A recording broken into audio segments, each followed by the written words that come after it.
Bienvenidos, queridos amantes de la literatura y nuevos oyentes, al inicio de una aventura inolvidable.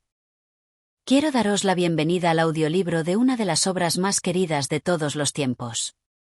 Orgullo y prejuicio de Jane Austen.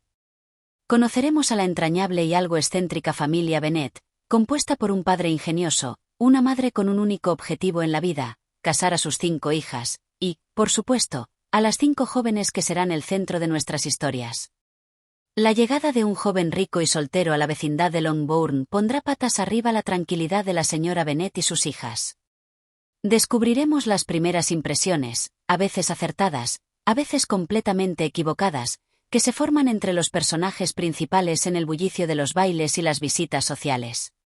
Veremos cómo el encanto inicial puede chocar con la altivez, y cómo la vivacidad de unos puede contrastar con la reserva de otros.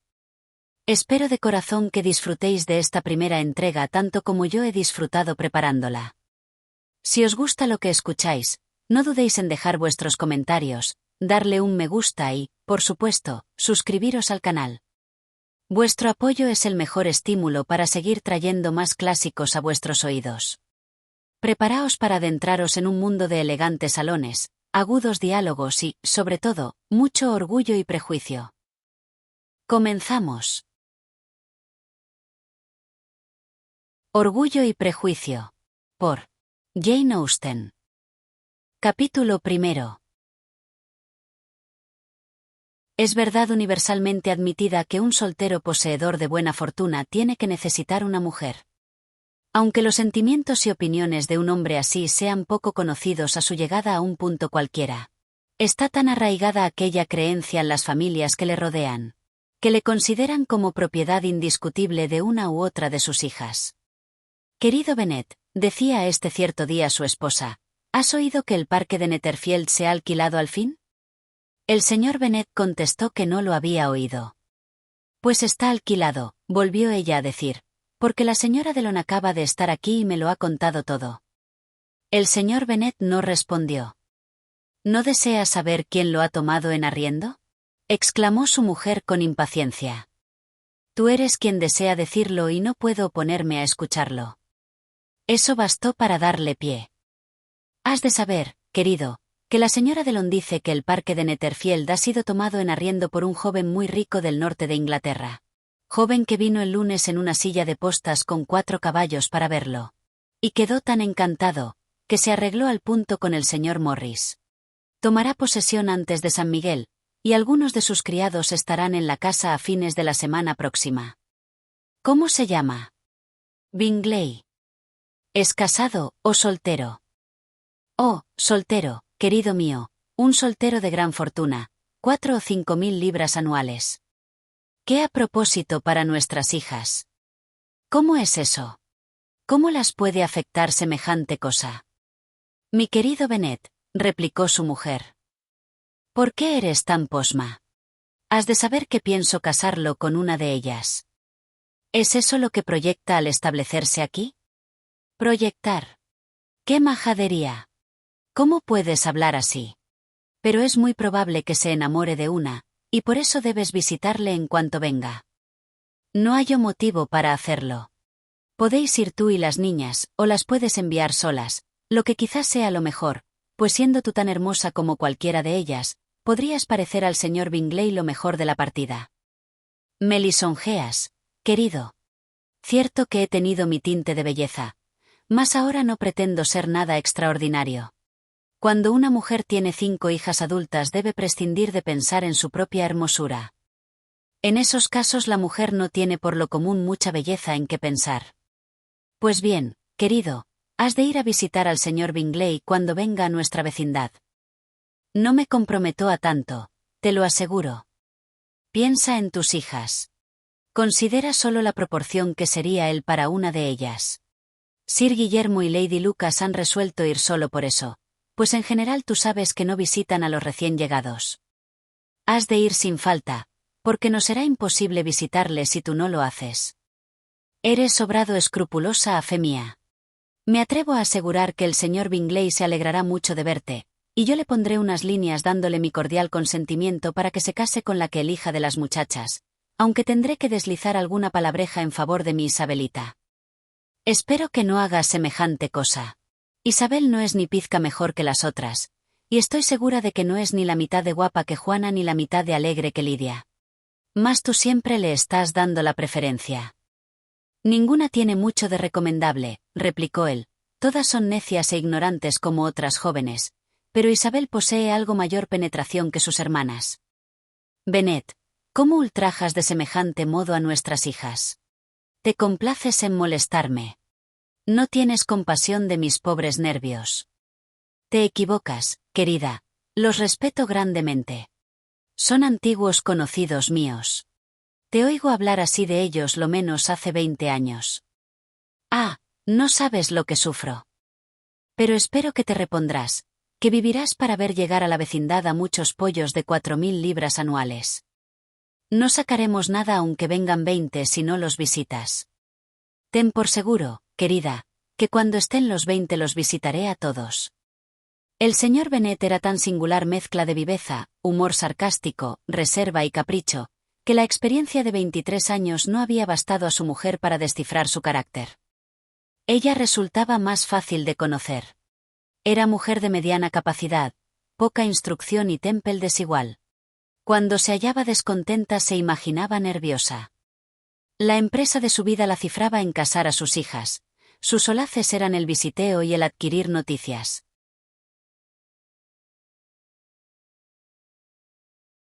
El señor Bennet fue de los primeros que visitaron al señor Bingley. Siempre había pensado hacerlo, aunque siempre también asegurara a su esposa que no lo haría, y hasta la tarde siguiente a la visita no tuvo aquella conocimiento de la misma. El hecho quedó entonces revelado del modo siguiente. Observando el señor Bennet a su hija segunda ocupada en adornar su sombrero, díjole de pronto: «Espero que le gustaré al señor Bingley, Isabel». «No llevamos camino», arguyó la madre con sentimiento, «de conocer los gustos del señor Bingley, puesto que no le visitamos». «Por lo visto olvidas, mamá», dijo Isabel, «que le encontraremos en las reuniones públicas y que la señora Delon ha prometido presentárnoslo». «No creo que la señora Delon haga tal cosa.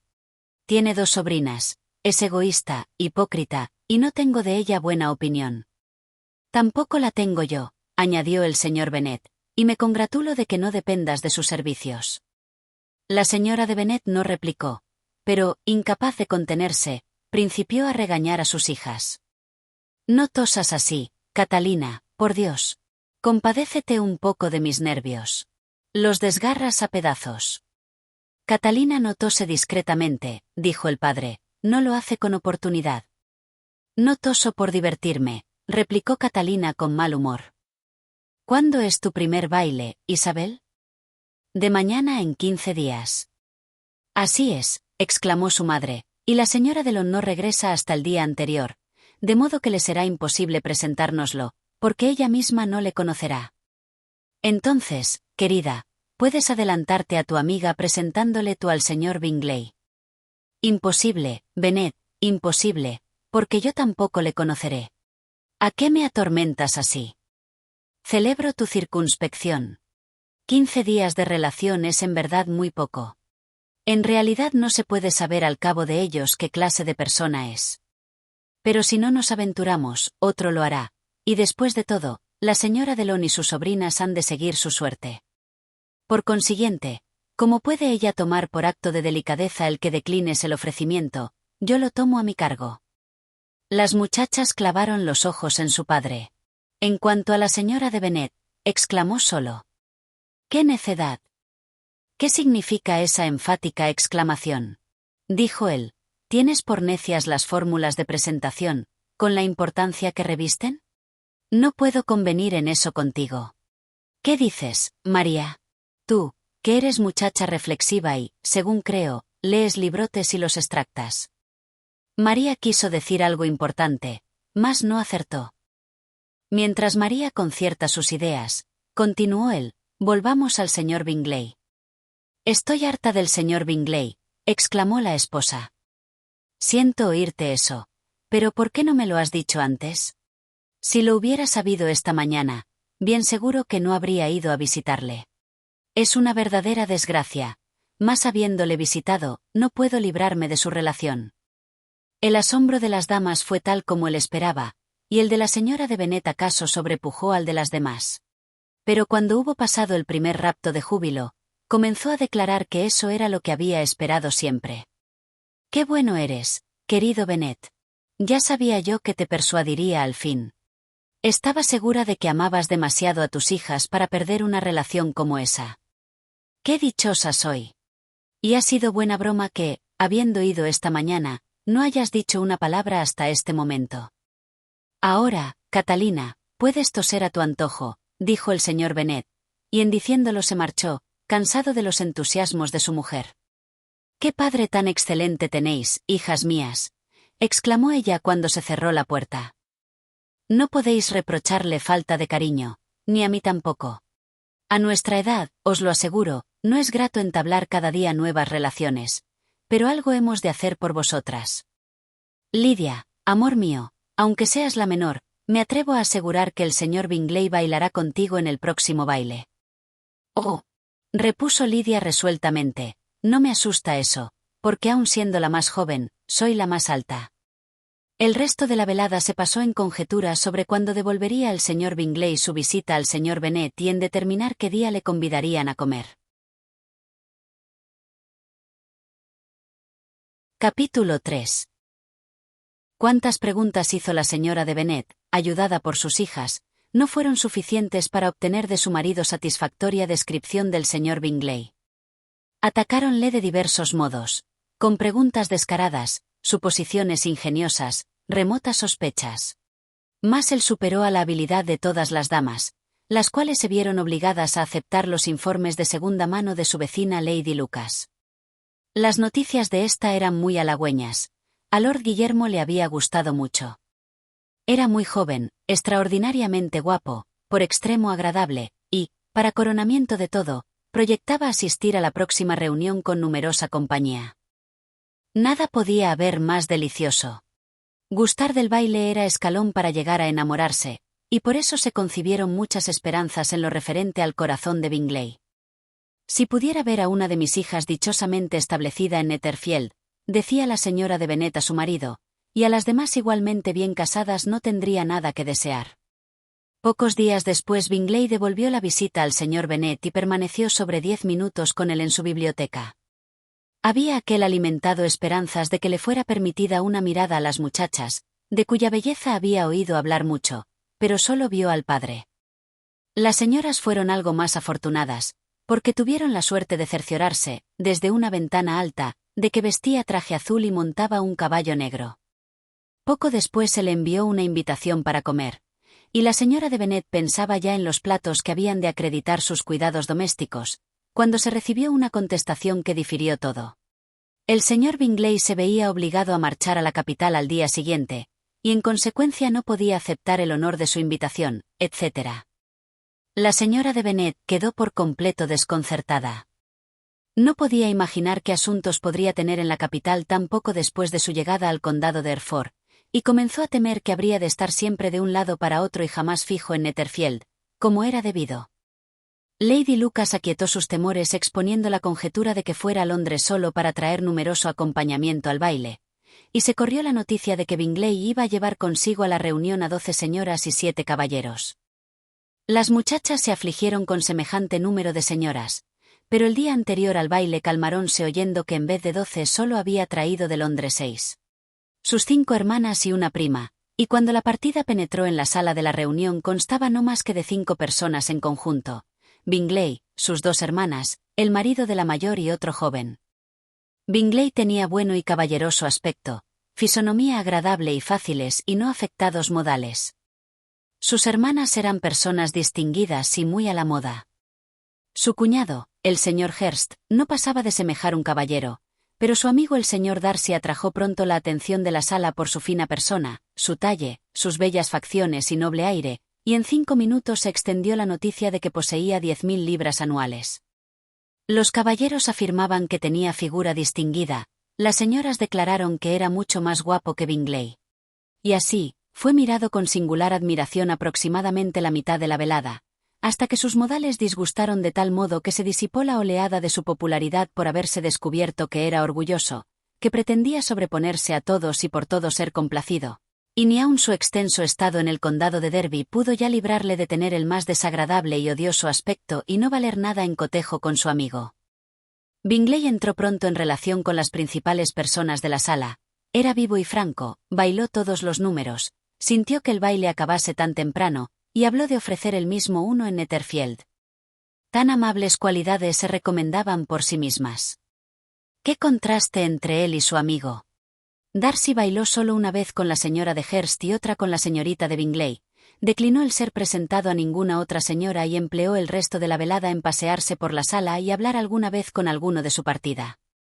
Su carácter quedaba juzgado, era el hombre más orgulloso y más desagradable del mundo, y todos suponían que no volvería otra vez. Entre los más adversos a él se contaba la señora de Bennet, cuyo disgusto por el comportamiento de él en general se había aumentado hasta tornarse particular resentimiento por haber menospreciado Darcy a una de sus hijas. Isabel Bennet se había visto obligada por la escasez de caballeros a permanecer sentada durante 2 números del baile, y parte de ese tiempo había estado tan cerca de Darcy que pudo escuchar la conversación entre éste y Bingley cuando el último llegó allí desde donde bailaba para invitar a su amigo a unírsele. «Ven, Darcy», díjole, «he de hacerte bailar, me carga verte de ese modo estúpido. Obrarías mucho mejor bailando». «Bien seguro que no lo haré. Tú sabes cuánto lo detesto, a no ser que conozca especialmente a mi pareja. En una reunión como esta eso me sería insoportable. Tus hermanas están comprometidas y no hay en el salón ninguna otra mujer con la cual no me sirviera de castigo el estar. Por nada del mundo me aburriría yo como tú», exclamó Bingley. «A fe mía que nunca en mi vida he encontrado muchachas tan simpáticas como las de esta noche, y mira cómo hay varias extraordinariamente bonitas». «Estás bailando con la única muchacha guapa del salón», repuso Darcy mirando a la mayor de las Bennet. «Oh, es la criatura más bella que he visto jamás. Pero ahí, justamente detrás de ti, está sentada una de sus hermanas, que es muy bonita, y aún me atrevo a añadir que muy agradable. Déjame suplicar a mi pareja que te presente». «¿Qué quieres decir?» Y volviéndose, contempló un momento a Isabel hasta que sorprendió su mirada, apartó entonces su vista y dijo fríamente: «Es pasadera, pero no lo suficientemente hermosa para tentarme, y por ahora no estoy de humor de conceder importancia a muchachas desairadas por los otros hombres. Mejor harás en volver a tu pareja y gozar de sus miradas, porque estás perdiendo el tiempo conmigo». Bingley siguió el consejo, Darcy se marchó, e Isabel quedó con no muy cordiales sentimientos hacia éste. Sin embargo, entre sus amigas contó la historia con mucho ingenio, porque poseía dotes de viveza y gracia y se complacía en lo ridículo. En conjunto, la velada transcurrió gratamente para toda la familia. La señora de Bennet había visto a su hija mayor muy admirada por la gente de Netherfield. Bingley había bailado con ella 2 veces, y sus hermanas la habían distinguido. Juana estaba tan satisfecha por todo eso como pudiera estarlo su madre, pero con más tranquilidad. Isabel notó la satisfacción de Juana. María misma se había oído llamar por la señorita Bingley la muchacha más completa de la vecindad, y Catalina y Lidia habían sido suficientemente afortunadas para no estar nunca sin pareja, que era cuanto ellas habían aprendido a ambicionar en un baile. Por eso volvieron contentas a Longbourn, lugar donde vivían y en que eran los principales habitantes. Encontraron aún levantado al señor Bennet, quien, con un libro delante, no se cuidaba del tiempo, y en la ocasión presente sentía bastante curiosidad por conocer el resultado de una velada que había despertado tan óptimas esperanzas. ¿Acaso creyera que la opinión de su esposa sobre el forastero fuera desagradable? Más pronto hubo de oír muy diferente relación. «Oh querido Bennet», dijo en cuanto entró en el cuarto.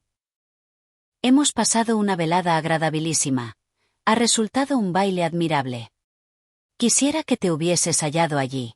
Juana ha sido tan admirada que no se ha visto cosa igual.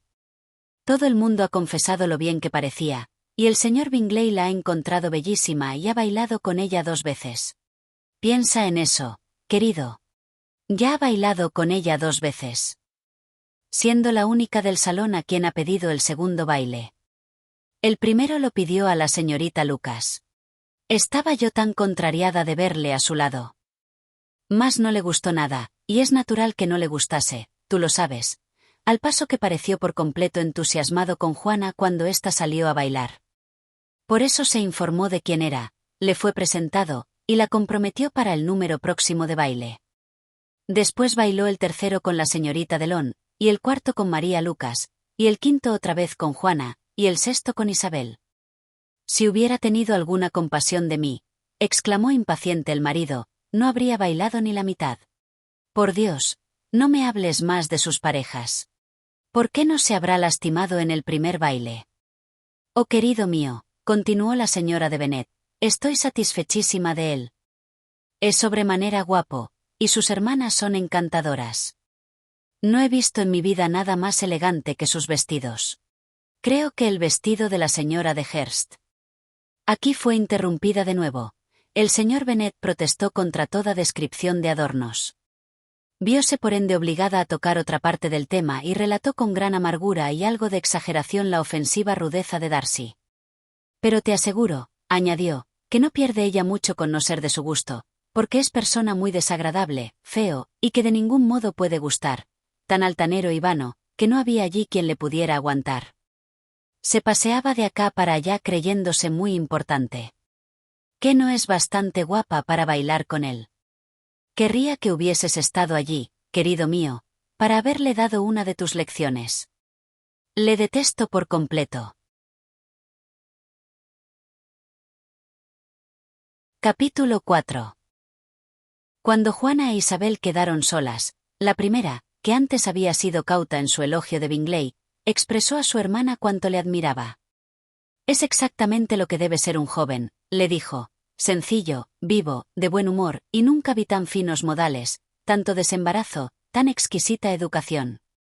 Es guapo, añadió Isabel, lo cual también debe ser un joven, si es posible. Es por consiguiente completo. Me envanecí con que me sacase a bailar por segunda vez. No esperaba semejante cumplido. ¿Ah, no? Pues yo lo esperaba. Sino que hay gran diferencia entre nosotras. Los cumplidos te sorprenden siempre a ti, y a mí nunca. ¿Qué más natural que sacarte de nuevo? No podía él evitar el ver que eras 5 veces más guapa que todas las del salón. No le agradezcas esa galantería. Cierto que es muy agradable, y te permito que te guste. Te han gustado muchos tontos. Querida Isabel. ¡Ay! Bien sabes que eres muy dada a que te gusten todos en general. Nunca ves defectos en ninguno.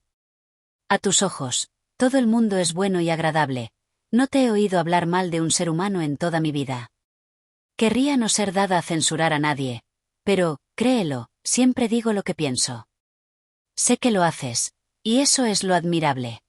Poseer tan buen sentido y ser tan modestamente ciega para las locuras y la falta de sentido de los demás. La afectación de candor es bastante común, se halla por doquiera. Pero ser cándida sin ostentación ni propósito, fijarse en lo bueno de cada cual, y aún mejorarlo, y no decir nada de lo malo, es cosa que te pertenece a ti sola. ¿Y te gustan también las hermanas de ese muchacho? Sus modales no son como los de él. Cierto que no, al principio. Pero son mujeres muy complacientes cuando él conversa con ellas. La soltera va a vivir con su hermano y cuidar su casa, y me engañaré mucho si no hallamos en ella una encantadora vecina. Isabel escuchó en silencio, pero no se convenció. La conducta de aquellas en la reunión no había sido a propósito para agradar en general. Y con más viveza de observación y menor flexibilidad de temperamento que su hermana, así como con juicio sobradamente libre de atenciones a sí misma, se encontraba poco dispuesta a la aprobación. Eran, en efecto, señoras muy finas. No les faltaba buen humor cuando eran complacidas, ni dejaban de resultar agradables cuando lo anhelaban. Pero parecían orgullosas y vanas. Eran más bien bellas que otra cosa. Habían sido educadas en uno de los mejores colegios particulares de la capital, poseían una fortuna de 20.000 libras, tenían la costumbre de gastar más de lo debido y de juntarse con gentes de alto rango, siendo inclinadas por lo tanto a pensar bien en todo de sí mismas y medianamente de las demás. Pertenecían a una respetable familia del norte de Inglaterra, circunstancia más impresa en su memoria que el hecho de que su propia fortuna y la de su hermano habían sido ganadas en el comercio. Bingley había heredado unas 100.000 libras de su padre, el cual había proyectado ya comprar un estado, mas no vivió lo suficiente para poder hacerlo. El hijo proyectaba lo mismo, y más de una vez eligió el condado. Pero como ahora se vería con buena casa y con la libertad de un propietario, era dudoso a muchos de los que conocían lo acomodaticio de su carácter que no pasase el resto de sus días en Netherfield, dejándolo de la compra para la venidera generación.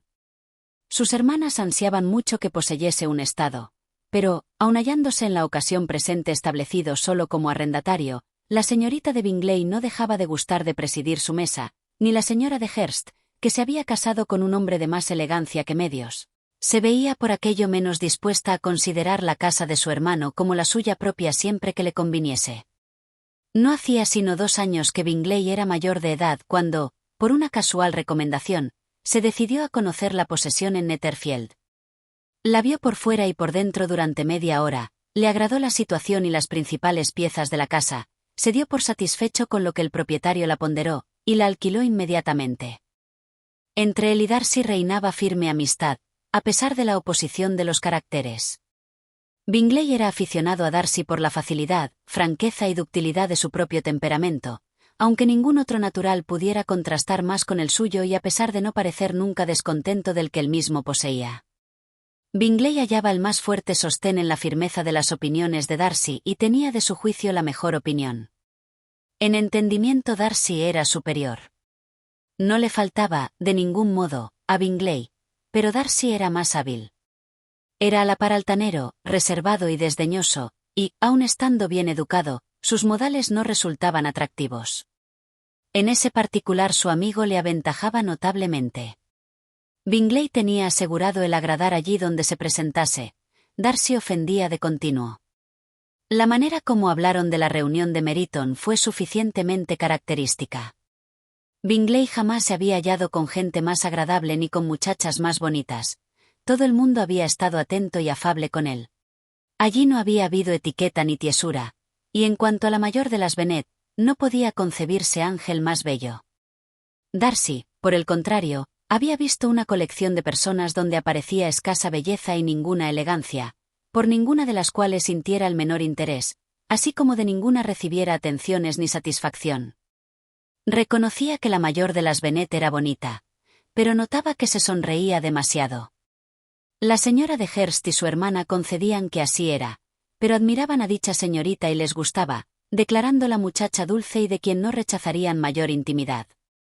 Así, pues, Juana quedó tenida por muchacha dulce, y Bingley, autorizado con semejante recomendación para pensar en ella a sus anchas. Capítulo 5. A poca distancia de Longbourn habitaba una familia con la cual las Bennet tenían especial intimidad.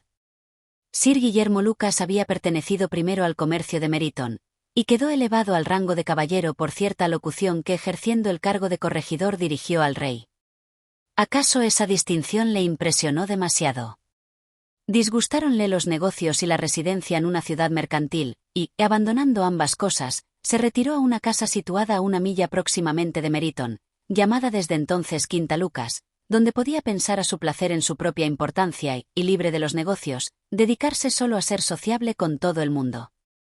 Porque, aunque engreído con su rango, no se tornó altivo. Al contrario, era la atención misma con todos. Además de su natural inofensivo, amigable y atento, su presentación en la corte le había hecho cortés. Lady Lucas era mujer de buena casta, aunque no sobrado lista para ser vecina útil a la señora de Bennet. Tenían varias hijas. La hija mayor, muchacha sensible e inteligente, de unos 27 años, era la amiga predilecta de Isabel. Que las señoritas de Lucas y las de Bennet tuvieran que reunirse para hablar del pasado baile era cosa en absoluto necesaria. Y así, la mañana siguiente a la reunión vinieron las primeras a Longbourn para oír y hablar. «Tú principiaste bien la velada, Carlota», dijo la señora de Bennet con estudiada cortesía a la mayor de las Lucas. «Fuiste la primera elección del señor Bingley». «Sí, pero pareció que le gustaba más la segunda».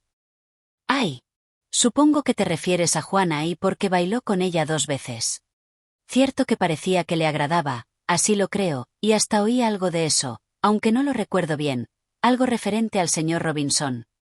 «¿Acaso lo que entreoí yo al señor Robinson y a él?» ¿No se lo dije a usted? Al preguntar el primero al segundo cómo encontraba nuestra reunión de Meryton, si creía que había en el salón muchas hermosuras, y quién le parecía más bonita, contestó al punto a lo último: ¡ay! La mayor de las Bennet, sin duda ninguna, no se puede discutir eso. ¡Caramba! Bien, pues eso está resuelto. Parece que, pero, no obstante, habrá de quedar en nada, ya lo sabes. Lo que yo entreoí al señor Darcy no es tan digno de escucharse como lo de su amigo, añadió Carlota. Pobre Isabel. ¿Fue aquello siquiera tolerable? Te suplico que no pienses que a Isabel la molestó aquello, pues es hombre tan desagradable que sería desgracia gustarle. La señora Delon me dijo la noche pasada que había estado sentado a su lado durante media hora sin despegar los labios. ¿Estás segura, mamá? ¿No hay en eso una pequeña equivocación? Dijo Juana. Yo vi al señor Darcy hablando con ella. Pero, porque al final ella le preguntó si le gustaba Netherfield, y no pudo evitar el responderle. Pero la misma señora dijo que parecía molestarse él cuando se le hablaba. La señorita de Bingley nos contó, añadió Juana, que nunca habla él mucho, a no ser con sus amigos íntimos. Con ellos es sumamente agradable. No lo creo, querida. Si tan agradable fuera habría hablado con la señora Delon. Mas yo me figuro cómo fue la cosa. Todos saben que está repleto de orgullo, y supongo que habría oído que la señora Delon no alquila coche de cochera y había ido al baile en un simón. Paso por alto que no hablara con la señora Delon, dijo la señorita Lucas, pero querría que hubiese bailado con Isabel. Yo que tú, dijo a esta su madre, no bailaría con él en ninguna otra ocasión. Creo, María, poder asegurar que tú nunca bailarás con él. Su orgullo, añadió la de Lucas, no me ofende como tal orgullo, porque tiene una excusa. No hay que maravillarse de que un muchacho tan fino, con familia, fortuna y todo a su favor, piense altamente de sí mismo. Si puedo expresarme así, diré que tiene derecho a ser orgulloso. Es verdad, repuso Isabel, y con facilidad perdonaría su orgullo si no hubiera mortificado el mío. El orgullo, observó María, que se jactaba de lo sólido de sus reflexiones, es un defecto muy común. Mis lecturas me han convencido de ello, de que la naturaleza humana es por extremo propensa a él, y de que hay muy pocos que no abriguen sentimientos de propia complacencia con motivo de tal o cual cualidad real o imaginaria. La vanidad y el orgullo son cosas diversas, aunque a menudo se tomen como sinónimas ambas palabras. Una persona puede ser orgullosa sin ser vana. El orgullo se refiere más a nuestra opinión sobre nosotros mismos. La vanidad, a lo que los demás hayan de pensar sobre nosotros.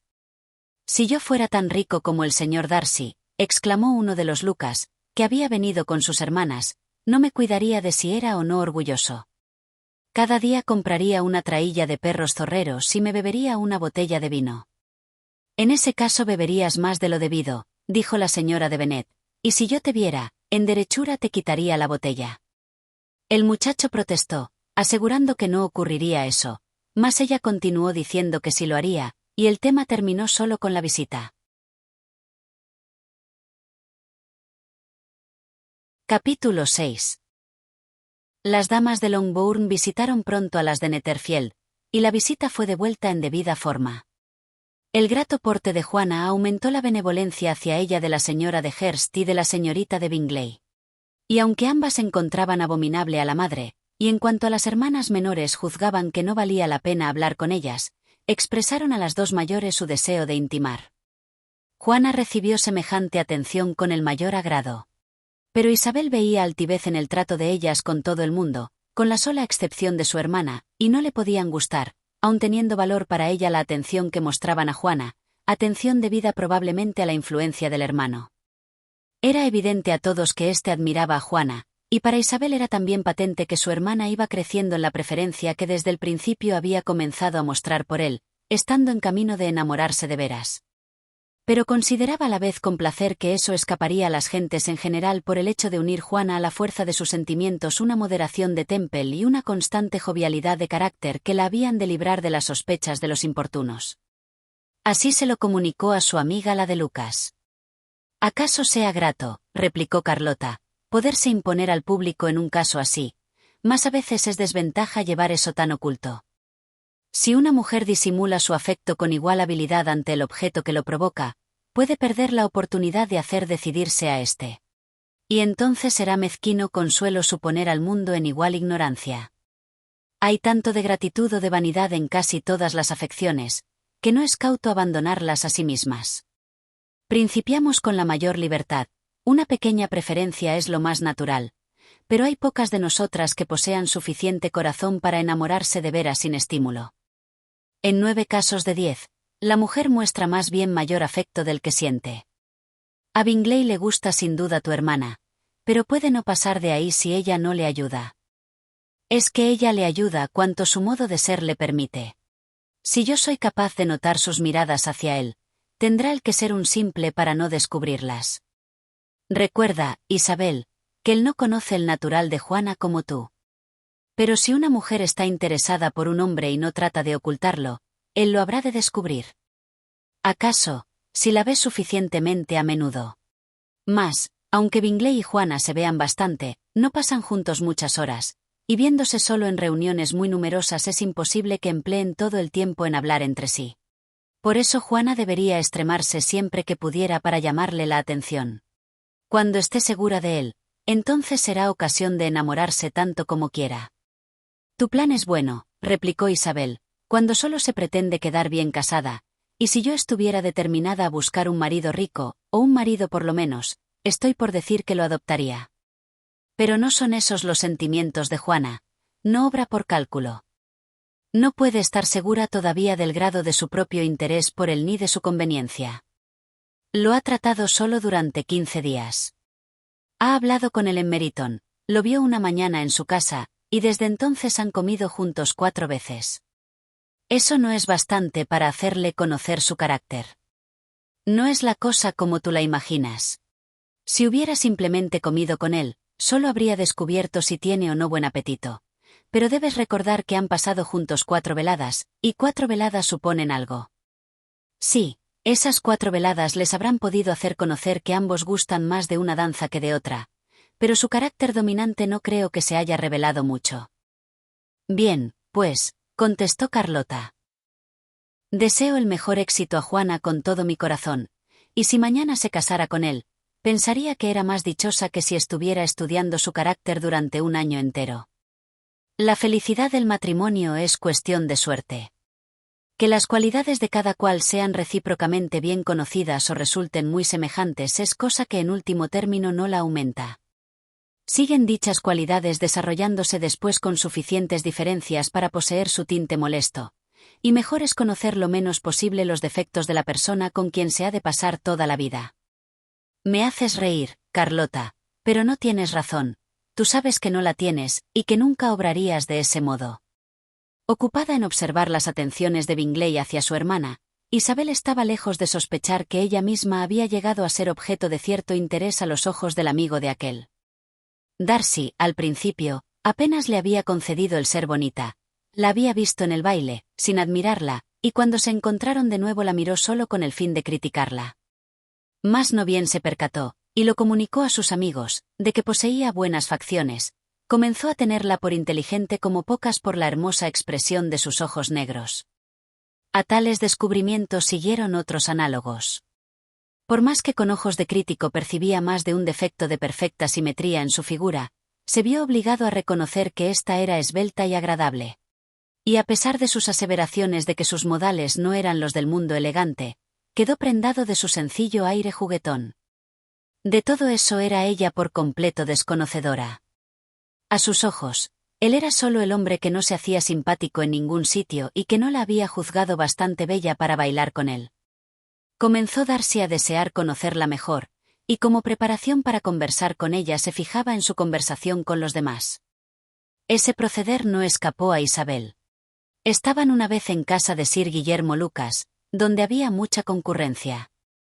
¿Para qué querría el señor Darcy?, dijo a Carlota, escuchar, como ha escuchado, mi conversación con el coronel Forster. Eso es cosa a que solo él puede contestar. Es que si lo hace otra vez le haré comprender que sé que lo hace. Tiene una mirada muy burlona, y si no principio por ser yo misma impertinente, pronto me causará temor. Al aproximarse el después, aunque no revelando intención de hablar, la de Lucas provocó a su amiga a tratar de ese asunto con él, y en cuanto Isabel se vio así provocada, volvióse a Darcy y le dijo: ¿No cree usted, señor Darcy, que me expresé sobremanera bien hace un momento al insistir con el coronel Forster en que diese un baile en Meryton? Sí, con gran energía, pero ese es un tema que siempre da energías a las damas. Es usted muy severo con nosotras. Pronto te va a tocar el verte molestada, dijo la de Lucas. Voy a abrir el piano, y ya sabes lo que eso quiere decir. Eres extraña criatura para amiga. Siempre necesitándome para tocar y cantar ante todos. Si a mi vanidad le hubiera dado por la música no habrías tenido precio. Mas ya que es así, cree que preferiría no sentarme ante quienes tienen costumbre de escuchar mejores ejecutantes. Y al insistir la de Lucas, ella añadió: Bien, si es preciso, sea. Y mirando con gravedad a Darcy añadió: Hay un discreto dicho antiguo que aquí a todos es familiar. Toma aliento para enfriar tus sopas, y yo voy a tomarlo para hinchar mi canción.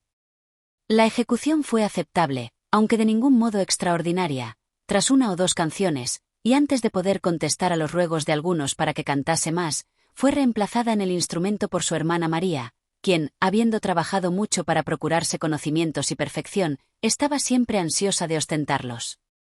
María no tenía ni genio ni gusto, y aunque la vanidad le había prestado aplicación, la había dotado también de cierto aire pedante y de modales afectados, capaces de obscurecer mayores excelencias de las que alcanzaba. Isabel, fácil y sin afectación, había sido escuchada con mayor agrado, aun no tocando ni la mitad de bien. Y María, al fin de un largo concierto, se tuvo por feliz con escuchar elogios por los aires escoceses e irlandeses tocados a ruegos de sus hermanas menores, quienes, con alguna de las Lucas y 2 o 3 oficiales, se habían reunido ansiosamente para bailar en un extremo del salón. Darcy permaneció cerca de ellos en silencio, indignado con semejante manera de pasar la velada, prescindiendo de toda conversación. Y se hallaba demasiado embebido en sus propios pensamientos para notar que Sir Guillermo Lucas era su vecino, hasta que este señor comenzó a decirle así: «Qué encantadora diversión para los jóvenes, señor Darcy. Después de todo, no hay nada como bailar. Tengo el baile por uno de los primeros refinamientos de las sociedades cultas». Cierto, señor, y posee también la ventaja de estar en boga entre las menos cultas del mundo. Todos los salvajes saben bailar. Sir Guillermo se limitó a sonreír. Su amigo de usted lo hace deliciosamente, siguió diciendo tras una pausa, al ver a Bingley en el grupo, y no dudo de que usted mismo, señor Darcy, será aficionado a ese ejercicio.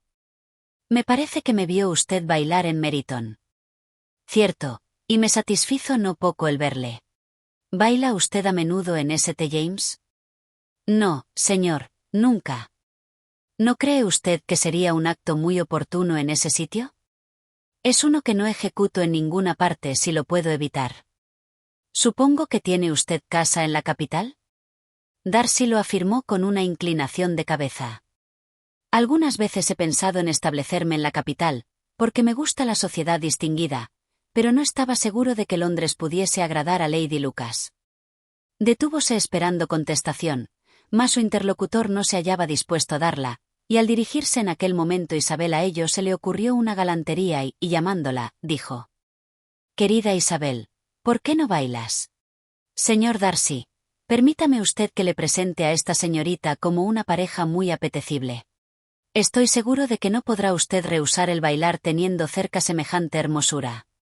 Y tomando la mano de ella, íbasela a dar a Darcy, quien, aunque en extremo sorprendido, no la rechazaba, cuando Isabel se volvió de pronto y dijo, algo descompuesta, al propio Sir Guillermo: «La verdad, señor, es que no tenía la menor intención de bailar.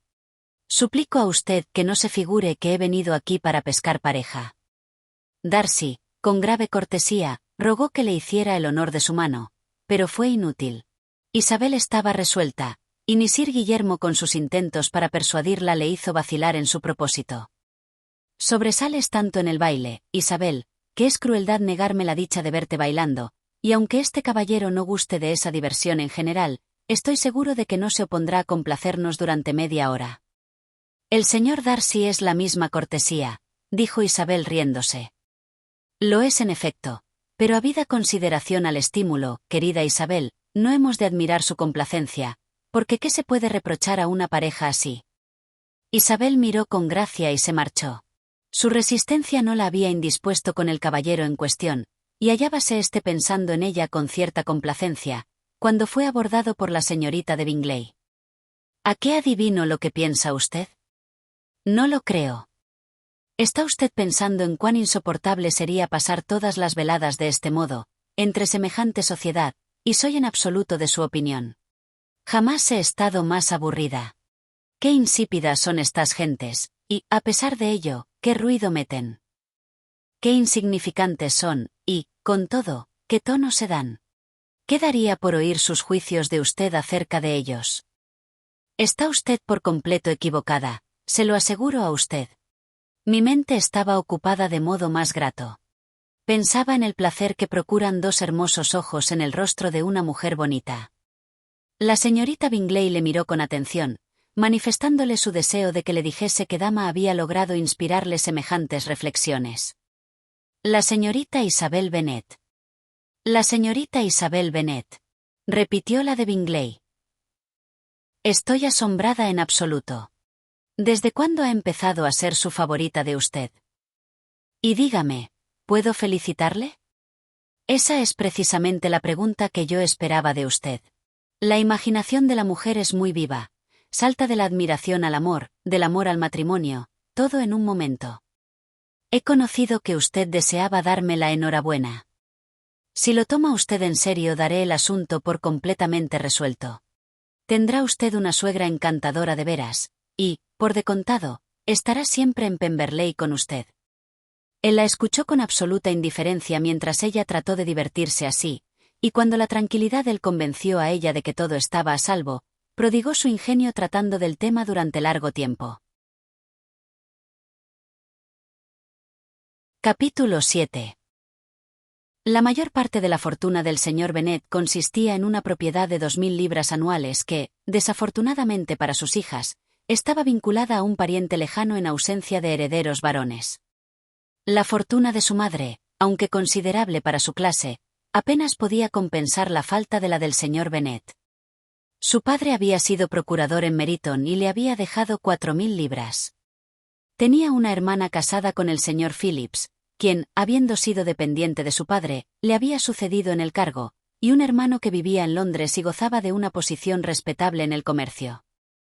Longbourn, donde vivían, estaba a solo 1 milla de Meryton, una distancia conveniente para las muchachas, que solían ir allí 3 o 4 veces por semana para visitar a su tía y a una modista que estaba en el camino.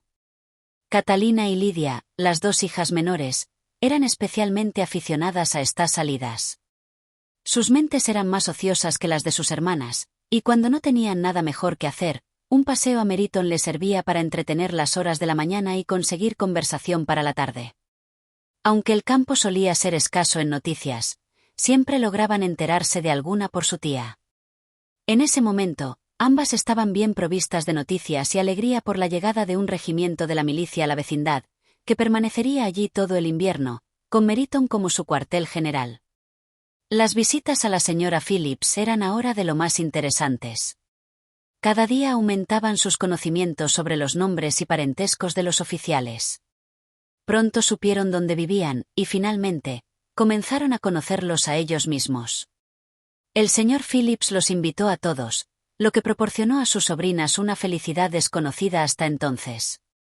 No podían hablar de otra cosa que de oficiales, y la considerable fortuna del señor Bingley no valía nada en comparación con los uniformes de un abanderado. Una mañana, después de escuchar sus entusiastas comentarios sobre este tema, el señor Bennet observó fríamente: «De lo que puedo colegir de vuestro modo de hablar, debéis ser ambas las muchachas más necias de la comarca. Hace tiempo que lo sospechaba, pero ahora me convenzo de que es así». Catalina quedó desconcertada y no contestó. Lidia, con absoluta indiferencia, continuó expresando su admiración por el capitán Carter y su esperanza de verlo ese día, ya que se iba a Londres a la mañana siguiente. «Me asombra, querido», dijo la señora Bennet, «que estés tan predispuesto a hablar de la necedad de tus propias hijas. Si yo tuviera que despreciar las de alguien, no serían estas las mías». Si mis hijas son necias, habré de conocerlo siempre. Sí, pero el caso es que todas son muy listas. Me lisonjeo de que este es el único punto en que no estamos de acuerdo. Creo que nuestros sentimientos coinciden en todo, pero tengo que separarme de ti en pensar que nuestras dos hijas menores están por completo locas. Querido Bennet, no has de pretender que unas muchachas así tengan el seso que su padre y su madre. Supongo que cuando lleguen a nuestra edad no hablarán de oficiales más que nosotros ahora. Yo me acuerdo de los tiempos en que me gustaba mucho un traje rojo, y en verdad que aún me gusta para mis adentros. Y si un coronel joven con 5 o 6 mil libras anuales pretendiese a una de mis hijas, no se la sabría negar. Y tengo para mí que el coronel Forster resultaba muy bien con su uniforme en casa de Sir Guillermo. Mamá, exclamó Lidia, mi tía dice que el coronel Forster y el capitán Carter no van a casa de la señorita Watson tan a menudo como la primera vez que vinieron, ahora los ve con frecuencia en la librería de Clarke. La señora Bennet no pudo contestar debido a la llegada de un lacayo con una carta para Juana. Venía de Netherfield y el criado aguardaba contestación. Los ojos de la señora Bennet brillaron de alegría, y estuvo silenciosa mientras su hija leía. Bien, Juana, ¿de quién es? ¿Qué dice? Vamos, Juana, apresúrate, dínoslo, date prisa, amor mío. Es de la señorita Bingley, dijo Juana, y la leyó en voz alta. Mi querida amiga, si no es usted tan compasiva que viene a comer hoy con Luisa y conmigo, estamos expuestas las dos a odiarnos recíprocamente por todo el resto de nuestra vida, pues un día entero de tete-a-tete entre dos mujeres no puede acabar sino en disputa. Venga usted lo antes que pueda tras de recibir esta. Mi hermano y los demás señores están a comer con los oficiales. De usted afectísima, Carolina Bingley. Con los oficiales. Exclamó Lidia, me admira que mi tía no nos haya hablado de eso. Comer fuera, dijo el señor Bennet, es una desgracia. ¿Puedo disponer del coche? Preguntó Juana. No, querida mía, y harás mejor en ir a caballo, pues parece que va a llover, caso en el cual tendrás que quedarte allí toda la noche. Sería vergonzoso, exclamó Isabel, que no se brindasen a enviarla a casa. Oh, pero los caballeros tendrán ocupado el coche del señor Bingley para ir a Meryton, y los Hurst no tienen caballos. Mejor iría en el coche. Sí, querida, pero estoy segura de que tu padre no puede ceder los caballos. Se necesitarán en la granja, ¿no es así, Bennet? Se necesitan allí más veces de las que los puedo enviar. Pero aunque los hayas enviado hoy, dijo Isabel, puedes contestar a mi madre. Por fin, arrancó a su padre la confesión de que los caballos del coche estaban ocupados. Juana se vio obligada a ir montada, y su madre la despidió en la puerta con muy cariñosos pronósticos de mal tiempo. Sus temores se confirmaron. Juana no se había alejado mucho cuando ya llovía recio. Sus hermanas estaban inquietas por ella, pero su madre se hallaba satisfecha. La lluvia continuó toda la tarde sin cesar. Era, pues, seguro que Juana no podría volver. Ha sido feliz idea la mía, exclamó la señora Bennet más de una vez, como si fuese cosa suya el que lloviese. Pero hasta la mañana siguiente no supo toda la suerte de su treta. Apenas habían acabado de almorzar cuando un criado trajo de Netherfield la siguiente carta para Isabel. Mi querida Isabel, me encuentro hoy muy mediana, lo que supongo poder atribuir a haber llegado ayer mojada. Mis amables amigas no quieren que regrese a casa hasta que esté mejor. También insisten en que me vea el señor Jones. Así, que no os alarméis si sabéis que ha estado a visitarme, pues, excepto notar la garganta resentida y dolor de cabeza, no tengo nada. Tú, etcétera. Bien, querida, dijo el señor Bennet cuando Isabel hubo leído la carta en voz alta. Si tu hija cayera enferma, si se muriera, sería un consuelo saber que todo ha sido por perseguir al señor Bingley y bajo tus órdenes. Oh, no temo que se muera. No se muere la gente de enfriamientos insignificantes. Buen cuidado tendrá de no morirse. Mientras esté allí, bien irá la cosa. Yo iría a verla si tuviera el coche. Isabel, que realmente estaba inquieta, se determinó a ir allí aún sin tener coche, y como no montaba a caballo, su único recurso era ir a pie. Declaró su resolución. ¿Cómo puedes ser tan necia?, exclamó su madre, que pienses en eso con semejante barro. No se te podrá mirar cuando llegues allá. Estaré muy bien para ver a Juana, que es cuanto necesito. ¿Es eso, Isabel, una insinuación para que envíe por los caballos? No, por cierto. No pretendo ahorrarme el paseo. La distancia no es nada teniendo interés. Solo 3 millas. Estaré de regreso para comer. Admiro lo activa que es tu benevolencia, observó María, más todo impulso del sentimiento ha de ser dirigido por la razón, y en opinión mía, el esfuerzo debe ser proporcionado a lo que se pretende. Iremos hasta Meriton contigo, dijeron Catalina y Lidia. Isabel aceptó su compañía y las 3 jóvenes salieron juntas. Sí, vamos a prisa, dijo Lidia mientras caminaban. ¿Acaso veamos algún momento al capitán Carter antes de que se marche? En Meriton se separaron. Las 2 menores se dirigieron a casa de la esposa de uno de los oficiales, e Isabel continuó sola su paseo, atravesando tranquila campo tras campo y saltando sobre vallas y lodazales con impaciente viveza hasta encontrarse a la postre a vista de la casa, fatigada, con las medias mojadas y el rostro encendido por el ejercicio. Se presentó en el cuarto de almorzar, donde estaban todas menos Juana y donde su aparición sorprendió grandemente.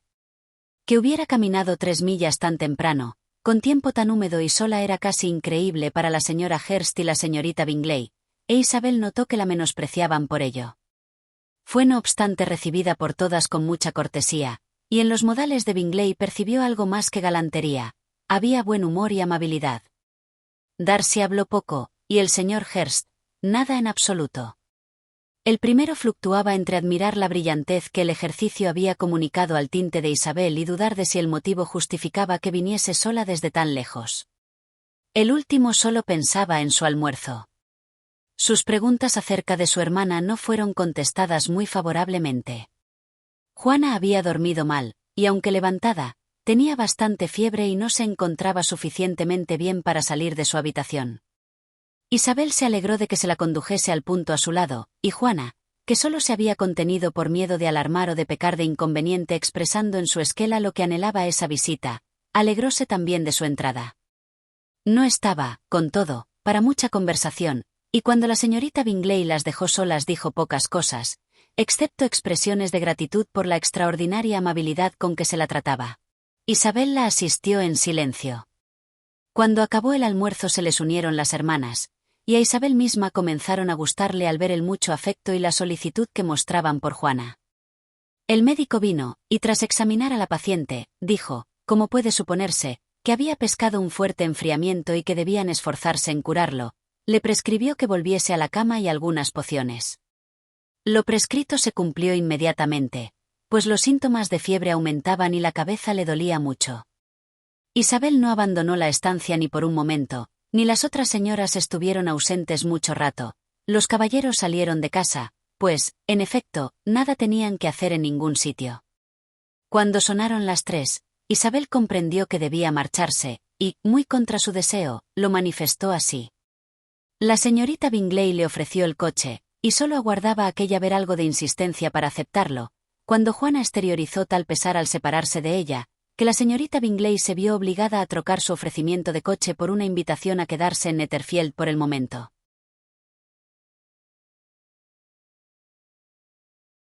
Isabel aceptó muy agradecida, y se despachó un criado a Longbourn para notificar a la familia la situación y traer alguna provisión de ropas.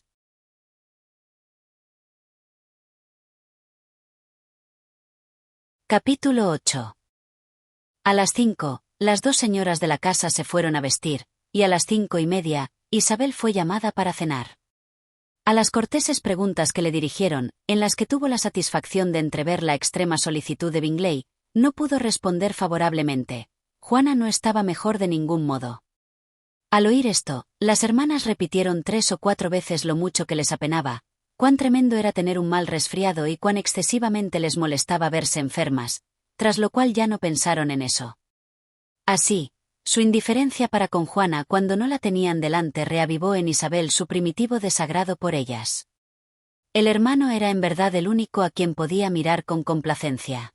Su interés por Juana era patente, y sus atenciones para con ella misma le eran muy gratas, pues le impedían considerarse como intrusa, como creíase tenida por los demás. Escasa fue la conversación que recibió fuera de la de Bingley. La hermana soltera de este estaba dedicada a Darcy, la otra, poco menos, y en cuanto al señor Hurst, junto al cual estaba sentada Isabel, era hombre indolente que solo vivía para comer, beber y jugar a las cartas, y que cuando supo que ella prefería un plato sencillo a un ragout, ya no tuvo nada que decirle.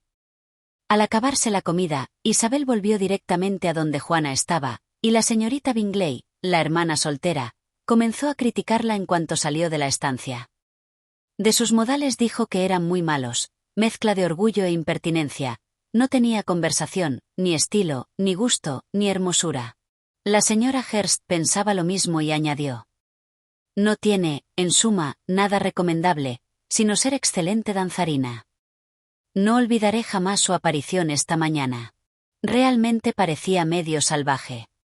Muy cierto que lo parecía, Luisa. Apenas pude contenerme.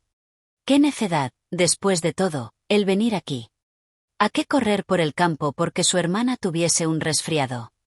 Traía el cabello tan desordenado, tan revuelto. Sí, ¿y la enagua? Supongo que vería su enagua, con 6 pulgadas de barro, y el vestido, que debía cubrirla, sin desempeñar su oficio.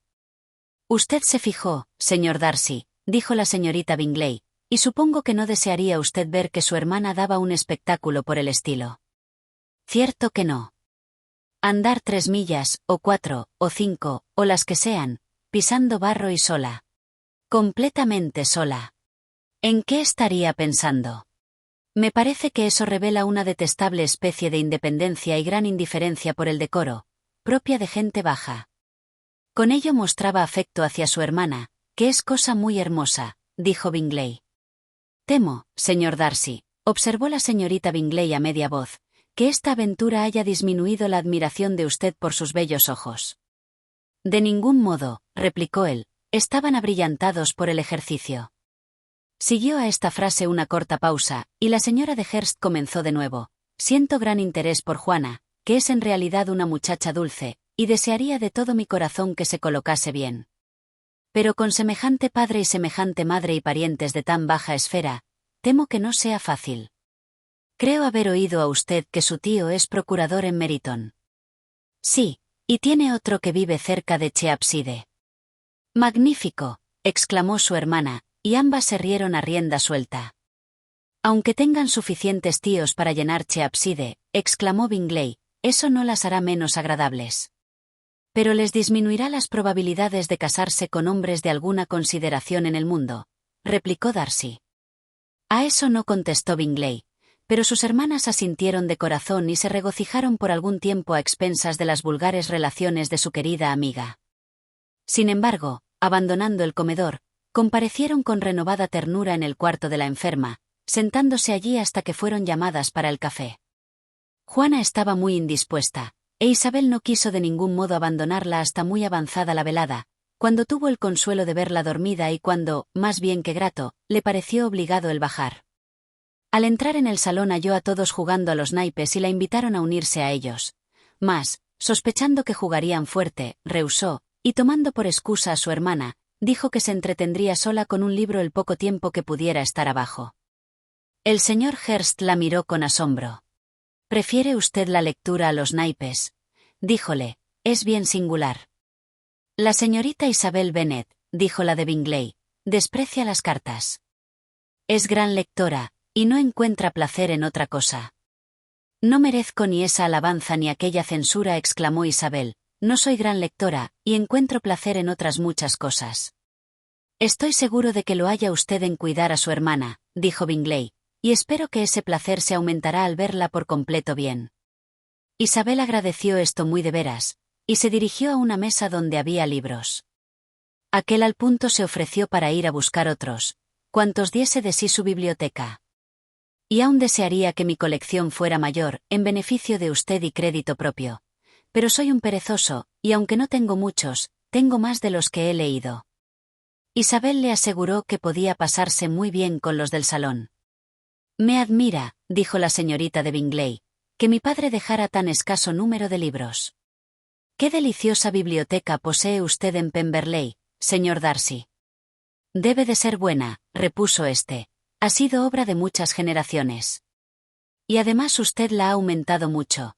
siempre está usted comprando libros. No comprendo el abandono de una biblioteca de familia en estos tiempos. ¿Abandono? Bien segura estoy de que no abandona usted nada que pueda añadir belleza a aquella morada ilustre. Carlos, cuando edifiques una casa querría yo que fuese la mitad de deliciosa que Pemberley. Así lo deseo también.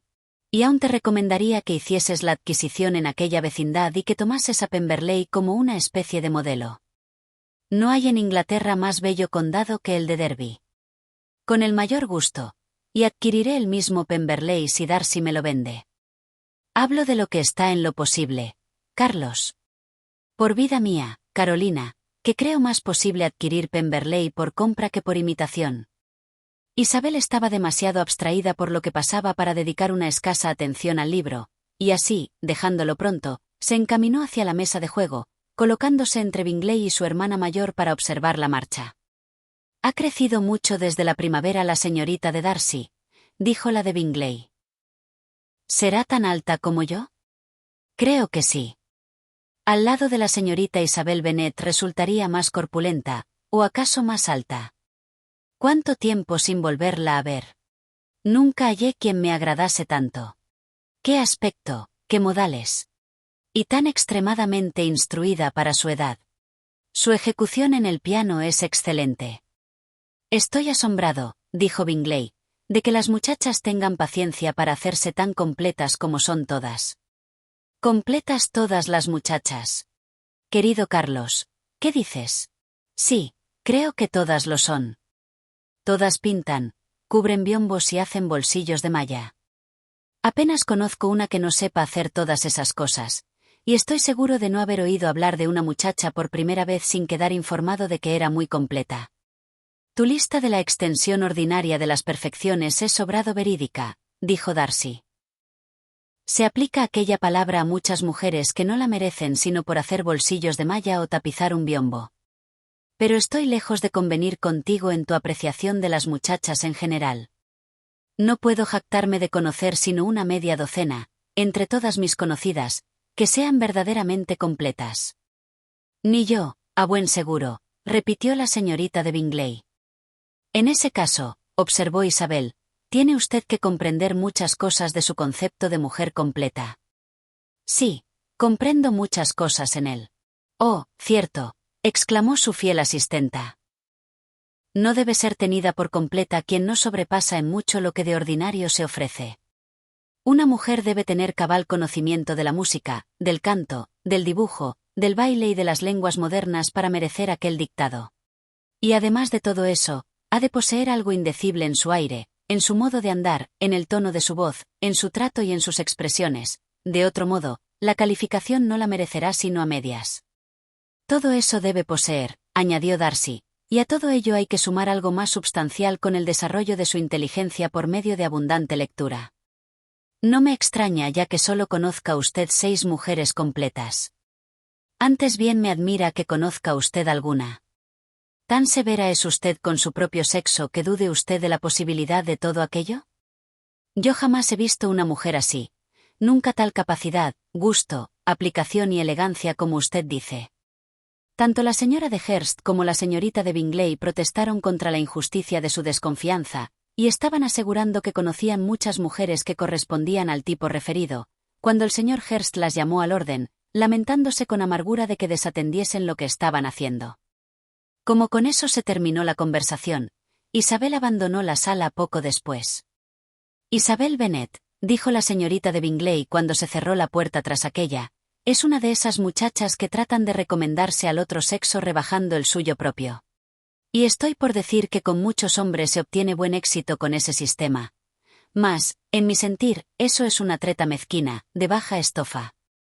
«Sin duda», replicó Darcy, a quien la observación iba principalmente dirigida, «es la más ruin de cuantas artes se dignan emplear las damas para cautivar. Cuanto semeja artificio es despreciable». La señorita de Bingley no quedó suficientemente satisfecha con la contestación para proseguir la materia. Isabel volvió a ellos de nuevo solo para decirles que su hermana estaba peor y que no podía abandonarla. Bingley insistió en que se llamase al señor Jones al punto, mientras que sus hermanas, convencidas de la escasa utilidad de la asistencia médica del campo, recomendaron enviar un propio a la capital en busca de uno de los más eminentes doctores. Isabel no quería ni oír hablar de esto último, pero no se oponía a que se siguiese la indicación del hermano. Y así, se acordó que se enviase a buscar al señor Jones a la mañana siguiente si Juana no estaba resueltamente mejor. Bingley se encontraba en absoluto desconsolado. Sus hermanas manifestaban su sentimiento. Mas éstas acallaron su pesadumbre con unos duetos que siguieron a la cena, al paso que aquel no halló mejor alivio a su pesar sino dar órdenes a su mayordomo de que se dispensasen todas las atenciones posibles a la enferma y a su hermana. Capítulo 9. Isabel pasó lo más de la noche en la alcoba de su hermana, y a la mañana experimentó la satisfacción de poder contestar con buenas noticias a las preguntas que muy temprano recibió de Bingley por conducto de una sirvienta, y poco después, de las dos elegantes señoras de compañía de sus hermanas. A pesar de la mejoría, pidió que se enviase a Longbourn una esquela, pues deseaba que su madre visitase a Juana y formase juicio de su estado. La esquela se envió inmediatamente y su contenido se cumplimentó con igual presteza. La señora de Bennet, acompañada de sus dos hijas menores, se dirigió a Netherfield poco después de almorzar en familia. Si hubiera encontrado a Juana con apariencias de peligro, la señora de Bennet se habría tenido por muy desgraciada. Pero en cuanto se satisfizo viendo que la enfermedad no era alarmante, no abrigó deseos de que su hija se repusiese pronto, ya que su restablecimiento la tendría que alejar de Netherfield. Por esa razón no quiso dar oídos a la proposición de su hija de ser trasladada a su casa, lo cual, por otra parte, el médico, que llegó al propio tiempo, no lo juzgaba recomendable. Cuando, tras de permanecer un rato con Juana, se les presentó la señorita de Bingley y las invitó a pasar donde estaba la familia, la madre y las tres hijas se entretuvieron con ella en el cuarto de almorzar. Bingley la saludó, suponiendo que la señora de Bennet no había hallado a su hija tan mal como esperaba. Sí que la he hallado así, fue su respuesta. Está demasiado mal para que se la traslade. El señor Jones dice que no debemos pensar en moverla. Tenemos que abusar aún más de la bondad de usted. ¿Moverla?, exclamó Bingley. No hay que soñar en eso. Bien seguro estoy de que mi hermana no quiere tampoco ni oír hablar de su traslado. Puede usted contar, dijo ésta con fría solemnidad, con que Juana tendrá toda la asistencia posible mientras permanezca con nosotros. La señora de Bennet se extendió en frases de reconocimiento. Estoy convencida, añadió, de que si no hubiera sido por tan buenos amigos, no sé qué habría sido de ella, que se siente mal de veras y sufre mucho. Aunque, eso sí, con la mayor paciencia del mundo, como hace siempre, porque tiene el temperamento más dulce que conozco. Muchas veces les digo a mis otras hijas que no valen nada a su lado. Tiene usted aquí, señor Bingley, una linda habitación con encantadoras vistas sobre la Alameda. No recuerdo en el país un sitio que se pueda comparar con Netherfield. Supongo que no pensará usted en abandonarlo de pronto, aunque no tenga sino corto arriendo. Todo cuanto hago lo hago de pronto, replicó él, y por eso, si alguna vez me decido a dejar Netherfield, me marcharé probablemente en 5 minutos. Pero por ahora me considero como fijado aquí. Eso es exactamente lo que habría yo supuesto de usted, dijo Isabel. Empieza usted, pues, a conocerme, ¿no es así?, exclamó él dirigiéndose a ella. Oh, sí, le conozco a usted perfectamente. Querría tomar eso como un cumplido, pero temo que sea una desdicha el ser conocido tan a fondo. Según. No hay que sentar que un carácter difícil, intrincado, sea más o menos estimable que uno como el de usted. Isabel, exclamó su madre, recuerda dónde estás y no te propases, como estás acostumbrada a hacer en casa. No había conocido hasta ahora, continuó seguidamente Bingley, que fuera usted aficionada a estudiar caracteres. Debe de ser estudio entretenido. Sí, pero los caracteres intrincados son los que más divierten. Por lo menos, tienen esa ventaja. El campo, dijo Darcy, debe de ofrecer poca materia para semejante estudio. En la vecindad del campo se mueve uno en una sociedad limitada y constante. Pero la gente varía tanto que siempre hay algo nuevo que observar en ella. Cierto, exclamó la señora de Bennet, ofendida por la manera de hablar de las vecindades del campo. Le aseguro a usted que hay tanto de eso en el campo como en la ciudad. Todo el mundo se quedó sorprendido, y Darcy, tras de mirarla por un momento, se volvió silenciosamente. La señora de Bennet, que imaginó haber obtenido completa victoria, continuó, diciendo triunfante: Por mi parte, no creo que Londres lleve ninguna ventaja al campo, fuera de las tiendas y los sitios públicos. El campo es mucho más grato. ¿No es así, señor Bingley? Cuando estoy en el campo, contestó este, nunca deseo dejarlo, y cuando me hallo en la capital me sucede lo propio.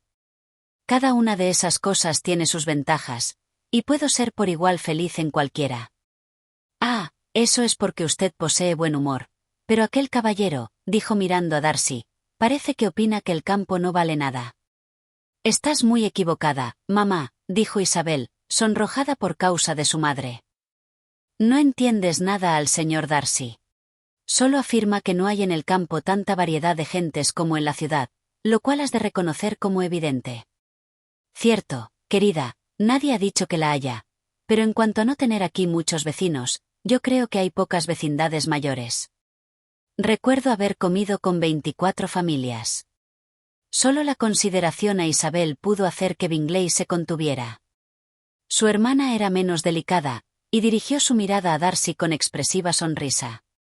Isabel, tratando de decir algo que cambiase de rumbo el pensamiento de su madre, le preguntó si Carlota Lucas había estado en Longbourn después de salir ella de allí. Sí, nos visitó ayer con su padre. Qué agradable es Sir Guillermo. ¿No es así, señor Bingley? Siempre tan a la moda, tan complaciente y tan sencillo. En cualquiera ocasión tiene algo que decir a todos. Esa es mi idea de la buena educación. Yerran quienes se creen muy importantes y jamás abren la boca. ¿Comió Carlota con vosotros? No, se fue a casa. Creo que se la necesitaba para el pastel de picadillo. En cuanto a mí, señor Bingley, siempre tomo sirvientes que sepan hacer su oficio. Mis hijas están educadas de otro modo. Pero todas deben ser juzgadas por lo que son, y las Lucas son excelentes muchachas, lo aseguro. Es lástima que no sean guapas. A Carlota no la tengo por muy vulgar, pero además es particular amiga nuestra. Parece una joven muy agradable, dijo Bingley. Oh, sí, querido, pero habrá usted de confesar que es poco sobresaliente. La propia Lady Lucas me lo ha dicho, envidiándome la hermosura de Juana. No me gusta elogiar a mis propias hijas, pero es bien cierto que no se ven a menudo muchachas de mejor aspecto que Juana. Cuando solo tenía 15 años había un caballero en la capital, en casa de mi hermano Gardner, tan enamorado de ella que mi cuñada estaba segura de que se le declararía antes de nuestro regreso. Con todo, no lo hizo. ¿Acaso pensara que era demasiado joven? Pero le escribió unos versos, y muy bonitos. Y en eso acabó su afecto, dijo Isabel impaciente. Yo creo que más de uno ha triunfado por esa senda. Admiro a quien descubrió la eficacia de la poesía para estimular el amor. Yo he solido considerar la poesía como el alimento del amor, dijo Darcy. Puede que lo sea de un amor verdadero, fuerte y vigoroso. Cualquiera cosa fomenta lo que de por sí ya es fuerte. Pero si se trata de una leve, de una débil inclinación, estoy convencida de que un buen soneto la hará desaparecer de raíz. Darcy se limitó a sonreírse, mas el silencio general que siguió hizo temer a Isabel que su madre volviese a ponerse en evidencia. Continuó, pues, hablando, pero no se le ocurría nada que decir. Y así, tras una corta pausa, la señora de Bennet comenzó a repetir su agradecimiento a Bingley por su amabilidad con Juana, acompañándolo con unas excusas capaces de poner a él y a Isabel en turbación. Bingley le contestó con cortesía y sin afectación, obligando a su hermana menor a ser igualmente cortés y decir lo que la ocasión requería. Representó su papel sin salirle de muy adentro, pero la señora Bennet quedó satisfecha, y poco después pidió su carruaje. A esa señal, la más joven de sus hijas se decidió a hablar. Habían estado las dos muchachas cuchicheando entre sí durante toda la visita, y el resultado fue que la menor recordase a Bingley que había prometido en su primera venida al campo dar un baile en Netherfield. Lydia era una muchacha de 15 años, robusta y crecida, de buena complexión y alegre aspecto. Era la favorita de su madre, cuyo afecto la había sacado al mundo a tan temprana edad. Tenía viveza y algunas pretensiones, las cuales habían afirmado por completo las atenciones de los oficiales, a quienes las buenas comidas de sus tíos y sus propios fáciles modales la recomendaban. Era muy natural, pues, que se dirigiera a Bingley recordándole su promesa y añadiendo que sería la cosa más vergonzosa del mundo no cumplirla. La contestación a ese repentino ataque sonó deliciosamente a los oídos de la madre. Aseguro a usted que estoy por completo dispuesto a cumplir mi compromiso, y en cuanto su hermana de usted esté repuesta, usted misma, si gusta, señalará el día del baile. Pero usted no querrá bailar mientras su hermana esté mala. Lidia se dio por satisfecha. Oh, sí, será mucho mejor esperar a que Juana esté bien, y para entonces el amabilísimo capitán Carter se hallará de nuevo en Meryton. Y cuando usted haya dado su baile, añadió, trataré de que ellos den otro también. Y diré al coronel Forster que será una vergüenza si no lo hace. La señora de Bennet y sus hijas se fueron entonces, e Isabel volvió al instante al lado de su hermana, dejando su conducta y la de su familia sujetas a las observaciones de las dos señoras y de Darcy, el último de los cuales, sin embargo, no se pudo decidir a unirse a las censuras relativas a Isabel, a pesar de cuantos chistes hizo la señorita Bingley referentes a sus bellos ojos. Capítulo 10. El día transcurrió lo mismo que el anterior. La señora de Hurst y la señorita de Bingley pasaron algunas horas de la mañana con la enferma, que continuaba mejorando, aunque con lentitud, y por la tarde Isabel se reunió con ellas en el salón. Pero la ordinaria mesa de juego no se puso. Darcy estuvo escribiendo, y la Bingley soltera, sentada junto a él, observaba los progresos de su escritura, llamándole repetidas veces la atención con encargos para su hermana. El señor Hurst y Bingley jugaban al piquet, y la esposa del primero contemplaba la partida. Isabel se entretuvo con cierta labor de aguja, divirtiéndose suficientemente con lo que pasaba entre Darcy y su compañera. Los perpetuos elogios de ésta, ya sobre la letra, ya sobre la igualdad de los renglones o sobre la extensión de la carta, con la absoluta falta de interés con que eran recibidas tales alabanzas, constituían un curioso diálogo y se armonizaban de modo exacto con la opinión que aquella tenía de cada cual. ¿Con qué placer recibirá su hermana de usted esa carta? Él no contestó. Escribe usted extraordinariamente aprisa. Se equivoca usted. Escribo bastante despacio. ¿Cuántas cartas tendrá usted que escribir durante el año? Además, las cartas de negocios. Qué insoportable debe ser. Entonces es una suerte que eso me ataña a mí y no a usted.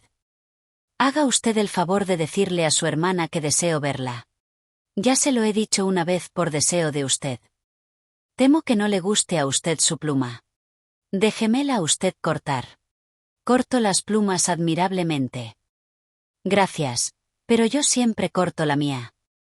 ¿Cómo puede usted escribir tan igual? Él siguió callado. Diga usted a su hermana que me complace mucho oír lo que progresa en el arpa, y haga usted el favor de hacerle saber que estoy admirada de su precioso dibujito para una mesa y que lo tengo por infinitamente superior al de la señorita de Grantley. ¿Me permite usted diferir sus entusiasmos para cuando escriba otra vez? Ahora no tengo espacio para hacerles justicia. No me importa. La veré en enero. Pero... ¿siempre le escribe usted cartas tan deliciosamente largas, señor Darcy? Por lo general son largas, mas si son siempre deliciosas no es cosa que yo pueda determinar. Es para mi regla invariable que quien sabe escribir con facilidad una carta larga no puede escribir mal. Eso no es un cumplido para Darcy, Carolina, interrumpió su hermano, porque no escribe con facilidad. Se fija demasiado en las palabras de 4 sílabas. ¿No es verdad, Darcy? Mi estilo para escribir es muy diverso del tuyo. Vaya, exclamó la señorita Bingley. Carlos escribe con el cuidado menor que se puede imaginar. Deja a medias las palabras y emborrona todo. Mis ideas fluyen con tal rapidez que no me queda tiempo para expresarlas, por lo que a veces mis cartas no comunican ideas a mis lectores. La humildad de usted, señor Bingley, dijo Isabel, tiene que desarmar a sus reprensores. No hay nada más engañoso, dijo Darcy, que la apariencia de humildad. A menudo es solo una carencia de opinión, y a veces una ostentación indirecta. ¿De cuál de ambas cosas tildas mi débil rasgo de modestia? De ostentación indirecta, porque tú, en realidad, estás orgulloso de tus defectos al escribir, ya que los consideras como debidos a la rapidez del pensamiento y al descuido en la ejecución, lo cual, si no por estimable, lo tienes por muy interesante. La capacidad de hacer algo con presteza es siempre muy elogiada por su poseedor, y con frecuencia sin fijarse en la imperfección que la acompaña. Cuando dijiste esta mañana a la señora de Bennet que si alguna vez resolvías dejar Netherfield te irías en 5 minutos, tuviste eso por una especie de panegírico, como un cumplido a ti mismo, y sin embargo, ¿qué hay de laudable en una precipitación que por necesidad ha de dejar asuntos sin concluir y no puede reportar ni a ti ni a nadie ninguna utilidad real? Hombre, es demasiado eso de recordar por la noche todas las locuras que se han hecho por la mañana. Y a fe mía que cuanto dije de mí creía que era verdad, y aún lo creo en este instante. Por lo menos, no iba a asumir el carácter de precipitado superficial para mostrarlo a las señoras. Me atrevo a asegurar que lo creías, pero no me convenzo de ningún modo de que te marchases tan aprisa. Tu conducta sería tan dependiente del azar como la de cualquier otro de los que conozco, y si cuando estuvieras montado a caballo te dijera un amigo: Bingley, mejor harás en quedarte hasta la semana que viene, probablemente lo harías, probablemente no te marcharías, y a otra frase por el estilo seguirías aquí durante un mes. Con eso solo ha probado usted, exclamó Isabel, que el señor Bingley no hizo justicia a su propio modo de ser. Usted lo ha retratado ahora mejor de lo que él mismo lo ha hecho. Me complace mucho, dijo Bingley, que convierta usted en un cumplido a mi carácter cuanto mi amigo dice. Pero temo que le dé usted un aspecto que aquel caballero no entenderá de ningún modo, porque es bien cierto que él pensaría mejor de mí si en la circunstancia expresada yo le diera una negativa rotunda y me marchara tan pronto como pudiera.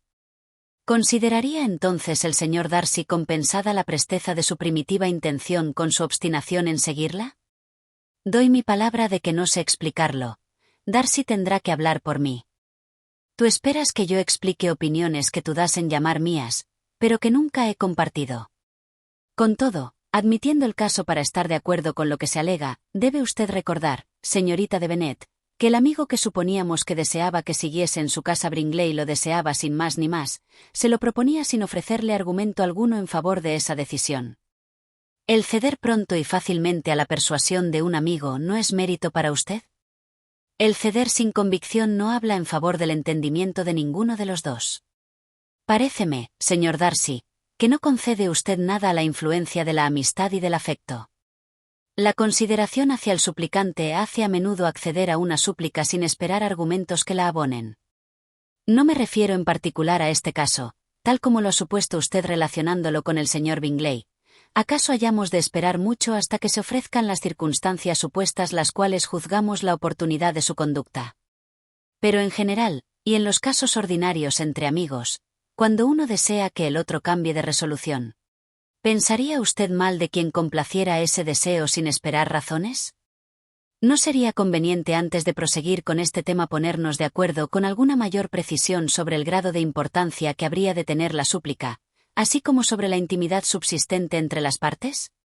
Desde luego, exclamó Bingley, oigamos las particularidades sin olvidar ni el respectivo tamaño de ambos amigos, señorita de Bennet, porque eso hará en el asunto más peso del que usted piensa.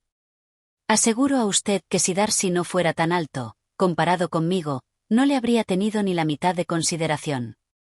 Declaro que en ciertas ocasiones y en ciertos sitios no conozco nada tan terrible como Darcy, y en especial en esta casa y en un domingo la tarde, cuando no tiene nada que hacer. Darcy se sonrió, pero Isabel creyó percibir que más bien estaba ofendido, y por eso contuvo su risa.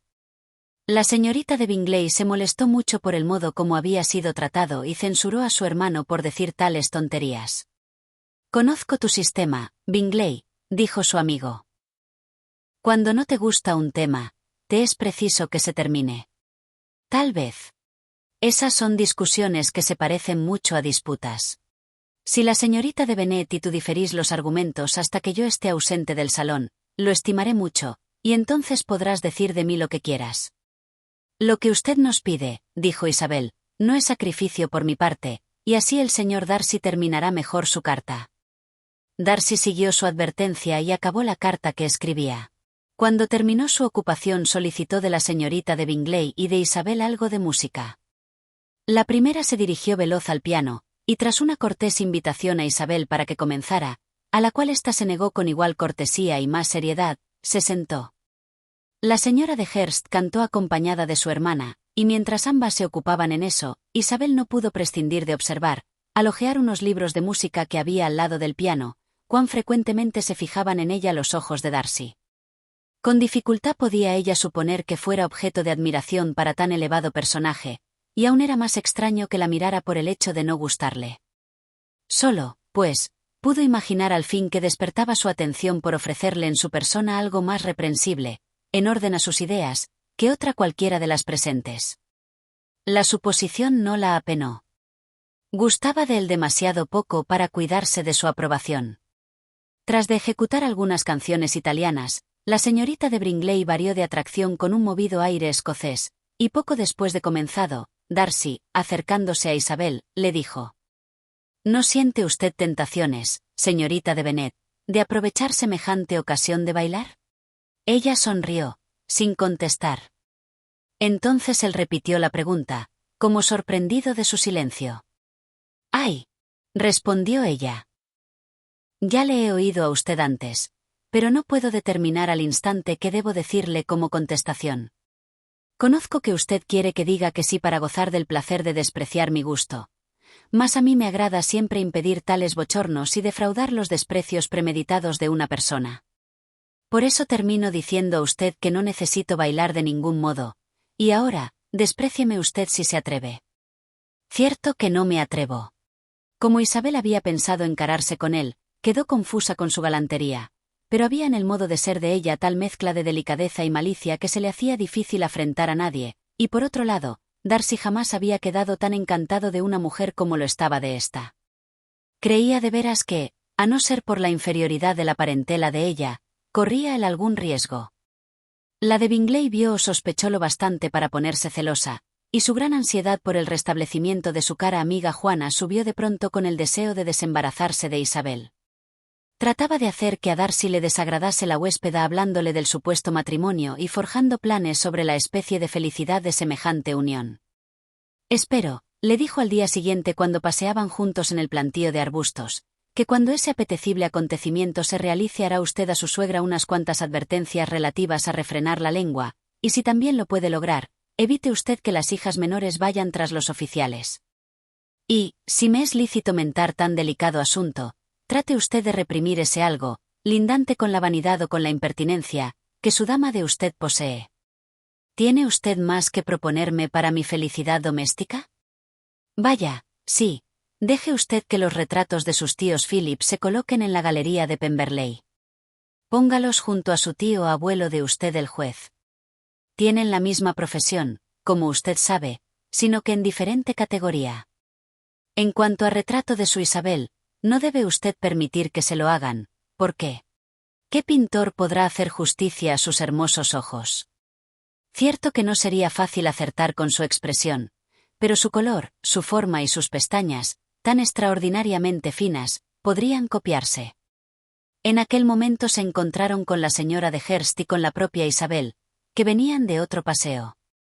«Ignoraba que ustedes pretendieran pasear», dijo la señorita de Bingley algo confusa por si habían sido oídos. «Nos tratan ustedes abominablemente mal», contestó la señora de Hurst, marchándose sin decirnos que salían. Después, tornando al brazo de Darcy, abandonó el de Isabel. El sendero permitía caminar justamente a tres.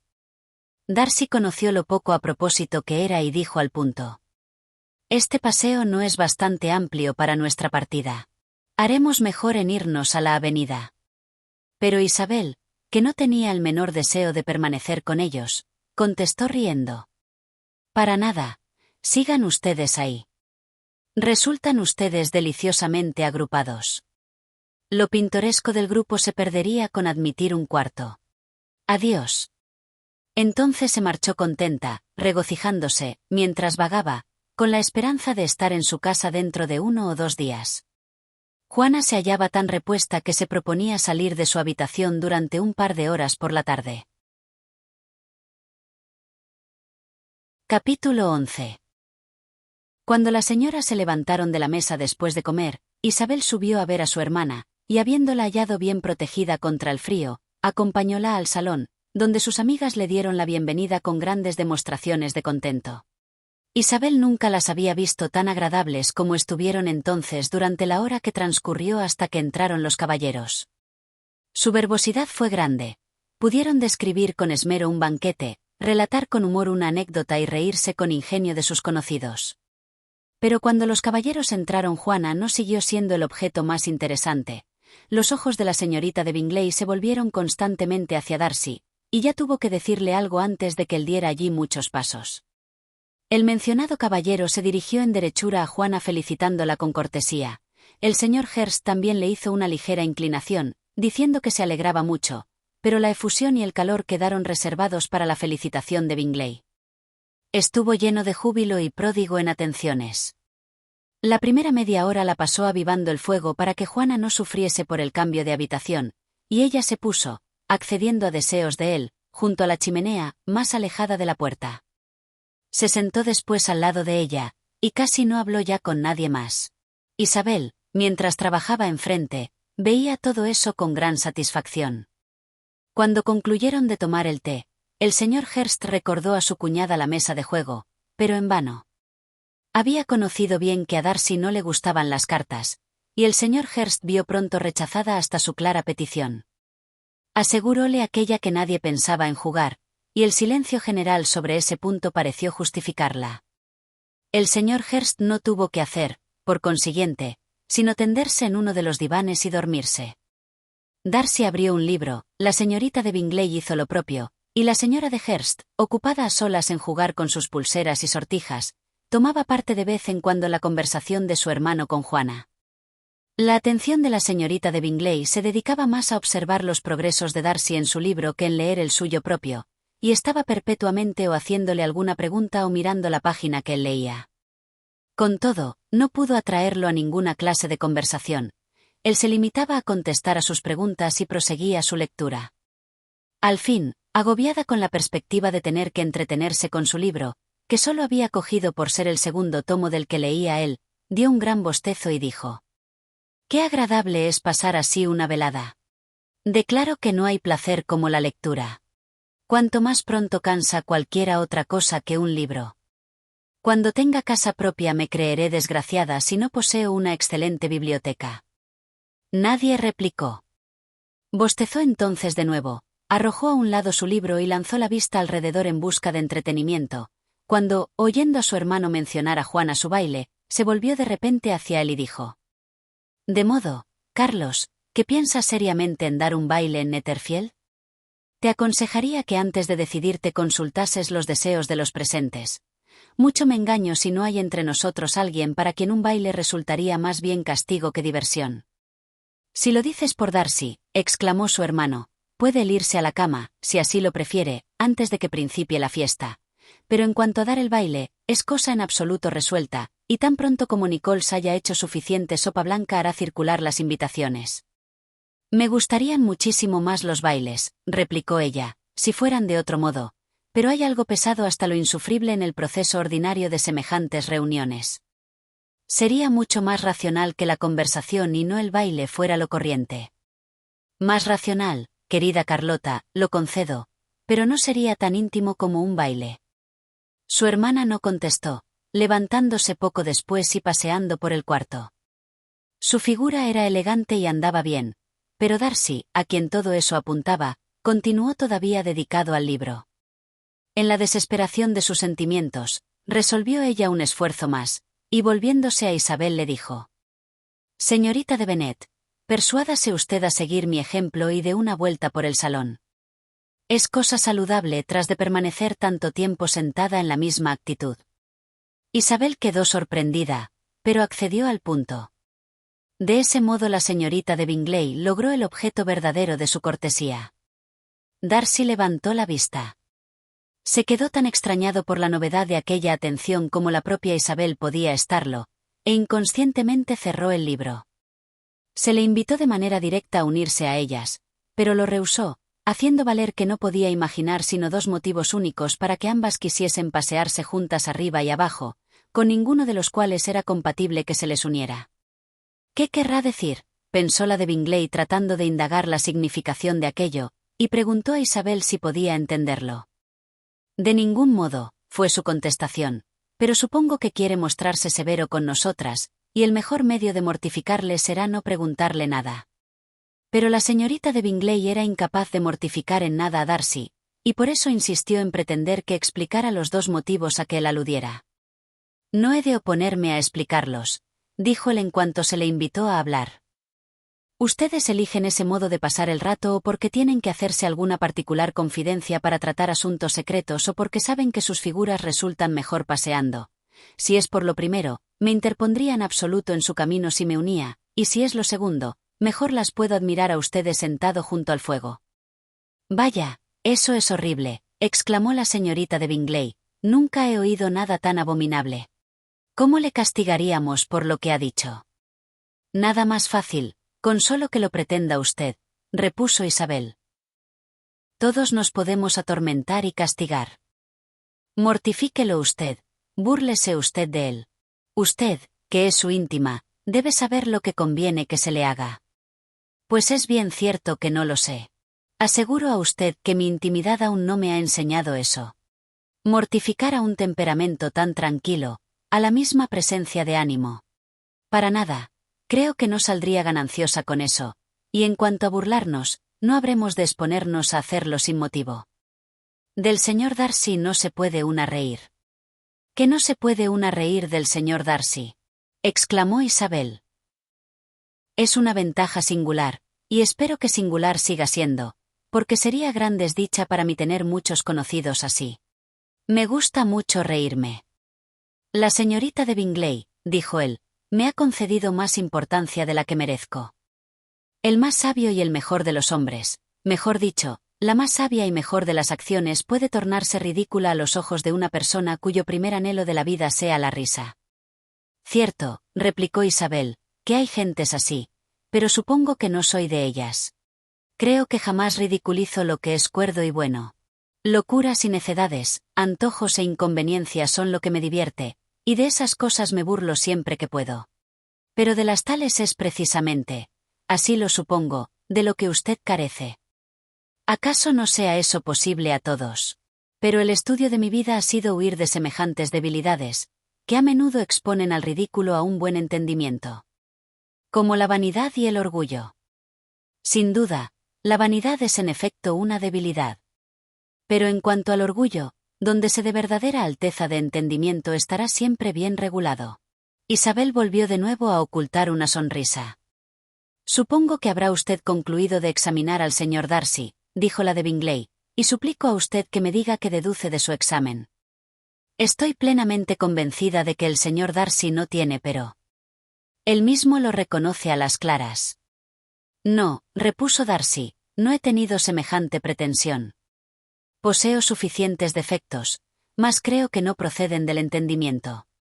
Del temperamento no me atrevo a responder, pero creo que eso importa poco, muy poco, al mundo.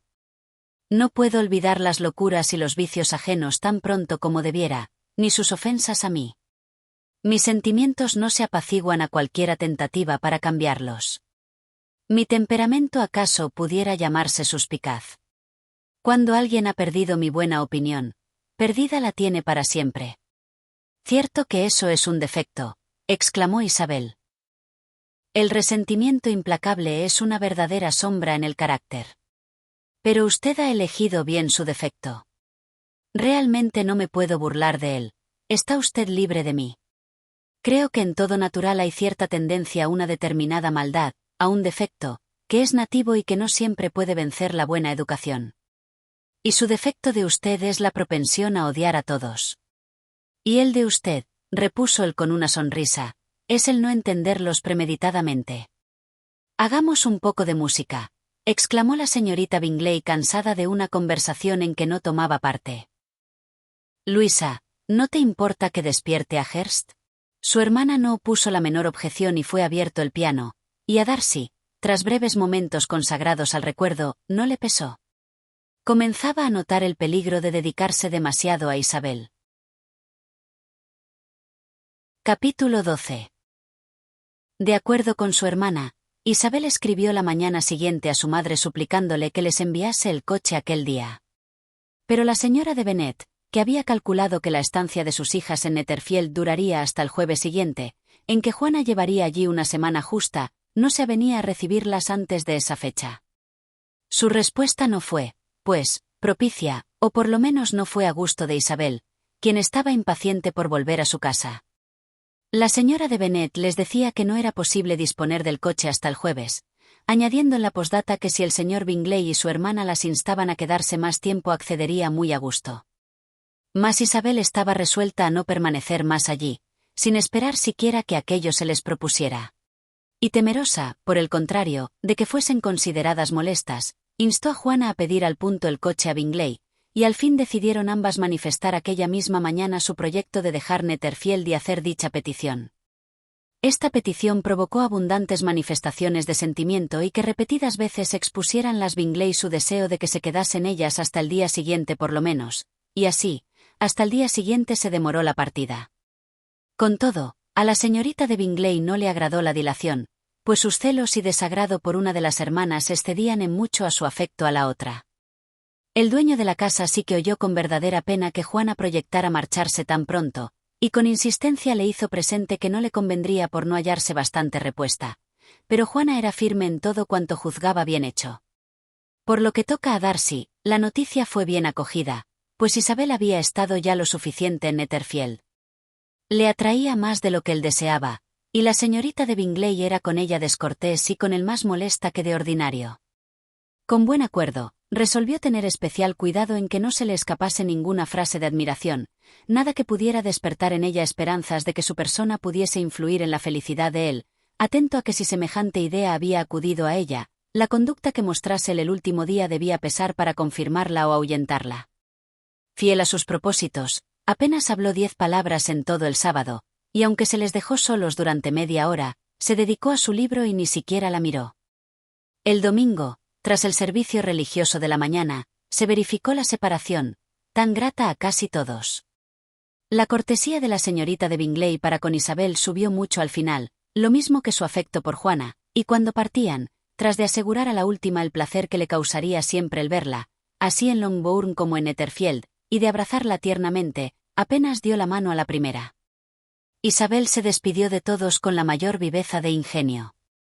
No fueron muy cordialmente recibidas por la madre. La señora de Bennet manifestó asombro por su llegada y afirmó que hacían muy mal en ocasionarle semejante disgusto, dando por seguro que Juana volvería a resfriarse. Pero su padre, aunque muy lacónico en sus expresiones de contento, quedó en realidad muy satisfecho de verlas. Había notado lo que significaban en el círculo de la familia. La conversación de la velada, cuando todos estaban reunidos, había perdido mucho de su animación y casi todo el ingenio con la ausencia de Juana e Isabel. Hallaron a María embebida, como de costumbre, en el estudio de la naturaleza física y humana. Podía ofrecer a la admiración de los demás algunos nuevos extractos de sus lecturas y endilgar nuevas sentencias de rancia moral.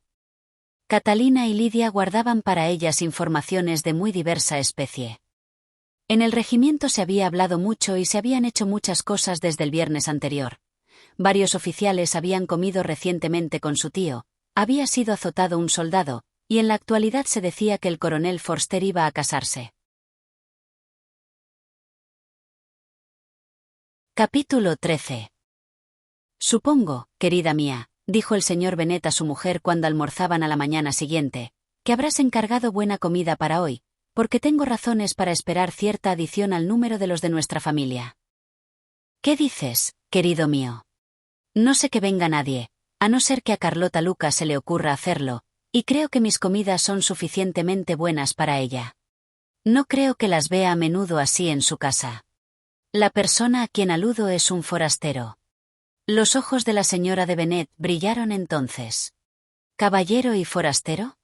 Pues es seguro que se trata del señor Bingley. Juana, ¿por qué no me has dicho una palabra de esto? Ah, pícara. Tendré mucho gusto en verlo. Pero, Dios mío, ¡Qué desgracia! No se puede comprar hoy ni un trozo de pescado. Lidia, amor mío, toca la campanilla. Tengo que hablar a Gil al instante. No se trata del señor Bingley, dijo el marido. El forastero es una persona a quien no he visto en toda mi vida. Eso despertó general asombro, y como consecuencia tuvo él el placer de ser interrogado con ansiedad por su mujer y sus 5 hijas a la vez. Tras de divertirse algún tiempo excitando esa curiosidad, se explicó así. Hace como un mes recibí esta carta, y hace 15 días poco más o menos la contesté. No antes, pues creí delicado el caso y que requería atención. Es de mi primo Collins, el que cuando yo muera podrá despacharos a todos de esta casa en cuanto le plazca. «Oh querido», exclamó su mujer. «No puedo sufrir el oírlo nombrar. Te suplico que no hables de un hombre tan odioso. Tengo por la cosa más fuerte del mundo el que tu dominio se haya de transmitir fuera del círculo de tus hijas, y estoy bien segura de que si me viera en tu lugar, hace tiempo que habría tentado algo para evitar eso». Juana e Isabel trataron de explicarle en qué consistía su vínculo. Con frecuencia lo habían intentado antes, pero era ese un asunto sobre el cual la señora de Bennet evitaba mucho entrar en razón. Y así, continuó lanzando frases sobre la crueldad que significaba el arrebatar una propiedad a una familia con 5 hijas y en favor de un hombre que a nadie importaba. «Es en verdad muy inicuo», dijo el señor Bennet, «y nada puede justificar a Collins del delito de heredar Longbourn. Pero si quieres escuchar esta carta, ¿acaso te ablande algo con su manera de expresarse?» «No, estoy segura de no ablandarme, y después de todo, creo que es una impertinencia el que te escriba, y además mucha hipocresía. Odio a esos falsos amigos. ¿Por qué no continúa pleiteando contigo, como su padre lo hizo en su tiempo? Pues porque parece que ha sentido en eso algún escrúpulo, como vas a oír. Hunsford, cerca de Westerham, Kent, 15 de octubre. Querido primo, el desagrado subsistente entre ti y mi honorable padre siempre me molestó, y desde que tuve la desgracia de perder a este he deseado muchas veces que acabase, aunque durante algún tiempo he retardado el procurarlo, temiendo que resultase irrespetuoso a la memoria del mismo el avenirme con uno con quien siempre le plugo estar en discordia. Pero me he decidido ya a eso, pues habiendo recibido órdenes en Pascua, he tenido la suerte de haber sido favorecido con el patronato de la muy honorable Lady Catalina de Bourgh, viuda de Sir Lucas de Bourgh, cuya bondad y beneficencia me ha preferido para la rectoría en su parroquia, donde habrá de ser mi más firme propósito continuar agradecido y respetuoso hacia su señoría y estar siempre dispuesto a celebrar los ritos y ceremonias instituidos por la Iglesia de Inglaterra.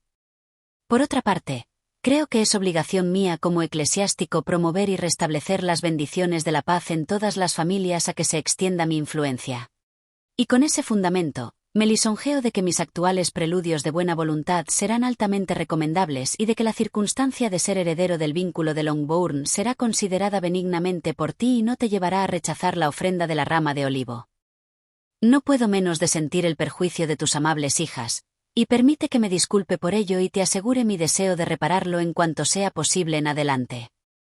Si no te opones a recibirme en tu casa, me propongo tener la satisfacción de visitarte, así como a tu familia, el lunes 18 de noviembre, a las 4, y acaso prolongue el usar de vuestra hospitalidad hasta el sábado siguiente por la tarde, lo cual puedo hacer sin inconveniente, puesto que Lady Catalina de Bourgh está muy lejos de ponerme reparos, ni aun por una ausencia fortuita en domingo, con tal que algún otro eclesiástico quede apalabrado para cumplir las obligaciones de ese día. Quedo, estimado primo, con respetuosos saludos a tu esposa e hijas, tu amigo, que te desea dichas. Guillermo Collins. Por consiguiente, dijo el señor Bennet en cuanto plegó la carta, a las 4 debemos esperar a este caballero pacificador.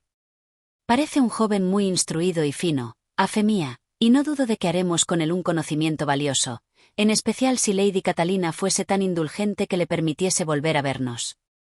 Pero hay algo significativo en lo que dice referente a las muchachas, y si está dispuesto a darles alguna reparación, no seré yo quien le desanime. Aunque es difícil, apuntó Juana, adivinar de qué modo puede entender eso de darnos lo que piensa que nos es debido, su buen deseo le abona ciertamente. Isabel estaba extrañada sobre todo de su extraordinaria deferencia hacia Lady Catalina y de su benigna intención de bautizar, casar y enterrar a sus feligreses cuando fuere preciso. Me parece, dijo, que debe de ser muy singular. No me lo puedo quitar de la cabeza. Hay algo de pomposo en su estilo. ¿Y qué puede significar eso de excusarse por ser heredero del vínculo? No hemos de suponer que lo evitaría si pudiera. ¿Será, papá, tan delicado? No, querida, no lo creo. Tengo grandes esperanzas de que me resulte por completo lo contrario. Hay en su carta tal mezcla de servilismo y presunción que lo hace presentir.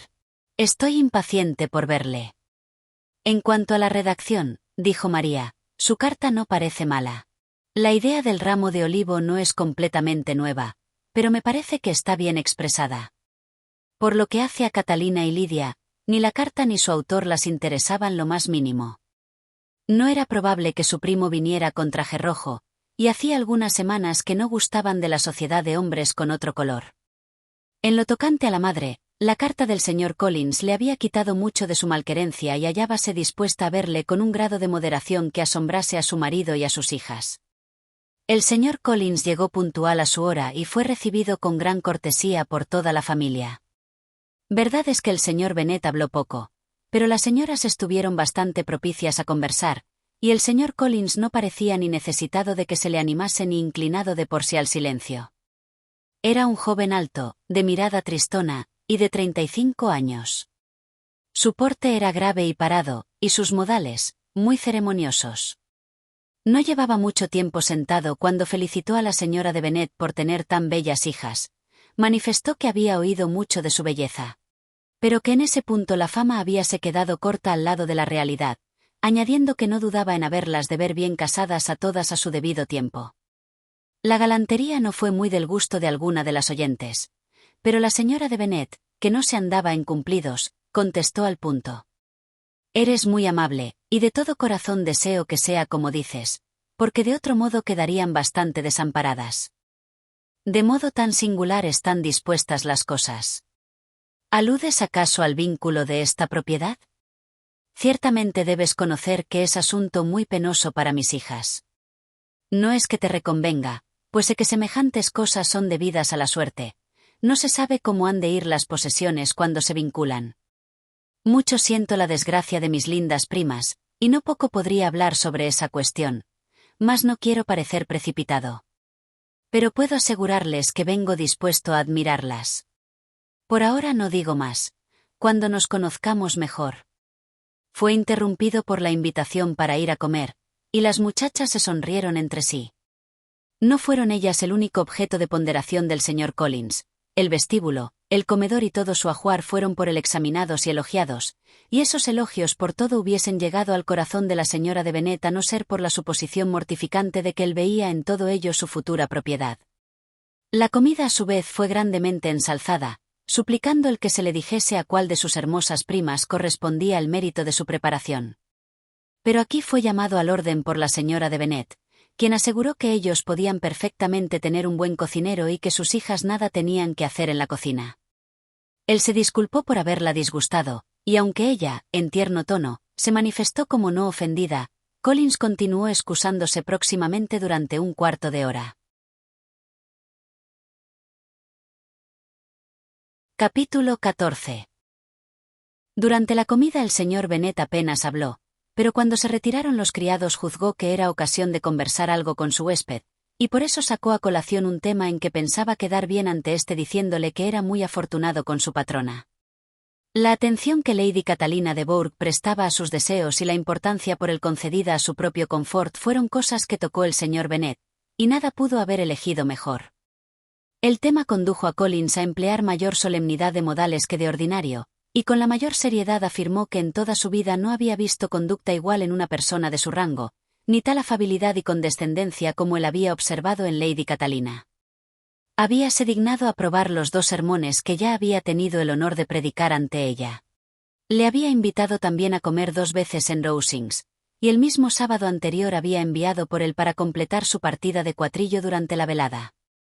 Lady Catalina era tenida por orgullosa por muchos a quienes él conocía, pero él mismo jamás había visto en ella sino afabilidad.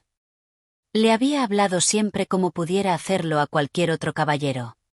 No hacía la menor objeción a que él se reuniese con las gentes de su vecindad, ni porque abandonase en ocasiones su parroquia durante 1 o 2 semanas para visitar a sus parientes. Se había dignado recomendarle siempre que se casase lo más pronto posible, con tal que eligiese con discreción, y le había visitado en su humilde abadía, donde aprobara en absoluto cuantas alteraciones hiciera, llegando hasta sugerirle alguna, entre ellas una relativa a las habitaciones superiores. Cierto que todo eso está muy bien y revela cortesía, dijo la señora de Bennet. Tengo desde luego por muy agradable a esa señora. Lástima que las grandes señoras en general no se le parezcan. ¿Vive cerca de ti?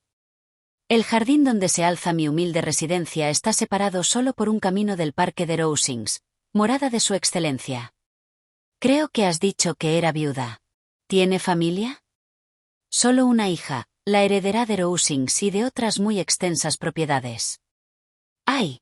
Exclamó la señora de Bennet sacudiendo la cabeza. En ese caso, está mejor que ciertas muchachas. ¿Y qué especie de señorita es? ¿Es guapa? Es en verdad una muy encantadora señorita. La propia Lady Catalina dice que, en cuanto a hermosa, la señorita de Bourgh es muy superior a las más bellas de su sexo, porque hay algo en sus facciones que delata a la joven de distinguida casa. Por desgracia, es de constitución enfermiza, lo cual le ha impedido progresar en ciertos detalles de educación, que de otra suerte no le faltarían, según me ha informado la señora que dirigió su enseñanza y que aún reside con ellas. Pero es muy amable, y a menudo se digna pasar por mi humilde residencia con su faetoncito y sus jacas. ¿Ha sido presentada en sociedad? No recuerdo. Su nombre entre las damas de la corte. Su desigual estado de salud le ha impedido, por desgracia, residir en la capital, y por eso, como dije un día a Lady Catalina, ha privado a la corte británica de su mejor ornato. Su excelencia pareció complacerse con esta idea mía, y podréis comprender que me considero dichoso en dirigirle en todas las ocasiones pequeños cumplidos por el estilo, que siempre son gratos a las damas. Más de una vez he dicho a Lady Catalina que su encantadora hija parecía nacida para duquesa, y que el más elevado rango, en vez de remontarla, quedaría honrado por ella. Tal es el género de cosillas que agrada a su excelencia, y esa es la clase de atenciones que me considero especialmente obligado a tener. Estás en lo cierto, dijo el señor Bennet, y es fortuna para ti poseer el talento de lisonjear con delicadeza. Puedo preguntarte si semejantes gratas atenciones proceden por impulso del momento o son resultado de previo estudio. Brotan por lo general del momento, y aunque a veces me entretengo en idear y preparar esos cumplidos elegantes para poderlos adaptar a las ocasiones que se brindan, siempre anhelo darles tal aire que semejen en lo posible como no estudiados. Las suposiciones del señor Bennet se habían realizado.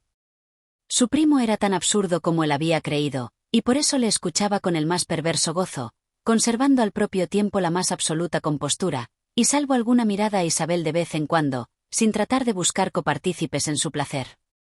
Mas a la hora del teladosis resultaba ya suficiente, y como el señor Bennet tuvo la satisfacción de ver de nuevo en el salón a su huésped, cuando aquel concluyó, invitó a éste a leer en alta voz a las señoras. Collins accedió al punto y se trajo un libro, mas en cuanto lo vio, conocíase enseguida que era de una biblioteca circulante, se detuvo, y excusándose, declaró que jamás leía novelas. Catalina le miró con extrañeza y a Lidia se le escapó una exclamación. Presentáronsele otros volúmenes, y tras algunas dudas, eligió los sermones de Fordyce. Lidia comenzó a bostezar en cuanto él abrió el libro, y antes de que con monótona solemnidad hubiera leído 3 páginas, la misma le interrumpió de este modo. «Sabes, mamá, que nuestro tío Phillips habla de abandonar Richard, y si es así, el coronel Forster lo alquilará. Mi propia tía me lo comunicó así el sábado. Mañana iré a Meryton a saber más sobre eso y a preguntar cuándo regresa de la capital el señor Denny». Las 2 hermanas mayores suplicaron a Lidia que refrenase la lengua, pero Collins, muy ofendido, dejó a un lado el libro y exclamó: «Con frecuencia he observado a cuán pocas señoritas interesan los libros de carácter serio, aunque estén escritos solo para su bien. Confieso que me confunde, pues en verdad que nada puede haber tan ventajoso para ellas como la instrucción. Pero no quiero importunar más tiempo a mi primita».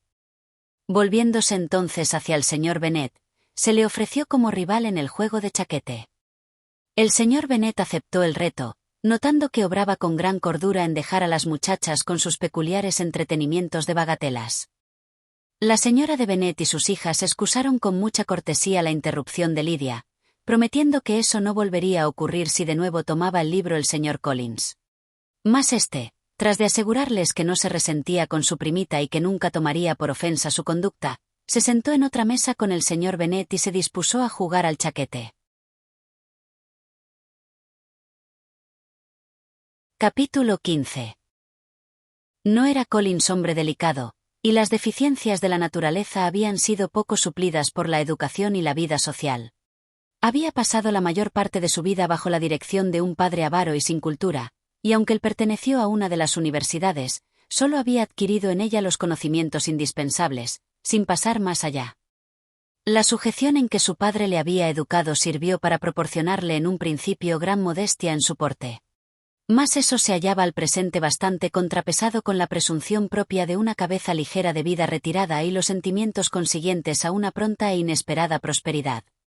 Un afortunado azar le había recomendado a Lady Catalina de Bourgh al quedar vacante el beneficio de Hunsford, y el respeto que sentía por el rango de aquella y su veneración a la misma como su patrona, mezclados con muy buena opinión de sí mismo, de su autoridad como clérigo y de sus derechos como rector, habíanle tornado verdadero compuesto de orgullo y amabilidad, petulancia y modestia.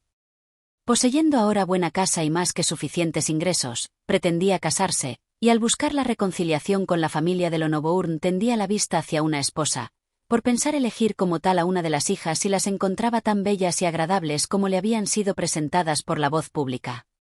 Tal era su plan de reparación y compensación por haber de heredar el patrimonio de su padre, plan que juzgaba excelente, tan elegible como aceptable, a la par que en extremo generoso y desinteresado por su parte. No varió de plan al ver a las muchachas.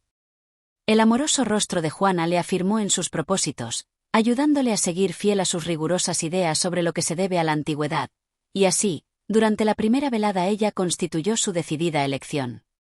Más a la mañana siguiente cambió de rumbo, pues en un cuarto de hora de tete-a-tete con la señora de Bennet antes de almorzar, en conversación que principió él tratando de su casa, y que condujo de modo natural a la declaración de sus proyectos de buscar en Longbourn señora para la misma, oyó de labios de la mencionada, entre muy complacientes sonrisas y otras demostraciones propias para animarle, cierta advertencia relativa a Juana, en quien se había fijado.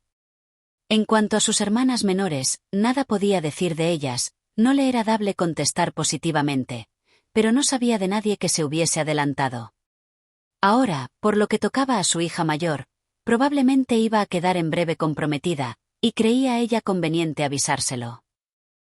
Collins no tenía que hacer sino pasar de Juana a Isabel, y eso quedó pronto resuelto mientras la señora de Bennet atizaba el fuego.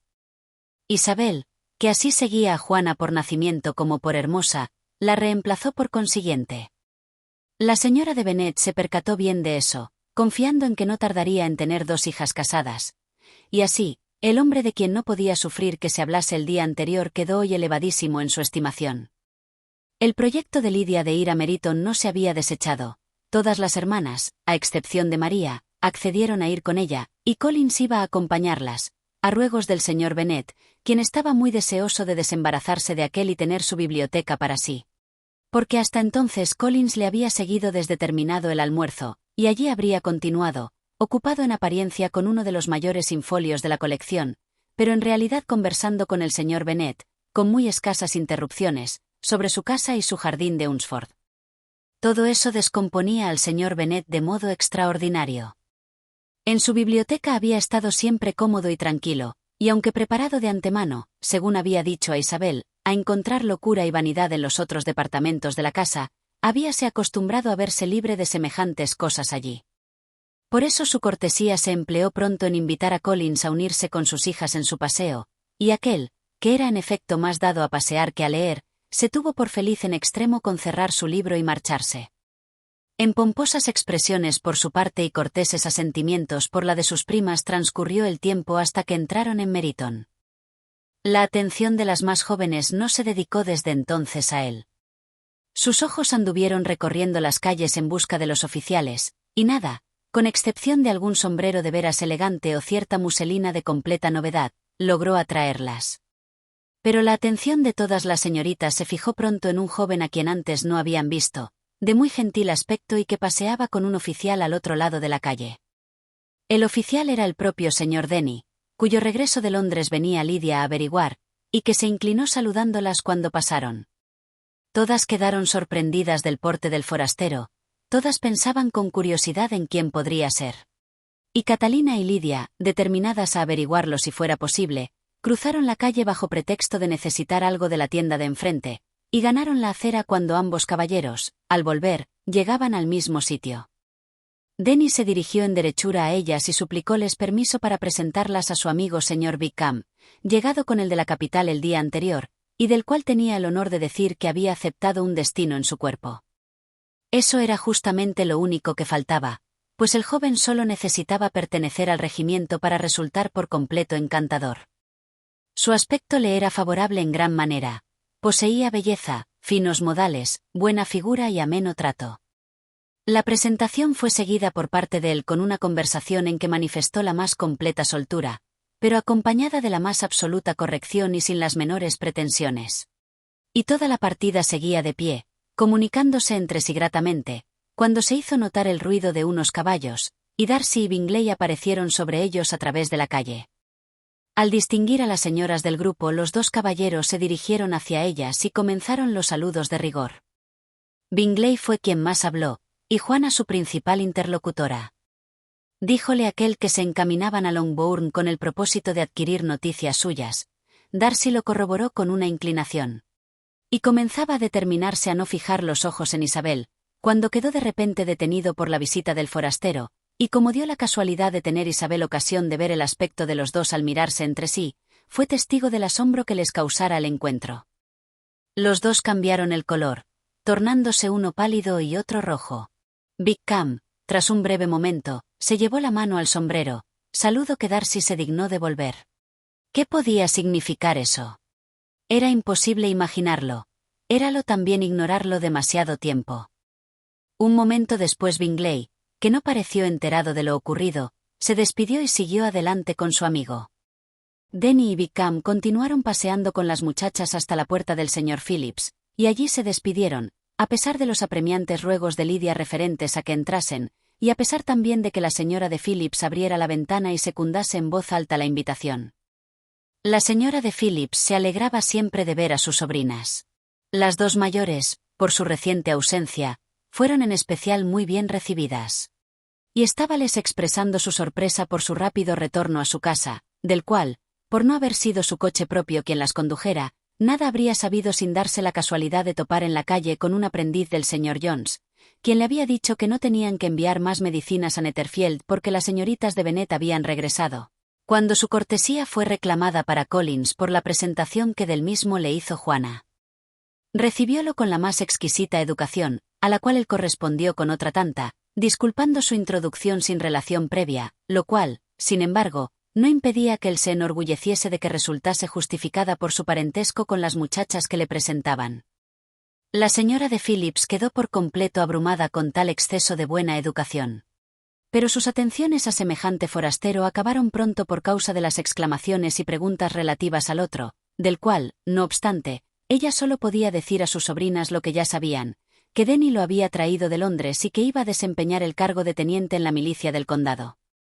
Añadióles que se hallaba observando al otro durante la última hora, mientras paseaban arriba y abajo por la calle, cuando vio aparecer a Wickham.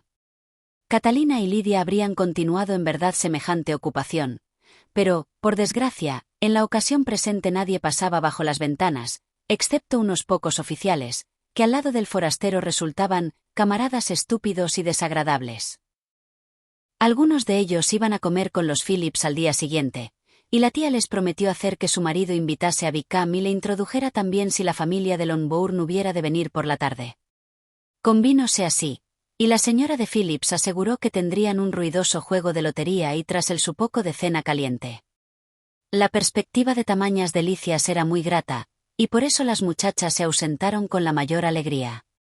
Collins repitió sus excusas al salir de la casa, aunque se le aseguró que eran en absoluto innecesarias. Al volver a casa, Isabel refirió a Juana lo ocurrido entre los dos caballeros.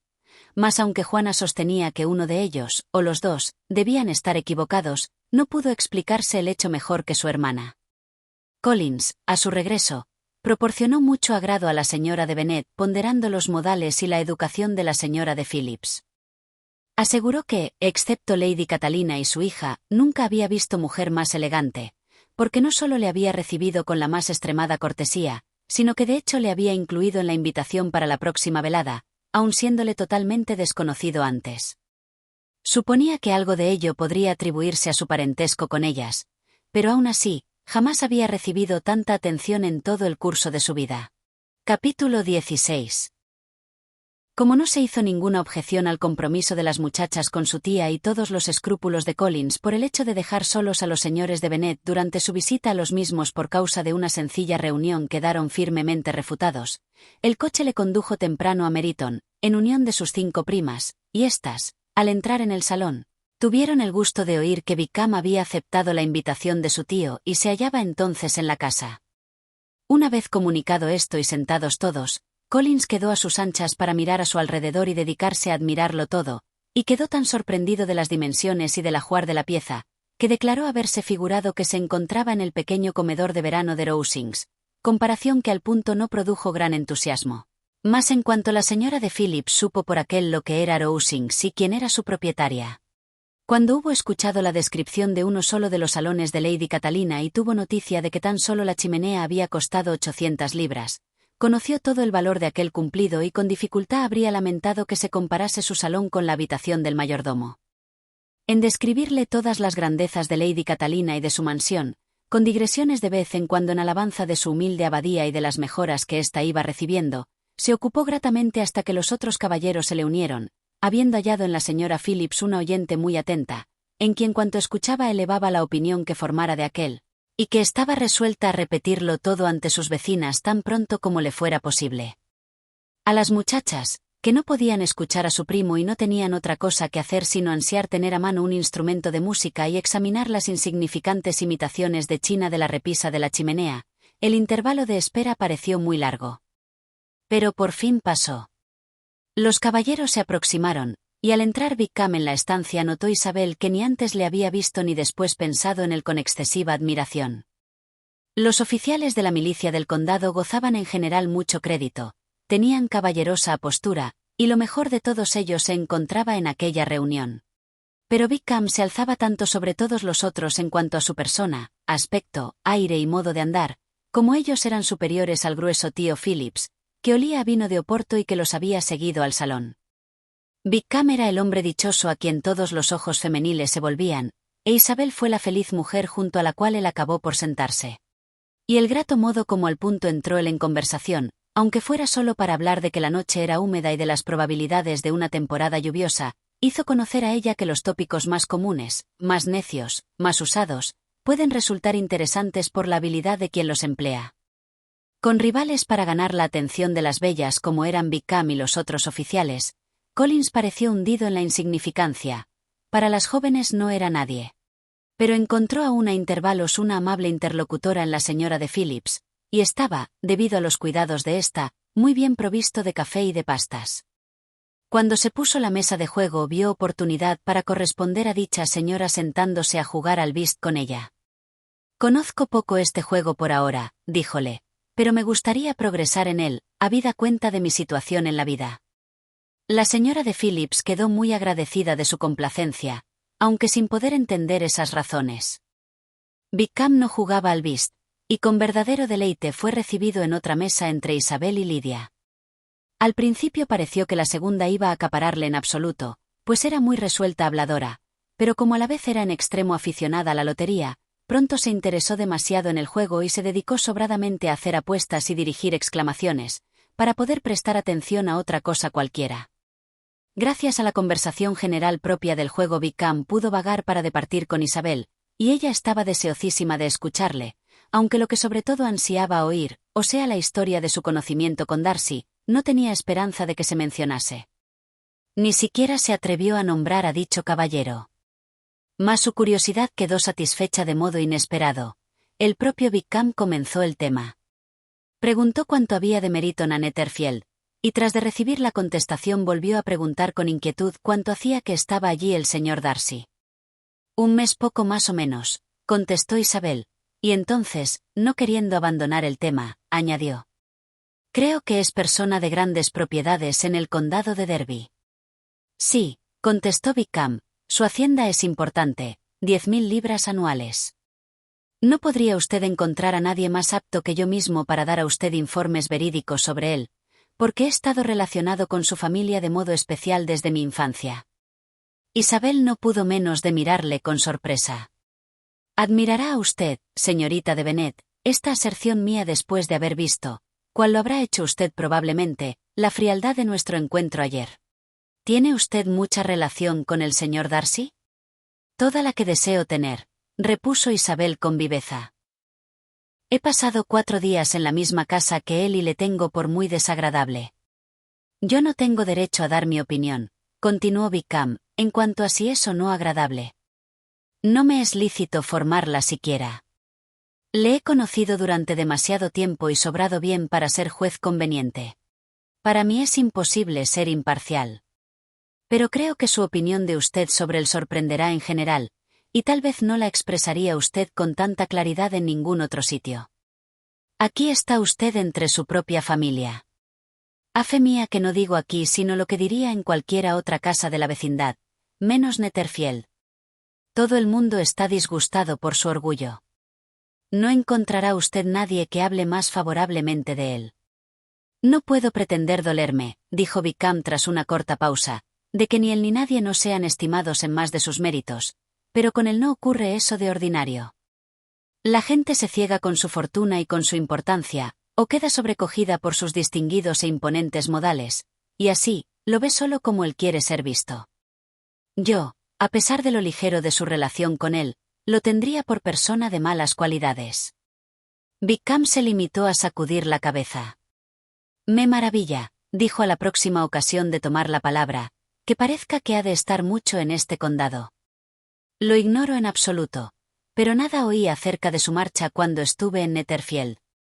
Supongo que a los planes de usted relativos a la milicia del condado no los afectará el que él se encuentre en la vecindad. Vaya, no he de irme porque el señor Darcy esté aquí. Si desea evitar el verme, él será quien haya de partir. No estamos en buena amistad, y me molesta el encontrarle, mas no tengo otra razón para huirle sino una que puedo proclamar ante todo el mundo, el creer haber sido muy maltratado, y los penosos recuerdos de que sea él lo que es. Su padre, señorita de Bennet, el último señor Darcy, fue el mejor hombre que ha existido y el más verdadero amigo que yo tuve jamás. Y así, nunca puedo hablar con Darcy sin que mi alma se oprima con 1000 tiernos recuerdos. Su conducta conmigo ha sido escandalosa, pero confieso sinceramente que cualquiera cosa suya olvidaría mejor que el modo como ha frustrado las esperanzas y deshonrado la memoria de su padre. Isabel observaba que el interés del asunto crecía, y escuchaba con sus 5 sentidos, mas la índole delicada de aquel le vedó preguntar más.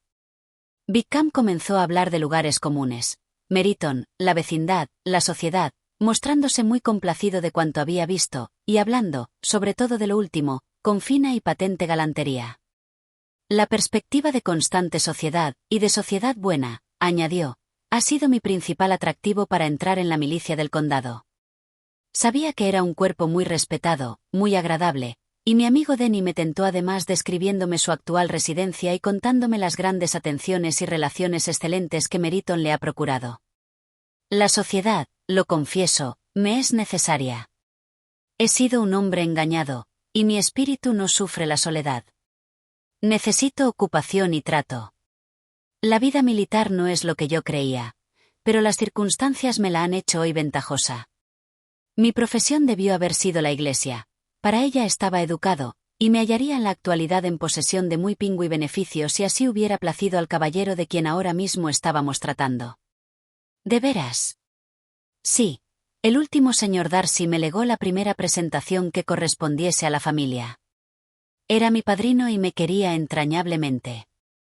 No puedo hacer justicia a su bondad.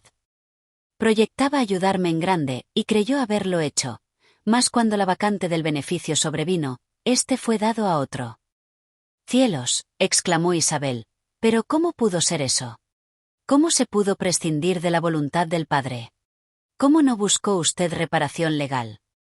Había tal informalidad en los términos del legado, que no abrigaba esperanzas de parte de la ley. Un hombre de honor no habría dudado de la intención, pero Darcy prefirió dudar o tomar aquello como una recomendación meramente condicional, afirmando que yo había perdido todo el derecho por extravagancia e imprudencia, en suma, por nonadas. Lo cierto es que el beneficio quedó vacante hace 2 años, que yo tenía edad para ocuparlo, y que fue dado a otro, y no lo es menos que no puedo acusarme de haber hecho en puridad nada para merecer el perderlo. Tengo un temperamento ardiente, soy indiscreto, y acaso haya expuesto algunas veces mi opinión sobre él, y aun él mismo, con excesiva libertad. No puedo recordar nada peor. Pero el hecho es que somos hombres muy diferentes y que él me odia. Eso es verdaderamente espantoso. Merece el quedar desacreditado en público. Una vez u otra quedará, pero no por mí. Mientras no pueda olvidar a su padre, no puedo provocarle ni comprometerle. Isabel elogió esos sentimientos y tuvo a su interlocutor por más guapo que nunca cuando los expresaba.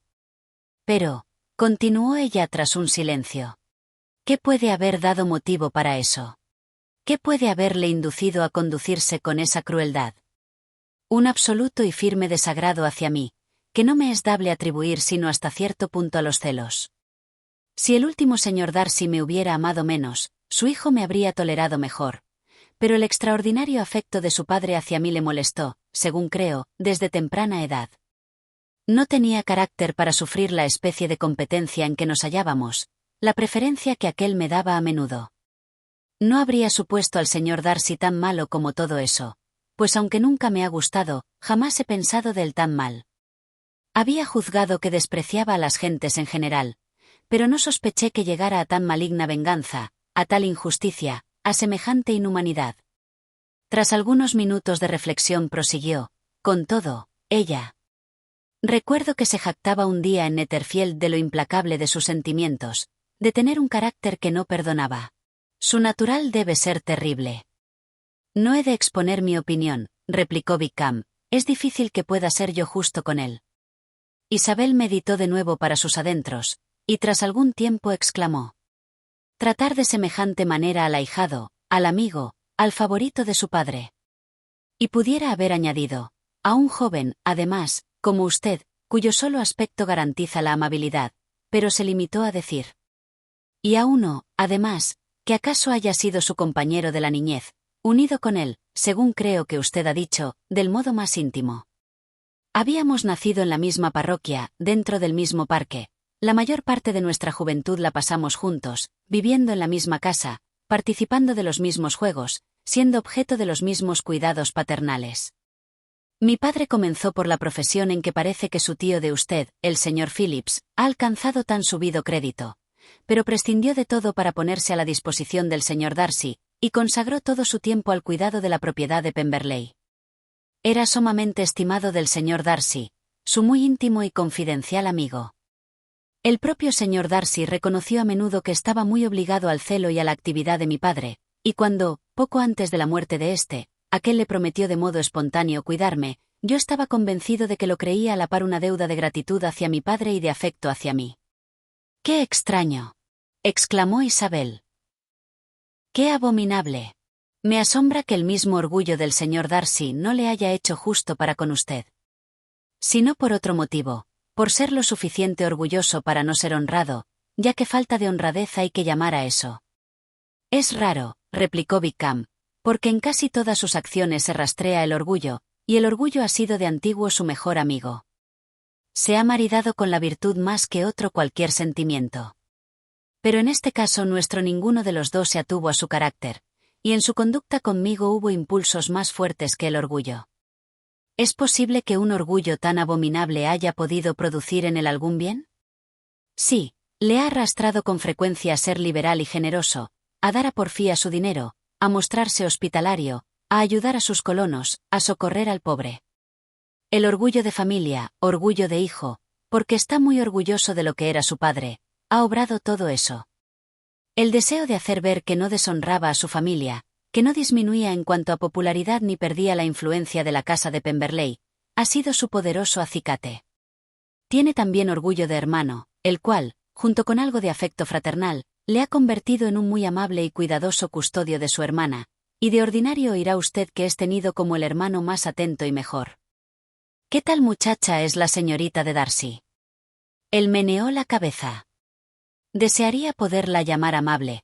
Me da pena hablar mal de un Darcy. Cuando niña era afectuosa y complaciente y por extremo aficionada a mí, y yo he consagrado horas y más horas a su esparcimiento. Mas en la actualidad no representa nada para mí. Es una muchacha bella, entre 15 y 18 años, y creo que muy bien educada. Desde la muerte de su padre su residencia ha sido Londres, donde vive con una señora que cuida de su instrucción. Tras muchas pausas y muchas tentativas de tratar otros asuntos, Isabel no pudo impedir el volver de nuevo al tema primero, diciendo: «Estoy asombrada de la intimidad de esa persona con el señor Bingley. ¿Cómo éste, que semeja el buen humor en persona y que es, así lo creo, sincera y verdaderamente amable, puede tener amistad con un hombre así? ¿Cómo pueden avenirse el uno con el otro? ¿Conoce usted al señor Bingley?» «No, en absoluto nada. Es persona de carácter dulce, amable, encantador. Es imposible que sepa lo que es el señor Darcy. Es probable que no le conozca, pero Darcy puede agradar en cualquier sitio. No necesita esforzarse. Sabe ser compañero familiar si piensa que eso vale el tiempo que en ello emplea. Entre quienes son sus iguales en posición es muy otro de lo que es con los inferiores. Su orgullo jamás le desampara, pero con el rico es propenso a la liberalidad, justo, sincero, razonable, honrado, hasta acaso agradable, contribuyendo algo a ello su fortuna y su figura». Terminada poco después la partida de whist, los jugadores se congregaron alrededor de la otra mesa, y Colin se situó entre su prima Isabel y la señora de Phillips. La última le hizo las preguntas de rigor sobre el resultado de la partida. No había sido gran cosa, había perdido todos los puntos. Mas cuando la misma señora comenzó a expresar su sentimiento por ello, él le aseguró con la mayor gravedad que la cosa no revestía la menor importancia, que consideraba el dinero como una bagatela y que le suplicaba que no se inquietase por ello. «Sé muy bien, señora, que cuando uno se sienta ante una mesa de juego ha de someterse al azar, y felizmente no estoy en circunstancias que haya de conceder importancia a 5 chelines. Sin duda que habrá muchos que no podrían decir lo propio, pero gracias a Lady Catalina de Bourgh estoy muy lejos de necesitar fijarme en tales pequeñeces». La atención de Wickham se dirigió entonces a él, y tras de observarle durante algunos minutos, preguntó en voz baja a Isabel si su pariente trataba con intimidad a la familia de los de Bourgh. «Lady Catalina de Bourgh», respondió ella, «le ha dado hace poco un beneficio. Apenas sé cómo la persona del señor Collins llegó a noticia suya, pero es bien seguro que no hace mucho que se conocen. Usted sabrá con seguridad que Lady Catalina de Bourgh y Lady Anna Darcy eran hermanas, y que, por consiguiente, aquella es hoy día la tía del señor Darcy». «No, por cierto. No sabía nada de los parentescos de Lady Catalina. Jamás oí hablar de ella hasta anteayer. Su hija, la señora de Bourgh, poseerá una inmensa fortuna, y dícese que ella y su primo unirán los dos estados». Esta noticia hizo sonreír a Isabel, que se acordó de la señorita de Bingley. Vanas eran, en efecto, las atenciones de ésta, inútiles su afecto a la hermana y sus elogios a él si Darcy se hallaba destinado a otra. «El señor Collins», añadió Isabel, «habla altamente de ambas, de Lady Catalina y de su hija. Mas, por algunos detalles que ha contado de su señoría, sospecho que la gratitud le engaña y que, a pesar de ser su patrona, es mujer arrogante y vanidosa». «Opino que es ambas cosas en alto grado», replicó Wickham. «No la he visto desde hace muchos años, pero recuerdo muy bien que jamás me gustó y que sus modales eran dictatoriales e insolentes. Goza reputación de ser en extremo perspicaz, mas pienso que una parte de su talento se la prestan su rango y su fortuna, otra, sus modales autoritarios, y el resto, el orgullo de su sobrino, quien cree que cuantos se relacionan con él han de poseer entendimiento de primera». Isabel confesó que él se había explicado sobre eso de modo muy razonable, y ambos continuaron juntos hablando con mutua satisfacción hasta que la cena puso fin a las cartas y proporcionó a las demás señoras parte de las atenciones de Wickham. No pudo entrar en verdadera conversación, dado el ruido de los comensales del señor Phillips, pero sus modales le recomendaron a todas. Cuanto decía lo decía bien y cuanto hacía estaba bien hecho. Isabel se marchó con la cabeza llena de él.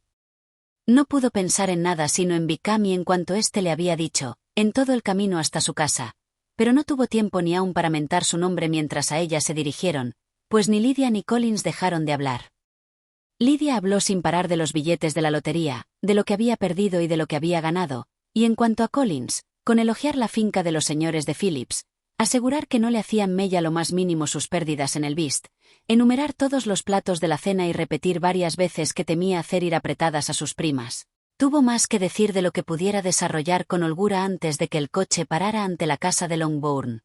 Capítulo 17. Isabel contó a Juana, al día siguiente, lo ocurrido entre Wickham y ella. Juana lo escuchó con asombro e interés. No acertaba a creer que Darcy mereciese tan poco la estimación de Bingley, y no obstante, no llegaba a dudar de la veracidad de un joven de tan estimable aspecto como Wickham. La mera posibilidad de que hubiera soportado tales crueldades era suficiente para excitar todos sus tiernos sentimientos, y por consiguiente no restaba para ella sino pensar bien de ambos, defender la conducta de los dos y atribuir a casualidad o a error lo que no podía explicarse de otro modo. Ambos, decía, han sido engañados de una manera u otra, y en algo de que no podemos formarnos idea, estoy segura. Gentes interesadas en ello los han puesto mal entre sí. En suma, es imposible para nosotras conjeturar las causas o circunstancias que los han enemistado sin mengua de ninguna de las partes. Muy cierto, y ahora, querida Juana, ¿qué vas a decir en favor de esa gente interesada que por lo visto ha tomado cartas en el asunto? Justifícalas también, o habremos de pensar mal de alguien. Ríete cuanto gustes, pero no me apartarás de mi opinión.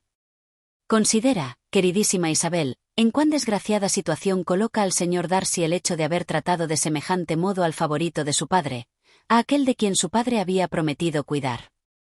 No es posible. Nadie de pasaderos sentimientos humanitarios, ninguno que tenga en algo su propio carácter puede ser capaz de ello. ¿Es posible que sus más íntimos amigos vivan tan engañados respecto de él? Oh, no.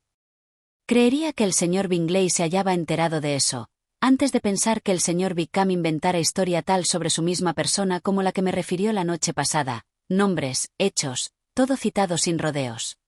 Si eso no es así, que lo refute el señor Darcy. Además, la verdad le salía por los ojos. Es cosa en verdad dificultosa, es caso angustioso. No se sabe qué pensar. Perdona, se sabe con exactitud lo que se debe pensar. Pero Juana podía dar por cierta solo una cosa, que si Bingley estaba enterado de eso sufriría mucho cuando el asunto se hiciese público. Las dos señoritas fueron sorprendidas en el plantío, donde se habían estado comunicando, por la llegada de algunas de las mismas personas de quienes hablaban, de Bingley y sus hermanas. Venían a invitarlas personalmente para el baile de Netherfield, esperado desde hacía tiempo, que se había fijado para el próximo martes. Las dos señoras se congratularon de volver a ver a su amiga, dijeron que hacía un siglo que no se veían, y le preguntaron como de pasada qué había hecho desde su separación. Al resto de la familia dedicaron escasos cumplidos, huyendo de la señora de Bennet todo lo posible y hablando poco a Isabel y nada a las demás. Pronto se marcharon, levantándose de sus asientos con una prontitud que sorprendió al hermano y atropellándose cuanto les fue dable para librarse de las cortesías de la señora de Bennet. La perspectiva del baile de Netherfield fue por extremo grata a todo el elemento femenino de la familia. La señora de Bennet dio en considerarlo como un obsequio dedicado a su hija mayor, y se jactaba de modo especial de haber recibido la invitación del propio Bingley y no por medio de ceremoniosa tarjeta. Juana fantaseaba una velada feliz con la sociedad de sus amigas y las atenciones del hermano, e Isabel pensaba con deleite en bailar mucho con Wickham y en ver la confirmación de toda la consabida historia en las miradas y conducta de Darcy. La dicha que se prometían Catalina y Lydia era más independiente de determinados sucesos y de personas determinadas en particular, porque aunque ambas, lo mismo que Isabel, pensaban bailar con Wickham la mitad de la noche, no era el de ningún modo la única pareja que podía satisfacerlas, y de todos modos, un baile era un baile. Aún María pudo asegurar a su familia que no le desagradaba. Mientras pueda tener para mí las mañanas, dijo ella, es suficiente. No reputo sacrificio unir con eso, en ocasiones, invitaciones para veladas. La sociedad nos reclama a todos, y me tengo por una de las que consideran apetecibles para todo el mundo los intervalos de recreo y diversión. El espíritu de Isabel estaba en aquellos momentos tan dedicado a esa fiesta que, aun no hablando a menudo a Colin sin necesidad, no pudo evitar el preguntarle si proyectaba aceptar la invitación de Bingley y si tendría por adecuado al el concurrir a esa diversión. Y quedó más sorprendida que otra cosa al encontrarse con que no abrigaba escrúpulo ninguno en cuanto a ese punto, hallándose muy lejos de temer reproches ni del arzobispo ni de Lady Catalina de Bourgh por aventurarse a bailar. Te aseguro, díjole, que de ninguna manera creo que los bailes de ese género, ofrecidos por un joven de respetabilidad a gentes igualmente respetables, puedan ocultar malas tendencias, y tan lejos estoy de censurarme porque yo mismo baile, que proyecto verme honrado con las manos de todas mis bellas primas durante la velada. Y así, aprovecho esta oportunidad para solicitar la de Isabel para los 2 primeros números en especial, preferencia que confío que será atribuida por mi prima Juana a su debida razón y no a falta de consideración para con ella. Isabel se vio por completo cogida. Habíase propuesto quedar comprometida por Wickham para esos mismos bailes, y tener en su lugar a Collins. Su pregunta no había podido salirle peor.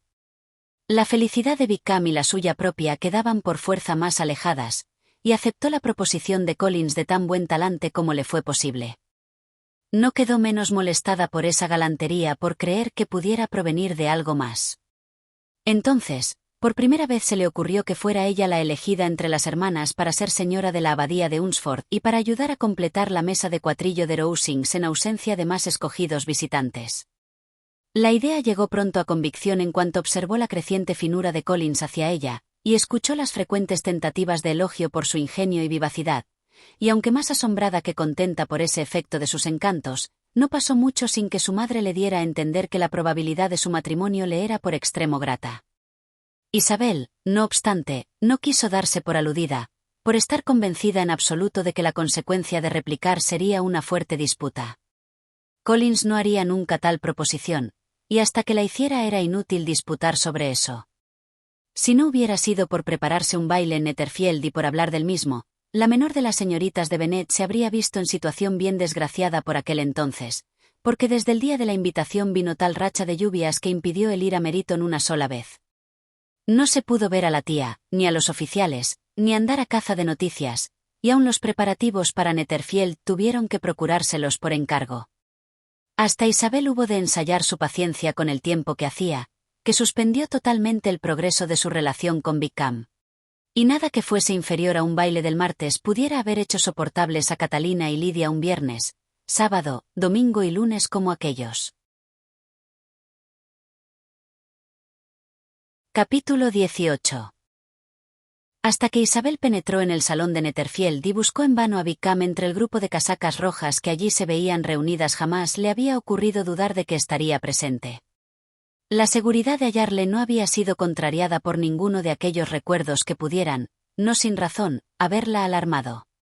Se había vestido con más esmero que de ordinario y preparado en su interior para conquistar cuanto en él quedara por someter a su corazón, confiada en que no podría ganarse más en aquella velada. Pero al instante le asaltó la terrible sospecha de que, a gusto de Darcy, hubiese sido el omitido en la invitación de Bingley a los oficiales. Y aunque el caso no era ese, el hecho cierto de su ausencia le fue comunicado por el señor Denny, a quien ansiosa se dirigió Lidia, y el cual dijo que Wickham se había visto obligado a ir a la capital por negocios el día anterior, sin haber regresado, añadiendo con significativa sonrisa: No creo que sus negocios le habrían reclamado hoy precisamente si no hubiera deseado evitar aquí a cierto caballero.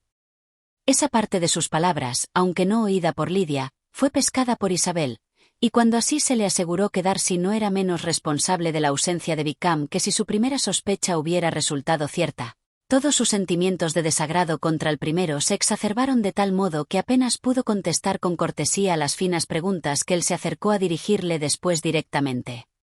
Atención, indulgencia con Darcy eran injurias a Wickham. Se decidió a suprimir toda clase de conversación con él, y le entró tal grado de mal humor que ni aun pudo vencerlo del todo al hablar con Bingley, cuya ciega parcialidad le irritaba.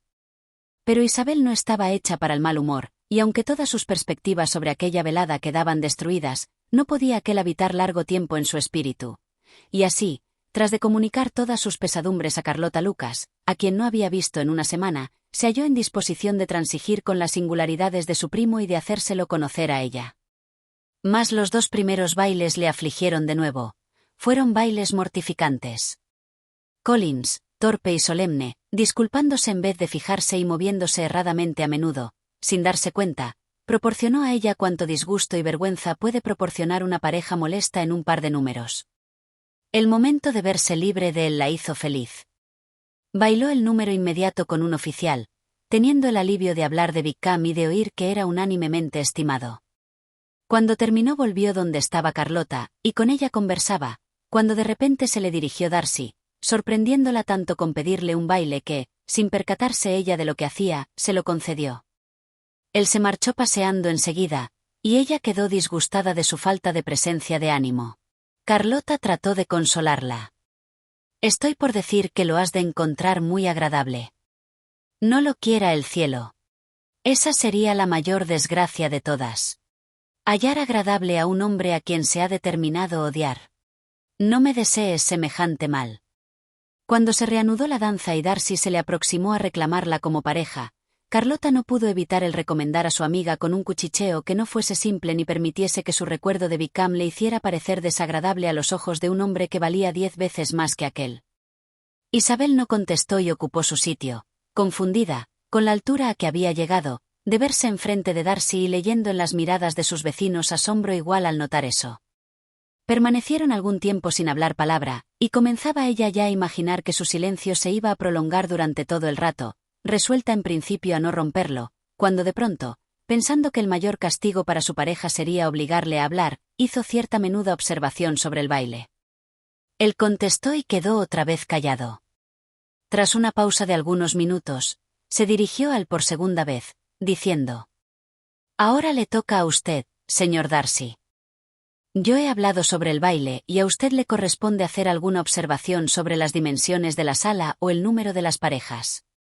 Él sonrió y le aseguró que diría lo que ella quisiese. «Muy bien. Esa contestación es procedente. ¿Acaso pudiera usted ir diciendo poco a poco que los bailes particulares son más agradables que los públicos, pero por ahora podemos seguir callados? ¿Suele usted hablar cuando baila?» «Algunas veces. Es preciso hablar un poco. ¿Sabe usted? Parecería raro estar juntos en completo silencio durante media hora, pero, en beneficio de algunos, la conversación hay que llevarla de modo que se diga lo menos posible. ¿Se refiere usted en eso a sus propios sentimientos o piensa usted que complace los míos?» «Las dos cosas», contestó Isabel con ingenio, «porque siempre he hallado gran semejanza en el modo de ser de nuestros ánimos. Ambos somos de igual temple insociable, taciturno, enemigo de hablar, a no ser que esperemos decir algo que admire a toda la reunión y que pase a la posteridad con todo el brillo de un proverbio. Estoy seguro de que no es ese el carácter de usted. En cuanto a lo que la descripción se pueda parecer al mío, no puedo decidirlo. Usted sin duda lo juzga fiel retrato. No debo yo juzgar mi propia obra». Él no contestó, y llevaban camino de permanecer de nuevo en silencio hasta que concluyese el baile, cuando le preguntó si ella y sus hermanos iban a menudo a Meryton. Ella contestó afirmativamente, e incapaz de resistir a la tentación, añadió: «Cuando nos encontró usted el otro día acabábamos precisamente de hacer un nuevo conocimiento». El efecto fue inmediato. Profunda sombra de altanería se manifestó en sus facciones, mas no dijo una palabra, e Isabel, aun culpándose por su propia debilidad, no osó pasar más adelante. Al fin, Darcy habló, y de modo forzado dijo: «El señor Wickham está dotado de tan gratos modales que puede contar por seguro el hacer amigos. Menos seguro es que sea igualmente capaz de conservarlos». «Ha tenido la desgracia de perder la amistad de usted», replicó Isabel con énfasis, «y de tal modo que lo habrá de sentir toda la vida». Darcy no contestó y pareció deseoso de variar de tema.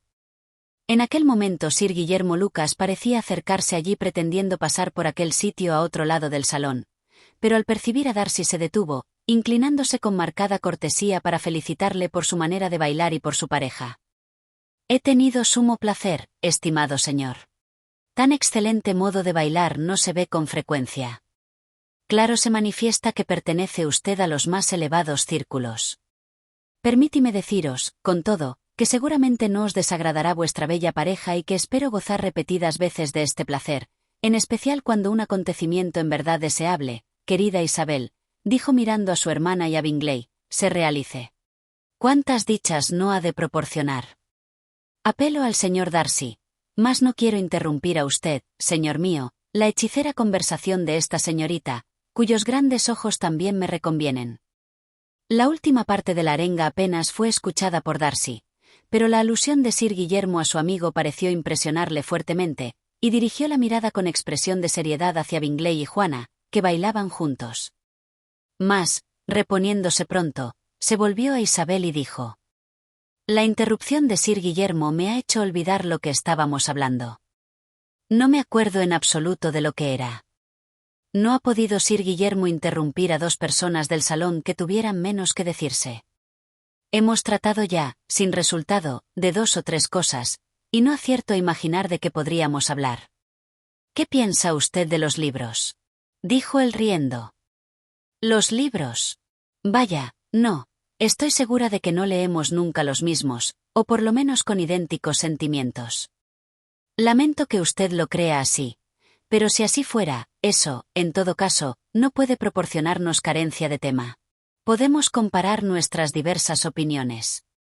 No, no puedo hablar de libros en un salón de baile. Mi cabeza está siempre llena de alguna otra cosa. En tales circunstancias le ocupa a usted siempre el presente, ¿no es así? Dijo él con sonrisa que revelaba duda. Sí, siempre, contestó ella sin saber lo que decía, pues su pensamiento había volado lejos, según reveló después al exclamar repentinamente. Recuerdo haber oído a usted en una ocasión que usted con dificultad perdonaba, que una vez nacido en usted un sentimiento no era ya apaciguable. Supongo, pues, que será usted muy cauto en hacerlos brotar. Lo soy, dijo con voz firme. ¿Y nunca se permite usted cegarse por algún prejuicio? Creo que no. Los que jamás cambian de opinión deben asegurarse de juzgar bien al principio. ¿Puedo preguntar a qué tienden esas preguntas? Sencillamente a que desentrañen el carácter de usted, repuso ella tratando de reprimir su gravedad.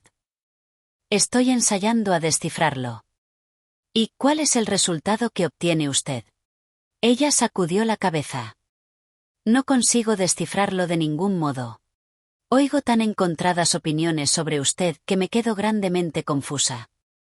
Reconozco, contestó él con gravedad, que las opiniones sobre mí variarán mucho, y desearía, señorita de Bennet, que no esbozase usted ahora mi carácter, pues hay razones para pensar que su obra no obtendría crédito de nadie. Es que si ahora no le saco a usted el parecido no tendré otra ocasión de hacerlo. No querría de modo alguno dilatar ese gusto de usted, replicó él fríamente. Ella no habló más, y terminado el número de baile se separaron en silencio, disgustados ambos, aunque no en igual grado, porque en el pecho de Darcy anidaba un poderoso sentimiento hacia ella, y pronto la perdonó, dirigiendo toda su ira contra otro. No hacía mucho que se habían separado, cuando la señorita de Bingley se llegó a ella y, con expresión de cortés desdén, le habló así. ¿Cómo? Isabel, he oído que está usted satisfechísima de Jorge Wickham. Su hermana de usted me ha estado hablando de eso y haciéndome preguntas, y creo que ese joven se olvidó de decir a usted, entre lo que le comunicó, que era hijo del anciano Wickham, el último administrador del señor Darcy.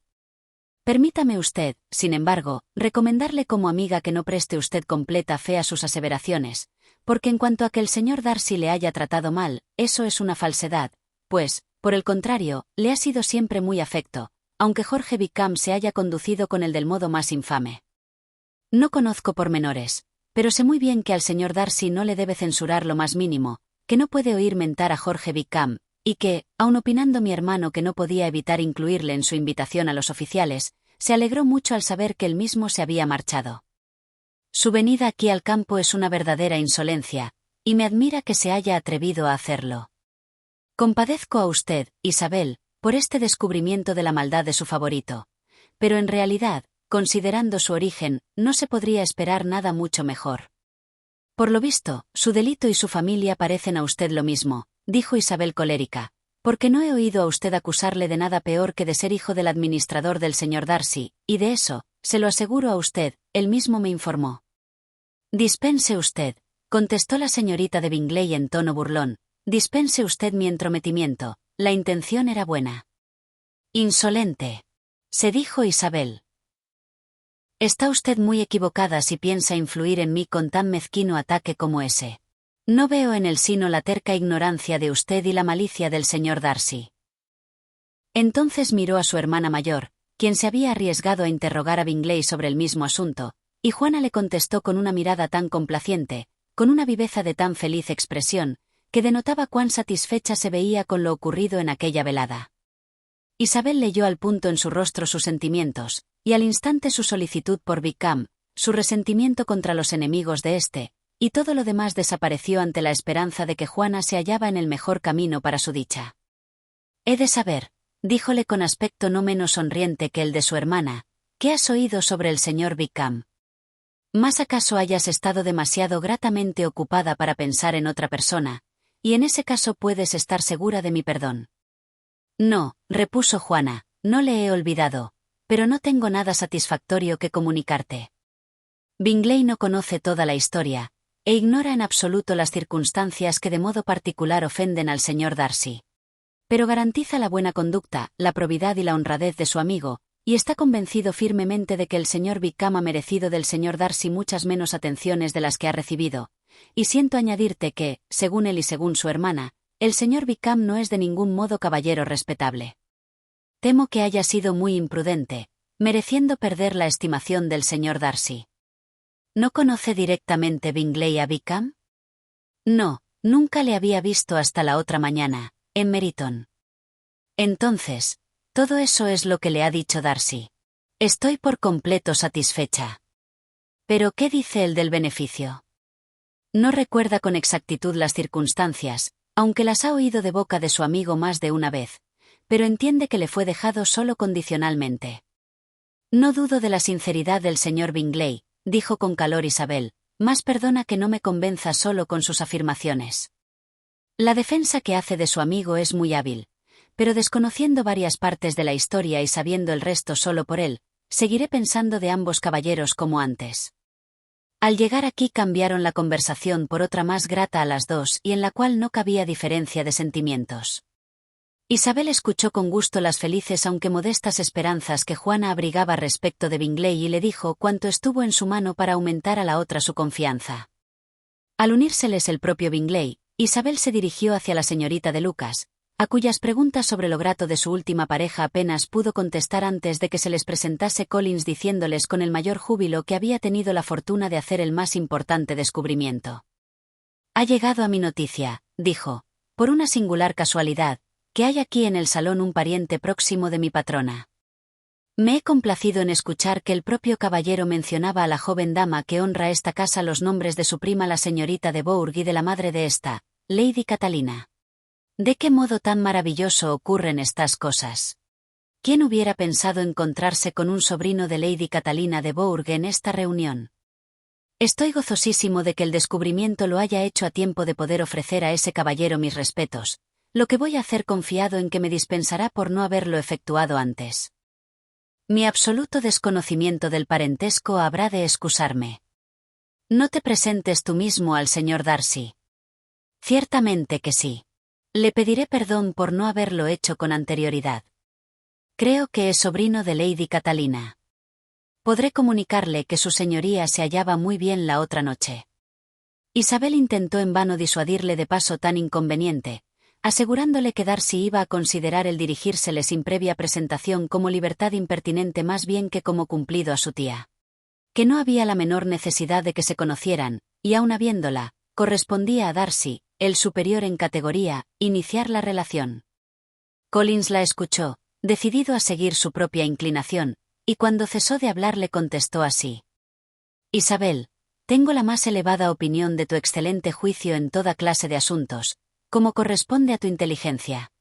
Pero permíteme manifestarte que debe mediar gran diferencia entre las fórmulas de ceremonia establecidas para los legos y las referentes a los clérigos. Porque te haré observar que considero la profesión de clérigo como equiparada en cuanto a dignidad al más alto rango del reino, con tal que quien la posee guarde al propio tiempo conveniente humildad en su conducta. Habrás de permitirme, pues, seguir en esta ocasión los dictados de mi conciencia, los cuales me impulsan a ejecutar eso, que considero como un deber. Dispénsame, pues, prescindir de aprovecharme de tus avisos, que en todos los otros asuntos serán mi guía constante, y por creer que en el caso presente soy más apto que una joven como tú, por educación y por constante estudio, para decidir lo que es debido. Y con una profunda inclinación la dejó para dirigirse a Darcy, cuyo recibimiento observó ella con ansiedad, y cuyo asombro al verse saludado así quedó patente. Collins principió su discurso con una solemne cortesía, y aunque Isabel no oyó ni una palabra del mismo, experimentó iguales sentimientos que si lo oyera, viendo en los movimientos de los labios las palabras «disculpa», «Hunsford» y «Lady Catalina». Molestábale verle en Berlina ante semejante persona. Darcy observaba a su interlocutor con gran sorpresa, y cuando éste por fin le dio lugar para hablar, contestó con aire de fría cortesía. Pero Collins no se desanimó, y habló de nuevo, y el desprecio de Darcy pareció subir de punto con lo largo del segundo discurso, y así, al final no hizo sino una ligera inclinación y se marchó a otro sitio. Entonces Collins volvió hacia Isabel. «Te aseguro», le dijo, «que no tengo motivos para quedar descontento del recibimiento». El señor Darcy parecía muy complacido por mi atención. Me ha contestado con la mayor finura, haciéndome hasta el cumplido de decir que estaba tan convencido del buen juicio de Lady Catalina que daba por seguro que jamás dispensaría un favor sin que se mereciera. Esa ha sido en verdad una idea hermosa. En resumen, quedo muy satisfecho de él. Como Isabel no tenía el menor interés en proseguir, consagró su atención casi por entero a su hermana y a Bingley, y el cúmulo de reflexiones agradables a que dieron nacimiento sus observaciones la hicieron casi tan dichosa como a Juana. Vióla con la imaginación establecida en aquella misma casa, con cuántas dichas podía proporcionar un matrimonio de verdadera inclinación, y se sintió capaz en tales circunstancias hasta de procurar que le agradasen las dos hermanas de Bingley. Con facilidad adivinó que los pensamientos de su madre iban por el mismo camino, y determinó no aventurarse a ir a su lado, por miedo de escuchar demasiadas cosas. Por eso, cuando se sentaron a cenar reputó por la mayor de las desgracias el que las colocaran juntas, y la disgustó de modo profundo ver que su madre hablaba a determinada persona, a Lady Lucas libre y abiertamente solo de su esperanza de que Juana se casara pronto con Bingley. Era tema encantador, y la señora de Bennet parecía incapaz de cansarse de enumerar las ventajas de esa alianza. El ser el joven tan atrayente y tan rico y el vivir solo a 3 millas de ellas eran ya los primeros motivos de agrado, siendo además muy grato considerar cuán afecta era Juana a las dos hermanas, quienes, a no dudar, habrían de ansiar la unión tanto como ella misma. Por otra parte, ese casamiento significaba una risueña expectativa para las hermanas menores de Juana, pues podría conducirlas a encontrar otros hombres ricos. Y por fin, era tanto más grato a su edad, en que podía confiar el cuidado de sus hijas solteras a la hermana mayor, cuanto que así no se vería obligada a buscar más compañía que la que le gustase. Preciso era considerar esta circunstancia como motivo de alegría, porque es de rigor en casos así, pero lo cierto es que a nadie apetecía menos que a la señora de Bennet el quedarse en casa, por más edad que tuviere. Concluyó deseando que Lady Lucas fuese pronto tan afortunada, aunque creyendo seguro, y revelándolo a las claras con aire de triunfo, que no había de ello trazas. En vano Isabel procuró reprimir el torrente de palabras de su madre y persuadirla a describir su felicidad en voz menos perceptible, porque, para mayor mortificación suya, notó que lo principal de ello era escuchado por Darcy, que se sentaba enfrente de ellas. Su madre no hacía sino regañarla por necia. «Dime, ¿qué tengo que ver con el señor Darcy para temerle? Es bien cierto que no le debemos ninguna fineza especial para vernos obligadas a no decir nada que no le guste oír. Por Dios, mamá, habla más bajo. ¿Qué ventaja puede reportarte ofender al señor Darcy? ¿Quieres no recomendarte nunca a su amigo por proceder así?» Más nada de cuanto dijo produjo resultado. La madre siguió manifestando sus ideas del mismo desembozado modo e Isabel se enrojecía más y más de vergüenza y sufrimiento. No podía evitar el mirar con frecuencia a Darcy, aunque cada mirada la convenciera más de lo que temía, pues aunque no siempre miraba él a su madre, estaba segura de que la atención la fijaba invariablemente en ellas. La expresión de su rostro cambiaba gradualmente desde el desprecio y la indignación hasta una circunspecta y fría gravedad. Pero al cabo la señora de Bennet no tuvo más que desembuchar, y Lady Lucas, que había estado largo tiempo bostezando con la enumeración de dichas en que no veía posibilidad de participar, se entregó a los placeres del pollo y del jamón frío. Entonces comenzó a revivir Isabel. Mas no fue largo ese intervalo de tranquilidad, pues al acabar la cena se habló de cantar y sufrió la mortificación de ver que María, tras muy escasas súplicas, se disponía a dejarse oír en la reunión. Con muy significativas miradas y callados ruegos trató aquella de impedir esa muestra de complacencia, pero en balde. María no quiso darse por entendida. Una oportunidad así la hechizaba, y comenzó su canción. Los ojos de Isabel se fijaron en ella, revelando las más penosas impresiones, y observó cómo seguía con varias estrofas, con afán que fue muy mal recompensado a la conclusión. Pues María, al recibir, con la gratitud de los reunidos, una leve indicación de que los favoreciera otra vez, comenzó de nuevo tras una pausa de medio minuto. Las facultades de María no eran de ningún modo a propósito para esa exhibición, su voz era dulce y sus modales afectados. Isabel se vio en la agonía. Miró a Juana para ver cómo sobrellevaba aquello, pero Juana hablaba con Bingley muy tranquila. Miró a sus otras dos hermanas y las percibió haciéndose guiños entre sí. Miró a Darcy y lo encontró imperturbablemente grave. Miró por fin a su padre, impetrando su favor para que María no se pasase cantando toda la noche. Él pescó su seña, y cuando María hubo acabado su segunda canción le dijo en alta voz: «Niña, seguir sería demasiado. Nos has entretenido ya bastante. Deja lugar de exhibirse a las otras señoras». Aun aparentando no oír, María quedó algo desconcertada, e Isabel, entristecida por ella y por las frases de su padre, pensó que su ansiedad no había resultado provechosa. Otras personas de la reunión se dedicaron entonces a la música. «Si yo», dijo a la sazón Collins, «tuviera la fortuna de ser apto para el canto, estoy seguro de que me gustaría mucho obligar a la concurrencia ejecutando algún aire, porque considero que la música es una distracción inocente y en absoluto compatible con la profesión de clérigo. Mas no puedo afirmar que podamos justificar el empleo de parte de nuestro tiempo con la música, porque tenemos en verdad otras cosas a que atender. El rector de una parroquia tiene mucho que hacer. En primer lugar, ha de calcular un ajuste de los diezmos que, siendo beneficioso para sí, no sea gravoso para su patrono. Ha de escribir sus sermones, y el tiempo que le reste no será excesivo para los deberes de su parroquia y para el cuidado y mejora de los habitantes de la misma, cuya vida no puede excusarse de hacer todo lo confortable que se pueda. Y no tengo por cosa de poca monta el que posea modales atentos y conciliadores con todo el mundo, en especial con aquellos a quienes es deudor de su presentación. No puedo dispensarle de semejante deber ni pensar bien de quien prescinda de cualquiera ocasión que se ofrezca de testimoniar sus respetos a cualquier pariente de la familia». Y con una reverencia a Darcy acabó su discurso, el cual fue pronunciado en voz tan alta que lo oyó la mitad del salón. Unos quedaron mirándose, otros se sonrieron, mas ninguno miró tan risueñamente como el propio señor Bennet, mientras su esposa ponderaba en serio a Collins por haberse expresado de tan delicada manera, haciendo notar a Lady Lucas que era su pariente un sabio notable y excelente especie de joven. A Isabel le pareció que si hubiera contratado a todos los de su familia para ponerse en evidencia cuanto les fuera posible durante la velada no habrían podido desempeñar sus papeles con más ingenio y mejor resultado. Y daba gracias de que a Bingley y a su propia hermana les había pasado inadvertida buena parte de semejante escena y de que los sentimientos del no fueran para borrarse por las locuras que tenía que haber presenciado. Mas el que las dos hermanas de él y Darcy tuvieran tal oportunidad de ridicularizar a su pariente era ya suficiente desgracia, y no pudo ella determinar si el silencioso desprecio del caballero o las insolentes sonrisas de las señoras era lo más intolerable. El resto de la velada le proporcionó escasa distracción.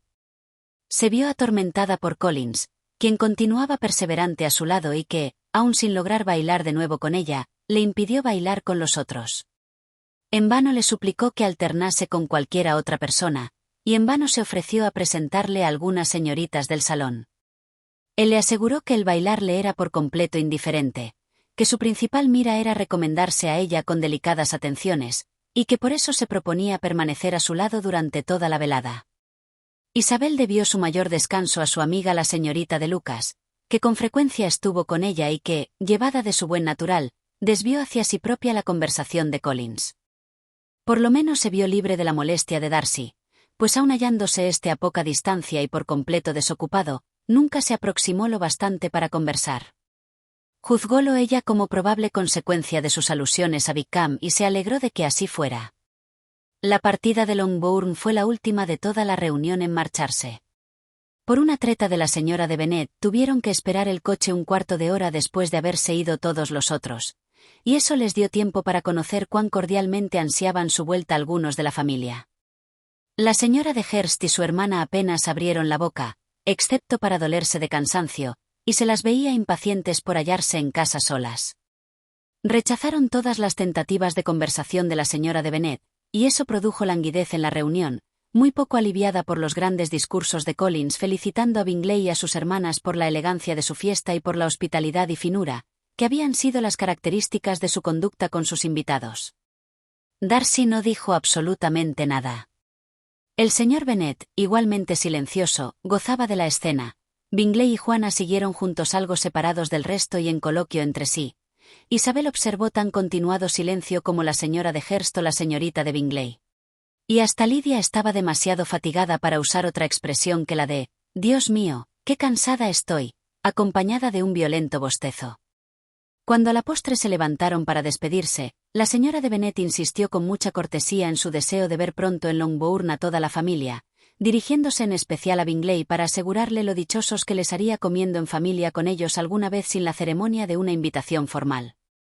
Bingley era todo satisfacción, y al instante se comprometió a aprovechar la primera coyuntura de visitarlos tras su regreso de Londres, a donde se veía forzado a ir al día siguiente por corto tiempo.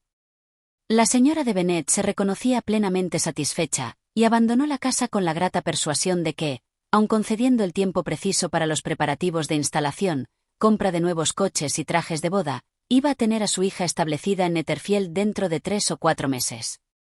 Con idéntica seguridad pensaba tener otra hija casada con Collins, y con suficiente aunque no igual contento. Isabel era para ella la menos querida de todas las hijas, y por más que el pretendiente y el casamiento eran bastante buenos para ella, el valor de ambas cosas quedaba eclipsado ante Bingley y Netherfield. Capítulo 19. Al día siguiente se desarrolló en Longbourn nueva escena. Collins se declaró formalmente.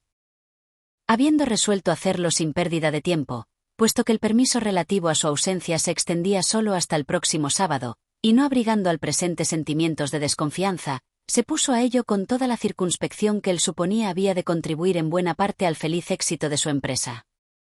Como hallara, pues, juntas a la señora de Bennet, a Isabel y a una de las hijas menores poco después del almuerzo, dirigióse a la primera en estos términos. «Puedo confiar en que accedas, dado tu interés por tu bella hija Isabel, si solicito el honor de una entrevista privada con ella durante esta mañana?» Antes de que Isabel hubiera tenido tiempo para algo más que enrojecerse de sorpresa, la señora de Bennet contestó al punto. «Oh, querido, cierto que sí. Estoy segura de que Isabel se tendrá por dichosa con ello, lo estoy de que nada puede objetar. Ven, Catalina, te necesito arriba». Y cogiendo su labor consigo se apresuró a partir, mientras Isabel exclamaba. «Querida mamá, no te vayas, te suplico que no lo hagas, Collins me lo permitirá. Nada tiene que decirme que no se pueda escuchar. Me voy yo también». «No, no, boba. Deseo que sigas donde estás». Y cuando Isabel, con la vista apenada y revelando embarazo, iba de veras a marcharse, añadió aquella. «Isabel, insisto en que te quedes y escuches a Collins». Isabel no pudo oponerse a ese mandato, y cuando un momento de reflexión le hizo conocer que sería más cuerdo que transcurriera ese rato lo más pronto y de una vez que fuera posible, se volvió a sentar, tratando de ocultar los sentimientos de pena y risa entre los cuales luchaba. La señora de Bennet y Catalina se ausentaron, y en cuanto eso aconteció Collins comenzó así. «Cree, querida Isabel, que tu modestia, en vez de serte perjudicial, viene a sumarse con tus otras perfecciones. Habría sido menos amable a mis ojos si no hubieras mostrado repugnancia. Pero permíteme asegurarte que tengo permiso de tu respetable madre para esta entrevista. Apenas podrás dudar del objeto de mi discurso, mas tu natural delicadeza acaso te lleve a disimularlo. Mis intenciones han quedado demasiado indicadas para dar lugar a error. Casi en cuanto entré en esta casa te acogí como la compañera de mi futura vida.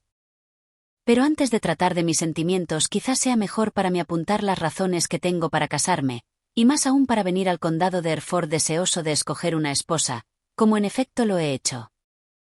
El haber expuesto Collins su pretensión con semejante solemnidad casi hizo reír a Isabel, quien no pudo aprovechar la corta pausa que él le concedió para probar de detenerle, y así, él continuó.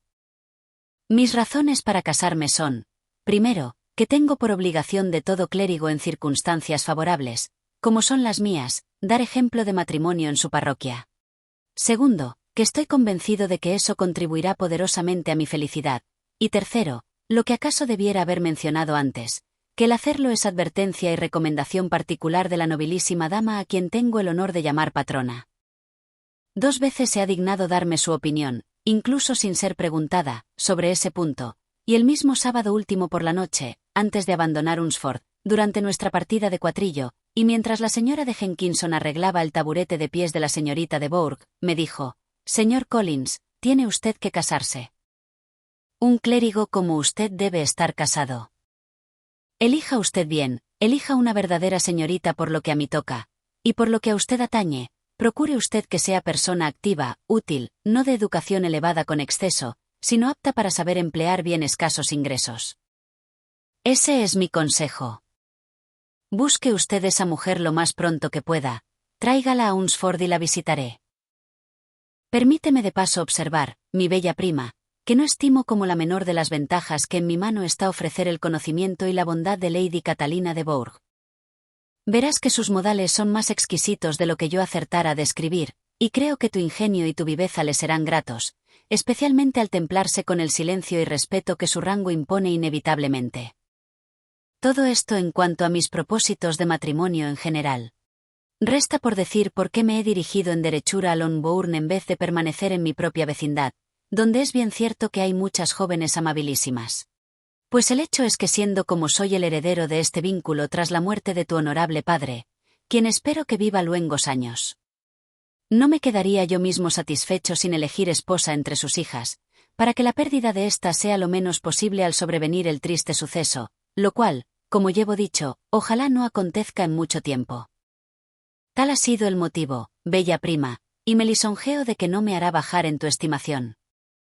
Y ahora no me resta sino asegurarte en el más fogoso lenguaje la violencia de mi afecto. En cuanto a fortuna, eso es cosa para mí en absoluto indiferente, y nada he de pedir sobre ello a tu padre que sepa que no puede cumplir. Y así, las 1000 libras al 4%, que no han de ser tuyas hasta la muerte de tu madre, es todo lo que habrás de aportar. Mas en cuanto a eso, callaré en absoluto, pudiendo tú abrigar la certeza de que ningún reproche interesado saldrá de mi boca una vez que estemos casados. Al llegar aquí se imponía necesariamente interrumpirle. Vas demasiado aprisa, exclamó ella. Olvidas que yo no he contestado. Permíteme hacerlo sin mayor pérdida de tiempo. Acepta mi agradecimiento por el cumplido que me haces. Agradezco mucho el honor que significa tu proposición, pero me es imposible dejar de rechazarla. No tengo que aprender ahora, replicó Collins accionando con seriedad, cuán corriente es entre las jóvenes el rechazar proposiciones de un hombre que en secreto piensan en aceptar cuando lo obtenga su estimación, y que en ocasiones la repulsa se repite una segunda y a veces hasta una tercera vez. Por esto no quedo descorazonado de ningún modo por lo que acabas de decirme, y espero conducirte al altar dentro de poco.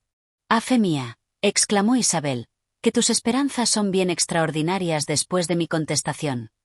Asegúrote que no soy de esas mujeres, si es que las tales existen, que osan arriesgar su felicidad al azar de que se les declaren una segunda vez. Procedo con la mayor seriedad en mi repulsa. No me puedes hacer dichosa, y estoy convencida de que soy la mujer que menos te lo puede hacer a ti en el mundo. Hay más, si tu amiga Lady Catalina me conociera, bien cierta estoy de que me hallaría desde todos los puntos de vista poco a propósito para el asunto. Si fuera seguro que Lady Catalina pensara así, dijo con mucha gravedad Collins, pero no puedo imaginar de ningún modo que lo desaprobara. Y puedes estar confiada en que cuando tenga el honor de volverla a ver le hablaré en los términos más encomiásticos de tu modestia, economía y demás amables cualidades. En verdad, Collins, que el elogio mío será innecesario. Permíteme juzgar por mí misma y hazme el favor de creer cuanto te digo. Deséote muchas felicidades y riquezas, y al rehusar tu mano hago cuanto puedo para que lo consigas. Al hacerme el ofrecimiento has satisfecho la delicadeza de tus sentimientos con relación a mi familia, y podrás tomar posesión del vínculo de Longbourn cuando llegue el caso sin reprocharte nada. Por tanto, este punto debe quedar como definitivamente resuelto. Y levantándose en cuanto se hubo expresado así, habría abandonado la estancia si Collins no se le hubiera de nuevo dirigido. Cuando próximamente tenga el honor de hablarte de nuevo sobre este asunto, espero recibir contestación más favorable que la que me has dado ahora. Aunque bien lejos estoy de tenerte hoy por cruel, pues sé bien que es costumbre establecida en tu sexo el rechazar a los hombres a las primeras de cambio, y quizá hayas dicho todo eso para animarme a proseguir, en cuanto el obrar de esa manera sea compatible con la delicadeza del carácter femenil. La verdad, Collins, exclamó Isabel con algún calor, me confundes en demasía. Si lo que he dicho hasta ahora puede tener para ti aspecto de excitación, no sé cómo expresar mi repulsa de modo tal que te convenza de que lo es. Permíteme lisonjearme, querida prima, de que tu repulsa de mi ofrecimiento haya sido solo de fórmula. Mis razones para pensarlo son estas. No creo que mi mano no valga la pena de tu aceptación ni que la colocación que te ofrezco deje de ser altamente apetecible. Mi situación en la vida, mi relación con la familia de De Bourgh y mi parentesco contigo misma son grandes circunstancias en mi favor. Y habrás de considerar además que, a pesar de tus numerosos atractivos, no es seguro que se te haga otra proposición de matrimonio. Tu fortuna es, por desgracia, tan escasa que con toda probabilidad anulará los efectos de tu amabilidad y gratas cualidades. Y puesto que por eso he de deducir que no has procedido de veras al rechazarme, optaré por atribuirlo al deseo de acrecentar mi amor con ese fracaso, de acuerdo con la práctica usual de las mujeres elegantes. Asegúrote que no abrigo la menor pretensión de semejante género de elegancia, consistente en atormentar a una persona respetable. Antes bien, solicitaría el favor de que se me juzgase sincera. Agradezco una y mil veces el honor que con tu proposición me has hecho, pero me es imposible en absoluto aceptarlo. Mis sentimientos me lo impiden desde todos los puntos de vista. ¿Cabe hablar más claro? No me tomes por mujer elegante que pretende atormentarte, sino como una criatura racional que dice la verdad de corazón. Siempre resultas encantadora, exclamó él con aire de tosca galantería, y estoy persuadido de que mi proposición no dejará de ser aceptada cuando obtenga la sanción de la autoridad de tus excelentes padres. Ante tal perseverancia en el propio engaño, Isabel no contestó, retirándose al punto y en silencio, decidida a que si él persistía en considerar sus repetidas negativas como medio de animarle, recurriría a su padre, cuya negativa habría de quedar expuesta de tal modo que resultase decisiva, y cuyo proceder, por lo menos, no podría confundirse con la afectación y coquetería de una dama elegante. Capítulo 20. Collins no se abandonó largo rato a la silenciosa consideración del éxito de sus amores.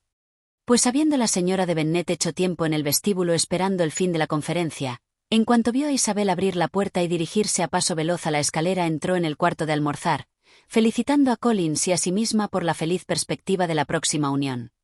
Y Collins, tras de aceptar y devolver esas felicitaciones con igual gusto, procedió a definir las particularidades de la entrevista, de cuyo resultado confiaba tener razón en estar satisfecho, puesto que la negativa tan resuelta de su prima no podía provenir naturalmente sino de su tímida modestia y de la delicadeza de su carácter. Más semejante información sobresaltó a la señora de Bennet. Habría deseado ésta convencerse también de que su hija había tratado de animarle al rechazar sus proposiciones, pero no osaba creerlo, y no pudo evitar el manifestarlo así. Lo importante, Collins, añadió, es que Isabelita entre en razón. Hablaré directamente con ella sobre eso. Es muy terca y loca muchacha y desconoce su propio interés, pero ahora haré que lo conozca. Dispénsame que te interrumpa, exclamó Collins, pero si en realidad es terca y loca, no sé si resultará mujer apetecible para mí, dada mi situación, pues, como es natural, busco mi felicidad en el estado del matrimonio. Por consiguiente, si insiste en rechazarme, acaso sea mejor no forzarla a que me acepte, porque si está sujeta a tamaños defectos de temperamento no habría de contribuir mucho a mi dicha. No me has entendido en absoluto, prorrumpió alarmada la señora de Bennet. Isabelita es terca solo en asuntos como ese. En todo lo restante es muchacha de tan buen natural como la que más. Acudiré directamente a Bennet, y tengo por seguro que muy pronto estaremos de acuerdo con ella. No le dio tiempo de contestar, sino que, apresurándose a ir al instante a donde estaba su marido, exclamó en cuanto pisó la biblioteca. «Oh, Bennet, se te necesita inmediatamente. Estamos todos en un aprieto. Es preciso ir para hacer que Isabel se case con Collins, pues ella afirma que no lo hará, y si no te apresuras, él cambiará de idea y no la pretenderá». El señor Bennet levantó la vista del libro en cuanto su mujer entró, fijándolos en el rostro de ella con calmosa indiferencia, que no se alteró lo más mínimo con la noticia. «No tengo el gusto de entenderte», dijo cuando ella terminó su alegato. «¿De qué estás hablando?» «De Collins e Isabel. Isabel asegura que no se ha de casar con Collins, y Collins comienza a insinuar que no quiere a Isabel. ¿Y qué he de hacer en ese caso? Parece asunto perdido. Habla tú mismo a Isabel sobre ello. Dile que insistes en que se case con él. Haz que baje. Oirá mi opinión». La señora de Bennet tiró de la campanilla e Isabel fue llamada a la biblioteca. «Ven, hija mía», exclamó su padre en cuanto ella entró. «He enviado por ti para un asunto de importancia. Parece que Collins te ha hecho proposiciones de casamiento, ¿es cierto?» Isabel repuso que sí. «Muy bien, ¿y qué has rehusado ese ofrecimiento de matrimonio?» «Lo he rehusado, papá». «Bien. Ahora vamos al asunto. Tu madre insiste en que lo aceptes. ¿No es así, señora de Bennet?» «Sí, o no la quiero ver más. Una triste alternativa se te ofrece, Isabelita. Desde este día tienes que ser extraña a uno de tus padres. Tu madre no te quiere ver si no te casas con Collins, y yo no quiero volverte a ver si te casas con él». Isabel no pudo menos de sonreírse al final de semejante arenga, pero la señora de Bennet, que estaba persuadida de que su marido tenía por apetecible el asunto del casamiento, quedó en exceso disgustada. «¿Qué quiere significar, Bennet, con hablar así? Me habías prometido insistir en que se casara con él». «Querida mía», replicó su marido, «tengo dos pequeños favores que pedirte. Que me permitas, en esta ocasión, hacer libre uso, primero, de mi entendimiento, y segundo, de mi cuarto. Tendré sumo gusto en disfrutar yo solo de la biblioteca si es posible». Mas a pesar del desagrado de su marido, la señora de Bennet no abandonó el tema. Habló una y otra vez más a Isabel y la halagó y amenazó alternativamente. Trató de procurarse para sus fines la ayuda de Juana, pero ésta, con toda la dulzura posible, rehusó entrometerse, e Isabel, unas veces con verdadero ardor y otras con juguetona alegría, contestó a sus ataques. Aunque sus modales variaron, su determinación jamás varió. Collins, entretanto, meditaba en silencio sobre lo que le acontecía. Pensaba sobrado bien de sí mismo para comprender por qué motivos podía rechazarle su prima, y aunque su orgullo estaba herido, por lo demás no sufría. Su interés por ella era meramente imaginario, y la posibilidad de que mereciese los reproches de su madre le impedían sentir la repulsa. Mientras la familia se veía en tal confusión, Carlota Lucas vino a pasar el día con ellos. Encontróse en la entrada con Lidia, quien, volviéndose a ella, exclamó a media voz: «Me alegro de que vengas, porque hoy hay tal broma. ¿Qué crees que ha ocurrido esta mañana? Collins ha hecho a Isabel proposiciones de matrimonio, y ella no le ha aceptado». Carlota apenas tuvo lugar de contestar antes de que Catalina se les uniese. Venía a darle la misma noticia, y en cuanto entraron todas en el cuarto de almorzar, donde la señora de Bennet estaba sola, ésta también comenzó con idéntico tema, procurando que la señorita de Lucas se compadeciera de ella y persuadiese a su amiga Isabel a satisfacer los deseos de toda la familia. «Te suplico que lo hagas, querida Carlota», añadió en tono melancólico, «ya que nadie está de mi parte, ya que ninguno se interesa por mí y me veo cruelmente tratada sin consideración a mis nervios». Carlota se ahorró la respuesta por la entrada de Juana e Isabel.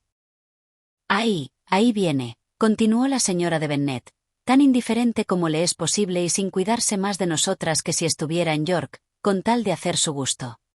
«Mas yo te aseguro, Isabel, que si se te mete en la cabeza rechazar todas las proposiciones de matrimonio, jamás te casarás, y no sé quién te mantendrá cuando muera tu padre. Yo no podré, y, te lo advierto, he terminado contigo desde este instante. Sabes que te he prometido en la biblioteca que nunca te volvería a hablar, y haré buena mi promesa. No gusto de hablar con hijas desobedientes. No es que me guste hablar con nadie. Quienes padecemos de los nervios no sentimos gran inclinación a hablar. Nadie podría explicar lo que sufro. Y siempre lo mismo, los que no padecen, jamás se apiadan. Sus hijas oyeron en silencio semejantes efusiones, conocedoras de que todo razonamiento o tentativa de aplacarla solo habría de aumentar esa irritación. Por eso prosiguió hablando así, sin interrupción de ninguna, hasta que se les unió Collins, quien entró con aire más resuelto que de ordinario, y en cuanto lo percibió, dijo ella a sus hijas: «Ahora os encargo que contengáis vuestras lenguas y nos dejéis a Collins y a mí tener un rato juntos de conversación». Isabel salió con sosiego del cuarto, Juana y Catalina la siguieron, pero Lidia permaneció quieta, resuelta a escuchar cuanto pudiera, y Carlota, detenida al principio por la locuacidad de Collins, cuyas preguntas sobre ella y su familia se sucedían sin interrupción, y además por algo de curiosidad, se limitó a acercarse a la ventana, aparentando no escuchar. Con voz dolorosa, la señora de Bennet comenzó así su proyectado coloquio. «Oh, Collins». «Querida», replicó él, «callémonos para siempre en cuanto a ese asunto». «Muy lejos estoy», continuó luego con acento que denotaba su disgusto, «de resentirme por la conducta de tu hija. Es deber de todos resignarnos ante los males inevitables, y deber especial de un joven tan afortunado como yo he sido con mi temprana promoción, y confío en resignarme. ¿Acaso con no honrarme con su mano mi bella prima no haya disminuido mi positiva felicidad? Y he observado a menudo que la resignación nunca es tan completa como cuando la dicha negada comienza a perder en nuestra estimación algo de su valor. Espero que no supondrás que falto a la consideración a tu familia, querida mía, porque renuncio a mis planes sobre tu hija sin haceros el cumplido a ti y al señor Bennet de pediros que interpongáis vuestra autoridad en mi apoyo. Temo que a mi proceder pueda deberse el haber recibido la despedida de labios de vuestra hija en vez de los vuestros, pero todos estamos sujetos a error. Seguro estoy de haber pensado bien en este asunto. Mi objeto era procurarme una compañera amable con la debida consideración a ciertas ventajas para toda vuestra familia, y si mi proceder ha sido reprensible, os suplico que me excuséis». Capítulo 21. Las discusiones sobre el ofrecimiento de Collins tocaban ya a su término, e Isabel tuvo solo que soportar los desagradables sentimientos que forzosamente hubieron de acompañarlo, y de vez en cuando alguna enojosa alusión de su madre. En cuanto a Collins, sus sentimientos se manifestaban no por embarazo o melancolía, o en procurar huir de ella, sino por tiesura y silencio, que delataban resentimiento. Apenas le habló ya, y sus asiduas atenciones, de que se jactara tanto, las transfirió durante el día a la señorita de Lucas, cuya cortesía en escucharle sirvió de conveniente refrigerio a todas las otras, y de modo especial a su amiga. No se disipó al día siguiente el mal humor o el mal estado de salud de la señora de Bennet. Collins, por su parte, se hallaba también en la misma disposición de orgullo herido. Isabel había concebido la esperanza de que su resentimiento acortaría su visita, mas los planes de él no parecieron afectados en lo más mínimo por el hecho. Siempre había pensado en irse el sábado, y hasta el sábado pensaba todavía permanecer. Tras el almuerzo las muchachas fueron a Meryton para averiguar si Wickham había regresado y lamentar su ausencia en el baile de Netherfield. Unióseles a la entrada de la población y las acompañó a casa de la tía, donde se charló largo y tendido sobre su resentimiento y enojo y sobre la inquietud de todas las demás. Pero ante Isabel reconoció de grado que se había impuesto él mismo la ausencia. «Consideré», dijo, cuando se acercaba la hora, que haría mejor en no encontrarme con Darcy, porque estar juntos en el mismo salón durante tantas horas había de ser más fuerte de lo que yo podría soportar, y esa escena podía llegar a hacerse desagradable a otras personas que no fueran yo mismo. Ella aprobó en absoluto su abstención, tras de discutirla ambos cumplidamente, y tuvieron tiempo para hacerlo, así como para los corteses elogios que mutuamente se dirigieron, mientras que el mismo Wickham y otro oficial los acompañaban a Longbourn, ya que durante ese paseo él se dedicó en particular a ella. El hecho de que las acompañara fue doblemente ventajoso, pues además de recibir Isabel los cumplidos que él le tributó, halló ella ocasión a propósito para presentárselo a sus padres. Poco después del regreso entregaron a Juana una carta. Venía de Netherfield, y la abrió presurosa. El sobre contenía una hoja de papel elegante y satinado, escrito por bella y fácil mano de mujer, e Isabel notó que el rostro de su hermana cambió en cuanto la hubo leído, observando además que se había parado de propósito, al hacerlo, en algunas palabras. Juana se sobrepuso pronto, y arrojando la carta trató de unirse pronto, con su habitual alegría, a la conversación general.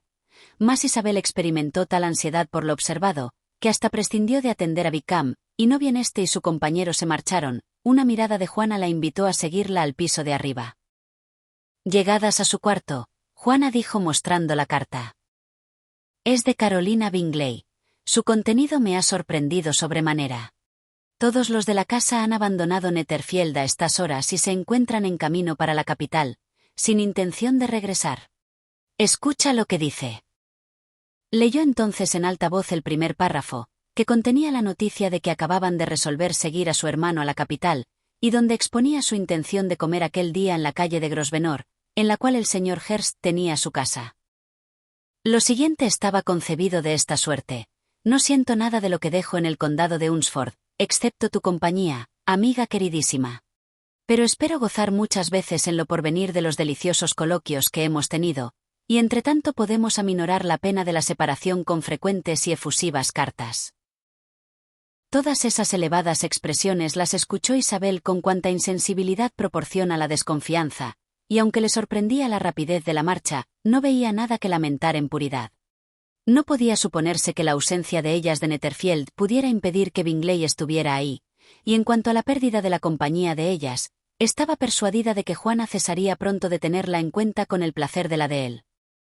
Es lástima, dijo tras corta pausa, que no puedas ver a tus amigas antes de que abandonen el campo. Mas no podemos esperar que el periodo de futura dicha a que se refiere la señorita de Bingley llegue antes de lo que ella se figura y que la deliciosa relación de quienes han tratado como amigas se renueve con mayor contento cuando sean hermanas. Bingley no se quedará en Londres con ellas. Carolina dice resueltamente que ninguno de la familia volverá al condado este invierno. Te lo voy a leer. Cuando mi hermano nos dejó ayer imaginaba que los negocios que le llamaban a Londres podrían despacharse en 3 o 4 días. Pero como estamos seguras de que no puede ser así, y convencidas al propio tiempo de que cuando Carlos va a la capital no tiene prisa de abandonarla pronto, hemos determinado seguirle allí para que no se vea obligado a pasar sus horas libres en un hotel sin confort. Muchas de mis relaciones están ya allí para pasar el invierno. Desearía saber si tú, mi queridísima amiga, tienes intención de ser una de tantas. Más desespero de ello. Sinceramente deseo que nuestras navidades en el condado abunden en las alegrías que la época lleva consigo por lo común, y que vuestros petimetres sean tan numerosos que os impidan sentir la pérdida de las otras personas de quienes os vamos a privar. Es evidente con esto, añadió Juana, que él no vuelve en este invierno. Lo evidente es solo que la señorita de Bingley no dice que lo haya de hacer. ¿Qué piensas de eso? Debe de ser cosa de él. Él no depende de nadie. Pero aún no sabes todo. Voy a leerte el pasaje que de modo particular me hiere. No quiero tener reservas contigo. El señor Darcy está impaciente por ver a su hermana, y, a decir verdad, no estamos nosotras apenas menos deseosas de verla. No creo que Georgiana Darcy tenga igual en belleza, elegancia y finura, y el afecto que nos inspira a Luisa y a mí se hace aún mayor con la esperanza que abrigamos de conseguir que sea más tarde nuestra hermana. No sé si te he manifestado nunca mis sentimientos sobre ese punto, pero no abandonaré el campo sin confiártelos, y calculo que no los tendrás por faltos de razón. Mi hermano la admira ya mucho, ahora dispondrá de frecuentes oportunidades para verla con la mayor intimidad, y creo que no me ciega la parcialidad de hermana para tener a Carlos por muy capaz de conquistar el corazón de una mujer. Con todas esas circunstancias para aumentar un afecto, me equivoco, queridísima Juana, si abrigo la esperanza de un acontecimiento que habrá de asegurar la felicidad de tantos. ¿Qué opinas de este párrafo, querida Isabel? Dijo Juana en cuanto lo terminó. ¿No es bastante claro? No expresa claramente que Carolina ni espera ni desea que yo sea su hermana, que está por completo convencida de la indiferencia de su hermano, Y que, si sospecha la naturaleza de mis sentimientos hacia él, se propone, eso sí, con mucha dulzura, ponerme en guardia. ¿Puede opinarse de otro modo en esta cuestión? Sí se puede, porque mi sentir es en absoluto diverso. ¿Quieres oírlo? Con el mayor gusto. Te lo expondré en pocas palabras. La señorita de Bingley ve que su hermano está enamorado de ti y quiere que se case con la señorita de Darcy. Sigue a aquel a la capital con la esperanza de retenerlo allí, y trata de convencerte de que él no se cuida de ti. Juana movió la cabeza. Cierto, Juana, debes creerme. Nadie que os haya visto juntos puede dudar de su afecto. La señorita de Bingley de seguro que no puede, no es tan necia. Si hubiera visto en el señor Darcy la mitad de ese afecto hacia ella, habría encargado su vestido de boda. Mas el caso es el siguiente, no somos suficientemente ricas ni elevadas para ellos, y está ella tan ansiosa de pescar a la señorita de Darcy para su hermano porque si se efectúa un matrimonio entre ellos puede encontrar menores inconvenientes en conseguir el segundo.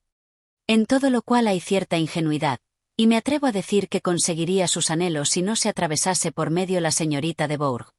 Pero, querida Juana mía, no puedes pensar con seriedad que por decirte la señorita de Bingley que su hermano admira mucho a la de Darcy. Sea él en menor grado sensible a tus méritos que cuando se despidió de ti el jueves, ni que estará en poder de ella al persuadirle de que en vez de hallarse enamorado de ti lo está de su amiga. Si pensáramos lo mismo de la señorita de Bingley, replicó Juana, tu explicación me dejaría más tranquila. Mas yo sé que su fundamento es injusto. Carolina es incapaz de engañar voluntariamente a nadie. Cuanto se puede esperar en esta ocasión es que se engañe a sí misma. Eso es. No se te puede ocurrir mejor idea si no te contentas con la mía. Créela desde luego engañada. Así quedas bien con ella y ves que no debes preocuparte más. Pero querida hermana, puedo ser feliz, aun suponiendo lo mejor, aceptando a un hombre cuyas hermanas y cuyos amigos desean todos que se case con otra? Eso debes decidirlo por ti misma, repuso Isabel, y si tras madura deliberación hallas que la desgracia de no deber nada a sus dos hermanas es más que equivalente a la felicidad de ser su mujer, te aconsejo con resolución que lo rechaces. ¿Cómo puedes decir eso?, dijo Juana sonriendo ligeramente. Debes saber que, aunque quedara apenada con exceso con esa desaprobación, no podría dudar. No pensaba que dudaras, y siendo el caso así, no me es dado compadecer mucho tu situación. Mas si él no vuelve en este invierno, estará de más mi determinación. ¿Cuántas cosas pueden pasar en 6 meses? La idea de que Bingley no volviese la rechazaba Isabel. Parecíale sencillamente sugestión de los interesados deseos de Carolina, no pudiendo suponer ni por un momento que semejantes deseos, ya los manifestase claramente, ya con artificio, hubieran de influir en un joven tan en absoluto independiente. Expuso a su hermana con tanto calor como pudo lo que opinaba sobre el asunto, y pronto tuvo el placer de notar los saludables efectos de sus palabras. El carácter de Juana no era desconfiado, y por eso fue ahora gradualmente conducida a la esperanza de que Bingley volvería a Netherfield y satisfaría todos los deseos de su corazón, aunque la duda alguna vez se sobrepusiese a esa esperanza. Convinieron en que la señora de Bennet supiera solo la marcha de la familia, para que no se alarmase por la conducta del caballero. Pero aún esa información parcial la inquietó un poco, y le hizo lamentarse, como de suceso muy desgraciado, de que se marcharan esos señores precisamente cuando todos habían intimado tanto.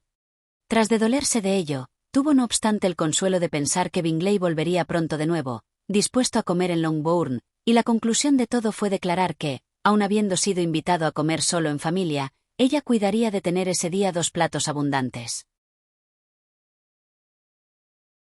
Capítulo 22. Los Bennet fueron invitados a comer con los Lucas, y durante la mayor parte del día la señorita de Lucas tuvo de nuevo la amabilidad de escuchar a Collins. Isabel aprovechó una oportunidad para darle las gracias por ello. Eso le proporciona buen humor, dijo ella, y quedo más agradecida a ti de lo que puedo decirte. Carlota aseguró a su amiga su satisfacción de serle útil, añadiendo que eso le compensaba el pequeño sacrificio de su tiempo. Grande era la amabilidad de Carlota al obrar así. Pero trascendía a más de lo que Isabel podía concebir. Su objeto no era otro que librarla de otra carga de Collins, pero procurando que éste se dirigiera a ella. Tal era el plan de Carlota. Y las apariencias le fueron tan favorables, que cuando se separaron por la noche hubiérase ella creído casi segura del éxito si él no debiera abandonar el condado tan pronto. Mas al abrigar esa duda hacía injusticia al fuego e independencia de carácter de Collins, porque estas cosas impelieron a éste a salir de Longbourn con admirable disimulo a la mañana siguiente, dirigirse con premura a la morada de los Lucas y ponerse a los pies de Carlota. Tuvo cuidado de ocultar su salida a sus primas, por el convencimiento de que, de haberle visto partir, no habrían dejado de descubrir su designio, el cual no quería revelar hasta que pudiera conocerse el éxito. Porque, aun juzgándose casi seguro, y con razón, porque Carlota le había animado bastante, era relativamente desconfiado desde la aventura del miércoles. Su recibimiento, no obstante, fue de lo más lisonjero. La señorita de Lucas lo percibió desde una ventana alta cuando se dirigía a la casa, y al instante salió a la calle para encontrarle como si fuera por casualidad. Sin embargo, poco podía pensar que le esperase tanto amor como de elocuencia. Durante el escaso tiempo como los discursos de Collins lo permitieron, quedó todo arreglado entre ambos con satisfacción común, y cuando entraron en la casa ya le rogaba a Carolina con viveza que señalase el día en que le iba a hacer el más feliz de los hombres. Y aunque semejante demanda debía quedar sin respuesta por el presente, no experimentó ella deseos de chancearse de él. La estolidez de que había sido dotado por la naturaleza debía privar a su galanteo de cuantos encantos podrían inclinar a una mujer a prolongarlo, y la señorita de Lucas, que lo aceptaba solo por el puro deseo de establecerse, no se cuidó de lo pronto que ese asunto se había resuelto. Sir Guillermo y Lady Lucas presto se decidieron por el consentimiento, el cual fue otorgado con la más alegre premura. Las circunstancias de Collins le hacían partido muy apetecible para Carlota, a quien ellos podían legar escasa fortuna, y las perspectivas de futura abundancia eran en exceso tentadoras. Lady Lucas comenzó a calcular en derechura, con más interés que el que antes tuviera por el asunto, cuántos años más podría vivir el señor Bennet, y Sir Guillermo expresó su opinión de que cuando Collins estuviese en posesión de Longbourn sería sumamente fácil que él mismo y su mujer pudieran presentarse en St. James. En suma, toda la familia se regocijó en grande con ese motivo. Las hijas menores abrigaron esperanzas de salir al mundo 1 o 2 años antes de lo que de otro modo habría sido, y los muchachos se vieron libres del temor de que Carlota se quedase soltera. La propia Carlota se encontraba bastante satisfecha. Había ganado su partida, y tenía tiempo para reflexionar. Cierto que Collins no era ni sensible ni grato. Su compañía resultaba enfadosa, y su afecto hacia ella tenía que ser imaginario. Mas al fin sería su marido. Aun sin pensar altamente ni de los hombres ni del matrimonio, este había sido siempre su mira, además de ser la única colocación honrosa de una joven bien educada con escasa fortuna. Y aunque no era de asegurar que proporcionase dichas, había de ser el más grato preservativo contra la necesidad. Semejante preservativo era lo que ahora había logrado, y a la edad de 27 años, y sin haber sido nunca guapa, no era eso poca buena suerte. La circunstancia menos agradable del asunto era la sorpresa que había de proporcionar a Isabel Bennet, cuya amistad tenía en más que la de cualquiera otra persona. Isabel se admiraría, y era probable que la censurara. Y aunque su resolución no había de venir a tierra, sus sentimientos habrían de resentirse con semejante desaprobación. Resolvió comunicárselo ella misma, y por eso encargó a Collins, cuando éste regresó a Longbourn a comer, que no soltase prenda ante ninguno de la familia de lo que había ocurrido. Como era natural, obtuvo la promesa del secreto. Pero éste no pudo guardarse sin dificultad, porque la curiosidad, excitada por su larga ausencia, estalló a su regreso en preguntas tan directas que requería alguna destreza el evadirlas, y por otra parte, tenía que ejercitar su abnegación al callar, pues estaba impaciente por publicar su éxito amoroso.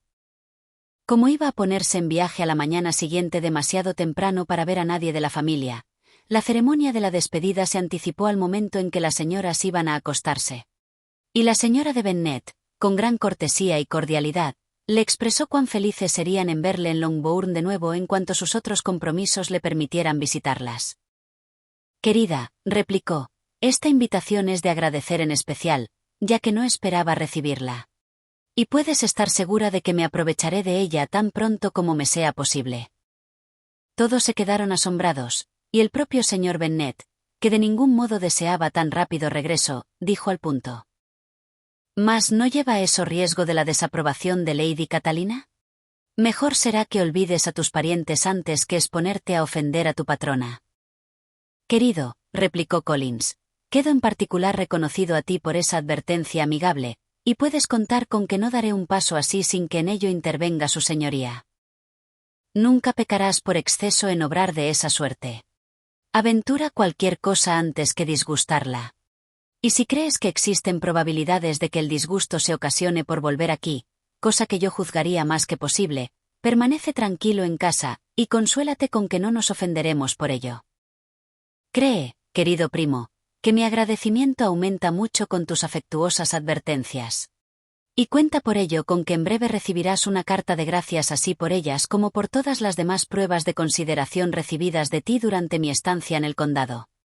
En cuanto a mis bellas primas, aunque mi ausencia no haya de ser tan larga que lo haga preciso, me permito desearles salud y dichas, sin excluir a mi prima Isabel. Con las naturales cortesías se fueron las señoras, todas sorprendidas por igual de ver que proyectaba un pronto regreso. La señora de Bennet deseaba interpretarlo en el sentido de que pensaba dirigirse a alguna de las hijas menores, y había por eso que convencer a María de que lo aceptase. Esta, en efecto, estimaba a Collins más que las otras.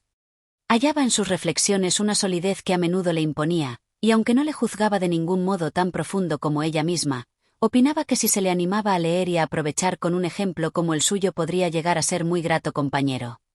Mas a la mañana siguiente se desbarató todo ese plan, pues la señorita de Lucas vino enseguida de almorzar, y en conferencia privada con Isabel relató el suceso de la víspera. La posibilidad de que Collins se imaginara enamorado de su amiga le había ocurrido a Isabel en 1 o 2 de los días anteriores. Pero que Carlota le diera ánimos le parecía tan lejos de lo posible por lo menos como que ella propia pudiera hacerlo, y su asombro fue por ende tan grande que sobrepasó los límites del decoro, no pudiendo evitar el exclamar. Comprometida con Collins. Querida Carlota, es imposible. El tono serio que Carlota había usado al contar la historia dio motivo para una momentánea confusión por su parte al recibir tan directo reproche, aunque no fuera eso sino lo que esperaba. Más pronto se rehízo y replicó con calma. ¿De qué te sorprendes, querida Isabel? ¿Tienes por increíble que el señor Collins haya sido capaz de granjearse la buena opinión de una mujer porque no haya sido afortunado contigo? Mas Isabel mientras tanto se había dominado también, y haciendo un gran esfuerzo hallóse apta para asegurarle con suficiente firmeza que le era grata la perspectiva de su parentesco y que le deseaba todas las dichas imaginables. Conozco lo que te pasa, replicó Carlota. Tienes que estar sorprendida, muy sorprendida, haciendo tan poco que el señor Collins proyectaba casarse contigo. Pero cuando tengas tiempo para reflexionar en todo esto creo que quedarás satisfecha de mi resolución. Ya sabes que no soy romántica, que no lo fui nunca. Busco solo un hogar, y considerando el carácter, relaciones y situación de la vida del señor Collins, estoy persuadida de que mis probabilidades de felicidad con él son tan grandes como las de que la mayor parte de la gente puede jactarse al ingresar en el estado de matrimonio. Isabel contestó al punto. Es indudable. Y tras una corta pausa fueron ambas a juntarse con el resto de la familia. Carlota no permaneció en la casa largo rato, e Isabel se entregó a su marcha a reflexionar sobre lo que había escuchado. Pasó no poco tiempo hasta que se hizo a la idea de un casamiento tan impropio. Lo extraño de que Collins hubiera hecho 2 proposiciones de matrimonio en 3 días no era nada en comparación con el hecho de haber sido ahora aceptado. Siempre había creído que las opiniones de Carlota sobre el matrimonio no eran exactamente como las suyas. Pero no supuso que al pasar a la práctica sacrificara todos sus mayores sentimientos a la ventaja positiva. Carlota, esposa de Collins, era un cuadro humillante. Y a la angustia por rebajarse la amiga y porque descendiese en su estimación se vino a añadir el aflictivo convencimiento de serle imposible a la misma el vivir pasablemente dichosa con la suerte que había elegido. Capítulo 23. Sentada estaba Isabel con su madre y hermanas, meditando sobre lo que oyera y vacilando sobre si estaba autorizada para mentarlo, cuando el propio Sir Guillermo Lucas apareció, enviado por su hija, para anunciar su compromiso a la familia. Con abundantes cumplidos para ellas, y felicitándose por la perspectiva de unión entre ambas casas, reveló el asunto a una asamblea no solo admirada, sino incrédula, porque la señora de Bennet, con más ardor que cortesía, afirmó que debía hallarse por completo equivocado, y Lidia, siempre indiscreta y a menudo incivil, exclamó con violencia: «Señor Dios, ¿cómo puede usted, Sir Guillermo, contarnos esa historia?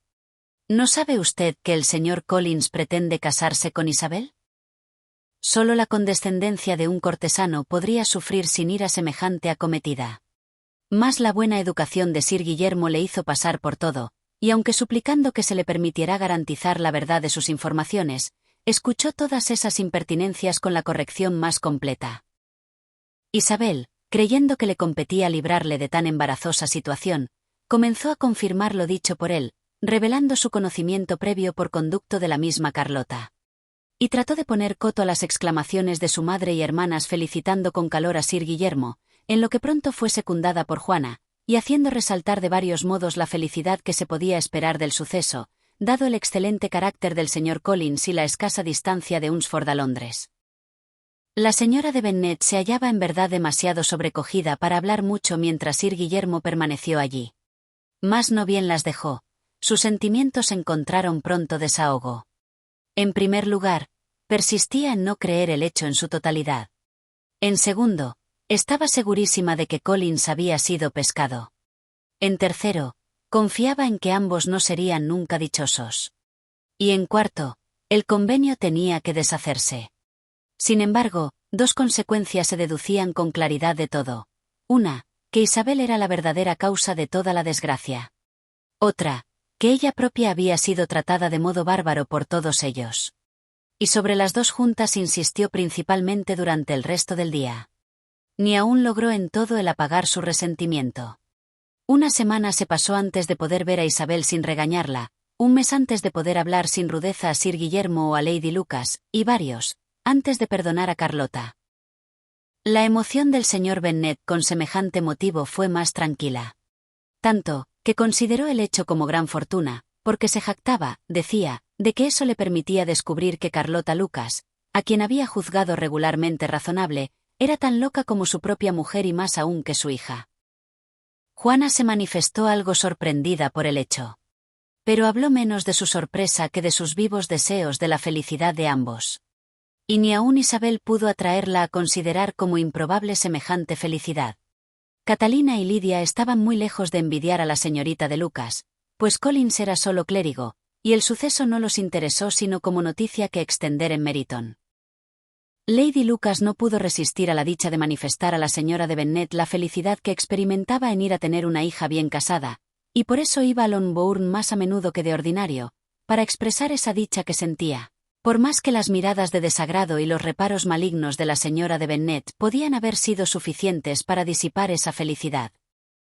Entre Isabel y Carlota mediaba un desacuerdo que las tornó silenciosas sobre ese asunto, y la primera se convenció de que ya no habría entre ellas confianza verdadera.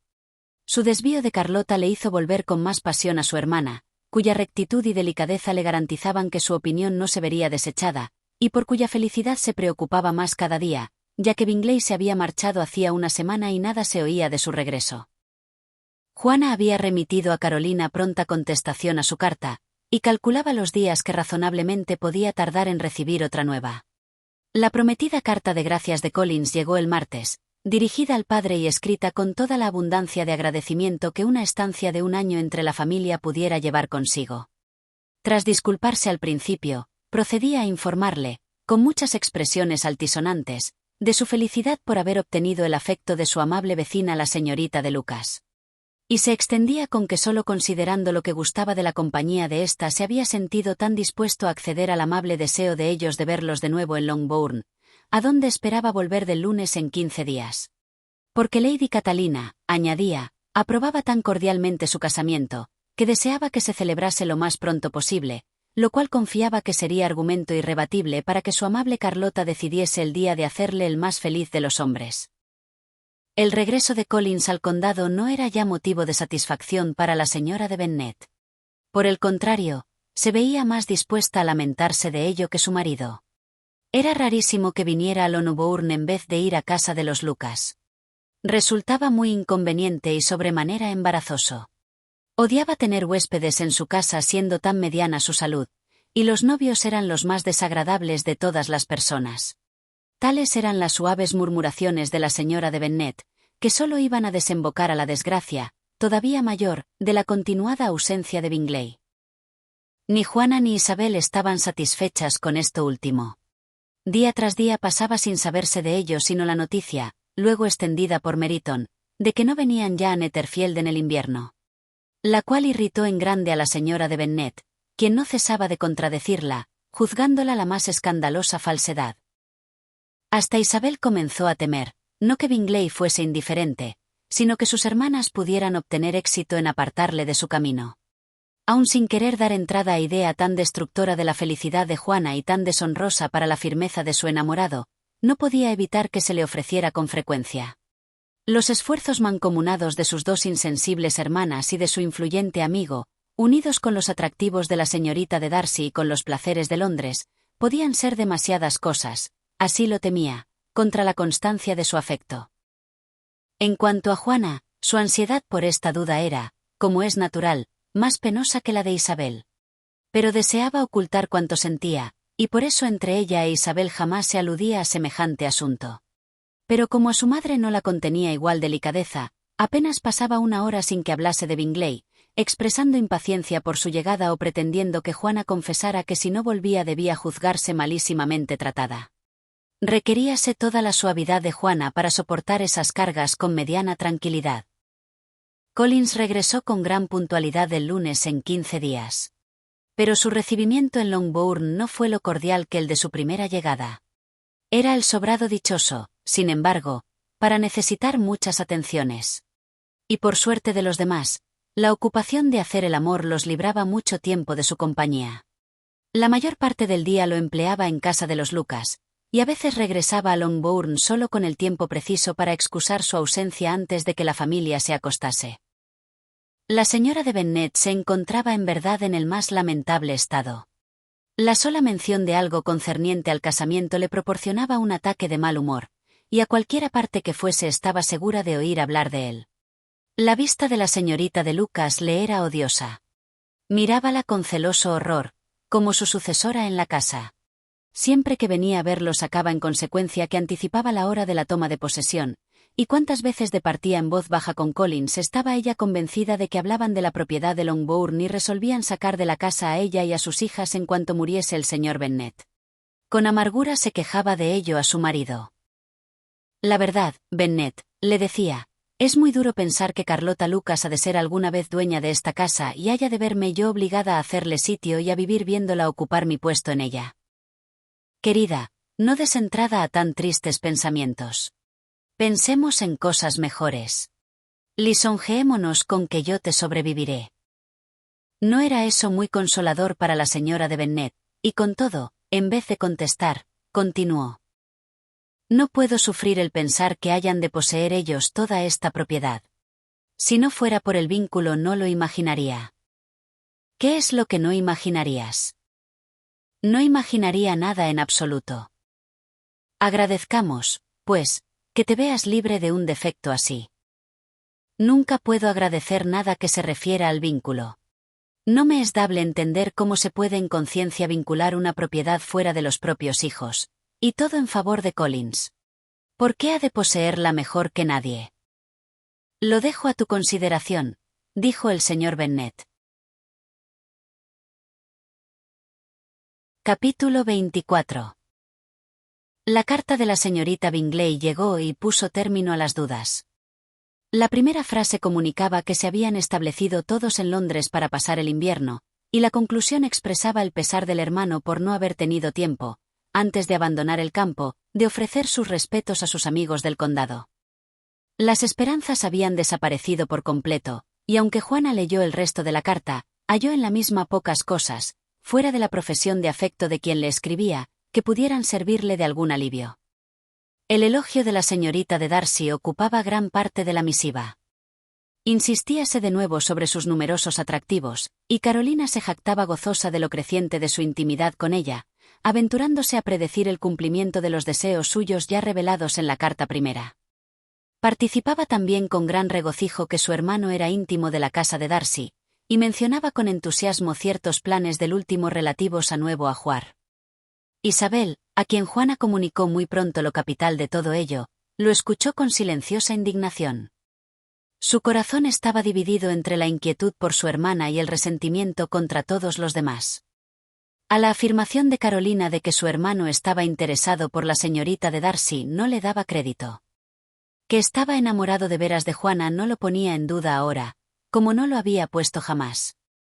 Y aunque siempre se había sentido predispuesta a que le agradase él, no pudo pensar sin pena, y hasta sin desprecio, en esa su flojedad de carácter.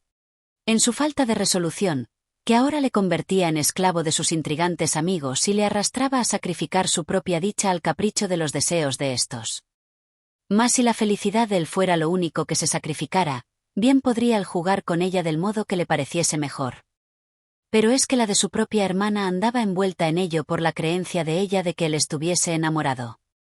Era, en suma, un asunto en que, por mucho que se meditase sobre el mismo, todo tenía que resultar en vano. No podía Isabel pensar en otra cosa.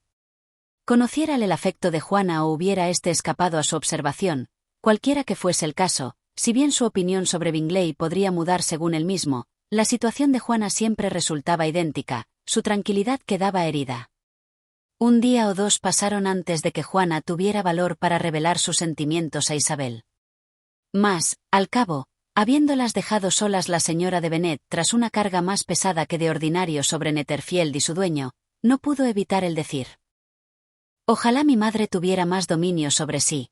No puede formarse idea de la pena que me causa con sus reflexiones sobre él. Mas no quiero consumirme. Le olvidaré, y seremos lo que éramos antes». Isabel miró a su hermana con incrédula solicitud, pero nada dijo. «¿Lo dudas?», exclamó Juana ligeramente ruborizada. «Cierto que tienes razón. Podrá vivir en mi recuerdo como el más amable de mis conocidos, pero eso será todo. Nada tengo que esperar, ni nada que temer, ni nada tampoco que reprocharle. Gracias a Dios, no tengo esa pena. Por consiguiente, que pase algún tiempo, y probaré a quedar lo mejor que pueda». Con voz más fuerte añadió después: «Tengo el consuelo de que eso no haya sido sino un error de imaginación por mi padre y que no ha acarreado perjuicio sino a mí misma». «Querida Juana», exclamó Isabel, «eres demasiado buena. Tu dulzura y desinterés son en verdad angelicales. No sé qué decirte. Siento como si nunca te hubiera hecho justicia ni amado como te mereces». Juana negó con decisión que poseyese ninguna clase de mérito extraordinario, rechazando el elogio nacido del sincero afecto de su hermana. «No», dijo Isabel, «eso no está bien. Tú tienes por respetable a todo el mundo y te ofendes si hablo mal de alguien. Yo tengo por perfecta solo a ti, y tú te opones a que te tenga por tal. No temas que incurra en exceso apropiándome tu privilegio de buena voluntad hacia todos. No tienes que temerlo. Hay pocos a quienes yo ame de veras, y menos aún de quienes piense bien. Cuanto más conozco el mundo más me enoja, y todos los días confirmo mi creencia en la inconstancia de todos los caracteres humanos y en lo poco que se puede uno fiar de las apariencias de mérito o talento. Me he encontrado últimamente con dos casos que confirman esa creencia. Uno no lo quiero mentar. Otro es el casamiento de Carlota. Es increíble, increíble desde todos los puntos de vista. Querida Isabel, no des entrada a sentimientos como esos. Impedirán tu felicidad. Tú no concedes nada a la diferencia de situación y carácter.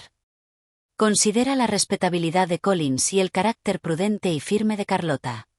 Recuerda que pertenece a una familia numerosa, que en cuanto a fortuna, ese es un casamiento muy apetecible, y disponte a creer por todo ello que Carlota puede sentir cierto afecto y estima por nuestro primo. Porque me lo agradezcas, trataré de creer algo a lo sumo. Mas nadie puede salir beneficiado con creerlo, porque si estuviera persuadida de que Carlota experimenta algún interés por él, pensaría peor de su entendimiento que ahora pienso de su corazón. Juana querida, Collins es un hombre infatuado, ceremonioso, loco y mentecato. Tú lo sabes lo mismo que yo, y debes comprender, como yo también, que la mujer que se case con él no puede estar en sus cabales. No la defiendas aunque se llame Carlota Lucas. No has de cambiar por una individualidad el significado de los principios y de la integridad. Ni tratar de persuadirte a ti misma, o de persuadirme a mí. De que el egoísmo es prudencia o la insensibilidad ante el peligro seguro de felicidad. Tengo por demasiado fuerte ese modo de expresarte sobre ambos, replicó Juana, y espero que de ello te convencerás cuando los veas juntos y felices. Pero basta de esto. Tú aludías a algo más. Mencionaste 2 casos. No puedo menos de comprenderte, pero te suplico, Isabel, que no me apenes censurando a aquella persona y diciendo que ha descendido en tu opinión. No necesitamos hallarnos prontas a imaginarnos injuriadas de propósito. No podemos exigir que un joven bullicioso sea siempre tan mirado y circunspecto. A menudo es solo nuestra propia vanidad lo que nos engaña. La imaginación de las mujeres se excede. Y los hombres procuran que se exceda. Si lo hacen con premeditación no podrán justificarse, mas no creo que eso abunde en el mundo tanto como algunos se figuran. Estoy muy lejos de atribuir a premeditación ninguna parte de la conducta de Bingley, dijo Isabel. Pero sin querer obrar mal ni hacer infelices a los otros se puede errar y ocasionar desgracia. La carencia de reflexión o la escasa atención a los sentimientos ajenos, así como la falta de resolución, dan ese resultado. ¿Y tú atribuyes aquello a alguna de esas 2 cosas? Sí, a la última. Pero si sigues por ese camino habré de disgustarte diciendo lo que pienso de personas de tu estimación. Conténme si puedes. ¿Es que persistes en que sus hermanas influyan sobre él? Sí, en unión con su amigo. No puedo creerlo. ¿Qué les puede mover a obrar así? Solo pueden desear su felicidad, y si él me tiene afecto, ninguna otra mujer podrá asegurársela. Tu primera afirmación es falsa. Pueden desear muchas cosas además de su felicidad, pueden ansiar su enriquecimiento y su elevación en categoría.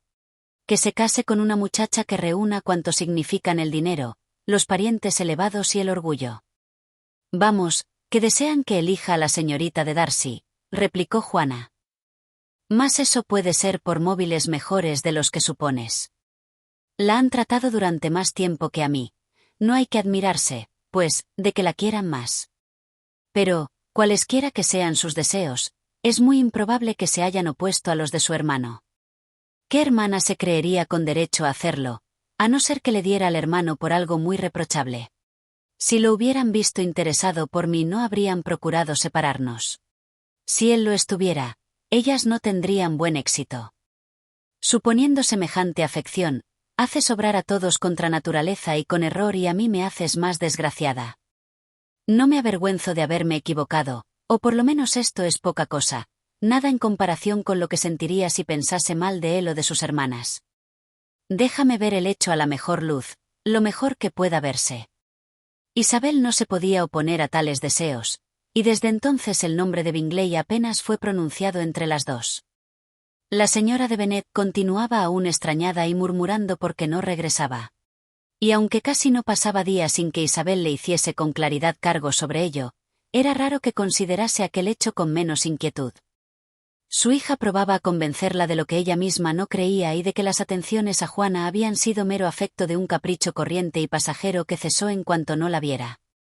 Pero aunque la posibilidad de esa explicación la admitía pronto, tenía, con todo, que repetir diariamente idéntica cantilena. El mayor consuelo de la señora de Bennet era que Bingley había de volver en el verano. El señor Bennet consideraba de diferente manera la cuestión. De modo, Isabel, díjole un día, que tu hermana resulta frustrada en sus amores. Le doy la enhorabuena. De ordinario, se aproxima a casarse una muchacha cuando se frustran sus amores. Algo hace eso pensar así, aparte de que la distingue entre sus compañeras. ¿Y cuándo te toca a ti?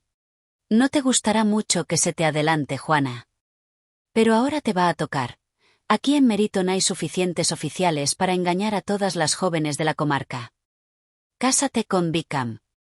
Es un muchacho agradable, y coquetearía contigo de seguro. Gracias, papá, pero me satisfaría un hombre menos agradable. No hemos de esperarlo todo de la buena suerte de Juana.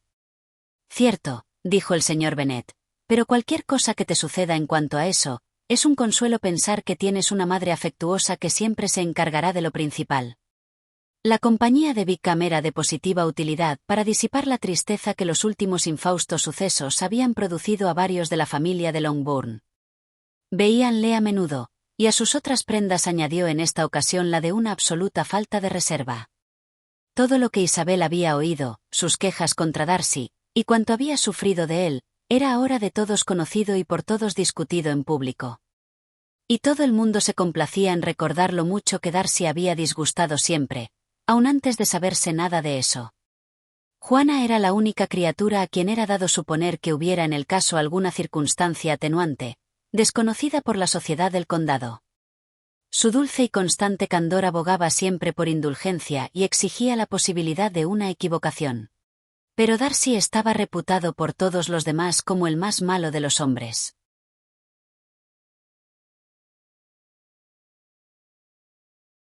Capítulo 25. Tras una semana de promesas de amor y planes de felicidad, Colin se despidió de Carlota para regresar el sábado. La pena de la separación se alivió para él con los preparativos para recibir a su novia, esperando que pronto se fijara el día de su regreso al condado de Hunsford para convertirse en el más feliz de los hombres. Se despidió de sus parientes en Longbourn con la misma solemnidad de la vez anterior, deseando a sus primas salud y dicha y prometiendo a los padres una nueva carta de agradecimiento. El lunes siguiente, la señora de Bennet tuvo el placer de recibir a su hermano y a la esposa de éste, quienes, como de costumbre, vinieron a pasar la Navidad en Longbourn.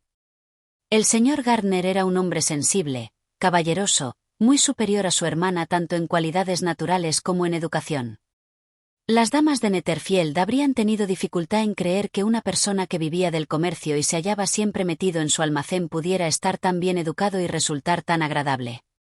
La señora de Gardner, bastantes años más joven que la señora de Bennet y la señora de Phillips, era una mujer grata, elegante y muy querida por todas sus sobrinas de Longbourn. En especial, entre las dos mayores y ella existía un afecto particular, ya que aquellas habían residido con frecuencia en la capital en su compañía. La primera ocupación de la señora de Gardner al llegar fue distribuir sus regalos y describir las nuevas modas. Terminado todo eso, tomó menos parte en la conversación y le tocó escuchar.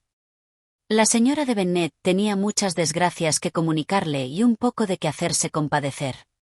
Había sido muy vejada desde la última vez que viera a su hermana. Dos de sus hijas habían estado a punto de casarse y después todo había quedado en nada. No censuro a Juana, continuó, porque habría pescado al señor Bingley si hubiera podido, pero Isabel, hermana, es muy duro pensar que haya podido ser a estas horas la esposa de Collins si no se hubiera opuesto su propia perversidad. Hízole una proposición de casamiento en este mismo cuarto y ella la rechazó. La consecuencia es que Lady Lucas tendrá una hija casada antes que yo y que la propiedad de Longbourn sigue ahora tan vinculada como antes. Los de Lucas, hermana, son gentes muy aprovechadas, se dedican en absoluto a pescar lo que pueden. Me entristece hablar así de ellas, pero es la verdad. Me pone muy nerviosa y enferma el verme contrariada de ese modo por mi propia familia y el tener vecinos que piensen en sí antes que en los demás. Con todo, tu llegada a esta sazón es el mayor de los consuelos y me veo muy dichosa con oír lo que me cuentas de las mangas largas. La señora de Gardner, a quien ya se le había comunicado lo principal de todos esos asuntos en el curso de su correspondencia con Juana e Isabel, dio a su hermana una respuesta somera y cambió la conversación por compasión hacia sus sobrinas. Me hallarse luego sola con Isabel habló más del asunto. Con que habría sido una boda muy apetecible para Juana, le dijo. Me duele que se haya desarreglado. Pero esas cosas ocurren tan a menudo. Un joven como me pintas al señor Bingley se enamora con facilidad de una muchacha bonita para unas pocas semanas, y cuando por una casualidad se separan, la olvida también con igual facilidad. Esa clase de inconstancias es muy frecuente. En casos así existe un excelente consuelo, repuso Isabel. Mas eso no reza con nosotras. A nosotras no nos ha dañado ninguna casualidad. No ha ocurrido sino la interposición de amigas que pretenden persuadir a un joven independiente a que no piense más en una muchacha a quien amaba con vehemencia solo pocos días antes. Pero es que esa expresión, vehemencia de amor, es tan usada, tan ambigua, tan indefinida, que no me dice nada. Lo mismo se aplica a sentimientos que brotan solo de media hora de conocimiento que a afectos reales y profundos. Explícame cómo era la vehemencia del amor del señor Bingley. Nunca he visto inclinación que prometiera más. Estaba al de continuo sin atender a las otras y en absoluto dedicado a Juana. Cada vez que se veían resultaba eso más cierto y patente. En su propio baile molestó a 2 o 3 señoritas por no sacarlas a bailar, y yo misma hablé con él 2 veces sin obtener respuesta. ¿Pueden revelarse síntomas más claros? ¿No es la descortesía en general la esencia verdadera del amor? Sí, de esa clase de amor que supongo sentido por él. Pobre Juana. Estoy triste por ella, porque, dado su modo de ser, no olvidará eso pronto. Mejor habría sido que te hubiera ocurrido a ti, Isabel. Tú te habrías reído del hecho con más prontitud. ¿Pero crees que se decidirá a venir con nosotros? Un cambio de escenario seríale conveniente, y acaso uno de casa le resultara utilísimo. A Isabel le agradó mucho esa proposición, convenciéndose de que su hermana accedería. Supongo, añadió la señora de Gardner, que no influirá en ella ninguna consideración referente a ver a ese joven. Vivimos en barrio tan diferente de la población, todas nuestras relaciones son tan diversas, y, como sabes bien, salimos tan poco de casa, que es muy poco probable que se encuentren si él no viene expresamente a verla. Y eso es imposible de toda imposibilidad, porque por ahora se encuentra bajo la custodia de su amigo, y el señor Darcy no permitiría que él buscase a Juana en semejante barrio de Londres. Querida tía, ¿qué opinas sobre eso? ¿Acaso pueda el señor Darcy oír mencionar un punto como la calle de la Iglesia de la Merced, pero pensando que un mes de abluciones apenas bastaría para limpiarse de sus inmundicias y penetrase una vez allí, y ten por seguro que el señor Bingley no se movería sin él? Tanto mejor, de ese modo, espero que jamás se encontrarán. ¿Pero se escribirá Juana con la hermana de él? Porque es seguro que no hará nada porque nos visitemos. Perderá por completo su relación. Más a pesar de la seguridad que Isabel afectaba en lo tocante a ese punto, como en el de que se viese Bingley impedido de encontrar a Juana, se convenció, tras maduro examen, de que el caso que imaginaba no lo consideraba como improbable. Era posible, y a veces lo juzgaba verosímil, que el afecto de Bingley se reanimara y luchara contra la influencia de sus amigos con la influencia, más natural, de los atractivos de Juana. Esta aceptó gustosa la invitación de su tía, y al hacerlo, los Bingley solo estaban en su pensamiento en cuanto esperaba que, por no vivir Carolina en la misma casa de sus hermanas, podría alguna vez pasar una mañana con ella sin peligro de encontrarse con él. Los Gardner permanecieron en Longbourn una semana, y entre los Phillips, los Lucas y los oficiales no se pasó un día sin convidados. La señora de Bennet había cuidado tan bien de entretener a sus hermanos, que jamás se habían sentado a comer solos en familia. Cuando el convite era en la casa, siempre concurrían al mismo algunos oficiales, entre los cuales Wickham era imprescindible, y la señora Gardner, puesta en guardia por los calurosos elogios que Isabel hacía del mismo, observó con minuciosidad a los dos. Sin suponerlos, por lo que alcanzó a ver, seriamente enamorados, sus recíprocas preferencias fueron bastante para alarmarla un poco, y así, resolvió hablar con Isabel sobre ese punto antes de abandonar el condado, haciéndole presente la imprudencia de alimentar esa inclinación. A la señora Gardner, Wickham le pareció agradable desde el primer momento. Antes de casarse, unos 10 o 12 años atrás, ella había pasado tiempo en la misma zona de Derbyshire de donde él era originario. Por lo tanto, compartían muchas relaciones comunes. Aunque Wickham había estado poco allí desde la muerte del padre de Darcy hacía 5 años, pudo ponerla al día sobre los primeros amigos que ella había hecho. La señora Gardner había visitado Pemberley y conocía a la perfección el carácter del difunto Lord Darcy. Esto les proporcionó un tema de conversación inagotable. Al comparar sus recuerdos de Pemberley con la minuciosa descripción de Wickham, y elogiando el carácter de su último poseedor, ambos se deleitaron. Al enterarse del trato que el actual Darcy le había dado a Wickham, ella recordó algo de la fama del carácter de aquel caballero cuando era un muchacho, algo que encajaba con los hechos. Finalmente, confesó recordar haber oído que Fitzwilliam Darcy era considerado desde joven como un muchacho orgulloso y malo.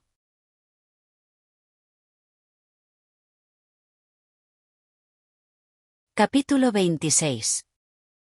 La señora Gardner, con calma y bondad, le hizo a Isabel la advertencia mencionada en la primera ocasión en que pudo hablarle a solas. Isabel, eres una muchacha lo suficientemente razonable como para no enamorarte solo por haber sido advertida en contra. Por eso no temo hablarte sin rodeos. Te digo en serio que quería verte en guardia. No te enredes o trates de enredarte en un afecto que puede ser tan imprudente por la falta de fortuna. Nada tengo que decirte contra él. Es un joven muy interesante. Y si poseyera la posición que debería poseer, juzgaría que no lo podrías hacer mejor. Pero tal como es, debes evitar que tu imaginación te arrastre. Estás dotada de buen sentido. Y todos esperamos que lo emplees. Estoy segura de que tu padre confía en tu firmeza y buena conducta. No debes decepcionarle. Querida tía, esto se está poniendo serio de verdad. Sí, y supongo que te hará seria a ti también. Bien. Pues no tienes que alarmarte. Cuidaré de mí misma y de Wickham. No se enamorará de mí si puedo impedirlo. Isabel, ¿no hablas en serio ahora? Dispensa. Trataré de expresarme con seriedad. Por ahora no estoy enamorada de Wickham. Es bien seguro que no lo estoy. Pero él es, sin comparación, el hombre más agradable que he visto, y, por si en realidad se aficionase a mí, creo que sería mejor que no lo fuera tanto. Conozco lo imprudente de una cosa así. Oh, qué abominable es el señor Darcy. La opinión que mi padre tiene de mí me honra mucho, y sería injusto que no correspondiese a la misma.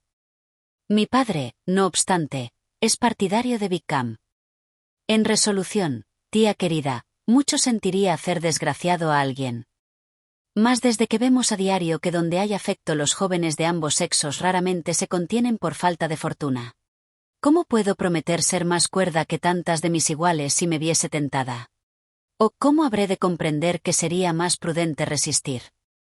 Cuanto puedo prometerte, por consiguiente, es no atropellarme.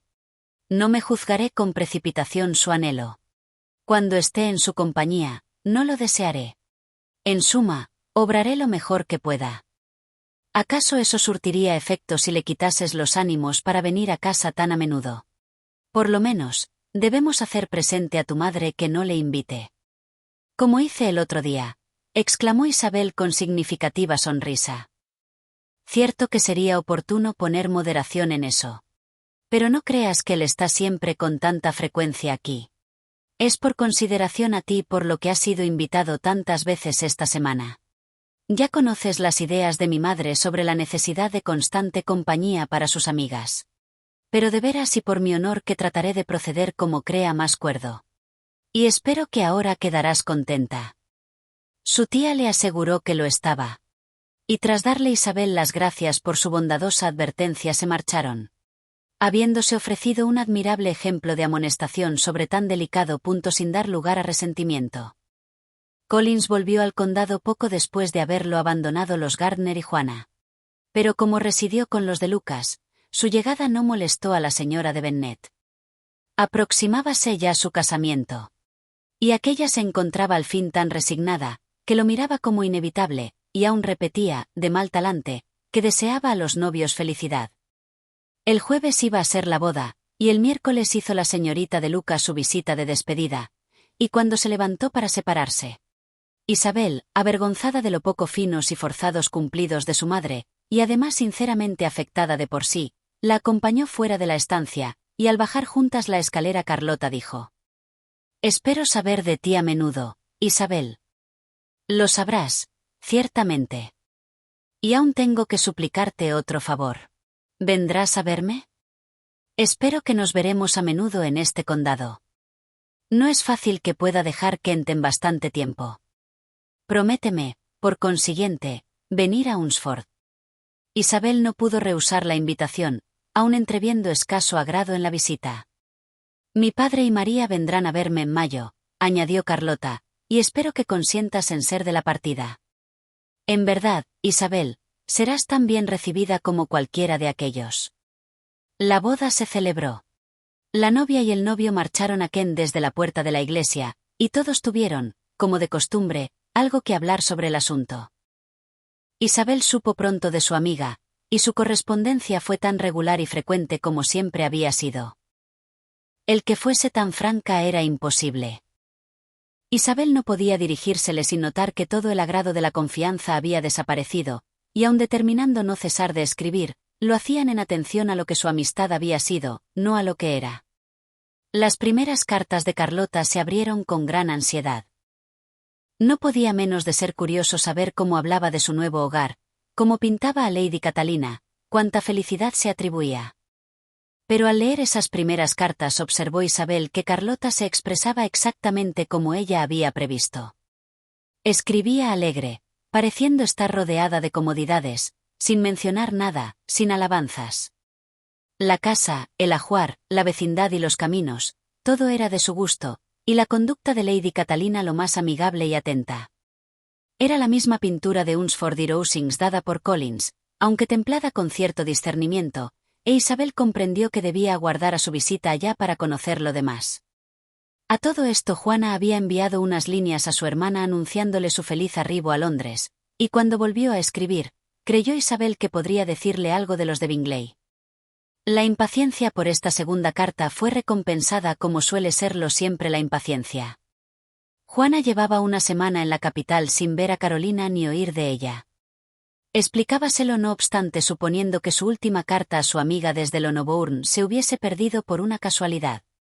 Mi tía, continuaba, irá mañana a aquella parte de la población y tendré ocasión de visitar la calle de Grosvenor. Escribió de nuevo después de hecha la visita en que vio a la señorita de Bingley. No encontré a Carolina de buen humor, pero se alegró mucho de verme, reprochándome no haberle dado noticia de mi llegada a Londres. Estaba en lo cierto. Mi última carta no la había recibido.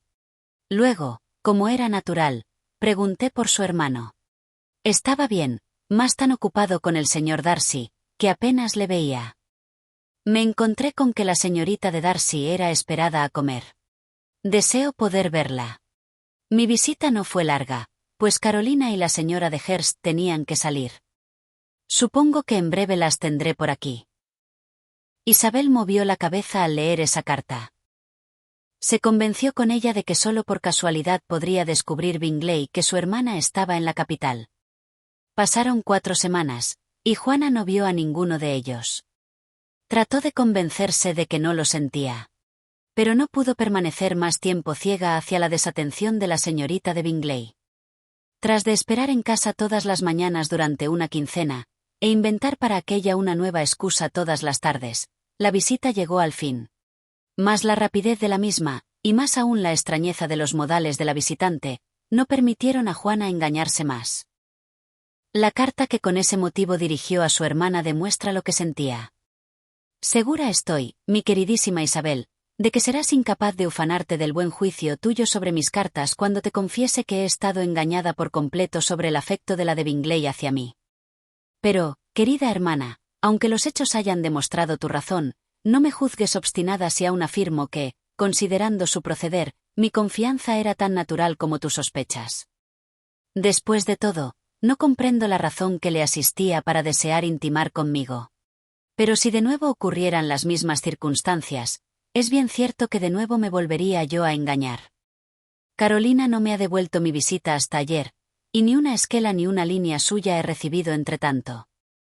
Cuando vino se hacía patente que no le agradaba, dio una excusa ligera, de pura fórmula, por no haberme visitado antes. No dijo palabra de ansiar verme de nuevo, y estaba tan alterada que cuando se fue me encontré firmemente resuelta a no continuar su relación. La compadezco, aún sin poder evitar el censurarla. Obró mal en singularizarse conmigo como lo hizo. Puedo decir sin ambajes que todas las tentativas de intimidad comenzaron por su parte. Pero la compadezco, porque habrá de comprender que se ha conducido mal y porque estoy segura de que la zozobra por su hermano es la causa de todo. No necesito explicarme más, y aunque sabemos que no hay motivos para semejante zozobra, con todo, si es que la experimenta, con facilidad podrá explicar su conducta conmigo, y siendo él tan merecidamente caro a su hermana, cuanta zozobra pueda sentir por él es natural y simpática.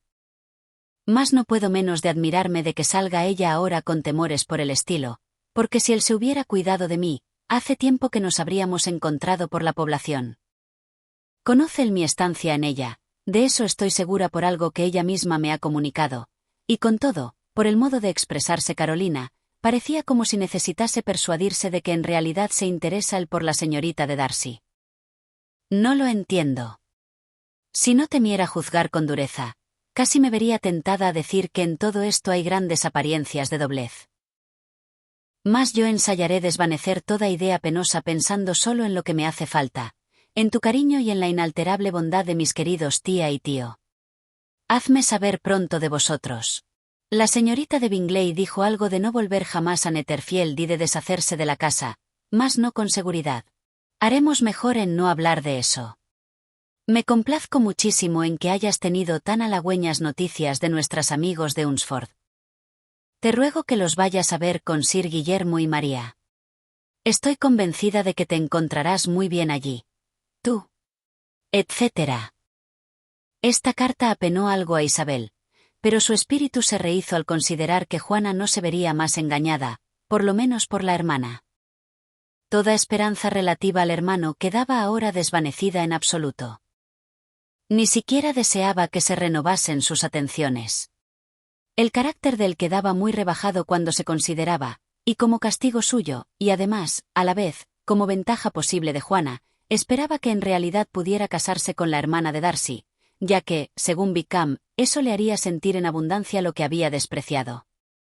La señora de Gardner recordó a Isabel por entonces su promesa referente al mencionado caballero, pidiendo noticias, e Isabel las tenía tales que pudieran contentar a la tía más que a sí propia. El aparente interés de él había desaparecido, sus atenciones habían acabado, admiraba a otra.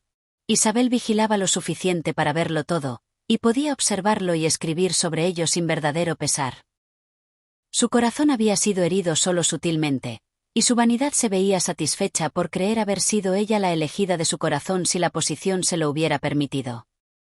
La repentina adquisición de 10.000 libras era el encanto más saliente que podría brindar la joven a quien ahora se mostraba propicio, pero Isabel, acaso con menor penetración que en el caso de Carlota, no disputó con él por sus anhelos de independencia.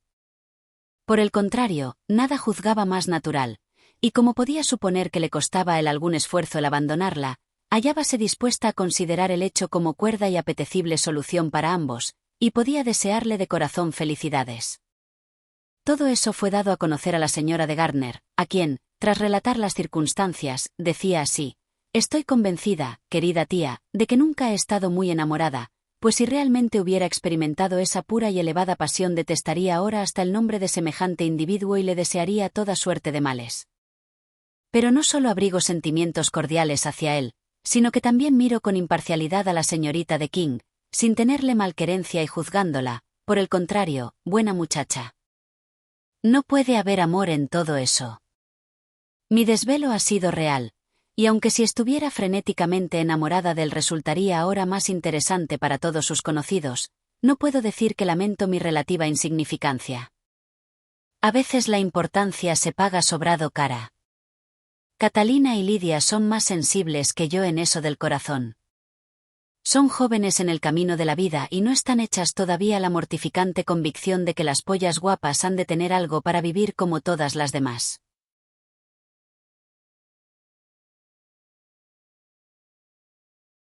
Capítulo 27. Sin otros acontecimientos importantes en la familia de Longbourn, ni más variación que los paseos a Meryton, unas veces con lodo y otras con frío, pasaron para ella los meses de enero y febrero. En marzo había de ir Isabel a Hunsford. Al principio no había pensado en serio en ir allá, mas vio que Carlota tenía empeño, y poco a poco fue considerando con mayor gusto el hacerlo, así como la cosa más segura.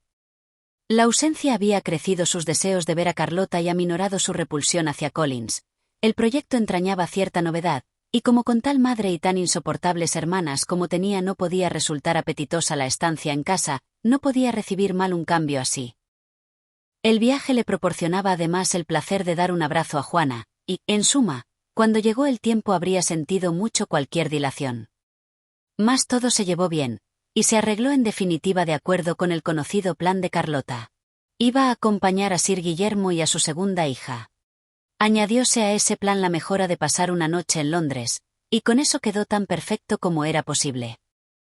La única pena para Isabel era separarse de su padre, a quien iba a privar de su compañía, y que, al llegar el caso, gustaba tan poco de que se marchase, que le encargó que le escribiese, y hasta casi prometió contestar a su carta.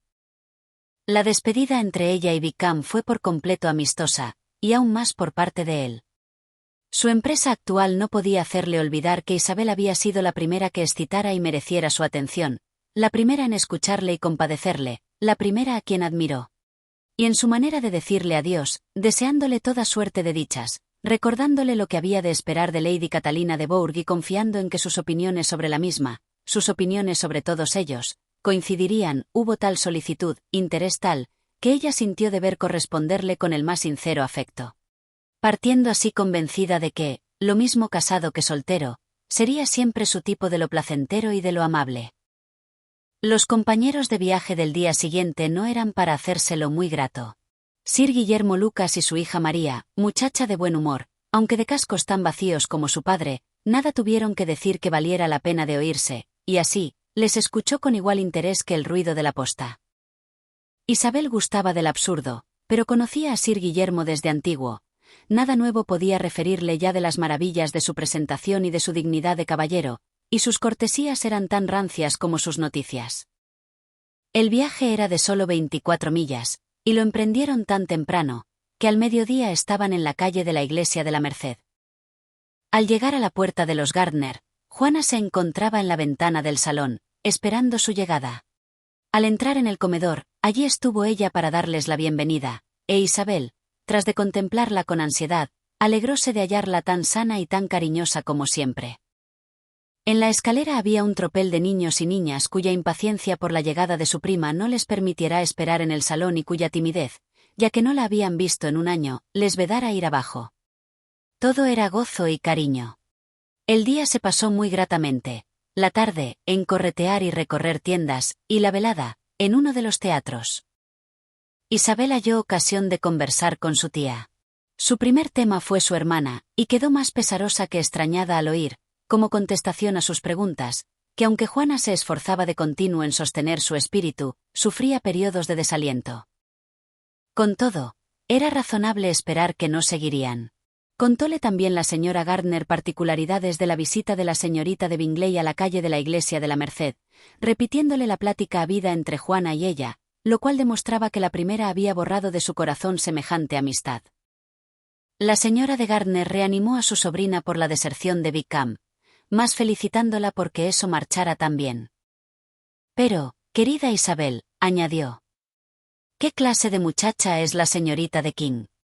Mucho sentiría pensar que nuestro amigo se vendía.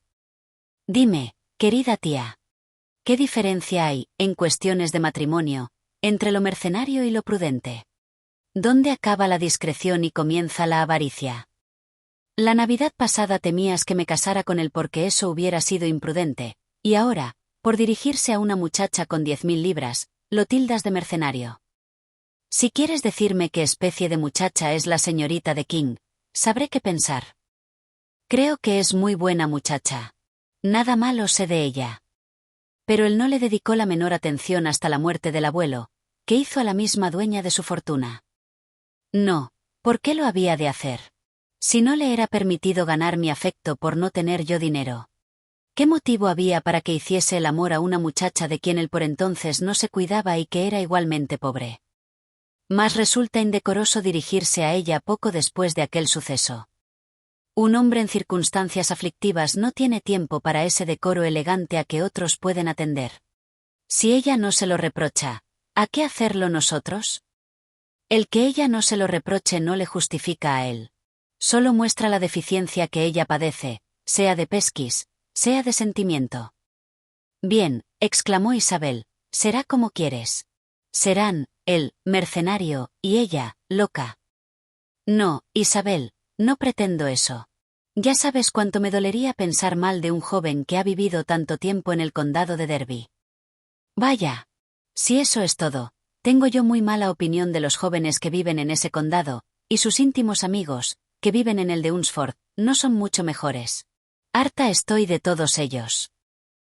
Gracias a Dios, mañana voy a donde hallaré un hombre que no posee ninguna cualidad agradable, que carece de formas y hasta de sentido para recomendarse.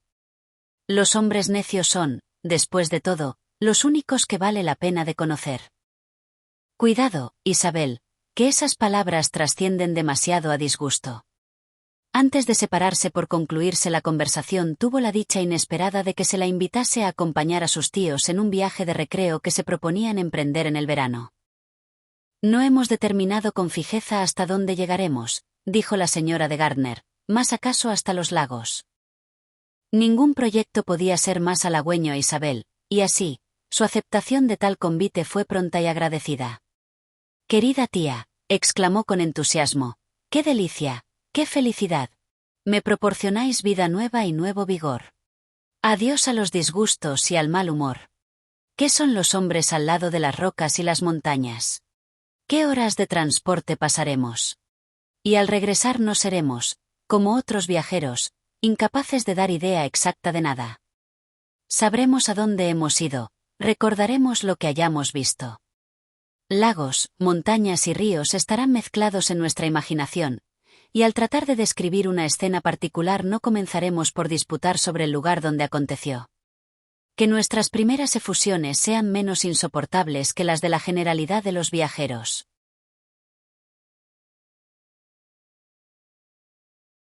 Capítulo 28. Todo lo del día siguiente de viaje fue nuevo e interesante para Isabel. Su espíritu estaba satisfecho por haber visto a su hermana de tan buen aspecto que se habían desvanecido todos sus temores por su salud, y la perspectiva de un viaje por el norte era para ella constante fuente de delicias. Cuando cambiaron la carretera real por el camino de Hunsford, todas las miradas buscaban la abadía, y todos, a cada vuelta, esperaban tenerla a la vista. La empalizada del parque de Rosings era su límite por uno de los lados. Isabel sonrió recordando cuántas cosas había oído de sus habitantes. Al cabo, la abadía llegó a distinguirse.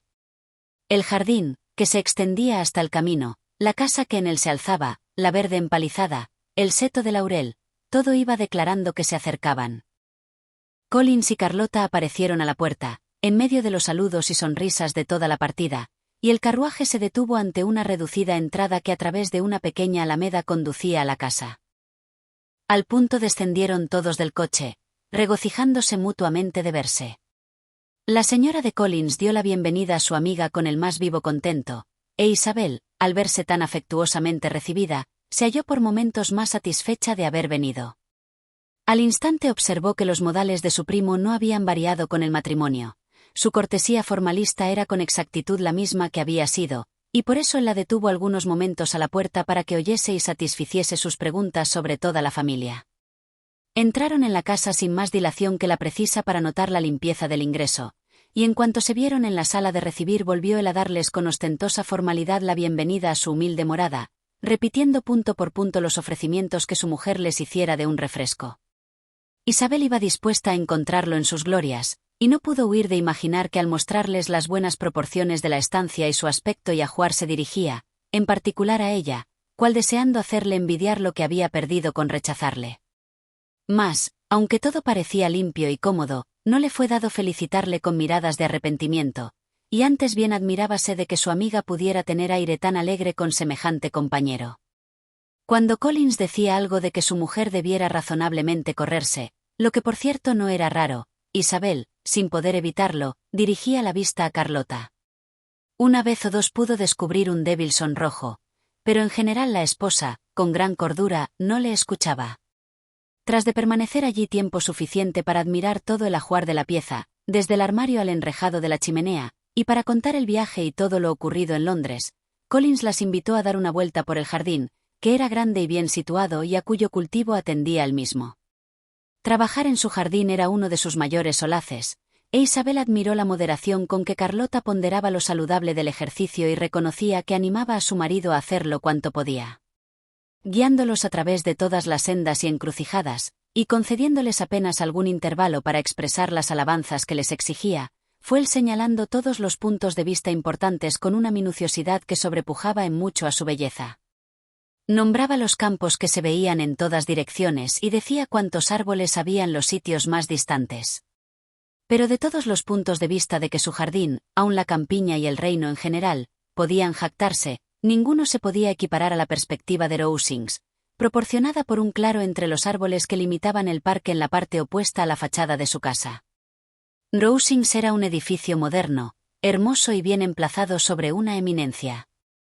Desde su jardín, Collins habría deseado conducirlos a recorrer sus dos praderas, mas careciendo las señoras de calzado a propósito, retrocedieron, y mientras Sir Guillermo le acompañaba, Carlota introdujo a su hermana y a Isabel en la casa, acaso muy satisfecha de tener oportunidad de mostrársela sin ayuda de su marido.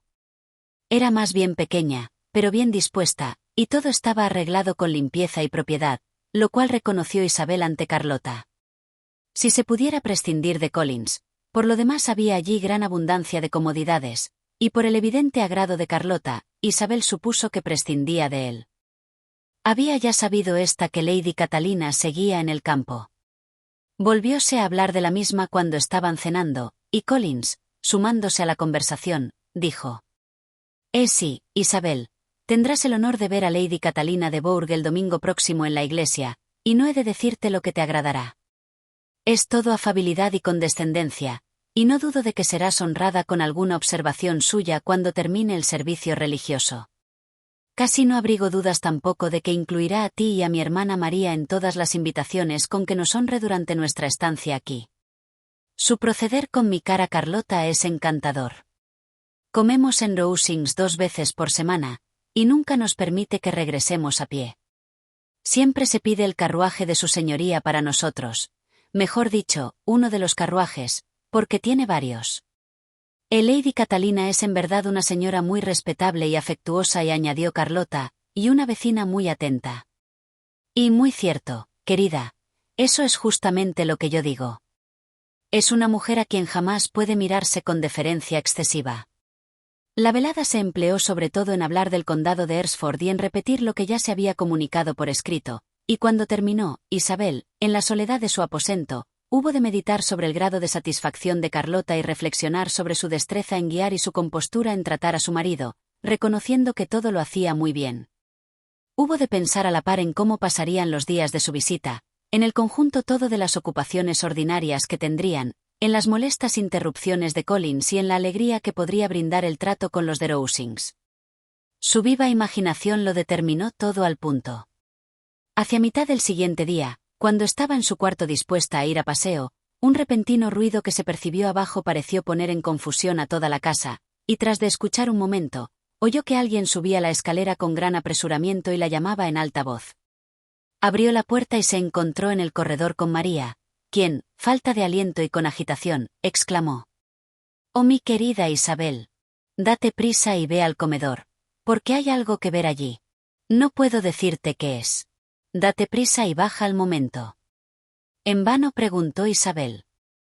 María no quiso decirle más, y ambas corrieron al comedor, situado frente al camino, para ver la maravilla.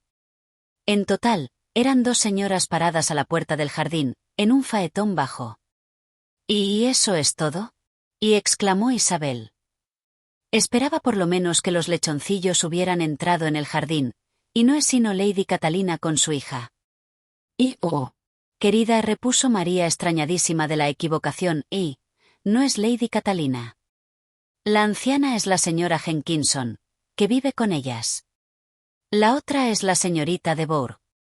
Mira solo a esta. Es en absoluto una niña. ¿Quién hubiese creído que fuera tan delgada y pequeña? Es sumamente grosero tener a Carlota fuera de la puerta con semejante viento. ¿Por qué no entra?» Y Carlota dice que con dificultad lo hacen. Es el mejor de los favores el que entre la señorita de Bourgh. Y me gusta su aspecto, dijo Isabel, oprimida por otras ideas. Semeja enferma y estropeada. Sí, resultará muy buena para él. Hará una mujer muy adecuada. Collins y su esposa estaban de charla con las señoras, y Sir Guillermo, con gran entretenimiento de Isabel, hallábase parado en el camino de la puerta, sumido en la más atenta contemplación de la grandeza que ante sí tenía, inclinándose cortésmente cuando la señora de Bingley miraba hacia allí. Al fin no tuvieron más que decirse, las señoras siguieron su camino, y las otras entraron en casa. Collins, no bien vio a las 2 muchachas, comenzó a felicitarlas por su fortuna, lo que Carlota aclaró haciéndole saber que toda la partida estaba invitada a comer en Rosings al día siguiente.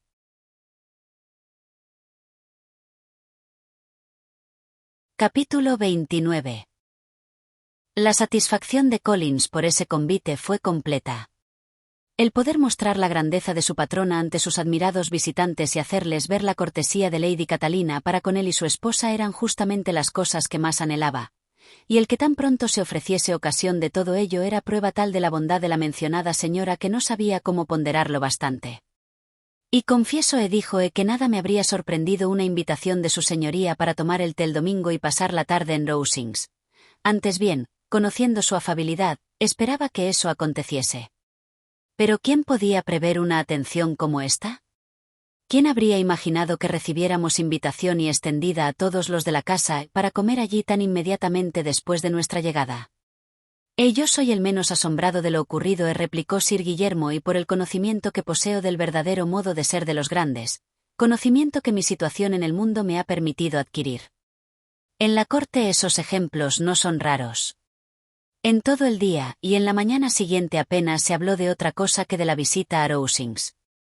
Collins los fue instruyendo con cuidado de lo que iban a ver, para que la vista de tales estancias, de tantos criados y de tan espléndida comida no lo sobrecogiese en absoluto. Cuando las señoras se separaban para vestirse, dijo a Isabel: «Y no te inquietes, querida prima, por el atavío. Lady Catalina está muy lejos de exigir de nosotros la elegancia que convienen a ella y a su hija. Solo te recomendaría que te pusieses el vestido mejor que tengas. No hay que hacer más. Lady Catalina no juzgará mal de ti porque vayas vestida con sencillez. Gústale que se le reserve la distinción correspondiente a su rango».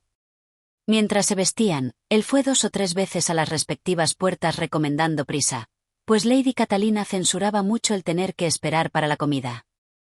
Tan elevadas noticias de su señoría y de su modo de ser habían asustado por completo a María Lucas, poco hecha a sociedad, y miraba por eso su entrada en Rosings con tanto temor como su padre había experimentado cuando su presentación en St. James. Como el tiempo era hermoso, la ida fue un agradable paseo de media milla a través del parque. Todo parque posee sus bellezas y sus perspectivas, e Isabel halló en aquel mucho que la agradó, aunque no le produjo el entusiasmo que Collins creía que había de inspirarle la escena. Y así, solo débilmente la interesó la enumeración que aquel le hizo de las ventanas de la fachada de la casa y la relación de lo que la totalidad de las vidrieras había costado a Sir Louis de Bourgh. Cuando subían por la escalera hacia el vestíbulo, la excitación de María crecía por momentos y ni Sir Guillermo se hallaba tranquilo por completo. A Isabel no le faltaba por entonces valor. Nada había oído de Lady Catalina que le revelase extraordinario talento o virtud de santa, y pensaba que de la sola majestad del dinero y del rango le era dado ser testigo sin turbación. Desde el vestíbulo de entrada, del cual Collins hizo notar con entusiasmo las armoniosas proporciones y el delicado ornato, siguieron a los criados, a través de una antecámara, a la habitación donde Lady Catalina, su hija y la señora Jenkinson se encontraban. Su señoría, con gran amabilidad, se levantó para recibirlos, y como la señora de Collins había acordado con su marido que el oficio de la presentación le correspondía, se hizo esta de conveniente manera, sin ninguna de aquellas excusas ni de aquel agradecimiento que él habría juzgado necesarios. A pesar de haber estado en St. James, Sir Guillermo quedó tan por completo admirado de la grandeza que le rodeaba, que apenas tuvo valor para una muy profunda cortesía, y se sentó sin decir palabra, y su hija, asustada y como fuera de sí, sentóse también en el borde de una silla, sin saber a dónde mirar. Isabel permanecía en escena totalmente tranquila y pudo observar con calma a las 3 damas que tenía ante sí. Lady Catalina era mujer muy alta y gruesa, de facciones fuertemente marcadas, que pudieron haber sido bellas en sus tiempos. Su aire no era atrayente ni sus modales al recibir los propios para hacer olvidar a sus visitantes su inferior jerarquía. No era terrible cuando guardaba silencio, pero lo que decía lo decía con tono tan autoritario que hacía resaltar su importancia, lo cual trajo al instante a Wickham ante la mente de Isabel, y de sus observaciones de toda la velada sacó esta que Lady Catalina era punto por punto como aquel la había retratado. Cuando, tras de examinar a la madre, en cuyo aspecto y proceder pronto descubrió semejanza con Darcy, volvió los ojos a la hija, casi se asombró tanto como María de verla tan delgada y menuda. Ni en la figura ni en el rostro había la más leve semejanza entre las dos. La señorita de Bourg era pálida y enfermiza. Sus facciones, aunque no ordinarias, eran insignificantes, y hablaba poco, excepto, en voz baja, con la señora Jenkinson, en cuyo aspecto nada había de notable y que estuvo por completo entregada a escuchar lo que aquella le decía y a colocar una pantalla ante sus ojos en dirección conveniente. Tras de permanecer sentada unos minutos, fueron guiados todos a una de las ventanas, para admirar el panorama, cuyas bellezas apuntó Collins, informándoles amablemente Lady Catalina de que era mucho mejor vista la del verano. La comida fue sobremanera grandiosa, y en ella se vieron todos los criados y toda la vajilla de plata que Collins había prometido, y, cual probablemente había pronosticado, sentóse él a la cabecera de la mesa, a requerimientos de su señoría, pareciéndole entonces como si la vida nada pudiese brindar mejor. Trinchaba, comía y alababa todo con deliciosa vivacidad, y cada plato era ponderado primero por él y luego por Sir Guillermo, que se hallaba ya lo suficiente reportado para ser el eco de cuanto decía su yerno, de tal modo, que Isabel se admiraba de que Lady Catalina los pudiese sufrir. Pero Lady Catalina parecía satisfecha con esa excesiva admiración y sonreía graciosamente, en especial cuando algún plato resultaba novedad para aquellos. Los demás no conversaban mucho. Isabel hallábase dispuesta a hablar en cuanto se diera oportunidad, mas estaba sentada entre Carlota y la señorita de Bourg, la primera de las cuales se dedicaba a escuchar a Lady Catalina, al paso que la segunda no soltó prenda en toda la comida. La señora Jenkinson se ocupaba sobre todo en vigilar la alimentación de la señorita de Bourg, invitándola a que tomase de algún otro plato y temiendo que estuviese indispuesta. María pensaba que debía callar, y los caballeros no hacían sino comer y expresar su admiración. Cuando las señoras salieron al salón poco hubo que hacer en el fuera de escuchar la charla de Lady Catalina, que duró sin descanso hasta que llegó el café, dando a conocer su opinión sobre toda clase de asuntos, de modo tan resuelto que revelaba cuán poco hecha estaba a que sus juicios se controvertiesen. Interrogó familiar y minuciosamente sobre los quehaceres domésticos de Carlota, dándole multitud de avisos para el desempeño de todos ellos. Díjole cómo todo debía regularse en familia tan corta como la suya, y la instruyó hasta sobre el cuidado de sus vacas y gallinas. Isabel notó cómo nada se ofrecía a la atención de tan gran señora que no le suministrase ocasión de dar preceptos a los demás. En los intervalos de su conferencia con la señora de Collins dirigió varias preguntas a María e Isabel, pero en especial a la última, de cuyas relaciones ella sabía menos, y de quien dijo a la señora de Collins que era muchacha muy gentil y agradable. Preguntóle en diferentes veces cuántas hermanas tenía, si eran mayores o menores que ella, si alguna estaba para casarse, si eran guapas, si habían sido bien educadas, de qué talante era su padre, y cuál había sido el apellido de su madre de soltera. Isabel comprendía la impertinencia de sus preguntas, mas contestó a ellas con mucho reposo.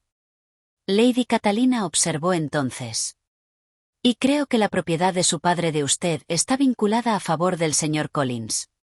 Por usted, y dijo volviéndose a Carlota, y lo celebro, pero por lo demás, no veo motivo para vincular estados fuera de la línea femenina. ¿No fue eso juzgado preciso en la familia de Sir Louis de Bourg? ¿Toca usted o canta, señorita de Bennet? Un poco. Entonces, un rato u otro tendremos el gusto de escucharla a usted. Nuestro piano es excelente, probablemente superior al. Algún día lo probará usted. ¿Y sus hermanas de usted, tocan y cantan? Una de ellas lo hace. ¿Y por qué no han aprendido todas? Todas debieran haber aprendido. Las señoritas de Webbs tocan todas y sus padres no poseen tan buenos ingresos como los de ustedes. ¿Dibujan ustedes? Y no, nada en absoluto. ¿Y cómo? ¿Ninguna de ustedes? Y ninguna. Y es muy raro. Mas supongo que no habrán tenido ocasión. Su madre de ustedes debiera haberlas llevado a la capital todas las primaveras para poder tener buenos maestros. Mi madre no se habría opuesto, pero mi padre odia Londres. ¿Las ha dado de alta a ustedes su institutriz? Y nunca tuvimos institutriz. Y, sin institutriz, ¿cómo ha sido posible? 5 hijas educadas en casa, sin institutriz. Jamás oí nada por el estilo. Su madre de ustedes habrá tenido que ser una verdadera esclava para educarlas. Isabel con dificultad pudo evitar una sonrisa al asegurarle que la cosa no había sido así. Y entonces, ¿quién les enseñó a ustedes? ¿Quién las cuidó? Sin institutriz, tuvieron ustedes que estar abandonadas. Y en comparación con ciertas familias, creo que lo estábamos, pero a aquella de nosotras que deseó aprender nunca le faltaron medios. Siempre se nos excitaba a leer, y teníamos cuantos maestros eran precisos. Verdad es que quienes preferían estar ociosas podían estarlo. No hay duda, pero eso es lo que una institutriz puede evitar, y si yo hubiera conocido a su madre de usted le habría aconsejado con insistencia tomar una. Siempre sostengo que en materia de educación nada se consigue sin instrucción sólida y ordenada, y solo una institutriz puede darla. Causa maravilla ver las muchas familias a quienes he proporcionado medio de servirse de ellas. Siempre me agrada colocar bien a una joven. 4 sobrinas de la señora Jenkinson están colocadas muy a gusto por mí, y el otro día mismo recomendé a otra joven de quien por casualidad se me habló, y la familia está complacidísima con ella. Señora de Collins, ¿he dicho a usted que estuvo ayer Lady Metcalfe para darme las gracias? Tiene a la señorita Pope por un tesoro. Lady Catalina me dijo. Me ha dado usted un tesoro. ¿Ha salido al mundo alguna de sus hermanas menores, señorita de Bennet? Sí, señora, todas. Todas. ¿Cómo? Las 5 a la vez. Es muy singular. Y usted es la segunda. Las menores, lanzadas antes de casadas las mayores. ¿Las hermanas menores de usted deben ser muy jóvenes? Sí, la menor aún no tiene 16 años. ¿Acaso sea demasiado joven para estar en sociedad? Pero, en realidad, señora, estimo que sería muy duro para las menores que careciesen de algo de sociedad y de entretenimientos porque las mayores no poseyesen medios o inclinación para casarse pronto. La nacida última tiene tanto derecho como la primera a los placeres de la juventud. Y demorarlos por ese motivo. Creo que eso no sería muy a propósito para promover el cariño fraternal ni la delicadeza de pensamientos. A fe mía, exclamó Lady Catalina, que da usted sus opiniones de modo muy resuelto para ser tan joven. Haga el favor de decirme qué edad tiene usted. Y con 3 hermanas crecidas detrás y replicó Isabel sonriente, Será difícil que vuestra señoría espere que lo confiese. Lady Catalina pareció asombrarse por completo de no recibir una contestación directa, Isabel sospechó de sí misma que era la primera criatura que se había atrevido a chancearse de una impertinencia de tan elevada persona. Y no puede usted tener más de 20, estoy segura. Por tanto, no tiene usted por qué ocultar su edad. Aún no tengo 21. Cuando los caballeros se les unieron y se hubo tomado el té, colocáronse las mesitas de juego. Lady Catalina, Sir Guillermo y los señores de Collins se sentaron a jugar partida de 4, y como la señorita de Bourgh prefirió jugar a casino, las 2 muchachas tuvieron el honor de ayudar a la señora Jenkinson a completar la suya. Su mesa era aburrida en grado superlativo. Apenas se lanzaba una palabra que no se refiriese al juego, excepto cuando la mencionada señora expresaba sus temores de que la señorita de Bourgh tuviera excesivo calor o excesivo frío, o demasiada luz o demasiado poca. Mucho más animada era la otra mesa. Lady Catalina hablaba casi de continuo, notando las equivocaciones de los demás o relatando alguna anécdota relativa a sí misma. Colin se ocupaba en recalcar cuanto su señoría decía, en darle las gracias cuando ganaba y en excusarse si creía que la ganancia era con exceso. A Sir Guillermo no se le oía mucho, no hacía sino traer a su memoria anécdotas y nombres de personajes. Cuando Lady Catalina y su hija hubieron jugado lo que deseaban, quitáronse las mesas y se ofreció a los señores de Collins el coche, que fue aceptado con gratitud y pedido al punto. La reunión entonces se congregó junto al fuego, para oír a Lady Catalina el tiempo que iba a hacer al día siguiente. En eso se hallaban cuando se les avisó la llegada del coche, y con muchos discursos de gracias por parte de Collins y muchas reverencias por la de Sir Guillermo se marcharon. En cuanto salieron de la puerta, Isabel fue invitada por su primo para dar su opinión sobre lo visto en Rosings, a lo cual, en atención a Carlota, ella se prestó, haciéndolo más favorablemente que lo sentía. Mas su elogio, por más trabajo que le costara, no pudo satisfacer de ningún modo a Collins, quien pronto se vio obligado a tomar por su cuenta el elogio de su señoría. Capítulo 30. Sir Guillermo permaneció solo una semana en Hunsford. Pero su visita fue suficiente para convencerle de que su hija estaba muy bien colocada y de que poseer tal marido y semejante vecindad no eran cosa corriente. Mientras Sir Guillermo estuvo allí, Collins dedicaba la mañana a sacarlo en su cochecillo y mostrarle la campiña. Mas cuando se marchó, toda la familia volvió a sus habituales tareas, alegrándose Isabel de que la mudanza de vida no les hiciese ver aún más a su primo. Porque la mayor parte del tiempo entre el almuerzo y la comida lo pasaba o trabajando en el jardín, o leyendo, o escribiendo, o mirando a través de la ventana de su biblioteca, que daba sobre el camino. El cuarto donde solían estar las señoras daba a la parte posterior. Al principio extrañaba Isabel que Carlota no prefiriese para ese uso común el corredor, pieza mayor y de mejor aspecto.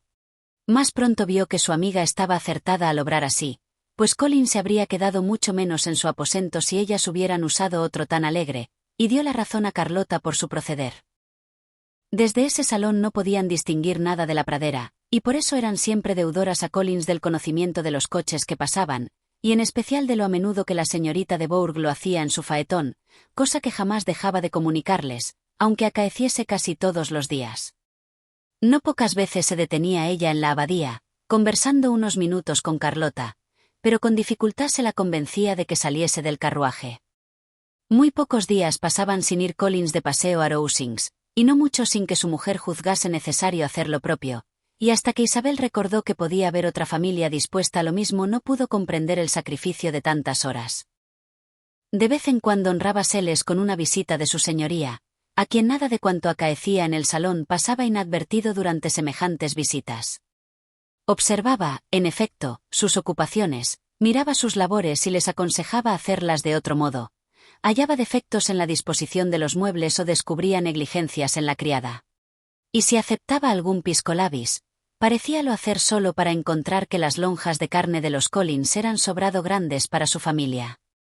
Pronto se percató Isabel de que, aun no estando la paz del condado encomendada a esa gran señora, era muy activa magistrada en su propia parroquia. Los más minuciosos asuntos le eran comunicados por Collins, y siempre que alguno de los aldeanos salía pendenciero, o se mostraba descontento, o se sentía demasiado pobre, se personaba aquella en el lugar oportuno a zanjar aquellas diferencias o a callar esas quejas, procurando armonía o abundancia. El convite para comer en Rosings se repetía un par de veces por semana. Y desde la partida de Sir Guillermo, como solo había una mesa de juego durante la velada, el entretenimiento era siempre igual. Sus restantes invitaciones eran escasas, pues el modo de vivir de la vecindad en general era distinto del de los Collins. Eso no era, con todo, ningún mal para Isabel, quien de ordinario pasaba bastante bien las horas. Tenía ratos de amena plática con Carlota, y como el tiempo era hermosísimo para la estación, disfrutaba con frecuencia de esparcimiento fuera de casa. Su paseo favorito, al que acudía a menudo mientras las otras visitaban a Lady Catalina, era a lo largo de la alameda que bordeaba aquel lado del parque. Allí había un sendero ligeramente accidentado que nadie parecía apreciar sino ella, y en el cual se hallaba fuera del alcance de la curiosidad de Lady Catalina. De tan tranquila guisa se pasó pronto la primera quincena de su estancia. Se acercaba la Pascua, y la semana anterior a la misma iba a aportar aumento a la familia en Rosings. Aumento que, en tan reducido círculo, parecía resultar de importancia. Isabel había oído, poco después de su llegada, que Darcy era allí esperado para dentro de pocas semanas. Y aun sin haber muchos de sus conocidos a quienes no hubiese preferido, era cierto que el arribo de aquel podía prestar alguna relativa variedad a las veladas en Rosings. Podía ella entonces divertirse en ver cuán sin esperanza eran los designios de la señorita de Bingley sobre él, con la conducta del mismo con su prima, para quien evidentemente lo destinaba Lady Catalina. La cual hablaba de su llegada en términos de admiración hacia él, molestada casi con que hubiese sido ya antes visto con frecuencia por la señorita de Lucas y por Isabel misma. Su llegada fue conocida pronto en la abadía, porque Collins llevaba paseándose toda la mañana, con la vista fija en las casitas que daban entrada al camino de Hunsford, para ser el primero en enterarse. Y después de hacer su correspondiente cortesía, cuando el coche entró en el parque, se apresuró a ir a casa con la magna noticia. A la mañana siguiente, se dirigió a Rosings a ofrecerle sus respetos. Había allí dos sobrinos de Lady Catalina, porque Darcy había llevado consigo al coronel Fitzwilliam, hijo menor de su tío Lord. Y con gran sorpresa de toda la casa, cuando Collins regresó, ambos caballeros le acompañaban. Carlota los había visto desde el cuarto de Collins, cuando cruzaban el camino. Y entrando al punto en el otro, comunicó a las muchachas el honor que podían esperar, añadiendo: «Habré de darte las gracias, Isabel, por esa muestra de cortesía. El señor Darcy no habría venido tan pronto a visitarme». Isabel apenas tuvo tiempo para negar sus derechos a semejante cumplido, antes de que la llegada de ellos fuese anunciada por la campanilla. Y poco después, los tres caballeros entraron en la estancia. El coronel Fitzwilliam, que iba delante, era de unos 30 años. Y aunque no guapo, revelaba con claridad al caballero, en su persona y en su avío. Darcy estaba por completo como en el condado de Hereford. Hizo sus cumplidos a los Collins con su habitual reserva, y, cualesquiera que fuesen sus sentimientos hacia Isabel, la saludó con absoluta compostura. Ella se limitó a devolverle el saludo, sin decir palabra. El coronel Fitzwilliam entró en derechura en conversación, con la soltura y facilidad de un hombre bien educado. Charlaba muy amenamente. Pero su primo, tras hacer débiles observaciones a Collins sobre el jardín y la casa, permaneció sentado durante algún tiempo, sin hablar palabra con nadie. A la postre, no obstante, su cortesía alcanzó a preguntar a Isabel sobre la salud de su familia. Ella le contestó en términos corrientes, y después de un momento de silencio, añadió: «Mi hermana mayor ha pasado en la capital estos 3 meses. ¿No se ha dado el caso de que la viese usted allí?» Sabía perfectamente que no la había visto. Más prefería notar si revelaba conocimiento de lo ocurrido entre los Bingley y Juana. Y le pareció que semejaba estar algo confuso al responder que jamás había sido tan afortunado que encontrase a la señorita de Bennet. El tema no se prosiguió, y los caballeros se fueron poco después. Capítulo 31. Los modales del coronel Fitzwilliam fueron muy elogiados en la abadía, y las señoras todas comprendieron que él habría de añadir considerable agrado al de las invitaciones a Rosings. Con todo, pasaron algunos días antes de que recibieran convite para ir allí, porque mientras hubiera huéspedes en la casa, podrían ellos no ser precisos. Y no fue sino el día de Pascua, una semana después de la llegada de los caballeros, cuando se vieron honrados con semejante atención. Y aun entonces, se les hizo saber, al salir de la iglesia, que fueran por la tarde. La última semana habían visto poco. Así a Lady Catalina como a su hija. El coronel Fitzwilliam había visitado la abadía más de una vez durante ese tiempo. Mas a Darcy solo se le había visto en la iglesia.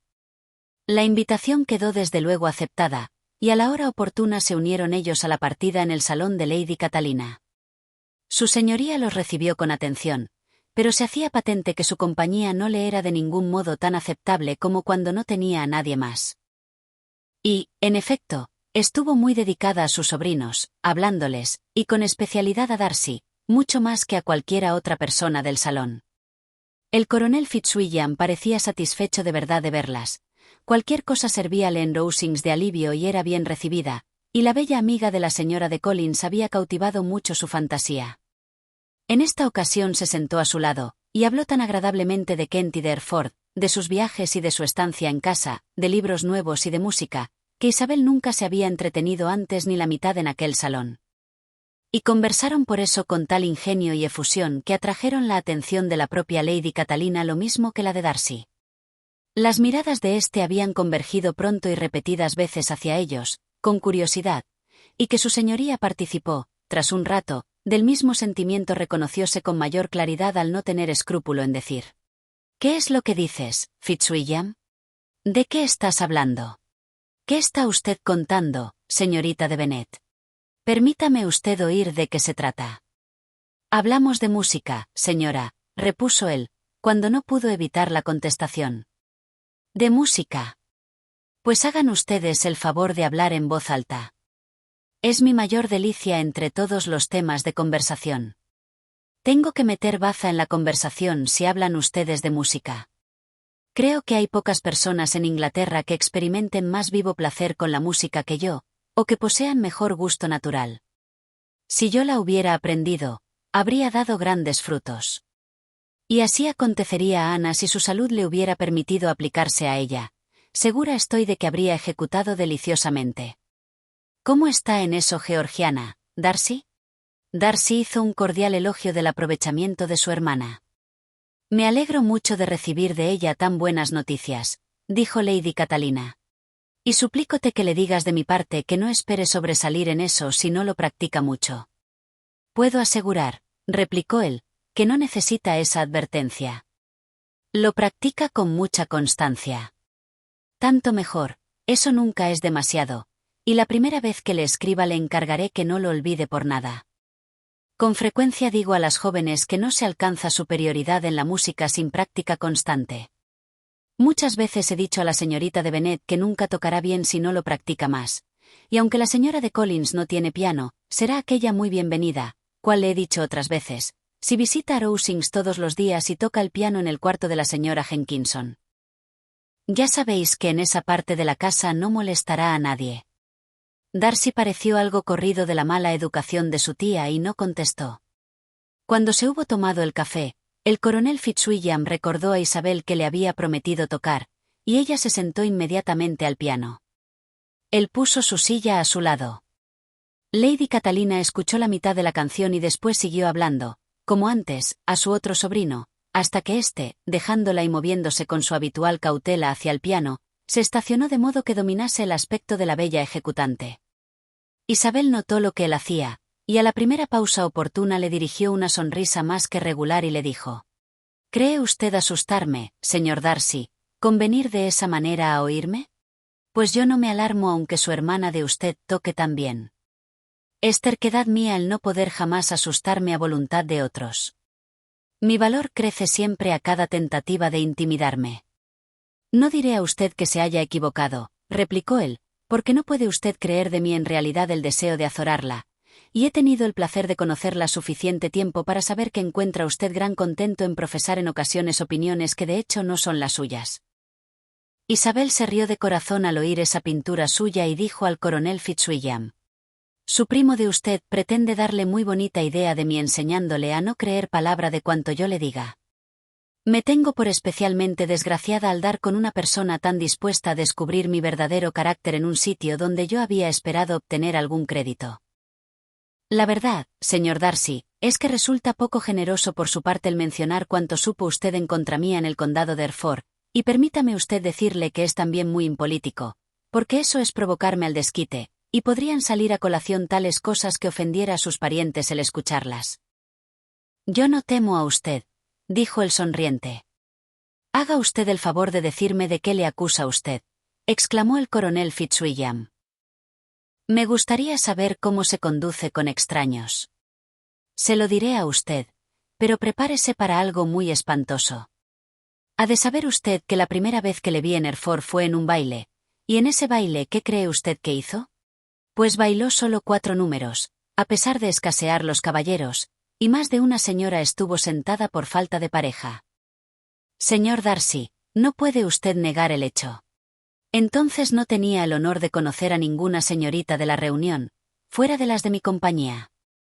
Cierto, y nadie puede ser presentado en un baile. Bien, coronel Fitzwilliam, ¿qué toco ahora? Mis dedos aguardan las órdenes de usted. ¿Acaso, añadió Darcy, habría sido juzgado mejor si hubiera pretendido presentación, pero no sirvo para recomendarme a personas desconocidas? ¿Vamos a preguntar a su prima la razón de eso?, dijo Isabel, dirigiéndose todavía al coronel Fitzwilliam. Le preguntamos cómo un hombre de talento y educación, y que ha vivido en el mundo, ¿no sirve para recomendarse por sí a los desconocidos? Yo puedo responder a esa pregunta, dijo Fitzwilliam, sin interrogarle a él. Eso es porque no quiere tomarse esa molestia. Cierto, dijo Darcy, que no poseo el talento de otros de conversar con facilidad con aquellos a quienes nunca he visto. No puedo hacerme a esa especie de conversación ni parecer interesado en sus cosas, como se ve a menudo. Mis dedos, dijo Isabel, no se mueven sobre este instrumento del modo magistral con que he visto hacerlo a muchas mujeres, no tienen la misma fuerza y agilidad que los de estas, y no pueden producir igual impresión. Pero siempre he supuesto que era culpa mía, por no haberme querido tomar la pena de hacer ejercicios. No es que no sean mis dedos tan a propósito como los de otra mujer cualquiera de buena ejecución. Darcy sonrió y dijo: Tiene usted razón en absoluto. Ha empleado usted el tiempo mucho mejor. Nadie que sea admitido al privilegio de oírla podrá pensar que le falta a usted algo. Ninguno de nosotros hace comedias ante desconocidos. Aquí fueron interrumpidos por Lady Catalina, quien preguntó de qué hablaban. Isabel al instante volvió a tocar.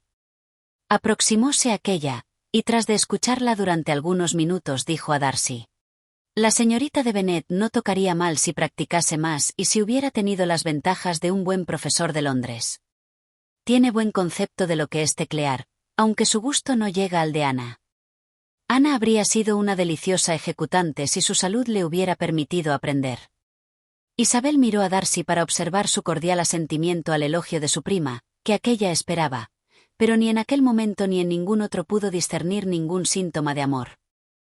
Y de la totalidad del proceder de él con la señorita de Bourgh dedujo este consuelo para la de Bingley, a saber, que le habría gustado casarse con ella si hubiera sido su parienta. Lady Catalina continuó sus advertencias relativas a la ejecución de Isabel, mezclándolas con instrucciones numerosas sobre la ejecución y el gusto. Isabel las recibió con cuanta paciencia es patrimonio de la cortesía, y a petición de los caballeros siguió tocando hasta que estuvo puesto el coche de su señoría y los llevó a todos a su casa. Capítulo 32. A la mañana siguiente estaba Isabel sola escribiendo a Juana, mientras la señora de Collins y María habían ido a compras al pueblo, cuando quedó sobresaltada oyendo la campanilla de la puerta, señal inequívoca de una visita. Aunque no había oído carruaje alguno, pensó no ser imposible que fuese Lady Catalina, y en esa idea, había escondido su carta a medio escribir, para evitar toda pregunta impertinente, cuando se abrió la puerta y, con gran sorpresa de Isabel, entró en la habitación Darcy solo. Pareció asombrarse de hallarla sola también, disculpando su intromisión con hacerle saber que creía a todas las señoras en casa. Sentáronse ambos, y tras de las preguntas relativas a Rowsings pareció que iban a quedar en silencio.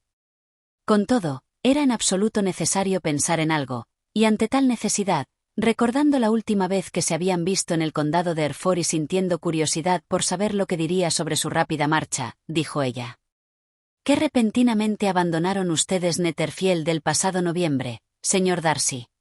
Debió de ser una sorpresa muy grata para el señor Bingley el verlos a todos ustedes tan pronto tras él, porque, si mal no recuerdo, él se había marchado el día antes. Supongo que tanto él como sus hermanas estarían bien cuando salió usted de Londres». «Perfectamente, gracias». Conoció que no iba a recibir otra contestación, y tras un breve silencio añadió ella: «Creo haber sabido que el señor Bingley no abrigaba grandes propósitos de volver a Netherfield». «Nunca le he oído eso, pero es probable que pueda disponer él de poco tiempo en adelante. Tiene muchos amigos, y está en una época de la vida en que los amigos y las compañías aumentan de continuo. Si proyecta estar poco en Netherfield sería mejor para la vecindad que lo abandonase por entero, porque entonces sería probable que se instalase allí fija otra familia.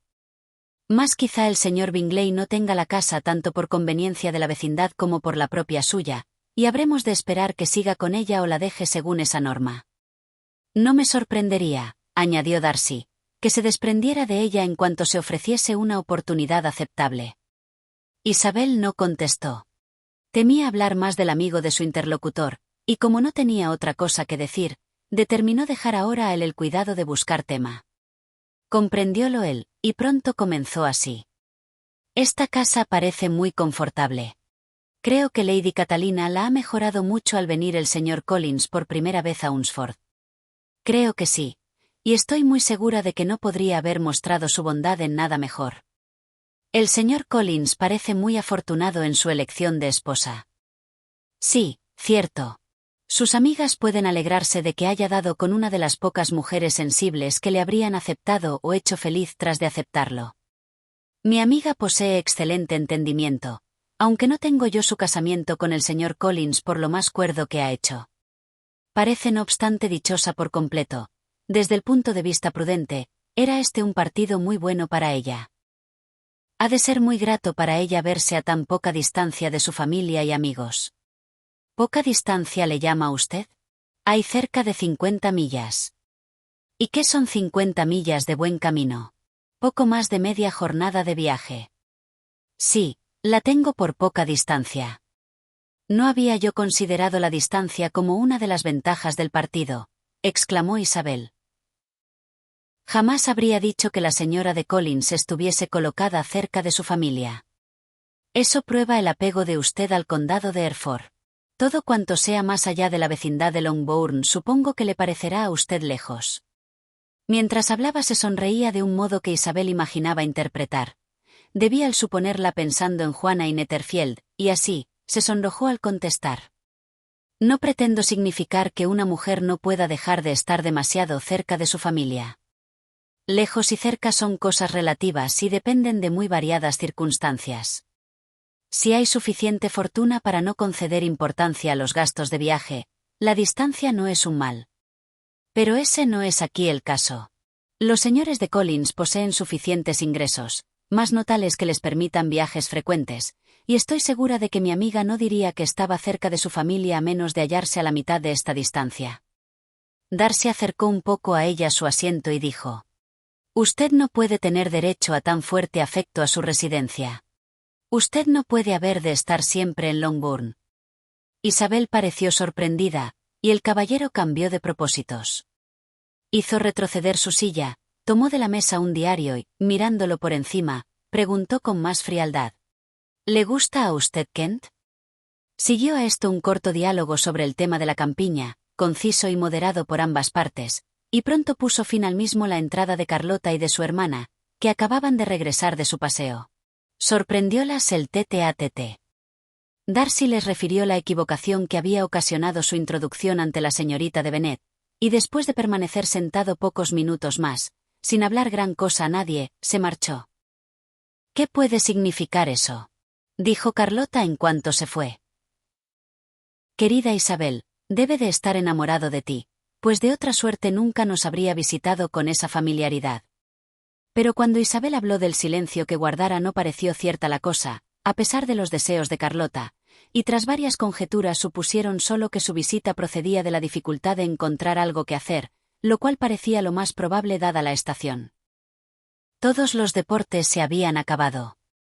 En casa de Lady Catalina había libros y una mesa de billar, pero los caballeros no sufren permanecer siempre en casa, y sea por la proximidad de la abadía, o por el placer del paseo hasta allí, o por la gente que en ella vivía, los dos primos sentían la tentación de ir cotidianamente. Hacían la visita a variadas horas de la mañana, unas veces separados y otras juntos, y alguna de ellas acompañados de su tía. Era patente a todos que el coronel Fitzwilliam venía porque hallaba gusto en su sociedad, persuasión que, como es natural, le recomendaba aún más, e Isabel se acordaba, por su propia satisfacción al verse con él y por lo evidente de la admiración que éste sentía por ella, de su primer favorito, Jorge Wickham. Y aunque, comparándolos, notaba que había menos atrayente dulzura en los modales del coronel Fitzwilliam, lo conceptuaba mejor dotado de entendimiento. Pero era más difícil comprender por qué Darcy venía tan a menudo a la abadía. No debía de ser por buscar sociedad porque permanecía allí sentado 10 minutos sin abrir los labios, y cuando hablaba, más bien semejaba hacerlo por necesidad que por gusto. Antes parecía aquello sacrificio que placer. Rara vez estaba animado de veras. La señora de Collins no sabía qué hacer de él. El modo como el coronel Fitzwilliam se reía en ocasiones de la estupidez de Darcy probaba que, por lo común, era diferente, aunque no hiciera saber eso a Carlota su trato con este caballero, y como había deseado creer que ese cambio era obra del amor y el objeto de tal amor su amiga Isabel, se dio con empeño a descubrir eso. Vigilábale siempre que estaban en Rosings y siempre que él venía a Hunsford, pero sin gran éxito. Cierto que miraba mucho a su amiga, mas la expresión de tales miradas era problemática.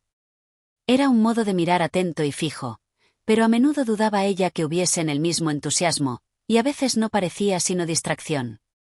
2 o 3 veces había expuesto a Isabel la posibilidad de que le interesara, mas ella se rió siempre al escucharla, y la señora de Collins no tuvo por conveniente recalcar el tema por el peligro de que naciesen esperanzas que solo podían acabar en disgustos.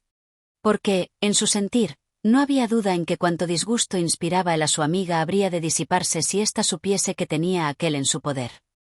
En sus cariñosos proyectos sobre Isabel entraba a veces el casarla con el coronel Fitzwilliam. Era este, sin comparación, el hombre más agradable de aquellas, admirábala de veras, y su posición era apetecible. Pero, como para contrapesar esas ventajas, Darcy tenía gran patronato en la iglesia y su primo no poseía ninguno. Capítulo 33. En sus correrías por el parque, Isabel se había encontrado más de una vez inesperadamente con Darcy.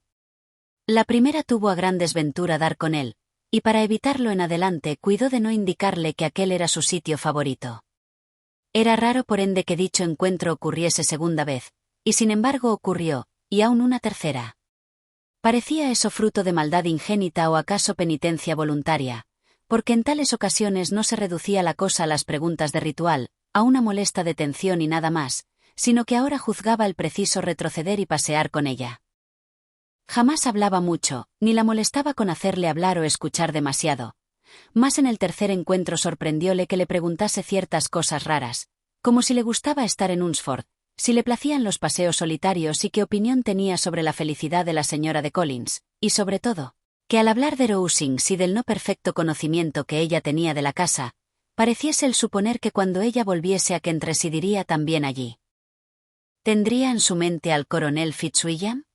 Ella suponía que, de referirse él a algo, debía de aludir a lo que pudiera resultar por ese lado.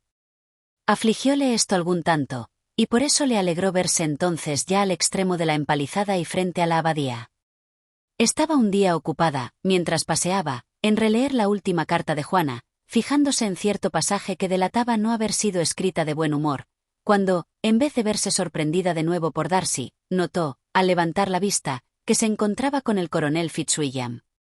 Retirando al punto su carta y simulando una sonrisa dijo: «Nunca he sabido hasta ahora que paseaba usted por este camino».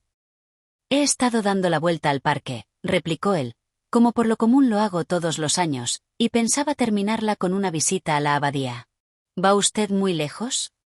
«No, iba a volver al momento». Y así, en efecto, dio la vuelta y marcharon juntos a la abadía. «¿Deja usted Kent el sábado de seguro?», dijo ella. «Sí, si Darcy no difiere de nuevo la partida. Pero estoy a sus órdenes. Él dispondrá lo que le plazca.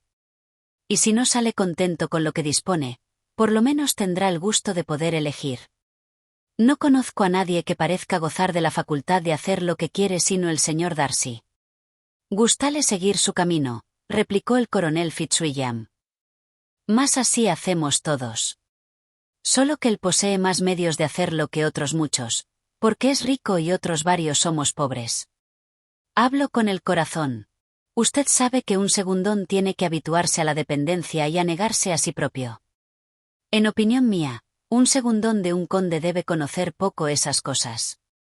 Vamos, en serio, ¿qué sabe usted de negarse a sí mismo y de dependencia? ¿Cuándo se ha visto usted impedido por falta de dinero de ir a donde le placiese o de procurarse algo que le encaprichara? Esas son cuestiones íntimas, y acaso pueda decir que no he experimentado muchas privaciones por el estilo. Pero en cuestiones de más monta puedo sentir la falta de dinero. Los segundones no pueden casarse cuando les parezca conveniente.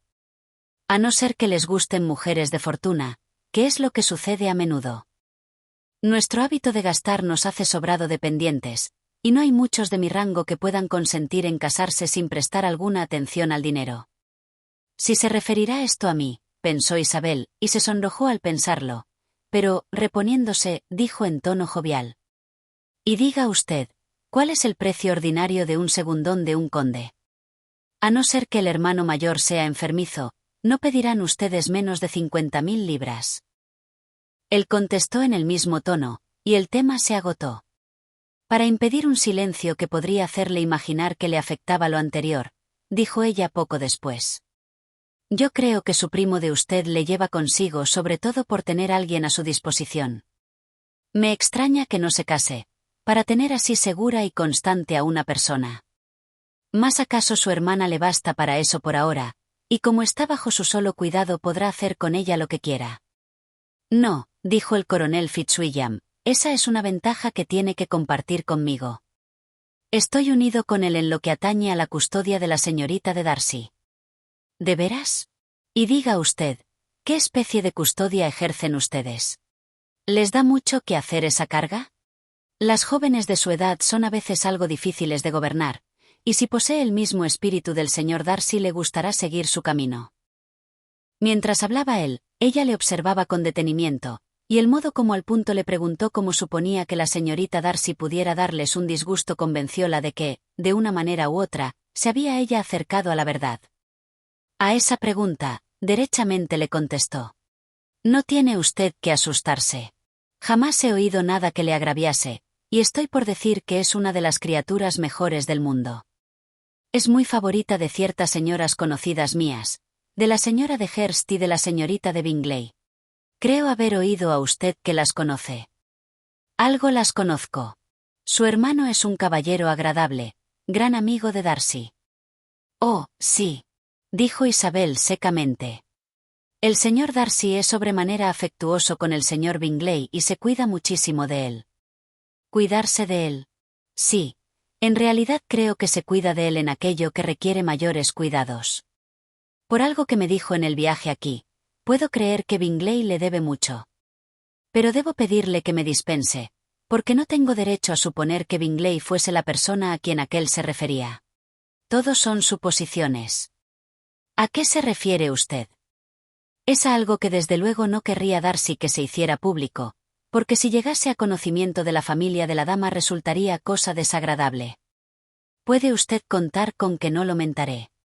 Recuerde usted que carezco de pruebas para suponer que se refiere a Bingley. Lo que me confió fue que se congratulaba de haber librado hace poco a un amigo de cierto casamiento muy imprudente, pero sin mencionar nombres ni otras particularidades, y yo sospeché que se trataba de Bingley solo por tenerle por joven a propósito para verle en un caso así y por saber que habían estado juntos todo el verano último. ¿Expuso a usted el señor Darcy las razones que tuvo para su intervención? Yo entendí que había algunas objeciones de peso contra la señorita. ¿Y qué artes usó para separarlos? No me habló de sus artimañas, dijo Fitzwilliam sonriendo. Solo me comunicó lo que he dicho a usted. Isabel no arguyó nada y siguió meditando, henchido el corazón de indignación. Tras de observarla un poco, Fitzwilliam le preguntó por qué estaba tan pensativa. Estoy pensando en lo que usted me ha relatado, díjole. La conducta de su primo de usted no está de acuerdo con mis sentimientos. ¿Por qué había de convertirse en juez? ¿Tiene usted más bien como oficiosa su intervención? No veo el derecho que pudiera alegar el señor Darcy para decidir sobre una inclinación de su amigo y porque había de determinar y dirigir el modo como éste debía llegar a ser feliz. Pero, continuó, reportándose, no conociendo ninguna de las particularidades no está bien censurarle. No habrá que pensar que en ese caso mediase mucho afecto entre los dos. Es natural sospecharlo, aseguró Fitzwilliam, mas eso aminora muy tristemente el triunfo de mi primo. Dijo esto último en broma, pero le pareció a ella tan exacta pintura de Darcy que no quiso permitirse una contestación, y por eso, cambiando de pronto el tema, habló de otros indiferentes hasta que llegaron a la abadía. Allí, encerrada en su cuarto en cuanto los dejó su visitante, pudo pensar sin interrupción en cuanto había oído. No cabía suponer que se refiriese el coronel a otras personas sino a aquellas con quienes estaba relacionada. No podían existir dos hombres sobre los cuales pudiese ejercer Darcy tan ilimitada influencia. Jamás había dudado de que éste hubiera intervenido en las medidas tomadas para separar a Bingley y Juana, mas siempre había atribuido a la señorita de Bingley el principal papel y el haberlas ideado. Pero ahora, si su propia vanidad no le hacía errar, resultaba que él era la causa, que su orgullo y su capricho eran los causantes de cuanto Juana había sufrido y seguía sufriendo todavía.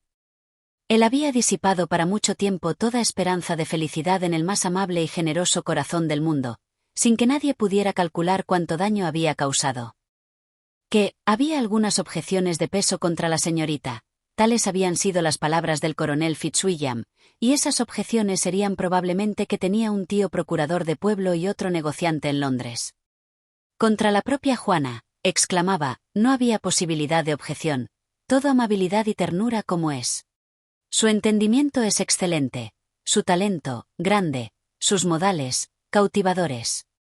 Nada podía decirse de su padre, quien, en medio de sus rarezas, poseía aptitudes que no desdeñaba el propio Darcy y respetabilidad que éste acaso nunca alcanzase. Cuando pensó en su madre, cierto que su confianza vaciló un poco, mas no pudo conceder que ninguna objeción pudiera ser de peso para Darcy, cuyo orgullo, de ello estaba persuadida, habría recibido más profunda herida con la falta de importancia de los parientes de su amigo que con la carencia de sentido. Y quedó al fin convencida en absoluto de que él había sido guiado en parte por el peor género de orgullo y en parte también por su deseo de conservar a Bingley para su hermana. La agitación y las lágrimas que esto le causó produjéronle dolor de cabeza, y aumentó este tanto hacia la tarde que, sumada su dolencia con su deseo de no ver a Darcy, determinó no acompañar a sus primos a Rowsings, donde estaban convidados a tomar el té. La señora de Collins, viendo que ella se encontraba realmente indispuesta, no le instó a que fuera, e impidió en cuanto le fue posible que su marido le instara, pero Collins no pudo ocultar su temor de que a Lady Catalina le disgustaría que se quedase en casa. Capítulo 34. Cuando todos se fueron, Isabel, cual si se propusiera exasperarse todo lo posible contra Darcy, se dedicó a repasar todas las cartas de Juana recibidas desde que se hallaba en Kent. No contenían lamentaciones, ni había en ellas nada que denotase que revivía el pasado, ni noticias de sufrimientos en la actualidad. Pero en todas, y en casi todos los renglones de cada una, faltaba la alegría que solía caracterizar su estilo y que, cual procedente de un espíritu aquietado para consigo y dispuesto afectuosamente para los demás, apenas se había nublado nunca. Isabel notaba todas las frases reveladoras de desasosiego con una atención que con dificultad pusiera en la primera lectura. La vergonzosa jactancia de Darcy de la aflicción que había conseguido causarle proporcionaba la más viva idea de los sufrimientos de su hermana. Consolábale algo el considerar que la visita de aquel a Rowsings iba a terminar dentro de 2 días, y aún más el que dentro de 15 estaría ella de nuevo con Juana y podría contribuir a la salud de su espíritu con cuanto al afecto es dado el lograrlo. No le era posible pensar en que Darcy dejaba a Kent sin recordar que su primo se iba con él, pero el coronel Fitzwilliam le había manifestado con claridad que no abrigaba de ningún modo proyectos sobre ella, y por más grato que él le fuera, no esperaba considerarse desdichada por su causa. Mientras meditaba en esto fue repentinamente sorprendida por el sonar de la campanilla de ingreso, y su espíritu se lisonjeó con la idea de que se tratase del propio coronel Fitzwilliam, que ya una vez los había visitado por la tarde y podía venir a enterarse de su salud. Mas esa idea se desvaneció pronto, y hallábase su ánimo muy divinamente afectado cuando, con el mayor espanto por su parte, vio que Darcy entraba en el salón. Permaneció sentado unos momentos, y levantándose luego se paseó a través de la estancia. Isabel estaba sorprendida, mas no dijo una palabra. Tras un silencio de varios minutos, se llegó él a ella, y con ademanes agitados empezó así. En vano he luchado. No quiero hacerlo más. Mis sentimientos no pueden contenerse. Permítame usted que le manifieste cuán ardientemente la admiro y la amo. El asombro de Isabel sobrepujó a cuanto puede expresarse. Quedó separada, sonrojada, indecisa y en silencio. Esto lo tuvo él por suficiente manera de darle valor, y así, prosiguió declarando cuanto sentía y había sentido hacía tiempo por ella. Se explicaba bien, mas tenía que comunicar otros sentimientos además de los de su corazón, y no fue más elocuente en el tema de la ternura que en el del orgullo. El sentimiento que tenía de la inferioridad de ella, el que al proceder así él se degradaba, los obstáculos de familia que el buen juicio había opuesto siempre a la estimación, fueron cosas en que insistió con un calor que parecía debido a lo que las mismas le afectaban, pero que no cuadraba para recomendar su demanda. A despecho del disgusto, tan profundamente arraigado, que sentía por él, no pudo ella ser insensible a las manifestaciones de afecto de semejante hombre, y aunque sus intenciones no variaron ni por un instante, entristecióse al principio por la pena que le iba a proporcionar, hasta que, resentida por el lenguaje subsiguiente, trocó toda su compasión en ira. Trató, con todo, de disponerse a contestarle con calma cuando lo hiciera. Él terminó asegurándole lo firme de su inclinación, la cual, a pesar de todos sus esfuerzos, no había podido vencer, y expresando su confianza en que todo se lo recompensaría al que aceptase su mano. Al decir esto pudo ella percibir que Darcy no ponía en duda una contestación favorable. Hablaba de recelos, de ansiedad, pero su aspecto denotaba seguridad absoluta. Semejante modo de expresarse solo logró exasperarla más, y cuando él cesó, enrojeciéndosele a ella las mejillas, le dijo: «En casos como este creo que es costumbre establecida manifestar agradecimiento por los sentimientos expresados aun habiendo de devolverlos con desigualdad. Natural es ese agradecimiento, y si pudiera yo experimentar gratitud le daría a usted las gracias. Pero no puedo, nunca he ansiado la buena opinión de usted, y usted lo ha reconocido sin querer. Siento haber ocasionado penas a nadie, mas ha sido inconscientemente de todo punto, y espero que sean de escasa duración. Los sentimientos que según usted dice han retrasado durante largo tiempo mi conocimiento de sus intenciones, no será difícil que venzan esas penas tras estas manifestaciones que hago». Darcy, que estaba apoyado en la mesa, con los ojos clavados en el rostro de Isabel, pareció recibir sus palabras con no menor resentimiento que sorpresa. Su tez palideció de ira, revelando la turbación de su ánimo en todas sus facciones. Luchaba por parecer mesurado, y no abrió sus labios hasta que creyó haberlo conseguido. Ese silencio fue terrible para Isabel. Por último, con voz reprimida con esfuerzo dijo él: «¿Y esta es toda la contestación que he de tener el honor de esperar? Quizá pudiera desear que se me informase de por qué con tan escasa prueba de cortesía soy rechazado así. Mas eso es de poca monta». «También podría yo», replicó ella, «averiguar por qué con tan evidente designio de ofenderme y de insultarme me dice usted que le gusto contra su voluntad, contra su juicio y aun contra su modo de ser. ¿No es esta alguna excusa para mi falta de cortesía, si es que en realidad la he cometido? Mas yo he recibido otras provocaciones, usted lo sabe. Que mis sentimientos no hubieran sido contrarios a usted, que hubieran sido indiferentes o que le fueran favorables. ¿Piensa usted que alguna consideración podría tentarme a aceptar a un hombre que ha sido la causa de disipar acaso para siempre la felicidad de una hermana querida?» Cuando ella pronunció estas palabras Darcy cambió de color, pero la emoción fue pasajera, y siguió escuchando sin tratar de interrumpirla mientras continuaba: «Tengo cuanta razón hay en el mundo para pensar mal de usted. No hay ninguna que pueda excusar el papel injusto y falto de generosidad que usted desempeñó en eso. No puede usted atreverse a negar que ha sido la principal si no la única causa de separarlos y de exponer al uno a las censuras del mundo por su capricho y volubilidad y a la otra a la burla por lo fallido de sus esperanzas, envolviendo así a ambos en la mayor desventura». Detúvose aquí y vio con no escasa indignación que él escuchaba con aire que arguía no hallarse nada conmovido por sentimientos de remordimiento. Hasta la miraba con sonrisa de afectada incredulidad. «¿Puede usted negar que haya hecho eso?», repitió ella. Procurándose tranquilidad, contestó entonces él: «No he de negar que hice cuanto estuvo en mi mano para separar a mi amigo de su hermana de usted, ni que me regocijo del resultado. He sido mejor con él que conmigo mismo». Isabel desdeñó aparentar que notaba esa fina reflexión, pero su significado no se le escapó, y no fue a propósito para reconciliarla. «Pero no es meramente en ese asunto», prosiguió ella, «en lo que mi disgusto se funda. Su carácter de usted se me había revelado ya en el relato que recibí hace muchos meses del señor Wickham. En esta cuestión, ¿qué puede usted decir? ¿Con qué acto de imaginaria amistad puede usted defenderse, o bajo qué falsedad le es permitido imponerse a los demás? Toma usted vivo interés en lo que afecta a ese caballero», dijo Darcy en tono menos tranquilo y con subido color. «Quien que conozca las desgracias que ha sufrido puede dejar de interesarse por él».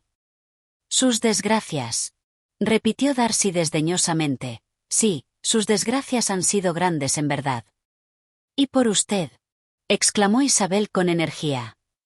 «Usted le ha reducido al presente estado de pobreza, de relativa pobreza. Usted ha marchitado las esperanzas que debía usted saber que le estaban reservadas. Le ha privado usted en los mejores años de la vida de aquella independencia que no le era menos debida que merecida por él. Usted ha hecho todo eso, y aún es usted capaz de recibir la mención de sus desgracias con el desprecio y el ridículo». «Y tales», exclamó Darcy, paseando con apresuramiento por la pieza, «tal es la opinión de usted sobre mí. Esa es la estimación en que usted me tiene. Doy a usted las gracias por haberme manifestado todo eso con semejante amplitud. Según esos cálculos, mis faltas han sido grandes en verdad. Pero quizá, añadió deteniéndose y volviéndose hacia ella, esas faltas se habrían pasado por alto si su orgullo de usted no se hubiera ofendido con mi honrada confesión de los escrúpulos que durante largo tiempo me impidieron tomar una resolución.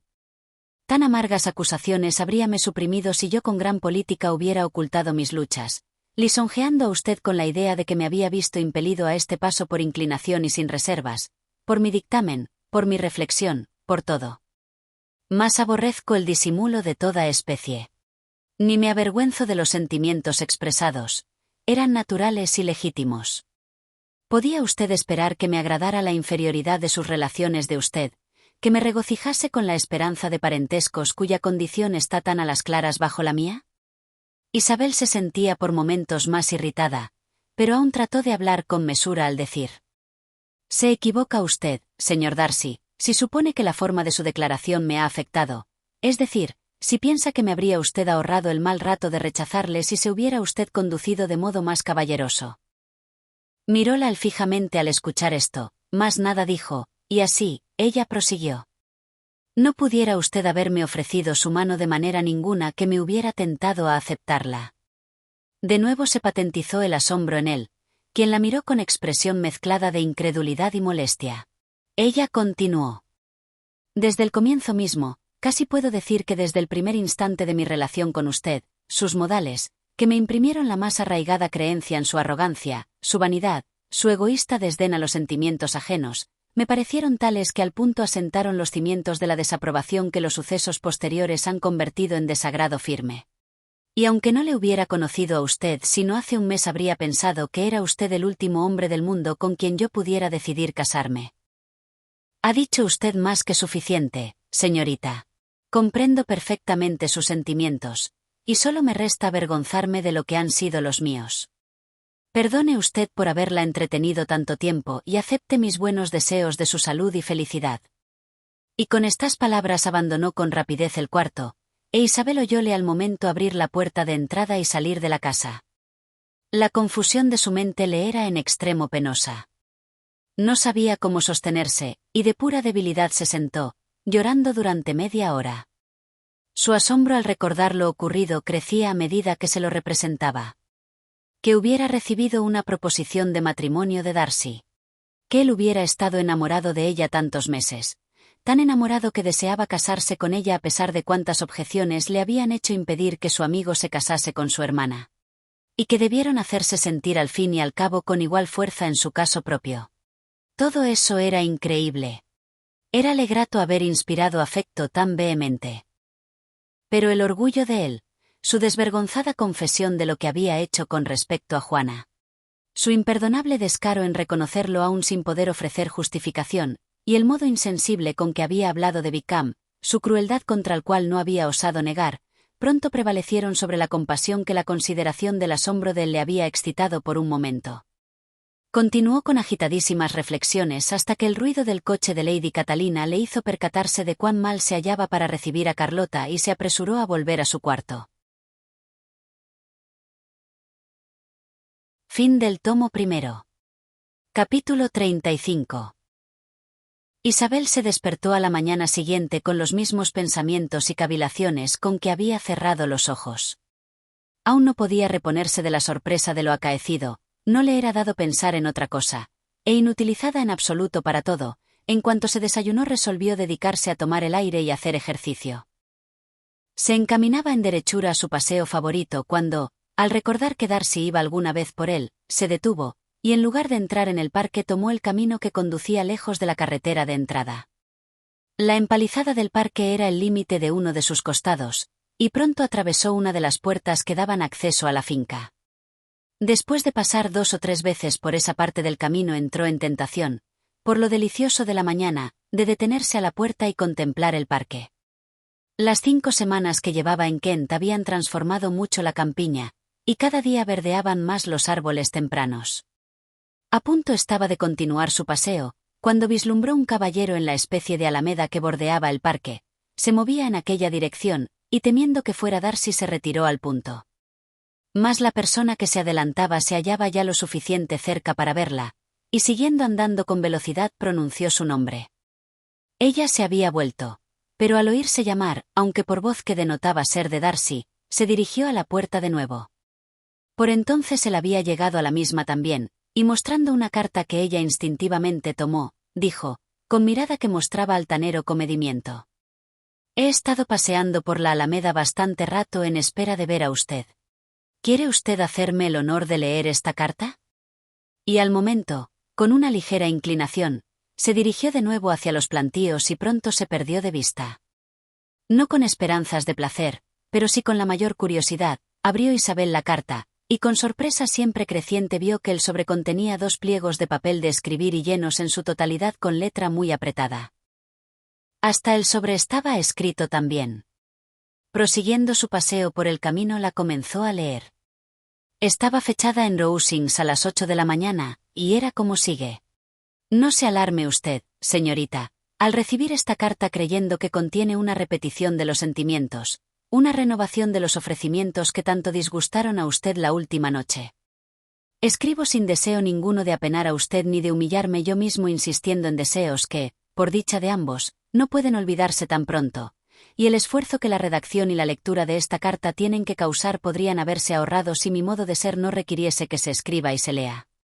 Por lo tanto, ha de perdonarme usted la libertad con que solicito su atención. Sé que sus sentimientos de usted solo pueden otorgarla de mala gana, pero yo la exijo de su justicia. 2 delitos de naturaleza muy diversa y de ningún modo de igual magnitud ha cargado usted sobre mí la pasada noche. El mencionado en primer término era que había separado al señor Bingley de su hermana de usted sin consideración a los sentimientos de ninguno de ellos, y el otro, que yo, a pesar de determinados derechos, a despecho del honor y de la humanidad, había arruinado la prosperidad inmediata y marchitado las esperanzas al señor Wickham. Haber arrojado cruel e impúdicamente al compañero de mi juventud, al favorito de mi padre, joven que apenas tenía otro arrimo que el de nuestro patrocinio y que había sido educado en la expectativa de que ese se ejerciese, sería depravación con que no podría compararse la separación de 2 jóvenes cuyo afecto podría ser solo producto de algunas semanas. Pero de la severidad de la censura que la última noche me dirigió usted tan abiertamente espero verme libre en lo futuro si lee usted la siguiente relación de mis actos y de sus motivos. Si al explanarlos, cosa a mí debida, me veo en la precisión de revelar sentimientos que pudieran ofender los suyos, solo puedo decir que lo lamento. Hay que obedecer a la necesidad, y toda excusa sería absurda. No hacía mucho que estaba en el condado de Hereford cuando observé, como los demás, que el señor Bingley distinguía a su hermana mayor de usted sobre todas las muchachas del país. Pero no fue hasta la noche del baile de Netherfield cuando me pareció que sentía afecto formal. Varias veces le había visto antes enamorado. En aquel baile, mientras tenía yo el honor de bailar con usted, supe por primera vez, por información casual de Sir Guillermo Lucas, que las atenciones de Bingley hacia su hermana de usted habían hecho concebir en general esperanzas de matrimonio. Él me habló de ello como de suceso seguro, del que solo quedaba por decidir la fecha. Desde aquel momento observé con cuidado la conducta de mi amigo y pude notar que su parcialidad por la señorita de Bennet era mayor de cuanto había visto en él. También vigilé a su hermana de usted. Su aspecto y sus modales eran francos, alegres y atrayentes como siempre, pero sin síntomas de estimación particular, y del examen de la velada quedé convencido de que, aun recibiendo con gusto las atenciones de él, no correspondía a ella a las mismas con participación de idénticos sentimientos. Si usted no se ha equivocado en cuanto a esto, será que yo he estado en un error. El superior conocimiento que usted posee de su hermana habrá de hacer más probable lo último, y si es así, si inducido por ese error e infligido a usted pesadumbre por ello, su resentimiento de usted no ha sido inmotivado. Mas no tendría escrúpulo en asegurar que la tranquilidad del aspecto y aire de su hermana eran tales que podrían haber proporcionado al más fino observador la convicción de que, aun siendo amistoso su Temple, su corazón no parecía fácil de herir. Que yo deseaba creer en su indiferencia es cierto, pero me atrevo a afirmar que mis investigaciones y mis decisiones no se dejan influir de ordinario por esperanzas o temores. No la creía indiferente porque yo la deseara, juzgábala así con convicción imparcial, como tan cierto cual si lo desease razonablemente. Mis objeciones al matrimonio ese no eran exactamente las que la última noche reconocí que requerían en mi propio caso la mayor fuerza pasional para dejarlas a un lado. La desproporción no sería tan grave mal para mi amigo como para mí. Mas había otras causas de repugnancia, causas que, aun existiendo, y existiendo en igual grado en ambos casos, yo había tratado de olvidar porque no estarían inmediatamente ante mí. He de mencionarlas aunque sea con brevedad. La situación de la familia de su madre de usted, aunque objecionable, no era nada en comparación con la absoluta falta de conveniencia tan a menudo, casi constantemente, mostrada por ella misma, por las 3 hermanas menores y a veces por su padre. Perdóneme usted, me aflige ofenderla, pero en medio de su inquietud por los defectos de sus más próximos parientes y de su disgusto por la mención de los mismos, consuélese usted considerando que el haberse conducido ustedes de tal modo que haya evitado la menor sombra de tales censuras es elogio no menos reconocido a usted que a su hermana mayor para la opinión y crédito de ambas. Diré solo que con lo que pasó aquella noche se confirmó en todas sus partes mi sospecha y crecieron los motivos que antes ya habían podido impulsarme a preservar a mi amigo de la que tenía por desdichada unión. Él se marchó de Netherfield a Londres al día siguiente, como usted recordará, con deseos de regresar pronto. Falta ahora explicar la parte que tomé en el asunto. El disgusto de sus hermanas se había excitado con el mío. Pronto descubrimos nuestra coincidencia de sentimientos, y conocedores por igual de que no había tiempo que perder en separar a Bingley, resolvimos pronto unirnos con él en Londres. En vista de ello, fuimos allí, y al punto me dediqué a la empresa de hacer ver a mi amigo los peligros de semejante elección. Se los enumeré y reforcé con seriedad. Mas aunque una exposición así pudiera lograr que vacilara o se dilatara su determinación, no creo que habría impedido a la postre el matrimonio si no hubiera sido secundada por la seguridad, que no dudé en darle, de la indiferencia de su hermana de usted. Hasta entonces había creído que ella correspondía a su afecto con sincera aunque no igual estimación. Pero Bingley posee gran modestia natural junto con mayor deferencia a mi juicio que al suyo propio. Con todo, convencerle de que se había engañado no fue cosa fácil. Persuadirle de no volver al condado una vez convencido de aquello fue obra de un instante. No puedo censurarme por haber hecho todo eso. No hay sino una parte de mi conducta en la totalidad del asunto en que no pienso con satisfacción. Consiste en que accedí a adoptar medidas tales que ocultaran a Bingley la presencia de su hermana de usted en la capital. Conocíala yo, como la conocía la señorita de Bingley, pero el hermano de ésta aún lo ignora. Es quizá probable que se hubieran encontrado sin malas consecuencias, mas su afecto no me parecía extinguido lo suficiente para que la viese sin peligro. ¿Acaso esa ocultación fuera indigna de mí? Pero la tuve por lo mejor. En ese asunto no tengo más que decir ni otra excusa que ofrecer.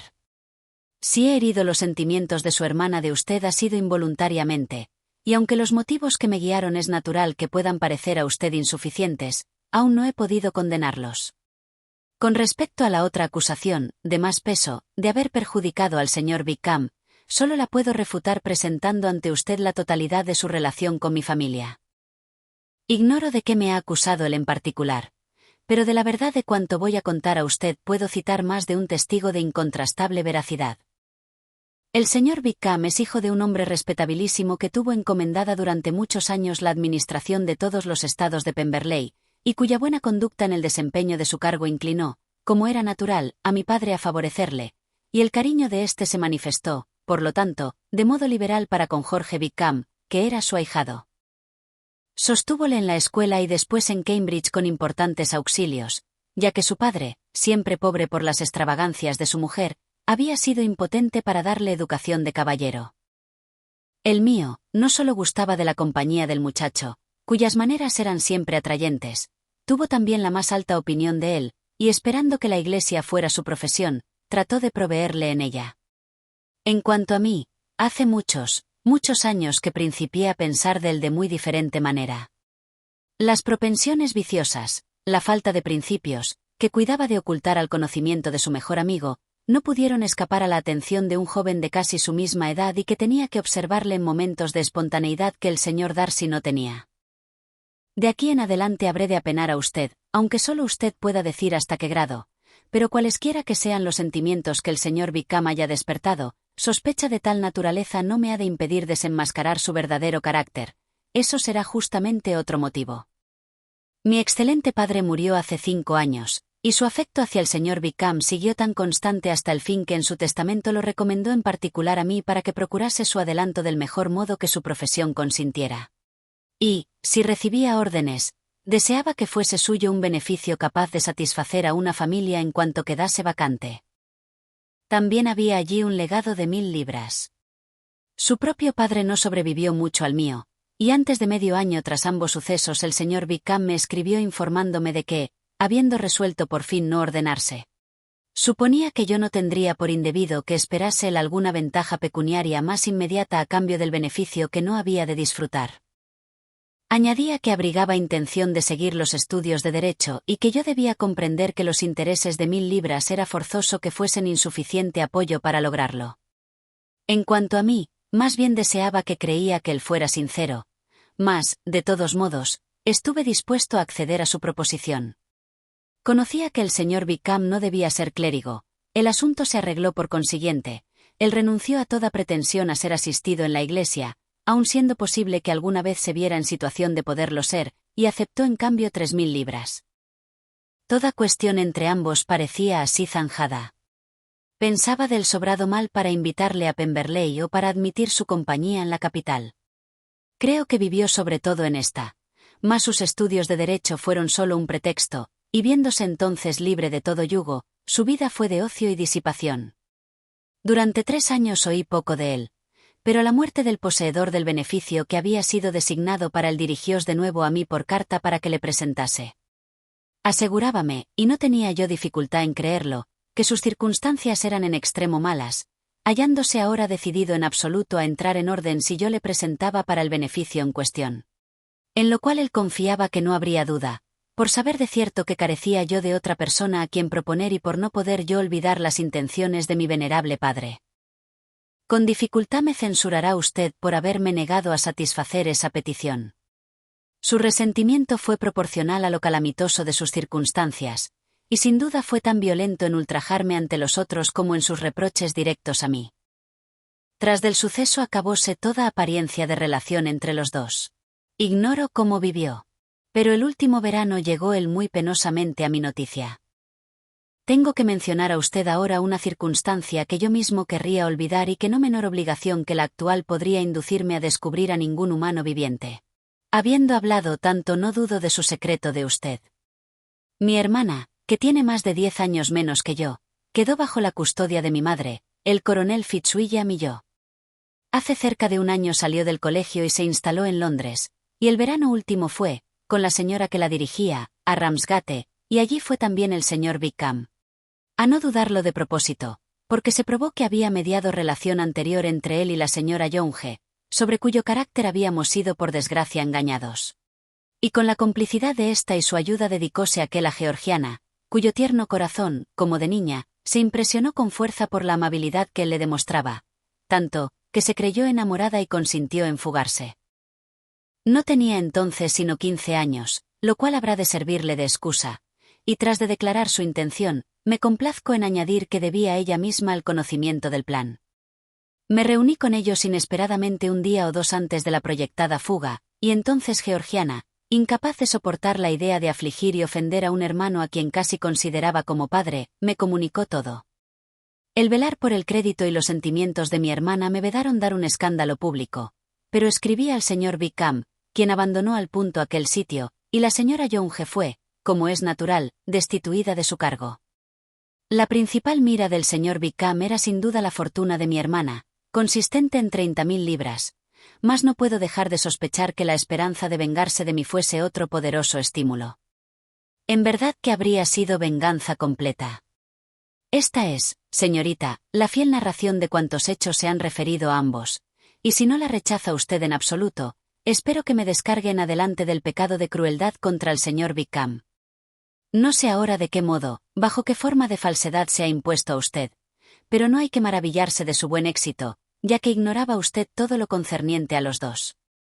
El averiguarlo no estaba al alcance de usted, y a sospecharlo no se sentía usted inclinada. Es posible que extrañe usted no haberle yo revelado todo esto la noche pasada, mas entonces no era lo suficiente dueño de mí mismo para discernir lo que podía y debía revelar. De la verdad de cuanto aquí he contado puedo apelar en particular al testimonio del coronel Fitzwilliam, quien por nuestro próximo parentesco y constante intimidad, y aún más como uno de los ejecutores testamentarios de mi padre, ha sido inevitablemente enterado de todos los detalles de estas transacciones. Si el odio de usted hacia mí dejara sin valor mis aseveraciones, no puede verse usted impedida por idéntica causa de confiar en mi primo, y ahora puede darse ocasión de consultarle. Trataré de encontrar oportunidad para poner esta carta en manos de usted en el curso de esta mañana. Solo quiero añadir que Dios la bendiga a usted. Fitzwilliam Darcy. Capítulo 36. Si Isabel no esperaba, cuando Darcy le dio la carta, que contuviese renovación de sus ofrecimientos, tampoco había formado idea de qué otra cosa podía contener. Mas tal como era, puede suponerse cuán vivamente la impresionó y qué contrarias opiniones vino a suscitarle. Con dificultad podrían definirse sus sentimientos al leer la carta. Al principio pensó con extrañeza que solo pretendía excusarse del modo que le era posible, hallándose persuadida firmemente de que no podía dar explicación ninguna que un sentido conveniente de decoro no debiera ocultar. Con gran dosis de prejuicio contra cuanto pudiera decir empezó a leer la relación de lo ocurrido en Netherfield. Lo leía con rapidez tal que con dificultad podía comprenderlo, y por su impaciencia en saber lo que la frase siguiente decía era incapaz de entender el sentido de la que tenía ante sus ojos. Desde luego reputó falsa la creencia en la insensibilidad de su hermana, y la lectura de lo capital, o sea sus objeciones al casamiento, le molestaron demasiado para dignarse hacerles justicia. No manifestaba el sentimiento por lo que había realizado de modo que pudiera agradar a ella, y su estilo no revelaba contrición, sino altanería. Todo allí era orgullo e insolencia. Mas cuando siguió con lo referente a Wickham, al leer, ya con mayor atención, un relato de esos hechos que, de ser verídico, había de destruir toda opinión favorable sobre aquel, relato que guardaba tanta afinidad con la historia contada por el mismo Wickham, sus sentimientos fueron todavía más penosos y más difíciles de definir. Oprimíanla asombro, recelo y aun horror. Ansiaba desmentirlo por entero, exclamando repetidas veces: «Eso tiene que ser falso, eso no puede ser. Eso ha de ser la mayor de las falsedades». Y cuando hubo recorrido la totalidad de la carta, aun sin conocer apenas nada de la última página, o de las dos últimas, retiróla con prontitud, protestando que no la miraría, que no la quería volver a ver más. En semejante estado de perturbación mental, con pensamientos que no podían detenerse un momento, siguió paseando. Al cabo de medio minuto sacó de nuevo la carta y, sobreponiéndose como le fue dado, comenzó otra vez la mortificante lectura de lo relativo a Wickham, imponiéndose a sí misma hasta examinar el sentido de cada frase. Lo referente a su relación con la familia de Pemberley era exactamente lo mismo que aquel había dicho, y lo de la bondad del último señor Darcy, aunque antes no sabía Isabel a qué se había extendido, convenía también con sus propias palabras. Cuanto Wickham había expuesto sobre su beneficio estaba fresco en su memoria, y al recordar las mismas palabras que pronunciara fuele imposible no comprender que había doblez de una parte o de otra, lisonjeándose por breves instantes de que sus deseos no la engañaban. Pero cuando leyó y releyó con la máxima atención las particularidades que siguieron a continuación de haber rehusado Wickham sus pretensiones al beneficio, el hecho de recibir a cambio del mismo suma tan considerable como 3.000 libras, vióse de nuevo obligada a dudar. Retiró la carta, pesó todas las circunstancias con lo que le parecía imparcialidad y meditó sobre las probabilidades de sinceridad de cada relato, mas con escaso éxito. Por ambos lados no había sino afirmaciones. De nuevo siguió leyendo. Mas cada línea probaba con mayor claridad que el asunto de que ella juzgara que de ninguna traza podía exponerse que hiciera menos infame la conducta de Darcy en el mismo era susceptible de ser explicado de modo que dejara a éste por completo exento de censura en su totalidad. Lo del desorden y la perversidad general que Darcy no vacilaba en poner como cargo a Wickham enfadóle en grande, tanto más cuanto que el primero no podía aportar prueba de su injusticia. Jamás había oído hablar del antes de su ingreso en la milicia del condado, en la cual había entrado a persuasión de un joven que al encontrarse con él por casualidad en la capital había renovado con él mismo un superficial conocimiento. De su antiguo modo de vivir nada se sabía en el condado de Hereford sino lo que él mismo había contado. En cuanto a su verdadero carácter, aunque en manos de ella había estado informarse, nunca había sentido deseos de descubrirlo. Su aspecto, acento y modales habíanle colocado de una vez en posesión de todas las virtudes. Trató de recordar alguna prueba de bondad, algún rasgo especial de integridad o benevolencia capaz de librarle de los ataques de Darcy, o por lo menos que, en gracia de la virtud que revelara, le compensase de aquellos errores circunstanciales entre los cuales pretendía colocar lo descrito por Darcy como pereza y como vicios arraigados de antiguo. Pero no surgió semejante recuerdo. Podíaselo representar al instante con todo el encanto de su aire y de su atavío, mas no recordar otras cosas más substanciales, fuera de la general estimación por parte de la vecindad y la consideración que su trato social le había granjeado entre sus camaradas. Después de detenerse en ese punto bastante tiempo, continuó con la lectura. Pero, la historia que seguía de sus planes sobre la señorita de Darcy recibió alguna confirmación con lo sucedido entre el coronel Fitzwilliam y ella en la mañana anterior. Y al final se hacía referencia, para probar la verdad de todas las particularidades, al propio coronel, de quien había ella recibido noticias anticipadas sobre su intervención en todos los asuntos de su primo y cuya veracidad no tenía motivo a poner en entredicho. Casi resolvió recurrir a él, mas semejante resolución fue contenida por la grosería que implicaba el hacerlo y rechazada al cabo por completo por el convencimiento de que Darcy no se habría arriesgado jamás a proponerla sin poseer seguridad completa de la corroboración de su primo. Recordaba a la perfección cuanto habían hablado Wickham y ella en su primer coloquio en casa del señor Phillips. Muchas de sus expresiones estaban aún frescas en su memoria. Ahora notaba lo impropio de tales confidencias a una persona extraña y se admiraba de no haberlo notado antes. Veía la falta de delicadeza que implicaba el ponerse en evidencia como él había hecho, y la diferencia entre sus aseveraciones y su conducta.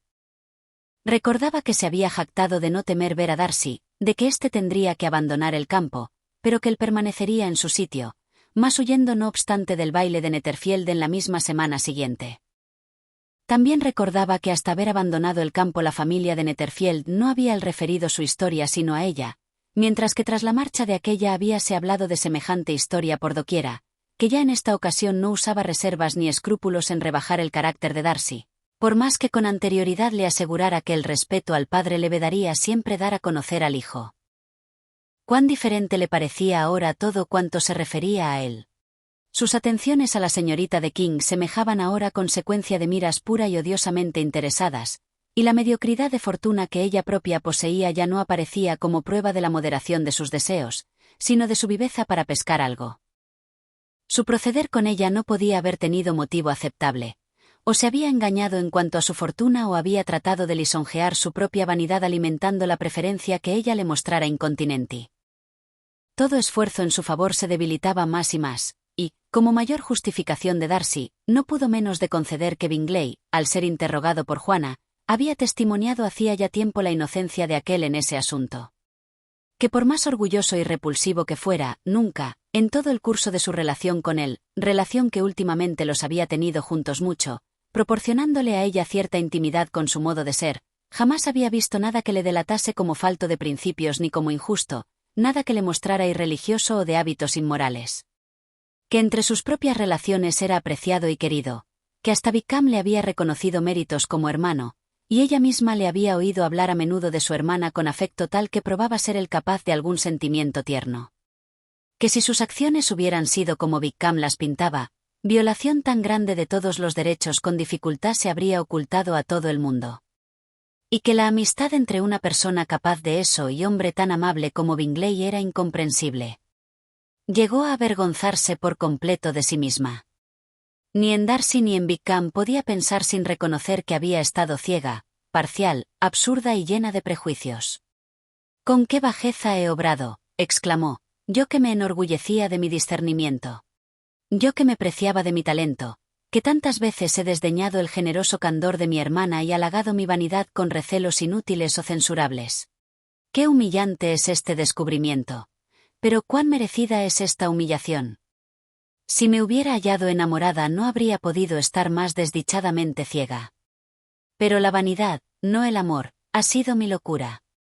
Complacida con la preferencia del uno y ofendida por el desprecio del otro, me he dado desde el principio de nuestra relación a la presunción y a la ignorancia, huyendo de la razón cuando se trataba de cualquiera de ambos. Hasta este momento no me he conocido. De sí misma a Juana, de Juana a Bingley, sus pensamientos recorrían un camino que pronto condujo a recordarle que la explicación del asunto de aquellos por Darcy le había parecido muy insuficiente, y la leyó de nuevo. Muy diverso fue el efecto de esta segunda lectura. ¿Cómo podía negar crédito a sus aseveraciones en uno de los puntos si se había visto forzada a concedérselo en el otro?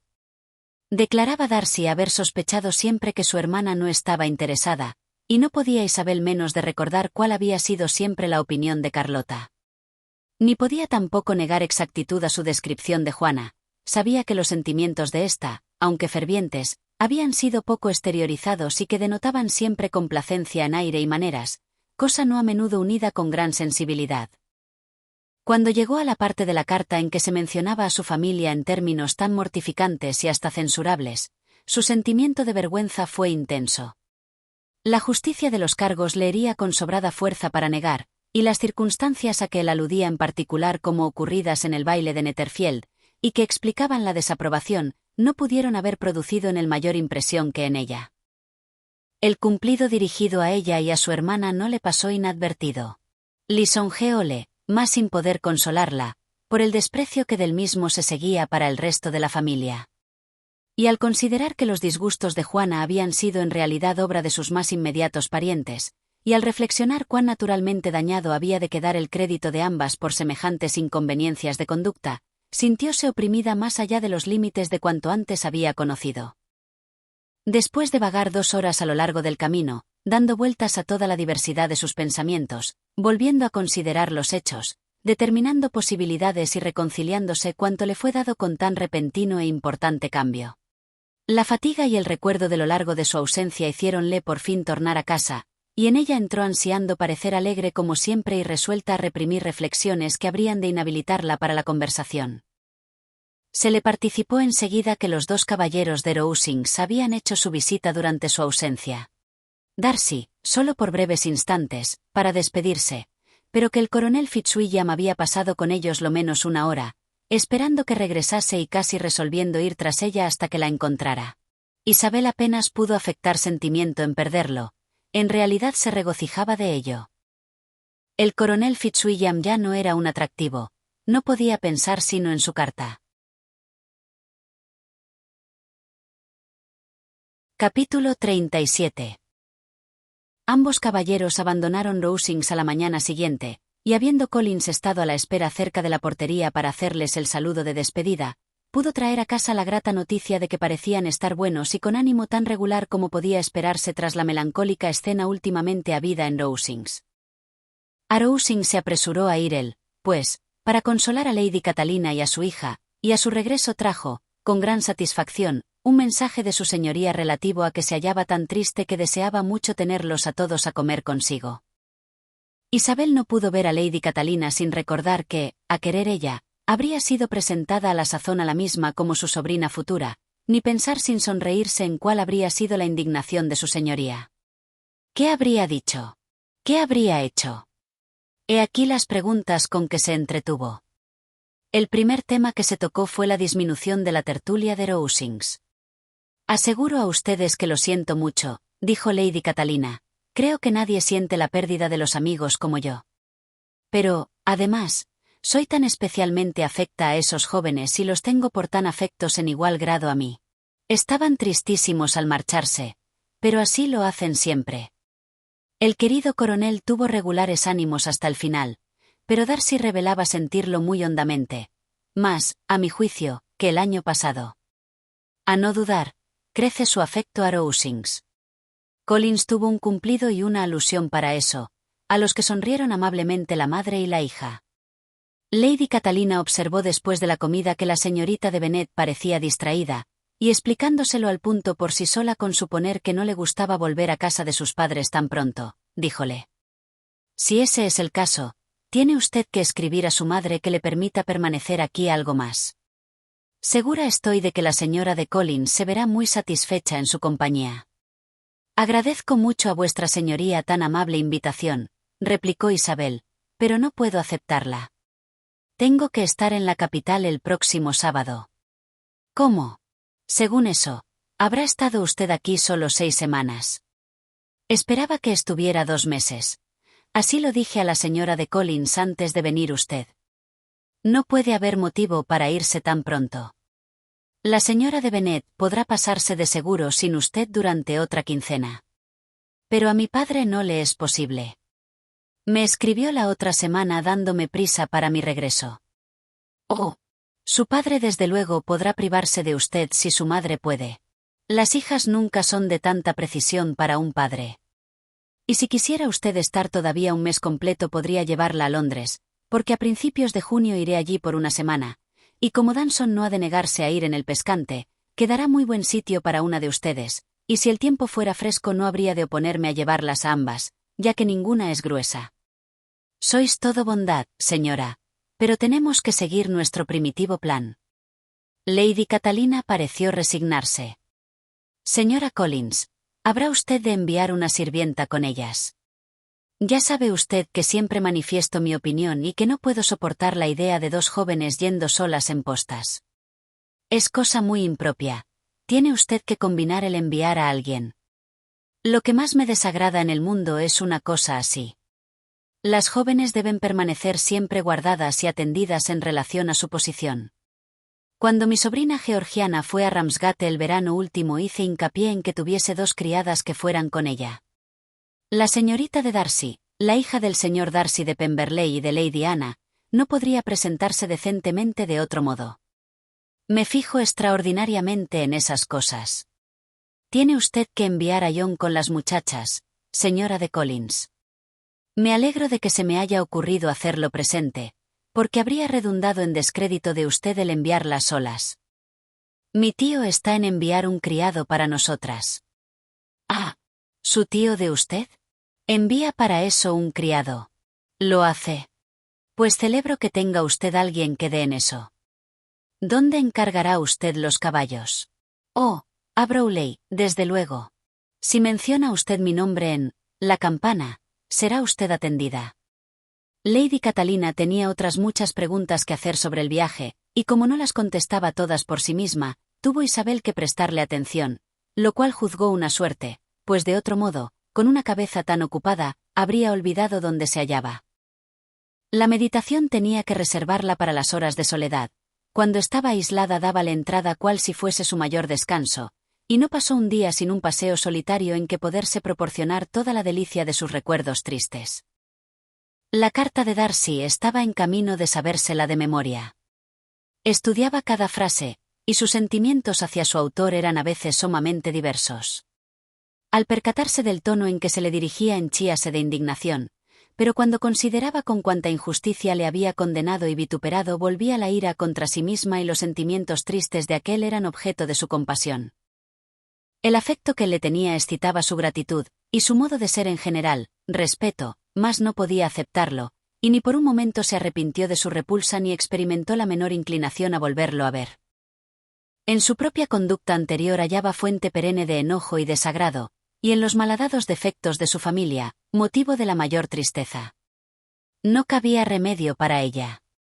Su padre se contentaba con reírse de sus hermanas menores y jamás ensayaba contener el impetuoso desbordamiento de las mismas, y su madre, con modales tan alejados de lo debido, era por completo insensible al peligro. Isabel se había concertado a menudo con Juana para tentar de reprimir la imprudencia de Catalina y Lidia, pero mientras éstas estuvieran sostenidas por la indulgencia de su madre, ¿qué probabilidades había de mejora? La debilidad de ánimo de Catalina, irritable y sometida en absoluto a la dirección de Lidia, habíase sublevado siempre contra sus advertencias. Y Lidia, voluntariosa y desenfadada, apenas les había dado oídos. Eran ambas ignorantes, perezosas y vanas. Mientras quedara un oficial en Meryton coquetearían con él, y mientras Meryton estuviera a corto paseo de Longbourn irían siempre. Su ansiedad por Juana era otro asunto predominante, y la explicación de Darcy, al reponer a Bingley en su primitiva buena opinión, hacíale comprender mejor lo que Juana había perdido. Veíase que el afecto de él había sido sincero y su conducta libre de toda tacha, a no ser que se le atacase por su ciega confianza en su amigo. Cuán triste le era, pues, el pensar que de situación tan apetecible por todos conceptos, tan llena de ventajas, tan prometedora de dichas, había sido privada Juana por la locura y carencia de decoro de su propia familia. Cuando a esos recuerdos se añadía el del verdadero carácter de Wickham, con facilidad se podría haber creído que la bendita alegría que rara vez había faltado en ella, de tal manera se había transformado, que le resultaba casi imposible aparecer pasaderamente contenta. Las invitaciones a Rowsings fueron tan frecuentes durante la última semana de su estancia como lo fueran al principio. La misma última velada la pasaron allí, y su señoría de nuevo interrogó al menudo sobre las particularidades de su viaje, dióles instrucciones sobre el modo mejor de arreglar los baúles, y de tal manera insistió en la necesidad de colocar los vestidos que tenía solo por bueno, que María se creyó obligada a su regreso a rehacer todo el trabajo de la mañana y volver a hacer su baúl. Cuando salieron, Lady Catalina se dignó desearles feliz viaje, invitándolas a volver a Hunsford el año próximo, y la señorita de Bourgh se esforzó hasta el punto de hacer a ambas una inclinación y ofrecerles su mano. Capítulo 38. El sábado por la mañana Isabel y Colin se unieron para almorzar minutos antes de que los demás compareciesen, y él aprovechó la oportunidad para hacerle los cumplidos de despedida, los cuales juzgaba necesarios en absoluto.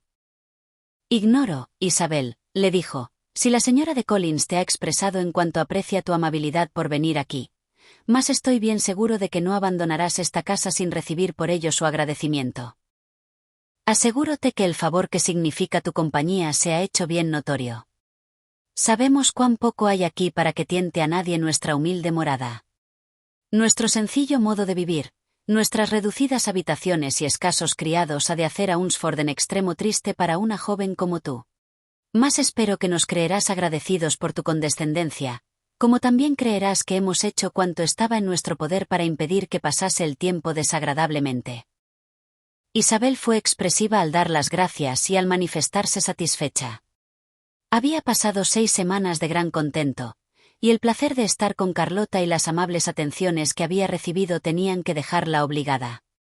Collins lo celebró, y con solemnidad más sonriente respondió: «Me proporciona el mayor gusto escuchar que no has pasado el tiempo con desagrado. Hemos procedido en verdad lo mejor que hemos podido. Sobremanera afortunados nos hemos visto en haber podido presentarte en tan elevadísima sociedad. Y por nuestra relación con Rowsings y los frecuentes medios de variar la humilde escena doméstica creo que podemos lisonjearnos de no haber sido por completo enfadosa tu visita a Hunsford. Nuestra situación respecto a la familia de Lady Catalina es en verdad extraordinaria ventaja y dicha de que pocos se podrán envanecer. Ya ves nuestra posición. Habré de reconocer que, con todas las desventajas de esta humilde abadía, no he de tener compasión de nadie que venga aquí mientras siga nuestra intimidad con Rowsings».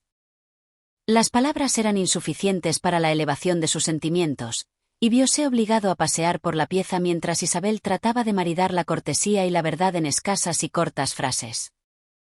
«Puedes, pues, llevar buenas noticias nuestras al condado de Hereford, querida prima. Al menos, me lisonjeo de que puedas hacerlo así. Testigo diario has sido de las grandes atenciones de Lady Catalina para con la señora de Collins, y confío en absoluto en que tu amiga no te habrá parecido desgraciada. Mas en cuanto a esto, mejor será callar. Permíteme solo asegurarte, querida Isabel, que muy de corazón te deseo igual felicidad en el matrimonio. Mi cara Carlota y yo no tenemos sino una sola mente y un solo modo de pensar. Hay en todo muy notables semejanzas de carácter y de ideas entre nosotros. Parecemos haber sido designados el uno para el otro».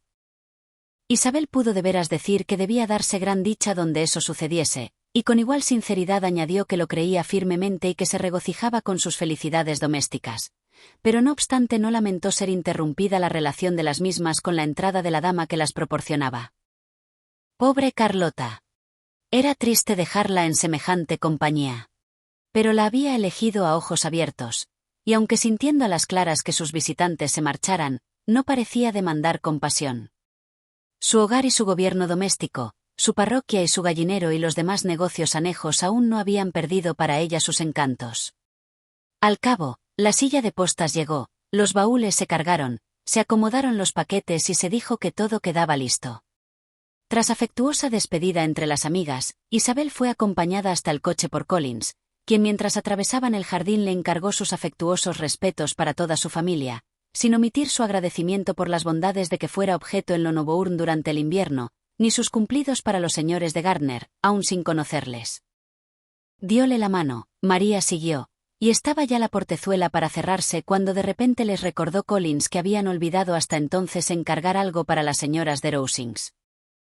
Pero, añadió, De seguro desearéis que se transmitan a ellas vuestros humildes respetos con vuestro agradecimiento por su amabilidad con vosotros durante la estancia aquí. Isabel no se opuso, la portezuela se cerró y partió el carruaje. «Dios mío», exclamó María tras algunos minutos de silencio. «No parece sino que hace un día o dos que llegamos, y, sin embargo, ¿cuántas cosas han ocurrido?» «Muchas, ciertamente», contestó su compañera con un suspiro. «Hemos comido 9 veces en Rosings, además de tomar allí el té 2 veces. ¿Cuánto tengo que contar?» Y para sí añadió, «¿Y cuánto tendré que mantener oculto?» El viaje se conllevó sin mucha conversación y sin ningún accidente, y a las 4 horas de haber dejado Hunsford alcanzaron la casa de los Gardner, donde iban a permanecer unos pocos días. Juana parecía buena, e Isabel tuvo poca ocasión de estudiar su espíritu en medio de las numerosas invitaciones que la bondad de su tía había reservado para ellas. Pero Juana iba a ir en su compañía a Longbourn, y en este punto habrá vagar suficiente para la observación. Entretanto, no sin esfuerzo pudo esperar hasta Longbourn antes de contar a su hermana las proposiciones de Darcy. El saber que podía revelar lo que había de asombrar tanto a Juana, satisfaciendo al mismo tiempo su propia vanidad en cuanto no saliese de lo razonable, era tal tentación para franquearse, que nada la había vencido sino el estado de indecisión en que se hallaba sumida y lo largo de lo que tenía que contar, y además el temor de que si entraba en materia se viese precisada a repetir algo de Bingley, que solo podría entristecer más a su hermana. Capítulo 39. La segunda semana de mayo era cuando las 3 muchachas partieron juntas de la calle de la Iglesia de la Merced para la ciudad, en el condado de Hereford, y al llegar cerca de la posada donde había de encontrarse el coche del señor Bennet percibieron al punto, cual prueba de la puntualidad del cochero, que Catalina y Lidia estaban en acecho en un comedor del piso superior. Las dos llevaban cerca de 1 hora en ese punto, felizmente ocupadas en visitar a una modista de enfrente, en vigilar al centinela de guardia y en aderezar una ensalada de pepino. Después de dar la bienvenida a sus hermanas mostráronles triunfalmente una mesa dispuesta con cuanta carne fría puede proporcionar por lo común la despensa de una posada, exclamando: «¿No es eso precioso? ¿No es una sorpresa agradable? Suponemos que os regalaréis todas», añadió Lidia, «pero habréis de darnos el dinero, porque hemos gastado el nuestro en las tiendas de por aquí». Y enseñando entonces sus compras añadió: «Mirad, yo he comprado este sombrero. No creo que sea muy bonito, pero pensé que lo mismo podía comprarlo que no comprarlo. Lo desharé en cuanto lleguemos a casa y veré si puedo convertirlo en algo mejor». Y al tildarlo sus hermanas de feo, añadió aún, con indiferencia completa: «Oh, pues había en la tienda 2 o 3 mucho más feos, y si hubiera comprado algún satén de bonito color para adornarlo de nuevo creo que habría resultado regular. Por otra parte, no importa mucho lo que una pueda llevar este verano después que la milicia del condado haya dejado Meryton, y se va dentro de 15 días». «¿De veras se va?», exclamó Isabel con la mayor satisfacción. «Van a acampar cerca de Brighton, y por eso es preciso que papá nos lleve allí a todas este verano. Sería un plan delicioso, y atrévome a afirmar que, después de todo, apenas costaría nada. Mamá, de todas suertes, querría ir también. Solo piensa en el triste verano que de otra manera tendremos».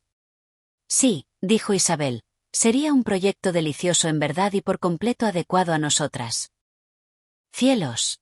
Brighton y un campamento de soldados para nosotras, que hemos quedado ya trastornadas con un mísero regimiento de milicia y con los bailes mensuales de Meryton. Tengo algunas noticias para vosotras», dijo Lidia en cuanto se sentaron a la mesa. «¿Qué es lo que creéis? Se trata de algo nuevo en absoluto, de noticia importantísima y relativa a cierta persona que a todas nos gusta». Juana e Isabel se miraron, y se le dijo al criado que no se le necesitaba.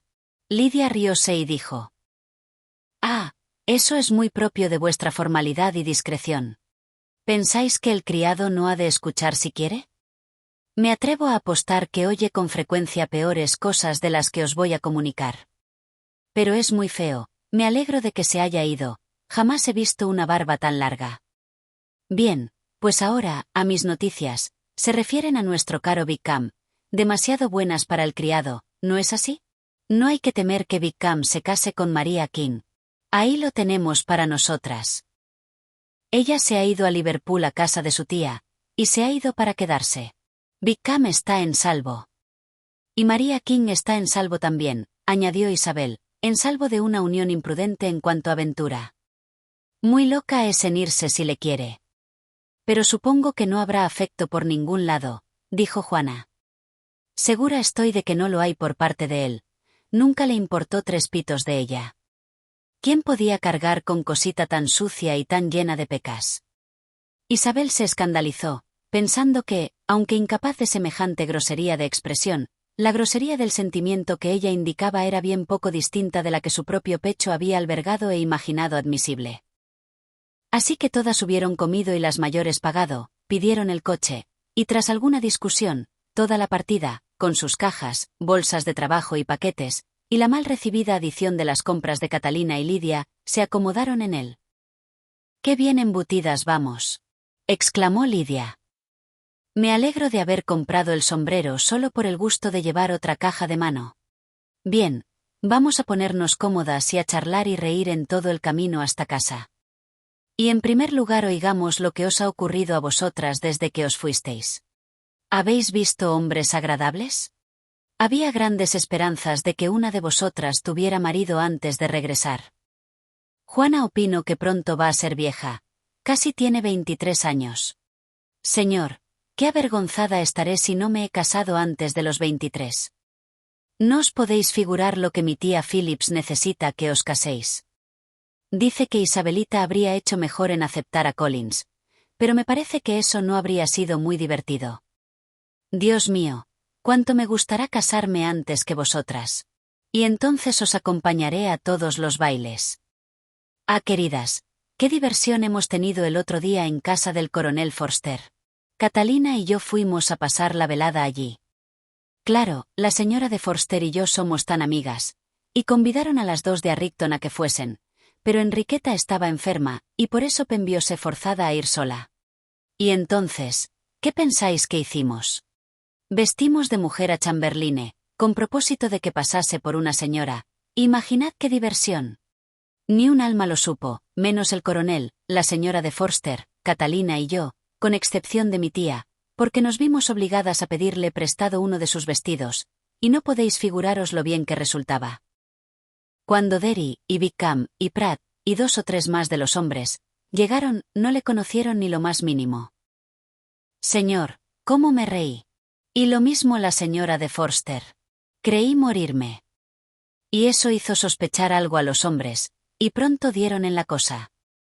Con análogas historias de reuniones y chanzas trató Lidia, ayudada con las advertencias y adiciones de Catalina, de divertir a sus compañeras durante todo el camino hasta Lonoburn. Isabel escuchó lo menos que pudo, mas no se le escapó la frecuente mención del nombre de Wickham. Su recibimiento en casa fue muy cariñoso. La señora de Bennet se regocijó de ver a Juana con no disminuida hermosura, y más de una vez durante la comida dijo de corazón el señor Bennet a Isabel: «Me alegro de que hayas vuelto, Isabelita». La reunión en el comedor fue numerosa, pues las de Lucas fueron a buscar a María y oír las noticias, y variados fueron los temas que las ocuparon. Lady Lucas interrogaba a María desde el otro lado de la mesa sobre el bienestar y el corral de su hija mayor. La señora de Bennet hallábase doblemente ocupada, recibiendo por un lado informaciones sobre las modas de actualidad de Juana, que estaba algo más abajo que ella, y volviéndose a darlas a la más joven de las señoritas de Lucas, por el otro. Y Lidia, con voz más ruidosa que las demás, enumeraba los variados placeres de la mañana a cuantos la querían oír. «Oh María», dijo, «querría que hubieses venido con nosotras, porque nos hemos divertido tanto. Cuando íbamos Catalina y yo solas cerramos todas las ventanillas, simulando que no iba nadie en el coche, y así habríamos ido todo el camino si ella no se hubiera puesto mala. Y al llegar al George, me parece que obramos lindamente festejando a las otras 3 con el más delicado lunch frío del mundo, y si hubiera sido te habríamos regalado a ti también. Y al regresar nos divertimos tanto. Pensé que nunca habíamos ido en el coche. Estuve para morirme de risa. Y nos encontrábamos tan alegres al venir hacia casa. Hablábamos y reíamos tan alto que se habría podido oírnos a 10 millas. A eso respondió con gravedad María. Lejos de mí, querida hermana, el despreciar esos placeres. Serán sin duda propios de la generalidad de los ánimos femeniles. Pero confieso que no habrían poseído encanto para mí. Habría preferido con mucho un libro. Más de su contestación no oyó Lidia una palabra. Rara vez escuchaba a nadie arriba de medio minuto, y jamás prestaba atención a María. Por la tarde Lidia propuso con insistencia ir a Meriton con los demás de la familia y ver cómo estaban todos. Mas Isabel se opuso resueltamente al plan. No quería que se dijera que las señoritas de Bennet no podían permanecer en casa medio día sin perseguir a los oficiales. Y tenía otra razón para oponerse. Temía ver a Wickham de nuevo, y resolvió evitarlo todo lo posible. Su satisfacción por aproximarse la partida del regimiento era en verdad sobre cuanto se puede decir. Iban a marcharse dentro de 15 días, y una vez idos esperaba que nada le molestaría ya con noticias de él. No llevaba muchas horas en casa antes de notar que el plan de Brighton, de que Lidia le había dado cuenta en la posada, se discutía a menudo entre sus padres. Isabel conoció pronto que su padre no tenía la menor intención de ceder, pero sus contestaciones eran a la vez tan vagas y equívocas que su madre, aunque con frecuencia descorazonada, no había aún desesperado de salir al cabo con la suya.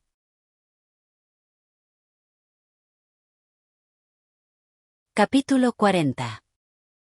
La impaciencia de Isabel por comunicar a Juana lo que le había ocurrido no pudo contenerse por más tiempo, y al fin, resolviendo suprimir toda particularidad que a su hermana se refiriese, y preparándola para la sorpresa, contóle a la mañana siguiente lo capital de su escena con Darcy. El asombro de Juana se aminoró pronto gracias al fuerte afecto fraternal, que le hacía parecer naturalísimo cuanto fuera admiración por Isabel, y la sorpresa se cambió en otros sentimientos. Dolíase de que Darcy hubiera manifestado los suyos de modo tan poco a propósito para recomendarse, pero todavía le apenaba más el pesar que la repulsa de su hermana tenía que haberle causado. Fue un error el creerse tan seguro del éxito, dijo, y es evidente que no debía aparentarlo. Pero considera cuánto más ha tenido que aumentar eso su disgusto. Verdad, repuso Isabel, lo siento de corazón por él, más abriga el otros sentimientos, que probablemente le harán olvidar su afecto hacia mí. Pero, dime, ¿me censuras por haberle rechazado? ¿Censurarte? Oh, no. ¿Y me censuras por haber hablado de Wickham con tanto calor? No, no creo que obraras mal en decir lo que dijiste. Pero lo creerás cuando te haya dicho lo que ocurrió al día siguiente. Entonces le habló de la carta, repitiéndole la totalidad de su contenido en cuanto se refería a Jorge Wickham. ¿Qué golpe fue este para la pobre Juana? Para Juana, que habría recorrido el mundo sin sospechar que en toda la raza humana existiera tanta maldad como aparecía allí reunida en un individuo. Ni aun la vindicación de Darcy, aunque tan grata a sus sentimientos, bastaba a consolarla de un descubrimiento semejante. Con mucho ardor dióse a defender las probabilidades de error, tratando de purificar al uno sin envolver al otro. Eso no lo conseguirás, díjole Isabel, nunca podrás dar por buenos a los dos. Haz lo que quieras, pero solo te habrá de satisfacer uno. Entre ambos no suman sino cierta cantidad de méritos, justos los precisos para hacer un hombre bueno, y desde antiguo se ha tergiversado eso bastante. Por mi parte, me inclino a creer todo lo de Darcy, mas tú harás lo que gustes. Pasó algún tiempo antes de que pudiera brotar de Juana una sonrisa. No sé qué me ha sorprendido más, dijo al cabo. Wickham tan rematado. Casi no se puede creer. Y pobre señor Darcy. Querida Isabel, no pienso sino en lo que habrá sufrido. ¡Qué disgusto! Y conocer además tu mala opinión de él. Y tener que contar tales cosas de su hermana. Es cosa en verdad demasiado angustiosa. Bien segura estoy de que tú lo creerás así. Oh, no, mi pena y mi compasión han desaparecido al verte tan colmada de ambas cosas. Sé que le harás completa justicia y que cada vez me veré yo más libre e indiferente. Tu plétora de todo eso me salva, y si sigues lamentándote de él, mi corazón quedará tan ligero como una pluma. Pobre Wickham. Hay tal aspecto de bondad en su porte, tal franqueza en sus modales. Es evidente que hubo muy mal manejo en la educación de esos dos muchachos. El uno acaparó toda la bondad y el otro toda la apariencia de ella. Jamás tuve a Darcy por tan falto de buenas apariencias como tú has olido. Y con todo, me creía muy sagaz cuando sin motivo me desagradaba tanto. Hay cierto aguijón para todos, cierto prurito de burla que nos hace sentir desagrados de esa especie. Puede estarse siempre injuriando sin decir nada que sea justo, pero no se puede estar siempre riéndose de un hombre sin dar de vez en cuando con algo chistoso. Estoy segura, Isabel, de que al leer la carta por primera vez no habrías tratado del asunto como ahora lo haces. Cierto que no me habría sido posible. Estaba bastante resentida y me tenía por desgraciada. Y no tener entonces a nadie a quien revelar mis sentimientos, ni a Juana, para que me consolara y me dijera que no había sido yo tan débil, vana y absurda como yo me reconocía. Oh, cuánto te eché de menos. Qué lástima que usaras expresiones tan fuertes hablando de Wickham a Darcy, ya que ahora las juzgas por completo inmerecidas. Es verdad, pero la desdicha de expresarme con amargura fue consecuencia naturalísima de los prejuicios que había ido alimentando. Hay un punto en que requiero tus consejos. Necesito que me digas si debo o no dar a conocer a nuestras relaciones en general el modo de ser de Wickham. Juana meditó un rato y dijo después: a buen seguro que no hay motivo para mostrárselo como tan terrible. ¿Cuál es tu opinión? ¿Qué no debo hacerlo? El señor Darcy no me ha autorizado para hacer pública su información. Por el contrario, todas las particularidades referentes a su hermana parecían reservadas en lo posible para mí. Y por otra parte, si tratase de desengañar a la gente en cuanto a lo restante de su conducta, ¿quién me creería? El prejuicio general contra Darcy es tan fuerte que sería la muerte de la mitad de las buenas gentes de Meryton el tratar de ponerle en buen lugar. No sirvo para eso. Wickham se irá pronto, y por eso a nadie diré lo que es en puridad. De aquí a algún tiempo todo se sabrá, y entonces podremos reírnos de la necedad de la gente por no haberlo conocido antes. Por ahora nada diré de eso. Tienes mucha razón. El publicar sus yerros podría arruinarle para siempre. ¿Acaso se arrepienta ahora de lo que hizo y ansíe reivindicar su buena fama? No debemos hacer que se desespere. El tumulto de la mente de Isabel se apaciguó con este coloquio. Habíase descargado de uno de los dos secretos que habían pesado sobre ella durante 15 días, y estaba segura de encontrar en Juana quien la escuchase de grado cuando quisiese hablar algo sobre ello. Más ocultaba todavía algo que la prudencia vedaba descubrir. No osaba revelar a su hermana la otra mitad de la carta ni decirle con cuánta sinceridad había sido amada por su amigo. Era ese un conocimiento suyo que con nadie podía compartir, y sabía que solo un completo acuerdo entre las partes podría justificar que se descargase ella de ese último secreto. Y aún entonces, se decía, solo podría contar lo que Bingley mismo le podría manifestar de modo más grato. La libertad de comunicar ese secreto no puedo obtenerla sino hasta que haya perdido todo su valor. Por entonces, encontrándose fija en casa, hallábase en situación de observar el verdadero estado de ánimo de su hermana. Juana no era feliz. Conservaba todavía muy tierno afecto hacia Bingley. No habiéndose juzgado jamás antes enamorada, su afecto poseía todo el fuego de un amor primero, y, por su edad y su modo de ser, aun con mayor firmeza que los primeros amores suelen mostrar. Y así, apreciaba tanto el recuerdo de Bingley y le prefería tanto a cualquier otro hombre, que se requerían todo su buen sentido y toda su atención a los sentimientos de los suyos para moderar aquellos recuerdos, que habrían de ser perjudiciales a su propia salud y a la tranquilidad de los otros. Bien, Isabel, dijo un día la señora de Bennet, ¿cuál es ahora tu opinión sobre el triste asunto de Juana? Por mi parte, estoy resuelta a no volver a hablar del mismo a nadie. Así se lo dije el otro día a mi hermano Phillips. Mas no puedo creer que Juana no le viese en Londres. Sí, es un muchacho bien indigno, y no me figuro que haya al presente la menor probabilidad de que ella lo consiga. No se habla de que vuelva a Netherfield este verano, y eso que he preguntado a cuantos pueden estar enterados. No espero que viva más en Netherfield. Vaya, bien, eso es justamente lo que le cumple hacer. Nadie necesita que venga. Aunque yo siempre diré que se ha portado en extremo mal con mi hija, y si yo estuviera en el lugar de esta no se lo habría aguantado. Bien, mi consuelo estriba en la seguridad de que Juana morirá del corazón, y entonces él se apenará por lo que ha hecho. Mas como Isabel no podía recibir consuelo con esperanzas por el estilo, no contestó. Bien, Isabel, continuó su madre, y los Collins viven muy confortablemente, ¿no es así? Bien, bien, espero que eso siga. ¿Y qué tal mesa disfrutan? Tengo a Carlota por excelente administradora. Si es la mitad de lista que su madre, ya ahorrarán bastante. Supongo que no habrá nada de prodigalidad en su gobierno doméstico. Nada en absoluto. Gran parte del arreglo depende de eso. Sí, sí. Cuidarán de no sobrepasar sus ingresos. Nunca se apurarán por falta de dinero. Bien, muy dichosos pueden ser. Y supongo que hablarán a menudo de poseer Longbourn cuando haya muerto tu padre, que lo considerarán suyo en cuanto eso suceda. Ese es un punto que jamás tocaban ante mí. Claro, habría sido raro que lo hicieran, mas no abrigo duda de que lo hablarán a menudo entre sí. Bien, si les es posible quedarse contentos con un estado que legalmente no es suyo, mejor. Yo estaría avergonzada de poseer uno que estuviera vinculado solo para mí. Capítulo 41.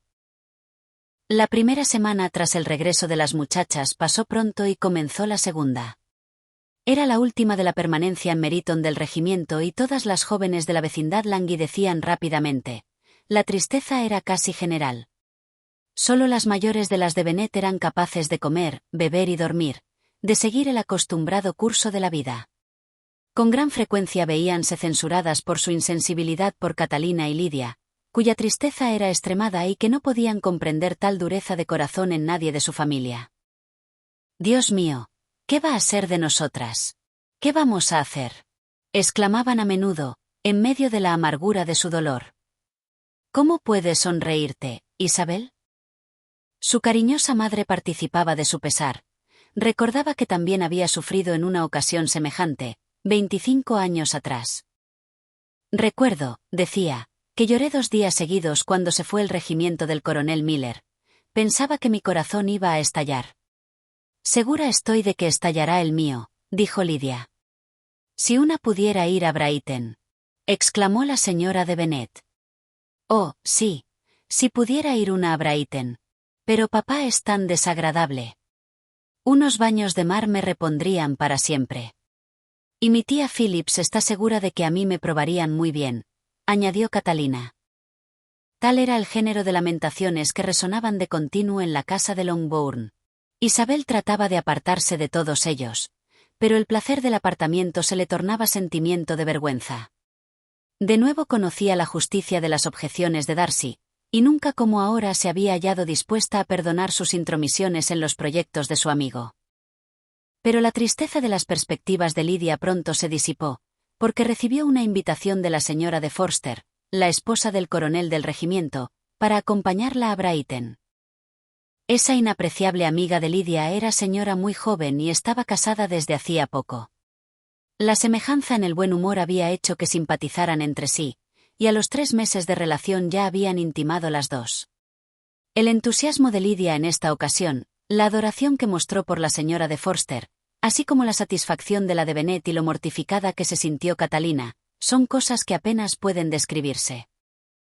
Inatenta por completo a los sentimientos de su hermana, Lidia voló por la casa en verdadero éxtasis, pidiendo a todas enhorabuena, riendo y hablando con más violencia que de ordinario, mientras la infortunada Catalina continuaba en el salón lamentándose de su suerte en términos bien poco razonables y expuestos en tono de mal humor. No sé por qué la señora de Forster no me convida a mí como a Lidia, decía, aunque ésta sea su amiga particular. Tengo el mismo derecho que ella a ser convidada, y aún mejor, porque tengo 2 años más que ella. En vano procuró Isabel que entrase en razón, y en vano también Juana pretendió que se resignase. En cuanto a aquella, la mencionada invitación estuvo tan lejos de excitarle idénticos sentimientos que a su madre y a Lidia, que la consideró como prueba de que cesaba la posibilidad de sentido común en esta. Y por lo malísima que para la misma podía resultar, no pudo menos de pedir a su padre que no la dejase ir. Hízole presente las inconveniencias de la conducta general de Lidia, las escasas ventajas que podía obtener con la amistad de una mujer como la señora de Forster, y la posibilidad de que con semejante compañía fuese aquella todavía más imprudente en Brighton, donde las tentaciones habían de ser mayores que en casa. Él la escuchó con atención y le dijo: Lidia no estará tranquila hasta que se exhiba en un sitio u otro, y nunca podremos esperar que lo haga con tan poco gasto o sacrificio para su familia como en las presentes circunstancias. Si conocieras, díjole Isabel, los grandes daños que a todos nosotros puede acarrear lo que el público diga sobre el proceder inconsiderado e imprudente de Lidia, y aun los que nos ha acarreado ya, segura estoy de que juzgarías la cuestión de modo muy diferente. Que ya os los ha acarreado, repitió el señor Bennet. ¿Qué? ¿Ha ahuyentado ella a alguno de tus pretendientes? Pobre Isabelita. Pero no te descorazones. Esos jóvenes delicados que no pueden estar en relación con un pequeño absurdo no valen la pena. Ven, hazme conocer la lista de los piadosos muchachos que hay huidos por las locuras de Lidia. Estás muy equivocado. No experimento esos daños. No me quejaba de peligros particulares, sino de los generales. Nuestro crédito, nuestra respetabilidad en el mundo habrán de resentirse por la ligereza extremada, el descoco y el desdén de todo freno que constituyen el carácter de Lidia. Perdona, pero me tengo que explicar por extenso. Si tú, querido padre, no quieres tomarte el cuidado de reprimir su natural y de enseñarle que sus actuales anhelos no han de ser la ocupación de su vida, pronto estará lejos de poder enmendarse. Su carácter se afirmará, y a los 16 años será la más redomada coqueta y pondrá en ridículo para siempre a ella misma y a su familia. Coqueta, además, de la peor clase, sin atractivo ninguno fuera de su juventud y regulares prendas físicas, ignorante y de entendimiento vacío, incapaz de reparar en lo más mínimo el universal desprecio que suscitará su ansia de ser admirada. En peligro análogo se encuentra también Catalina, quien seguirá a donde Lidia la guíe, vana, ignorante, perezosa y en extremo libre. Oh querido padre, ¿puedes suponer que no serán las dos censuradas y menospreciadas donde quiera que sean conocidas, y que no envolverán en su desgracia a sus demás hermanas? El señor Bennet se percató de que Isabel ponía toda su alma en el asunto, y tomándole afectuosamente la mano díjole por vía de contestación: No te intranquilices, amor mío. En cualquier sitio en que Juana y tú seáis conocidas habréis de ser respetadas y queridas, y no pareceréis menos aventajadas por tener dos, o acaso pueda decir tres, hermanas muy necias. No tendremos paz en Lockbourne si Lidia no va a Brighton. Déjala, pues, ir. El coronel Forster es un hombre sensato y la librará de todo daño, y ella es, por dicha, sobrado joven para ser objeto de la rapiña de nadie. En Brighton tendrá menos importancia que aquí como coqueta, los oficiales encontrarán mujeres que valgan más a sus ojos. Esperemos, pues, que su estancia allí le haga conocer su propia insignificancia. De todas suertes, no cabe que empeore en muchos grados sin autorizarnos para encerrarla bajo llave por el resto de su vida. Con esta respuesta se vio obligada Isabel a contentarse, pero su opinión personal continuó siendo la misma, y se separó de su padre disgustada y triste. No estaba, con todo, en su modo de ser el acrecer sus disgustos insistiendo en ellos. Confiaba en haber representado su papel, y no era para ella el destruir males inevitables o aumentarlos con su ansiedad. Si Lidia o su madre hubieran conocido la substancia de su confidencia con su padre, la indignación de ambas no habría hallado adecuada expresión, dada su común volubilidad. En la imaginación de Lidia, una visita a Brighton reunía cuanto puede constituir la felicidad terrena. Con la creadora mirada de su fantasía veía las calles de aquella alegre playa de baños plagadas de oficiales. Veíase a sí misma como objeto de la atención de docenas y más docenas de ellos, al presente desconocidos. Imaginábase en las glorias del campamento, con tiendas extendidas con bella uniformidad de líneas y llenas de jóvenes alegres, deslumbrantes de color carmesí, y para completar el cuadro, reconocíase a sí propia sentada junto a una de dichas tiendas, coqueteando tiernamente lo menos con 6 oficiales a la vez. A saber que su hermana intrigaba para arrebatarle tales perspectivas, tales realidades, ¿cuáles habrían sido sus sentimientos? Solo su madre los podría entender, su madre, que casi experimentaba lo mismo que ella. La ida de Lidia a Brighton era todo cuanto la consolaba de la melancólica convicción de que su marido jamás iría allí. Mas ambas ignoraban en absoluto lo que había pasado, y así, sus transportes continuaron hasta el día mismo en que Lidia abandonó la casa. Isabel iba a ver ahora a Wickham por última vez. Como había estado con frecuencia en su compañía desde que regresara, la agitación habíasele calmado bastante, y en cuanto a lo relativo a su interés por él, eso había desaparecido en absoluto. Había aprendido a descubrir en aquella misma amabilidad que al principio le atraía cierta afectación, y hasta le disgustaba y cansaba. Por otra parte, en su proceder actual para con ella había para Isabel fresco manantial de desagrado, porque los deseos, que pronto manifestó, de renovar las atenciones características de su primera época de relación solo podían servirle, después de todo lo ocurrido, para provocarla. Perdió todo interés por él al verse así elegida objeto de tan vana y frívola galantería, y al contenerla con finura no podía menos de sentir la ofensa que entrañaba la creencia del mismo en que por más tiempo que hubiera pasado sin prodigarle sus atenciones, y cualquiera que hubiera sido la causa de interrumpirlas, satisfaría la vanidad de ella y hallaría asegurada su preferencia por él en toda ocasión con solo renovar aquellas. El último día mismo de la permanencia del regimiento en Meryton comió Wickham con otros oficiales en Lockbourne.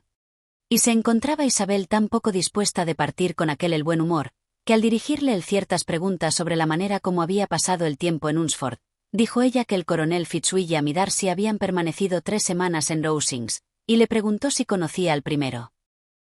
Wickham pareció sorprendido, molesto, alarmado, mas, repuesto al punto y con cierta sonrisa, contestó que le había visto antes a menudo, y después de afirmar que era hombre muy caballeroso, le preguntó a ella si le gustaba. La respuesta de Isabel fue entusiasta en su favor, y, con aire de indiferencia, añadió él poco después. ¿Cuánto ha dicho usted que estuvo él en Rosings? Cerca de 3 semanas. ¿Y le veía a usted con frecuencia? Sí, casi todos los días. Sus modales son bien diferentes de los de su primo. Sí, muy diferentes. Pero yo creo que el señor Darcy gana cuando se le trata. Cierto, exclamó Wickham con una mirada que no se le escapó a Isabel. ¿Y qué? Pero, reprimiéndose, añadió en tono más jovial. ¿Es en las formas en lo que gana? ¿Se ha dignado añadir algo de cortesía a su estilo ordinario? Porque no me resuelvo a creer, continuó en tono más bajo y serio, que haya mejorado en lo esencial. Oh, no, repuso Isabel. En lo esencial pienso que aún es más de lo que siempre fue. Mientras ella hablaba, Wickham parecía no saber apenas si regocijarse con sus palabras o desconfiar de la significación de las mismas. En el porte de Isabel había algo que le hizo al escuchar con ansiosa atención y con recelo, cuando añadió: al decir que gana con el trato no quiero significar que ni su mente ni sus modales vayan ganando, sino que cuando se le conoce mejor se comprende también mejor su modo de ser. La alarma de Wickham se delató en esta ocasión por lo subido de su color y la agitación de su mirada. Quedó en silencio durante unos instantes, hasta que, sacudiendo su embarazo, volvióse de nuevo a ella y dijo en el tono más amable: usted que conoce tan bien mi resentimiento contra el señor Darcy comprenderá cuán sinceramente me ha de regocijar que sea lo suficiente avisado para asumir por lo menos la apariencia de lo debido. Si él adopta ese sistema, su orgullo puede ser útil, si no a él mismo, a muchos otros, porque le habrá de apartar de procederes tan locos como los que yo he soportado. Pero temo que esa especie de cautela a que parece aludir usted la emplee solo en sus visitas a su tía, cuya buena opinión y buen concepto tienen mucho. Miedo a ella lo ha tenido siempre que estaban juntos, lo sé bien, y en buena parte puede imputarse al deseo de acelerar su casamiento con la señorita de Bourgh, que estoy seguro que tiene muy metido. Isabel no pudo reprimir una sonrisa al oír esto, mas solo contestó con ligera inclinación de cabeza. Conoció que iba a conducirla al antiguo tema de sus pesares, y no estaba de humor de permitírselo. El resto de la velada pasó por parte de él aparentando su acostumbrada alegría, más sin tratar de distinguir ya a Isabel, y al fin se separaron ambos con mutuas cortesías y probablemente también con mutuo deseo de no volverse a ver. Al terminar la tertulia Lidia se fue con la señora de Forster a Meryton, de donde iban a partir temprano a la mañana siguiente. Su separación de la familia fue más ruidosa que patética. Catalina fue la única que derramó lágrimas, pero lo hizo de tristeza y envidia. La señora de Bennet estuvo difusa al expresar sus buenos deseos de dicha para su hija y recalcitrante en añadirle que no perdiese la oportunidad de divertirse todo lo posible, advertencia que era muy razonable creer que sería atendida. Y con la ruidosa alegría de la propia Lidia al despedirse quedó por ella desatendido el adiós, más apacible, que le dieron sus hermanas. Capítulo 42. Si las opiniones de Isabel se hubieran formado solo con lo que veía en su propia familia, no habría podido albergar muy grata idea de la felicidad conyugal o de la comodidad domésticas. Su padre, cautivado por la juventud y la hermosura y por la apariencia de buen humor que por lo común revisten ambas cosas, habíase casado con una mujer cuyo flaco entendimiento y mezquino ánimo habían puesto fin, ya en los comienzos del matrimonio, a todo afecto real hacia ella. El respeto, la estimación y la confianza habíanse desvanecido para siempre, y todas las perspectivas de felicidad doméstica de aquel se habían disipado. Mas no estaba en el carácter del señor Bennet buscar consuelo para el disgusto que su propia imprudencia le acarreara en ninguno de esos placeres que consuelan a menudo con locuras o vicios a los infortunados. Amaba el campo y los libros, y de semejantes aficiones habían brotado sus principales goces. Poco debía a su mujer, a no ser lo que la ignorancia y locura de la misma habían contribuido a su propio entretenimiento. No es esa la clase de dicha que un hombre desea por lo común de ver a una mujer, pero donde faltan otros medios de diversión, el verdadero filósofo sabe sacar partido de los que están a su alcance. Isabel, no obstante, jamás había dejado de conocer lo inconveniente de la conducta de su padre como marido. Siempre la había observado con pena. Mas, respetuosa con su talento y agradecida a su afectuoso modo de tratarla, procuraba olvidar lo que no podía pasar por alto, desechando de su pensamiento aquella continua infracción de los deberes conyugales y del decoro, que, por el hecho de exponer a su esposa al desprecio de sus propias hijas, era tan grandemente reprensible. Nunca empero había sentido con tanta fuerza como al presente los daños que puede causar a los hijos un matrimonio tan incongruente, ni nunca se había percatado tanto de los peligros que derivan de tan errada dirección del talento. Talento que empleado debidamente habría conservado por lo menos la respetabilidad de las hijas, aunque no bastase para aumentar el cacumen de la mujer. Si bien es cierto que Isabel se alegró de la marcha de Wickham, no puede decirse que hallara motivo de satisfacción con la pérdida del regimiento. Sus salidas eran menos variadas que antes, y en casa tenía una madre y una hermana cuyas constantes quejas por el aburrimiento de cuanto las rodeaba entristecían su círculo doméstico. Y aunque Catalina llegase a recobrar con el tiempo su ordinario ánimo cuando desapareciera lo que perturbaba su cerebro, su otra hermana, de cuyo modo de ser era dado prever mayores daños, parecía haberse curtido en la locura y en el descaro y se encontraba en situación de duplicado peligro, como eran un punto de baños y un campamento.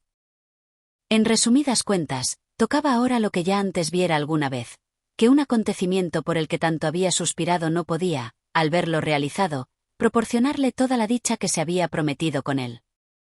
Era preciso por tanto señalar otros límites para el comienzo de su felicidad, tender a otro punto al cual quedasen ligados sus deseos y esperanzas, y que proporcionándole placer anticipado la consolase del presente y la preparase para otro disgusto. Su excursión a los lagos era ahora el objeto de sus más caros pensamientos. Resultaba su mayor consuelo en las horas molestas, que hacían inevitables el descontento de su madre y de Catalina, y de haber podido incluir a Juana en el plan, éste habría quedado perfecto en todas sus partes. Es una suerte, pensaba, que tenga algo que desear. Si todo fuera completo, mi disgusto sería seguro. Mas ahora, al cargar con la incesante fuente de pena consistente en la separación de mi hermana, puedo razonablemente pensar que todas mis esperanzas de placer quedarán colmadas. Un proyecto en que la totalidad de sus partes promete gozo, jamás puede obtener buen éxito, y el disgusto general se salva solo gracias a algún detalle molesto. Al marcharse Lidia prometió escribir muy a menudo y con mucho detalle a su madre y a Catalina. Mas sus cartas se hicieron esperar siempre largo tiempo, y todas fueron breves. Las dirigidas a su madre contenían poco más que la participación de que acababan de regresar de la sala de lectura, donde tales y cuales oficiales las habían saludado y donde había visto tan bella decoración que la dejara por completo admirada.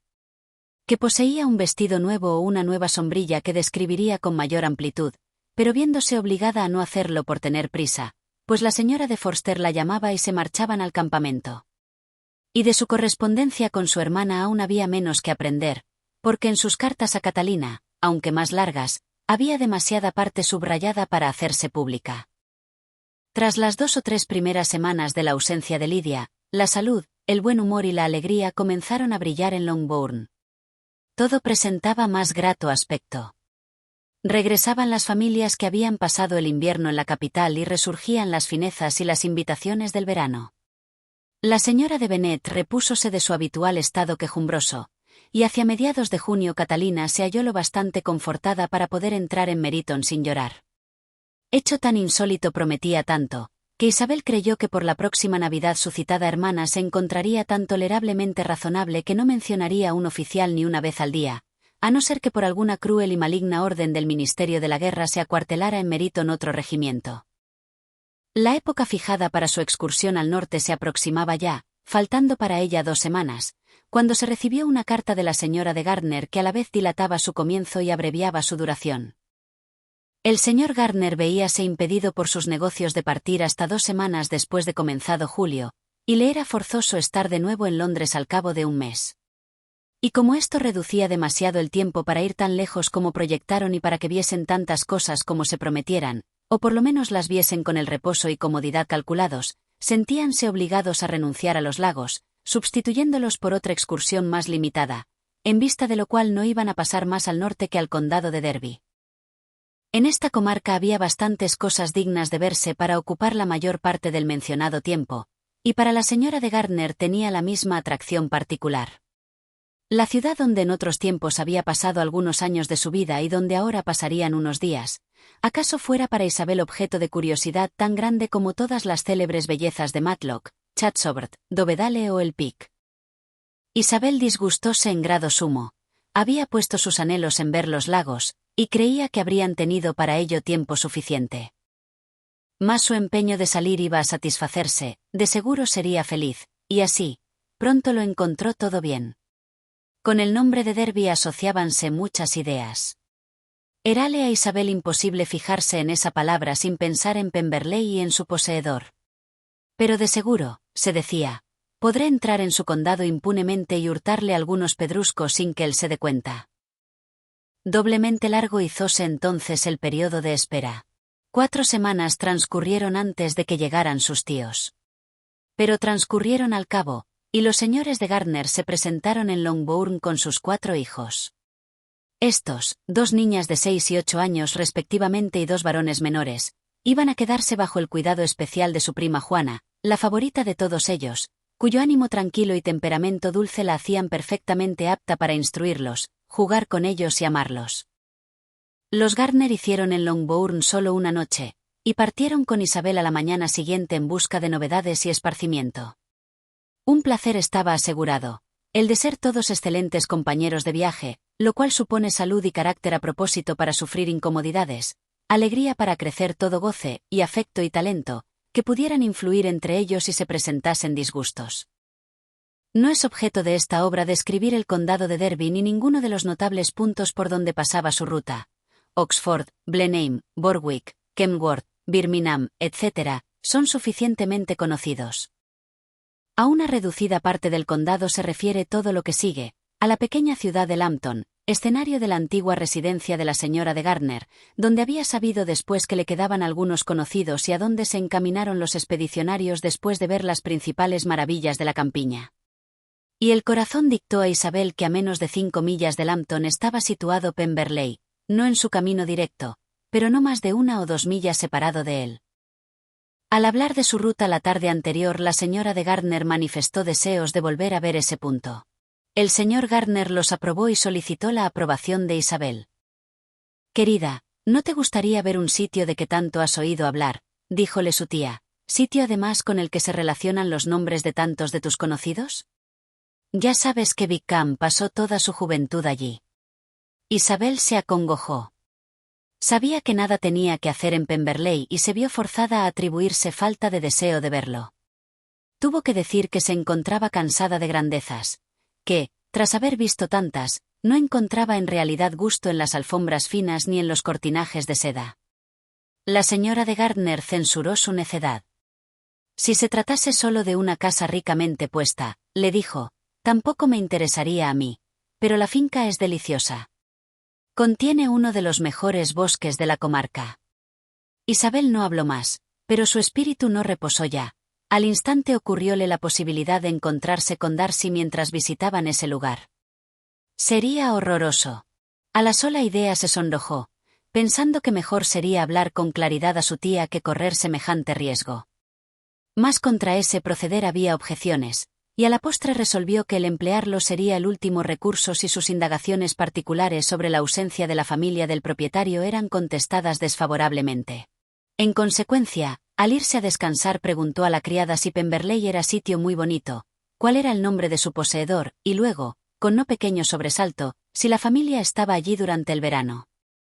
La negativa mejor recibida del mundo siguió a la última pregunta, y habiendo así desaparecido su sobresalto, se encontró dispuesta a sentir viva curiosidad en ver hasta la propia casa, y por eso, cuando se propuso el plan a la mañana siguiente y de nuevo se le preguntó, fuele posible contestar al instante y con marcado aire de indiferencia que no le disgustaba aquel. Por consiguiente fueron a Pemberley. Capítulo 43. Cuando se dirigían allí, Isabel recibió la vista de los bosques de Pemberley con cierta turbación, y cuando por fin llegaron a la portería, su espíritu se hallaba agitadísimo. El parque era muy vasto y comprendía gran variedad de tierras. Entraron en él por una de las puertas más bajas y pasearon durante algún tiempo a través de un hermoso bosque que se extendía sobre amplia superficie. La mente de Isabel estaba sobrado ocupada para conversar, pero veía ella y admiraba todos los parajes notables y todos los puntos de vista. Subieron gradualmente durante media milla, encontrándose a la postre sobre una considerable eminencia donde el bosque se interrumpía y donde les hirió la vista al punto la casa de Pemberley, situada al lado opuesto del valle por el cual se deslizaba el algo abrupto camino. Era una construcción en piedra, amplia y hermosa, bien emplazada en elevado terreno, que se destacaba sobre una cadena de altas colinas cubiertas de bosque, y tenía enfrente un considerable arroyo que iba en aumento, más sin aspecto ninguno de artificio.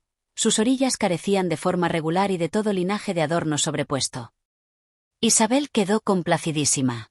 Jamás había visto un sitio por el cual hubiera hecho más la naturaleza o donde la belleza natural fuera menos contrariada por el mal gusto. Todos estaban henchidos de admiración, y en aquel instante conoció ella que ser señora de Pemberley valía algo. Bajaron de la colina, cruzaron un puente y siguieron hasta la puerta, y mientras examinaban el aspecto de la casa desde cerca se renovó en Isabel el temor de encontrarse con su poseedor. Temía que la criada se hubiera equivocado. Al pedir visitar la casa fueron introducidos en el vestíbulo, e Isabel, mientras esperaban al ama de llaves, tuvo vagar para asombrarse de hallarse donde se hallaba. El ama de llaves llegó. Era una mujer anciana y respetable, mucho menos fina y más cortés que aquella suponía encontrarla. Siguiéronla al comedor. Era una pieza de buenas proporciones y hermosamente amueblada. Isabel, tras de mirarla por encima, fuese a una ventana para gozar de la perspectiva. La colina coronada de bosque de que habían bajado, al aumentar su carácter abrupto con la distancia, resultaba hermosa. Toda la disposición del terreno era acertada, y con delicia contempló toda la escena. El arroyo, los árboles esparcidos por sus orillas, y la curva del valle hasta donde la vista alcanzaba. Cuando pasaron a otros cuartos, los mencionados objetos aparecían en disposiciones diferentes. Mas desde todas las ventanas había bellezas que contemplar. Las piezas, por su parte, eran altas y bellas, y su ajuar en armonía con la fortuna de su propietario.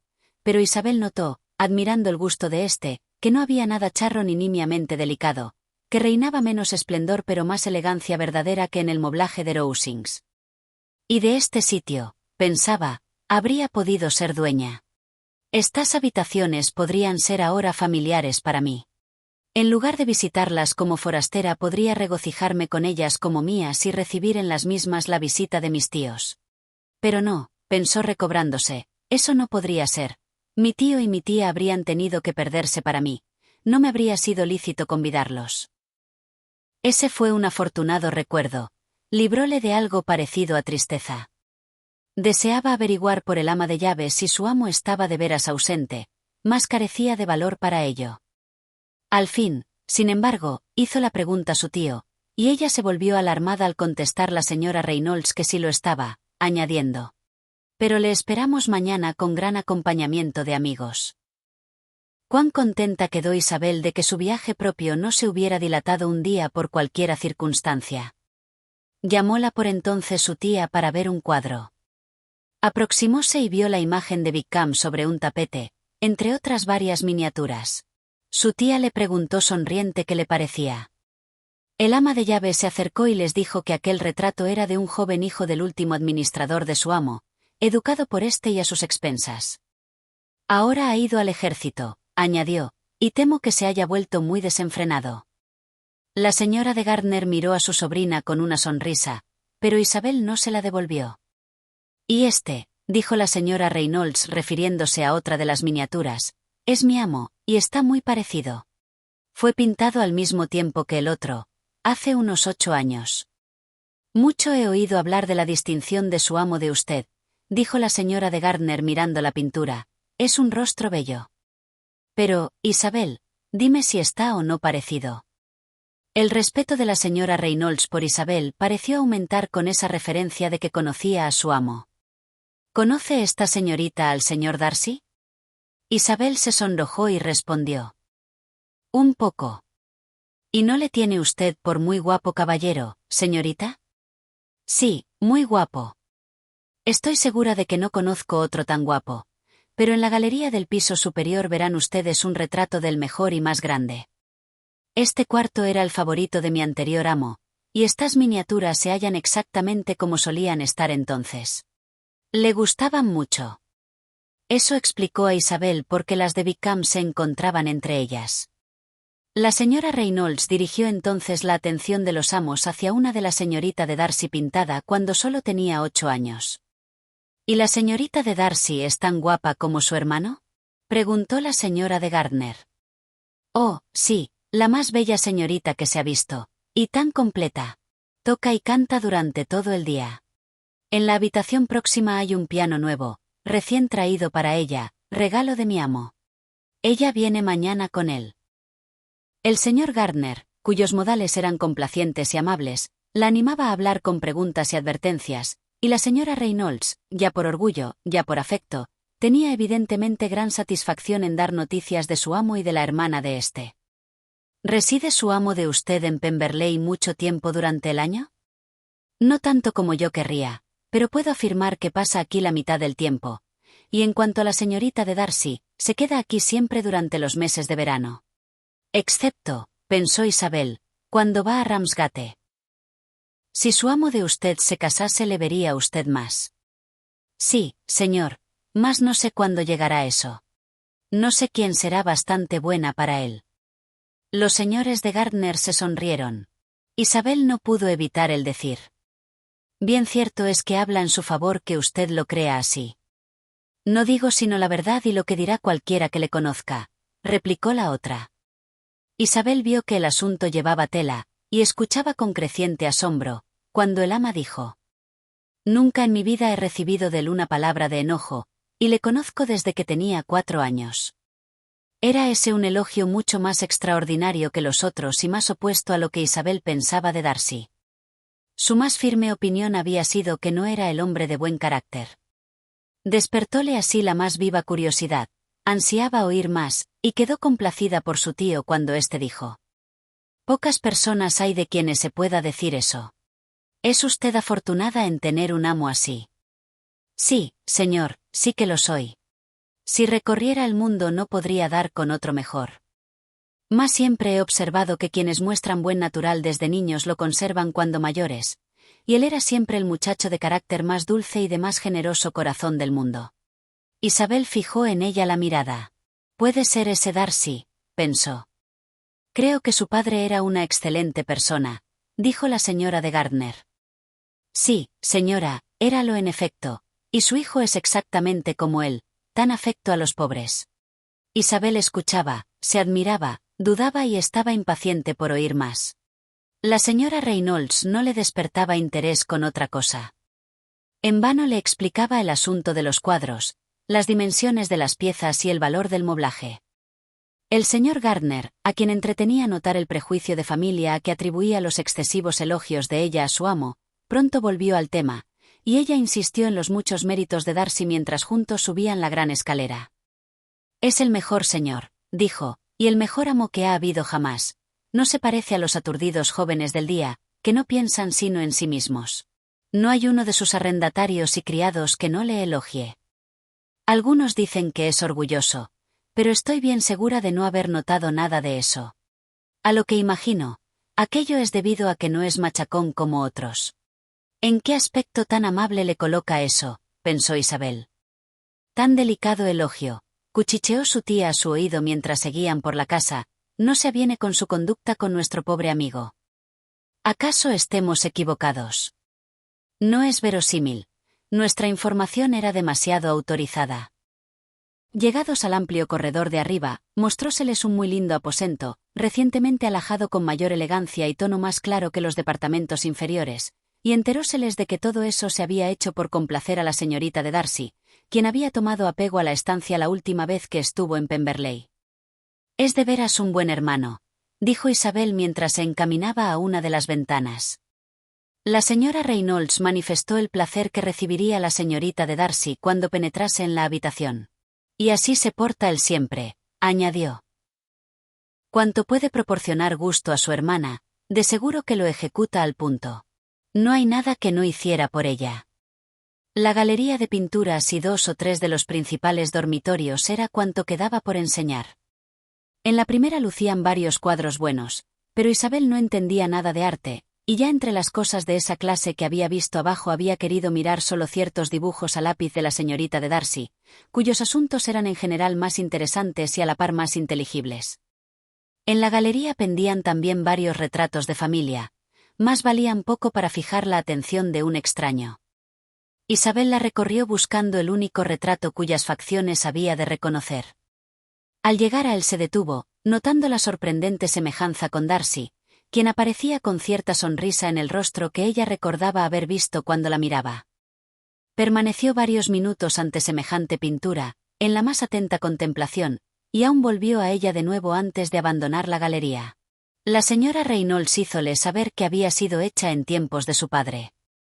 En el ánimo de Isabel había en verdad en este momento más inclinación hacia el original de la que había experimentado en el auge de su relación con él. Las ponderaciones de la señora Reynolds no eran una bicoca. ¿Qué elogio es más valioso que el de un criado inteligente? Consideraba a cuánta gente podía hacer feliz como hermano, como señor y como amo, cuánto placer y cuánta pena podía proporcionar, cuánto le era dable hacer en bien o en mal. Todo lo manifestado por el ama de llaves hablaba en favor de su carácter, y al hallarse ella misma ante el lienzo en que estaba representado, fijos los ojos en ella, juzgó el interés que le manifestó con más profundo sentimiento de gratitud del que antes había suscitado, acordóse de su acaloramiento y dulcificó la impropiedad de las palabras que expresara. Una vez visto cuanto de la casa se abría al público, volvieron a bajar, y despidiéndose del ama de llaves se las confió a la dirección del jardinero, que esperaba a la puerta del vestíbulo. Cuando se encaminaban, pasando a través de la pradera, hacia el arroyo, volvióse Isabel para mirar de nuevo la casa. Su tío y su tía detuviéronse también, y mientras el primero hacía conjeturas sobre la época del edificio, el propietario del mismo venía a prisa hacia ellos desde el camino que por detrás conducía a las caballerizas. Estaban a menos de 20 yardas entre sí, y tan repentina fue su aparición, que resultó imposible impedir que los viera. Los ojos de ambos, de Isabel y de Darcy, se encontraron al instante, y sus rostros se cubrieron del más fuerte rubor. Él se paró en seco, quedando durante un momento inmóvil de sorpresa. Mas recobrándose presto, se adelantó hacia la partida y habló a Isabel, si no en términos de perfecta compostura, al menos con completa cortesía. Ella instintivamente se había vuelto, pero, deteniéndose a su aproximación, recibió sus cumplidos con embarazo imposible de dominar. Si su aspecto a primera vista, o su parecido con los retratos que acababa de contemplar, hubieran sido insuficientes para hacer sabedores a los otros dos de la partida de que veían ahora a Darcy, la expresión de sorpresa del jardinero al encontrarse con su amo habría tenido que revelárselo al punto. Detuviéronse a cierta distancia mientras hablaba a su sobrina, la cual, asombrada y confusa, apenas osaba levantar los ojos hacia él y no sabía qué contestación darle a las preguntas que le dirigía sobre su familia. Sorprendida por la mudanza de sus modales desde que se habían separado por última vez, toda frase que él decía aumentaba su embarazo, y al acudir a su mente todas las ideas de lo impropio que le era encontrarse allí, los pocos momentos que estuvieron juntos fueron de lo más intranquilo de su vida. Tampoco parecía al estar más en sí. Cuando hablaba, su acento no poseía nada de su calma habitual, y repetía sus preguntas sobre cuándo había dejado Lockbourne y sobre su estancia en el condado de Derby tantas veces y con tal apresuramiento, que a las claras delataba la agitación de su mente. Al cabo, pareció que le faltaba qué decir, y tras permanecer algunos instantes sin pronunciar una palabra, reportóse de pronto y se despidió. Los otros dos se juntaron con Isabel, elogiando el aspecto de Darcy, pero ella no oía nada y, por completo embebida en sus pensamientos, lo siguió en silencio. Hallábase dominada por la vergüenza y la tristeza. El haber ido ella allí era la cosa más desatinada y peor pensada del mundo. Qué extraño tenía que parecerle. ¿Cómo habría de tomar eso un hombre tan vanidoso? Parecía que de intento se había ella atravesado en su camino. Ah, ¿por qué había venido? ¿O por qué había venido él un día antes de lo que se le aguardaba? Si hubieran llegado solo 10 minutos antes se habrían visto fuera de su alcance, pues era patente que acababa de llegar en aquel momento, que en aquel instante bajaba de su caballo o de su coche. Se avergonzó una y otra vez de su desdichado encuentro. Y la conducta de él, tan notablemente cambiada, ¿qué podía significar? Era sorprendente que todavía le hubiera hablado, más hablarle con tanta cortesía, preguntarle por su familia. Jamás había notado tal sencillez en sus modales, nunca le había oído hablar con tanta gentileza como en este inesperado encuentro. ¿Qué contraste ofrecía este con la última vez que se le dirigiera, en el parque de Rosings, para poner en sus manos la carta? No sabía qué pensar ni cómo interpretar todo eso. Entretanto habían entrado en un hermoso paseo próximo al arroyo, y a cada paso se ofrecía un más bello declive del terreno o una más preciosa vista de los bosques a que se aproximaban, pero transcurrió tiempo antes de que Isabel se percatara de algo de todo ello. Y aunque respondía maquinalmente a las repetidas preguntas de sus tíos y parecía dirigir la mirada a los objetos a que se referían, no distinguía parte ninguna de la escena. Sus pensamientos estaban todos fijos en aquel sitio de la casa de Pemberley, cualquiera que fuese, donde entonces debía encontrarse Darcy. Anhelaba saber lo que en aquel momento pasaba por su mente, de qué modo pensaba de ella, y si a pesar de todo era aún querida por él. ¿Acaso hubiera sido cortés tan solo porque se sentía tranquilo? Mas algo había en su voz que no delataba tranquilidad. No podía adivinar si él había sentido placer o pesar al verla, pero era bien cierto que la había visto con tranquilidad. Más al cabo las observaciones de sus acompañantes sobre su carencia de atención la sonrojaron y conoció la necesidad de parecer más en sí. Penetraron en el bosque y, despidiéndose del arroyo por un rato, subieron a uno de los puntos más elevados, desde el cual, en los sitios donde lo separado de los árboles permitía extender la vista, se apreciaban muchos encantadores panoramas del valle, de las colinas opuestas, por las que se desparramaban largas series de árboles, y en ocasiones, de parte del arroyo. El señor Gardner manifestó deseos de dar la vuelta al parque entero, pero temía que eso resultara más que paseo. Con sonrisa triunfal se les dijo que el parque tenía 10 millas de circunferencia, y eso decidió la cuestión, siguiendo solo la vuelta más acostumbrada, la cual, tras algún tiempo, condújoles de nuevo a una bajada, con árboles inclinados sobre el borde del agua en uno de sus puntos más estrechos. Cruzaron el arroyo sobre un puente sencillo y en armonía con el aspecto general de la escena. Era aquel un paraje menos adornado artificialmente que ninguno de los que habían visitado, donde el valle, aquí convertido en cañada, solo proporcionaba espacio para el arroyo y para un estrecho paseo en medio del rústico soto que lo bordeaba. Isabel deseaba explorar sus sinuosidades, mas cuando hubieron cruzado el puente y notado la distancia que había hasta la casa, la señora de Gardner, que no era amiga de caminar, no pudo pasar más lejos, y solo pensó en volver al coche lo antes posible.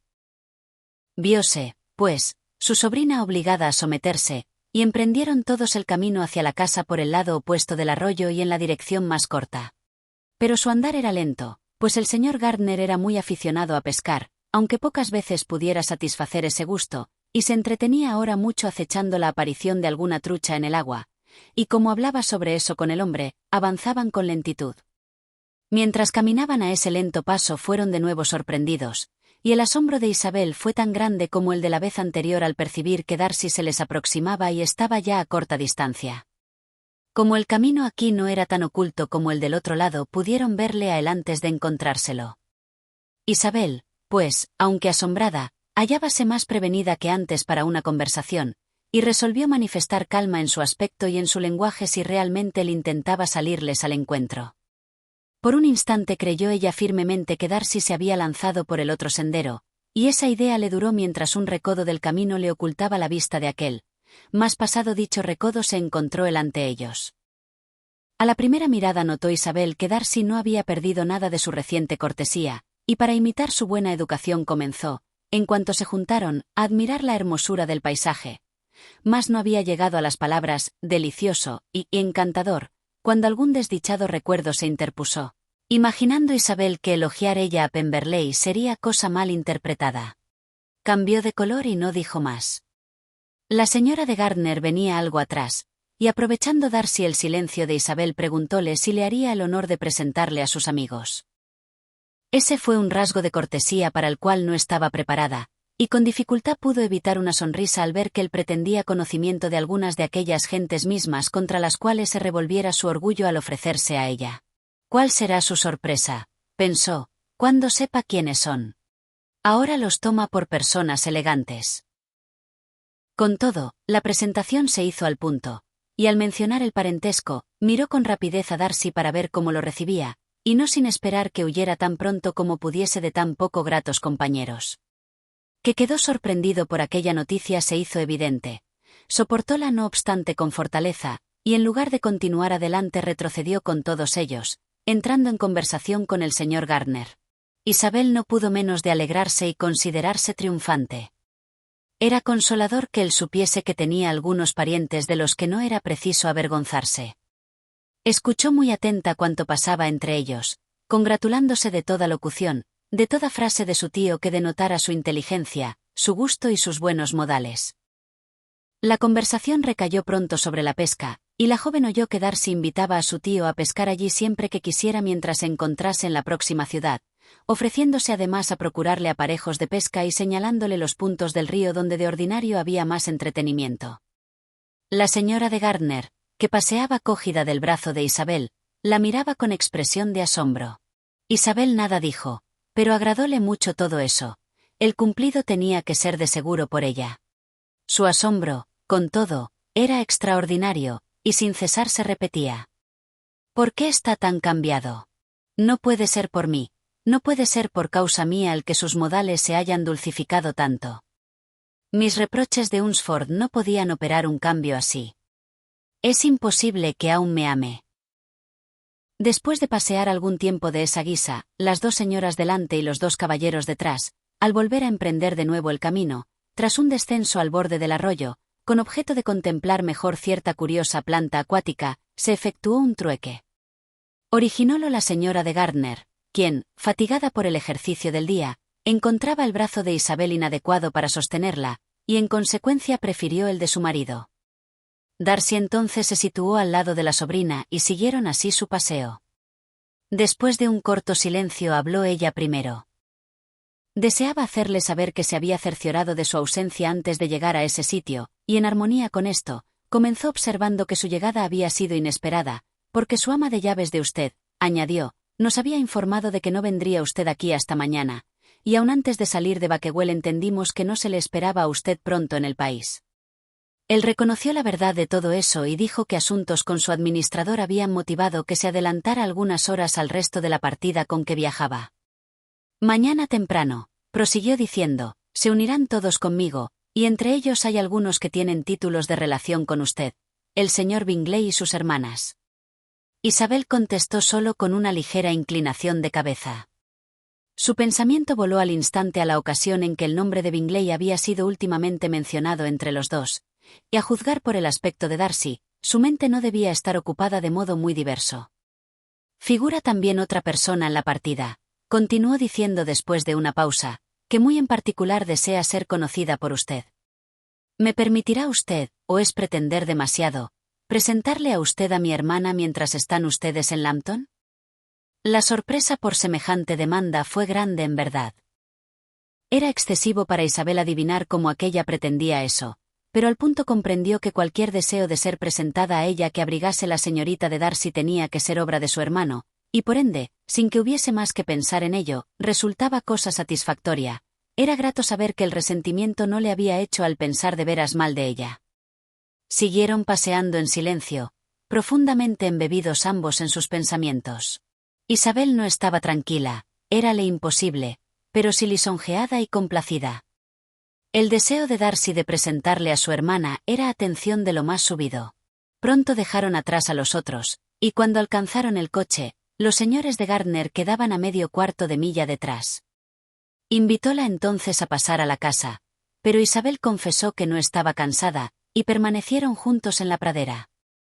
Durante semejante tiempo mucho pudieron haber dicho, y este silencio fue insigne torpeza. Al fin, recordó Isabel que había viajado, y habló de Matlock y Dovedale con efusión. El tiempo pasaba, su tía se movía con calma y su paciencia y sus ideas se consumían antes de acabarse el tete-a-tete. Llegados los señores de Gardner, se los invitó a todos a entrar en la casa y tomar algún refrigerio, pero este fue rehusado y se separaron con la mayor cortesía. Darcy acompañó a los señores al coche, y cuando éste partió, Isabel vio a aquel encaminarse despacio hacia la casa.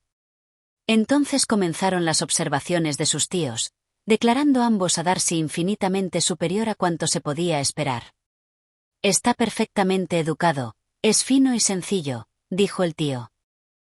Estoy convencida de que hay en él algo de orgullo, continuó la tía, pero limitado a su aire, y no le sienta mal.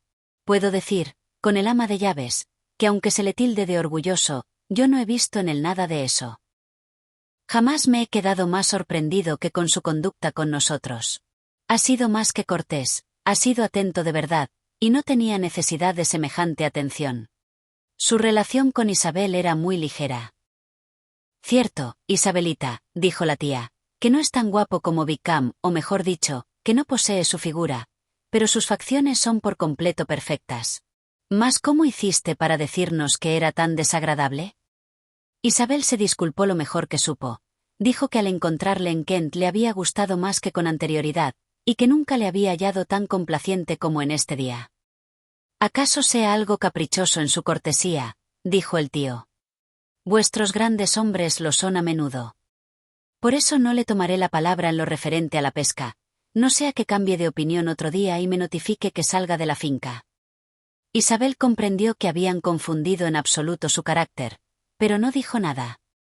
«De lo que hemos visto en él», continuó la señora de Gardner, «no habría pensado en verdad que se portara con nadie tan mal como lo ha hecho con Wickham. No tiene aspecto de desnaturalizado.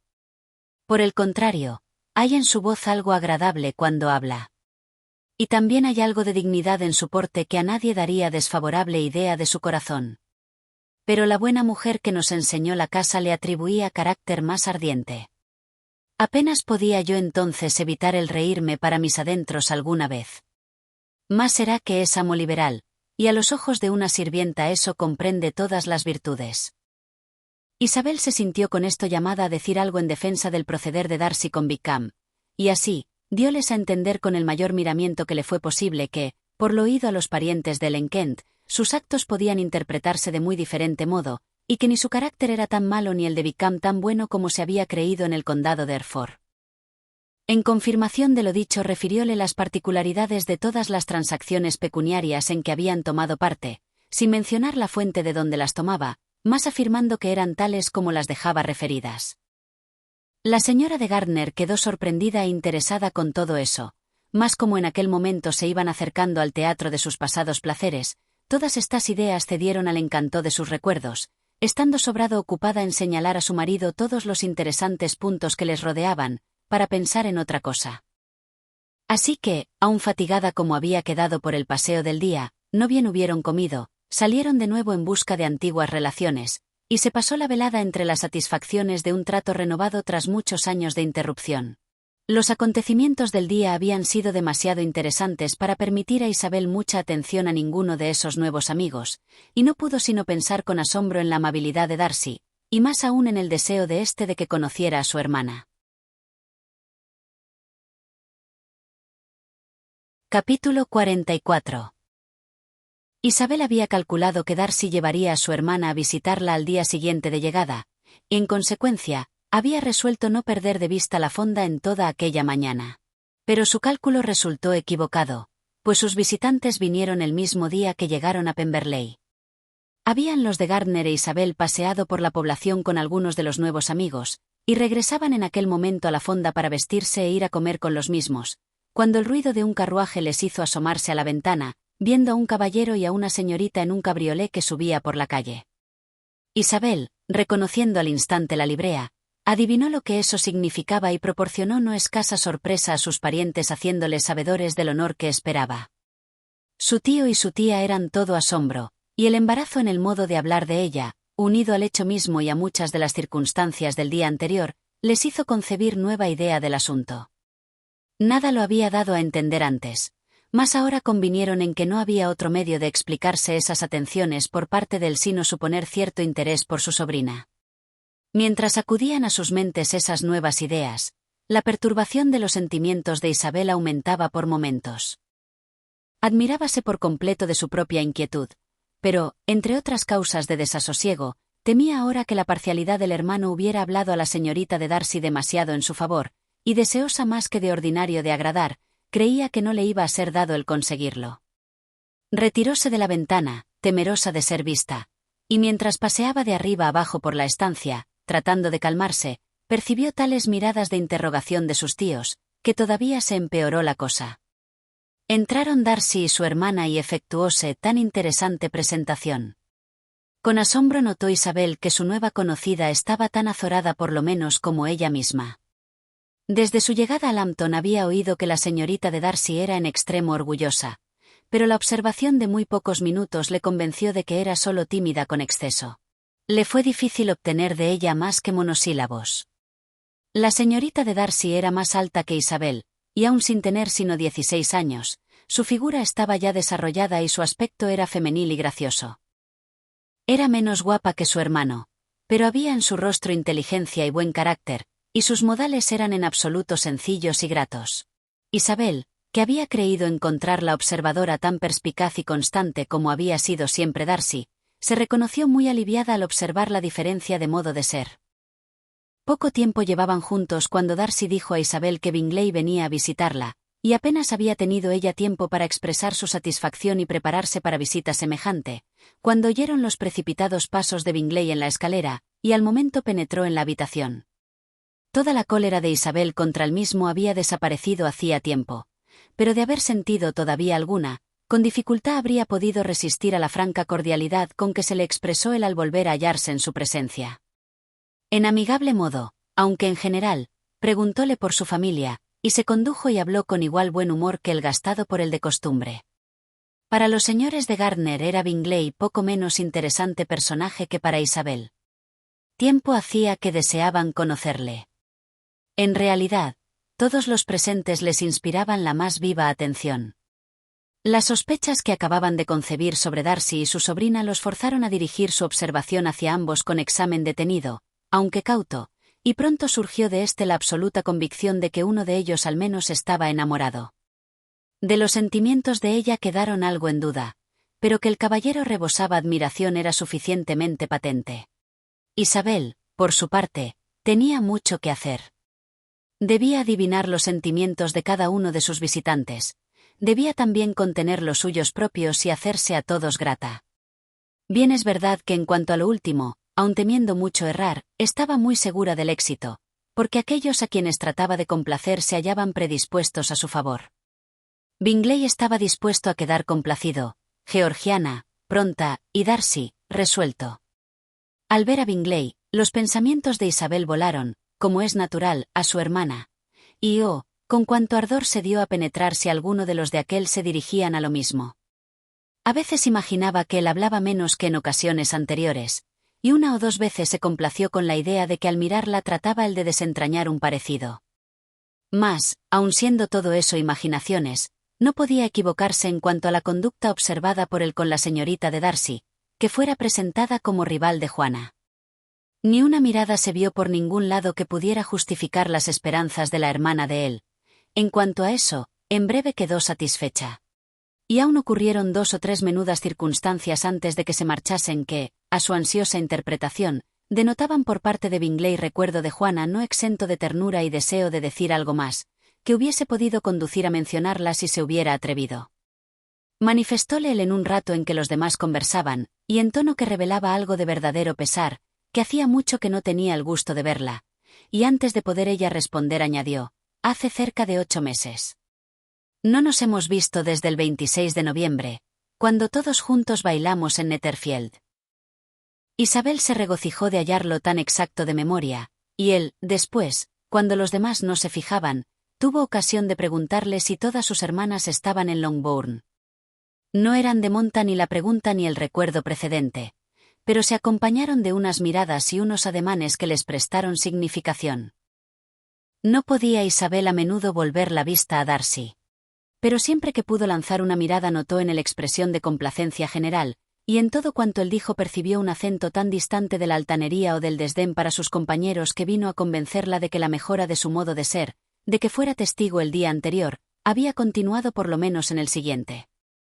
Al verle así solicitando el trato y procurándose la buena opinión de gentes cuya conversación unos meses antes habría sido para él una desgracia. Al encontrarlo tan cortés no solo con ella, sino con los mismos parientes que abiertamente había menospreciado, y recordar a la par la última escena habida con él en la abadía de Hunsford, la diferencia, el cambio que notaba era tan grande y con tal fuerza hería su mente, que a duras penas pudo impedir el hacer visible su asombro. Nunca, ni aun en compañía de sus amigos de Netherfield o de sus encopetadas parientas de Rowsings, lo había hallado tan ansioso de agradar, tan ajeno a darse importancia ni a mostrarse reservado como lo estaba ahora, aun sin poder tener importancia al buen éxito de su esfuerzo. Y por más que el trato de aquellos a quienes dirigía sus atenciones habría sido censurado y hasta ridiculizado así por las señoras de Netherfield como por las de Rowsings.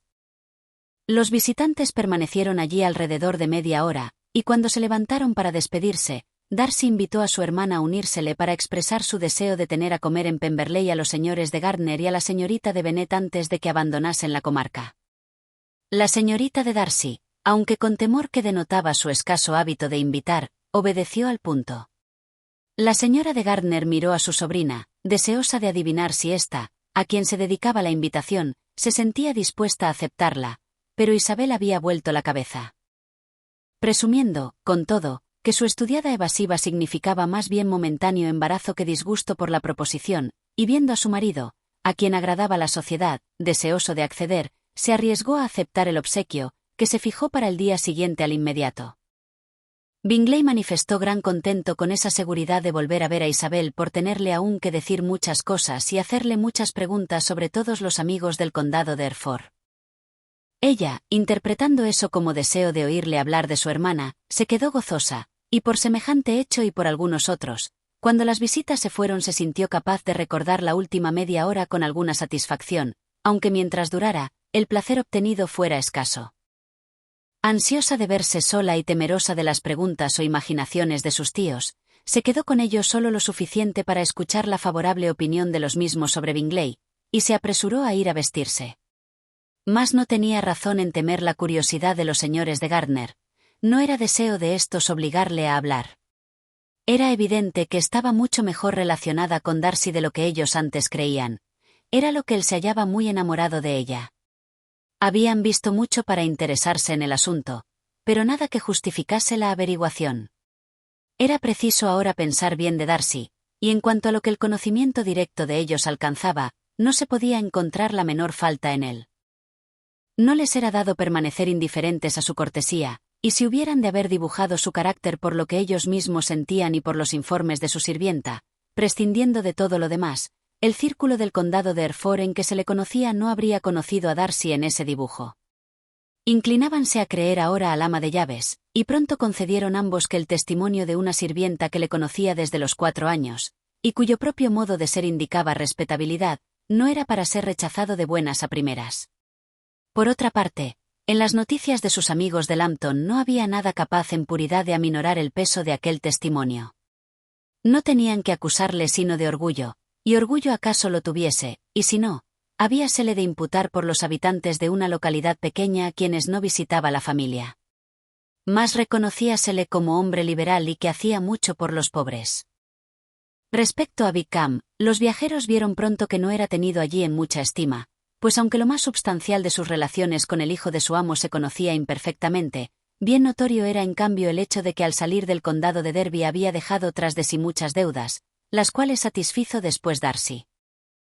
En cuanto a Isabel, sus pensamientos estuvieron en Pemberley esta noche más aún que la pasada, y aunque mientras transcurría la misma pareció larga, no lo fue lo bastante para interpretar sus sentimientos hacia uno de los habitadores de aquella mansión, y permaneció echada, pero despierta, 2 horas enteras tratando de concretar aquellos. Cierto que no le odiaba.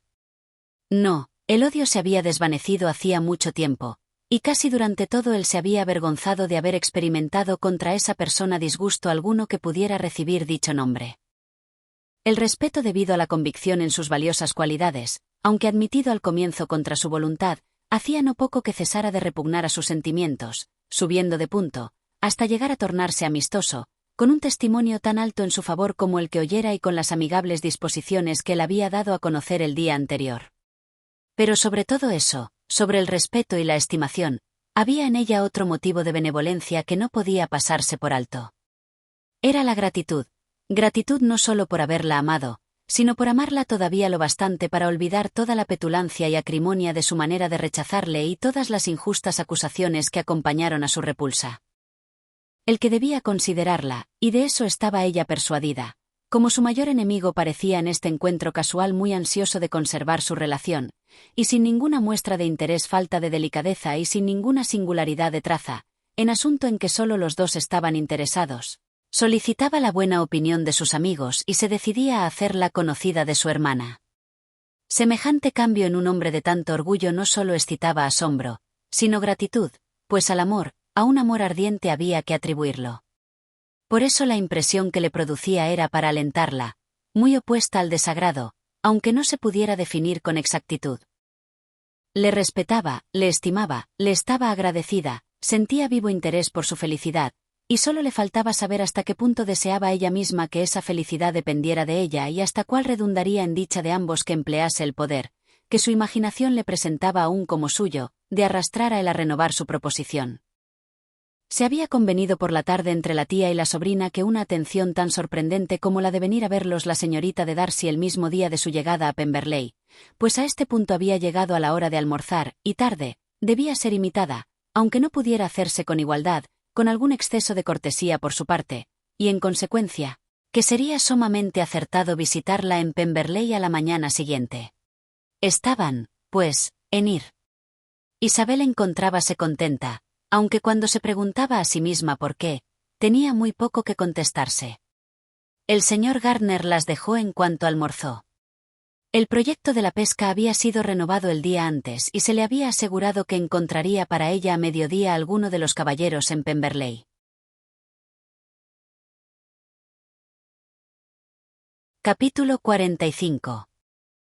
Estando convencida Isabel ahora de que la antipatía de la señorita de Bingley se había originado de los celos, no podía dejar de comprender cuán funesto tenía que ser para la misma su aparición en Pemberley, y estaba curiosa de saber con qué grado de cortesía por parte de dicha señorita iba a renovar aquel día su relación con ella.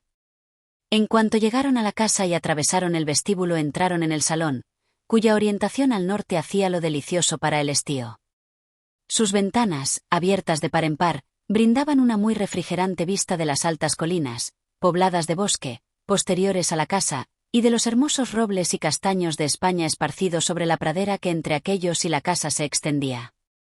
En dicho departamento fueron recibidos por la señorita de Darcy, que allí esperaba sentada con la señora de Hurst, la señorita de Bingley y la señora con quien vivía en Londres. Su recibimiento por Georgiana fue muy cortés, pero acompañado de todo aquel embarazo que, aun procediendo de timidez y miedo a errar, había imbuido la creencia de que era orgullosa y reservada a los que le eran inferiores. Mas la señora de Gardner y su sobrina le hicieron justicia y la compadecieron. Por parte de la señora de Hurst y de la señorita de Bingley recibieron solo una cortesía, y al sentarse, un silencio terrible, como tienen que ser todos ellos, siguió por unos momentos.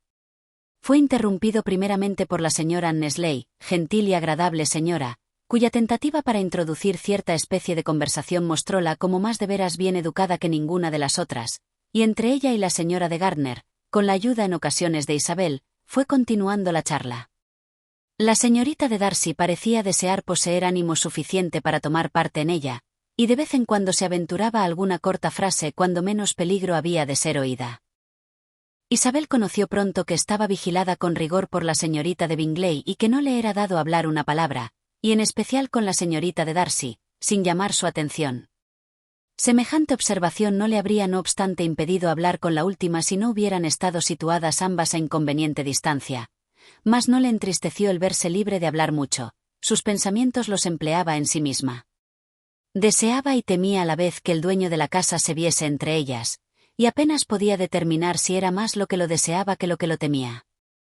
Tras de permanecer de ese modo un cuarto de hora, sin oír la voz de la señorita de Bingley, Isabel se sonrojó al recibir de la misma una fría pregunta sobre la salud de su familia. Contestó con igual indiferencia y con brevedad, y la otra no prosiguió. La primera variedad que ofreció la visita fue producida por la entrada de criados con carne fría, pasteles y diversas de las mejores frutas de la estación, mas eso no aconteció hasta después de muchas miradas significativas dirigidas por la señora Annesley a la señorita de Darcy para recordarle sus deberes. Ello proporcionó nueva ocupación a toda la partida, pues si no todas podrían hablar, a todas era posible comer, y las hermosas pirámides de uvas, abridores y melocotones las congregaron pronto alrededor de la mesa.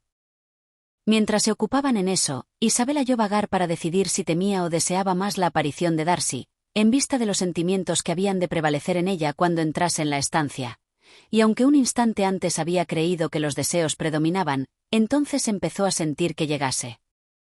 Él había pasado algún tiempo con el señor Gardner, quien, con otros 2 o 3 caballeros, se entretenía a la sazón en el río, y le había abandonado solo al saber que las damas de su familia proyectaban visitar a Georgiana aquella mañana misma. No bien apareció, cuando Isabel resolvió, con cordura, mostrarse por completo natural, resolución muy necesaria de tomar, pero acaso no tan fácil de cumplir, ya que conocía que despertaban ambos sospechas en toda la reunión, sin que hubiese un ojo que no vigilara el proceder de él a su ingreso. En ningún rostro se marcaba esa curiosidad con tanta fuerza como en el de la señorita de Bingley, a pesar de las sonrisas que de él brotaban al hablar a cualquiera, pero los celos no la habían desesperado y de ningún modo habían cesado sus atenciones a Darcy. La señorita de Darcy, al entrar su hermano, esforzóse mucho más en hablar, e Isabel conoció que él estaba ansioso de que su hermana y ella intimasen, para lo cual favorecía toda tentativa de conversación por ambos lados. La señorita de Bingley veía eso del mismo modo, y, con la imprudencia propia de su ira, aprovechó la primera oportunidad para decir con burlona finura: «Haga usted el favor de decirme, señorita Isabel, ¿la milicia del condado ha sido sacada de Meryton? Ha debido, de ser, una gran pérdida para su familia de usted». En presencia de Darcy no se atrevió a mentar el nombre de Wickham, pero Isabel al punto adivinó que ese era el nombre que culminaba en su pensamiento, y los variadísimos recuerdos que le suscitaba proporcionáronle un momento de aflicción. Mas sobreponiéndose con entereza para repeler tan desnaturalizado ataque, respondió a la pregunta en tono pasaderamente despreocupado. Al hacerlo, una mirada involuntaria le mostró a Darcy con el color encendido, mirándola con atención, y a su hermana por completo confusa e incapaz de levantar la vista. Si la señorita de Bingley hubiera sabido cuánto apenaba a su amado amigo, habríase, a no dudar, refrenado con esa señal. Mas había tratado solo de descomponer a Isabel trayendo a colación la idea de un hombre por quien creía interesada a ella, para que revelara alguna impresión que le dañara los ojos de Darcy y que acaso también hubiera de recordar a éste todos los absurdos y locuras por los cuales la familia de Isabel se relacionaba con aquel cuerpo. Ni una palabra había ella alcanzado relativa al proyecto de fuga de la señorita de Darcy. No había sido éste revelado a criatura alguna que pudiera tenerlo secreto, fuera de Isabel, y Darcy ansiaba ocultarlo en especial a todos los parientes de Bingley por aquel mismo deseo, que Isabel le atribuyera desde larga fecha, de que llegase a emparentar con aquellos. Había en efecto formado semejante plan, y sin que éste hubiera sido la causa de pretender separar a su amigo de la señorita de Bennet, es posible que se sumara a su vivo interés por la felicidad de aquel. Pero el proceder de Isabel apaciguó su emoción, y como la señorita de Bingley, irritada y disgustada, no osara tratar más de nada que se refiriese a Wickham, Georgiana se reportó con el tiempo, aunque no lo suficiente para poder hablar en adelante. Su hermano, cuyas miradas temía ella encontrar, apenas conservó interés por el asunto, y la misma circunstancia que fuera mencionada para apartar su pensamiento de Isabel pareció fijarlo más y con mayor entusiasmo en esta. La visita no se prolongó mucho tras la pregunta y contestación referidas, y mientras Darcy los acompañaba al coche, la señorita de Bingley desahogó sus sentimientos criticando la persona, conducta y vestido de Isabel. Pero Georgiana no le hizo caso. La recomendación de su hermano era suficiente para asegurar su beneplácito. El juicio del no podía errar, y había hablado de Isabel en tales términos que dejaron a Georgiana imposibilitada de encontrarla de otra manera que amable y atrayente. Cuando Darcy retornó al salón, la señorita de Bingley no pudo menos de repetirle algo de lo dicho a su hermana. «Qué mal resultaba Isabel Bennet, señor Darcy», exclamó. «Jamás he visto a nadie tan cambiado como lo está ella desde el invierno. Hase vuelto tan morena y basta. Luisa y yo conveníamos en que no la habríamos reconocido». Aunque a Darcy gustara poco esa salida, contúvose, y contestó con frialdad que no notaba otra variación sino la de hallarse tostada del sol, cosa poco extraordinaria viajando en verano. «Por mi parte», prosiguió aquella, «he de confesar que nunca he visto en ella hermosura. Su rostro es demasiado delgado, su color carece de brillantez y sus facciones no son en absoluto nada bonitas. A su nariz le falta carácter, sin haber nada de notable en sus líneas. Sus dientes son pasaderos, pero no extraordinarios, y en cuanto a los ojos, que a veces se han calificado de hermosos, nada he notado en los mismos de particular. Tienen un mirar regañón, que de ningún modo me gusta, y en su aire en general, en fin, hay tales pretensiones y tal ausencia de buen tono que se hace intolerable». Persuadida como estaba la señorita de Bingley de que Darcy admiraba a Isabel, no era ese en verdad el sistema mejor para recomendarse a sí propia. Mas la gente irritada no siempre es cuerda, y con que pareciese a la postre algo picado conseguía ella el éxito que anhelaba. Mas él continuaba resueltamente callado, y determinada a hacerle hablar, prosiguió así. «Recuerdo que la primera vez que la encontramos en el condado de Hereford quedamos sorprendidos de que se la tuviera por señalada belleza. Y recuerdo en particular que usted dijo una noche, después de que ella comiera en Netherfield: ella una hermosura. Lo mismo se podría llamar a su madre un ingenio. Pero después pareció mejorar a sus ojos de usted, y creo que ahora más bien la tiene usted por bonita». «Sí», replicó Darcy, que no pudo contenerse más. «Mas eso fue solo cuando principié a conocerla, porque hace muchos meses ya que la considero como una de las más bellas mujeres que conozco». Partió dicho eso, y la señorita de Bingley se quedó con toda la satisfacción de haberle obligado a decir lo que no apenaba sino a ella misma. La señora de Gardner e Isabel hablaron, mientras regresaban, de cuanto había ocurrido durante su visita, menos de lo que interesaba a las dos. Fueron discutidos el aspecto y el proceder de cada cual de los que vieron, excepto los de la persona que más les había ocupado la atención. Hablaron de su hermana, de sus amigos, de su casa, de sus frutas, de todo menos del mismo, aunque Isabel ansiara conocer lo que del pensaba la señora de Gardner, y por más que ésta se habría alegrado mucho de que su sobrina entrara en materia.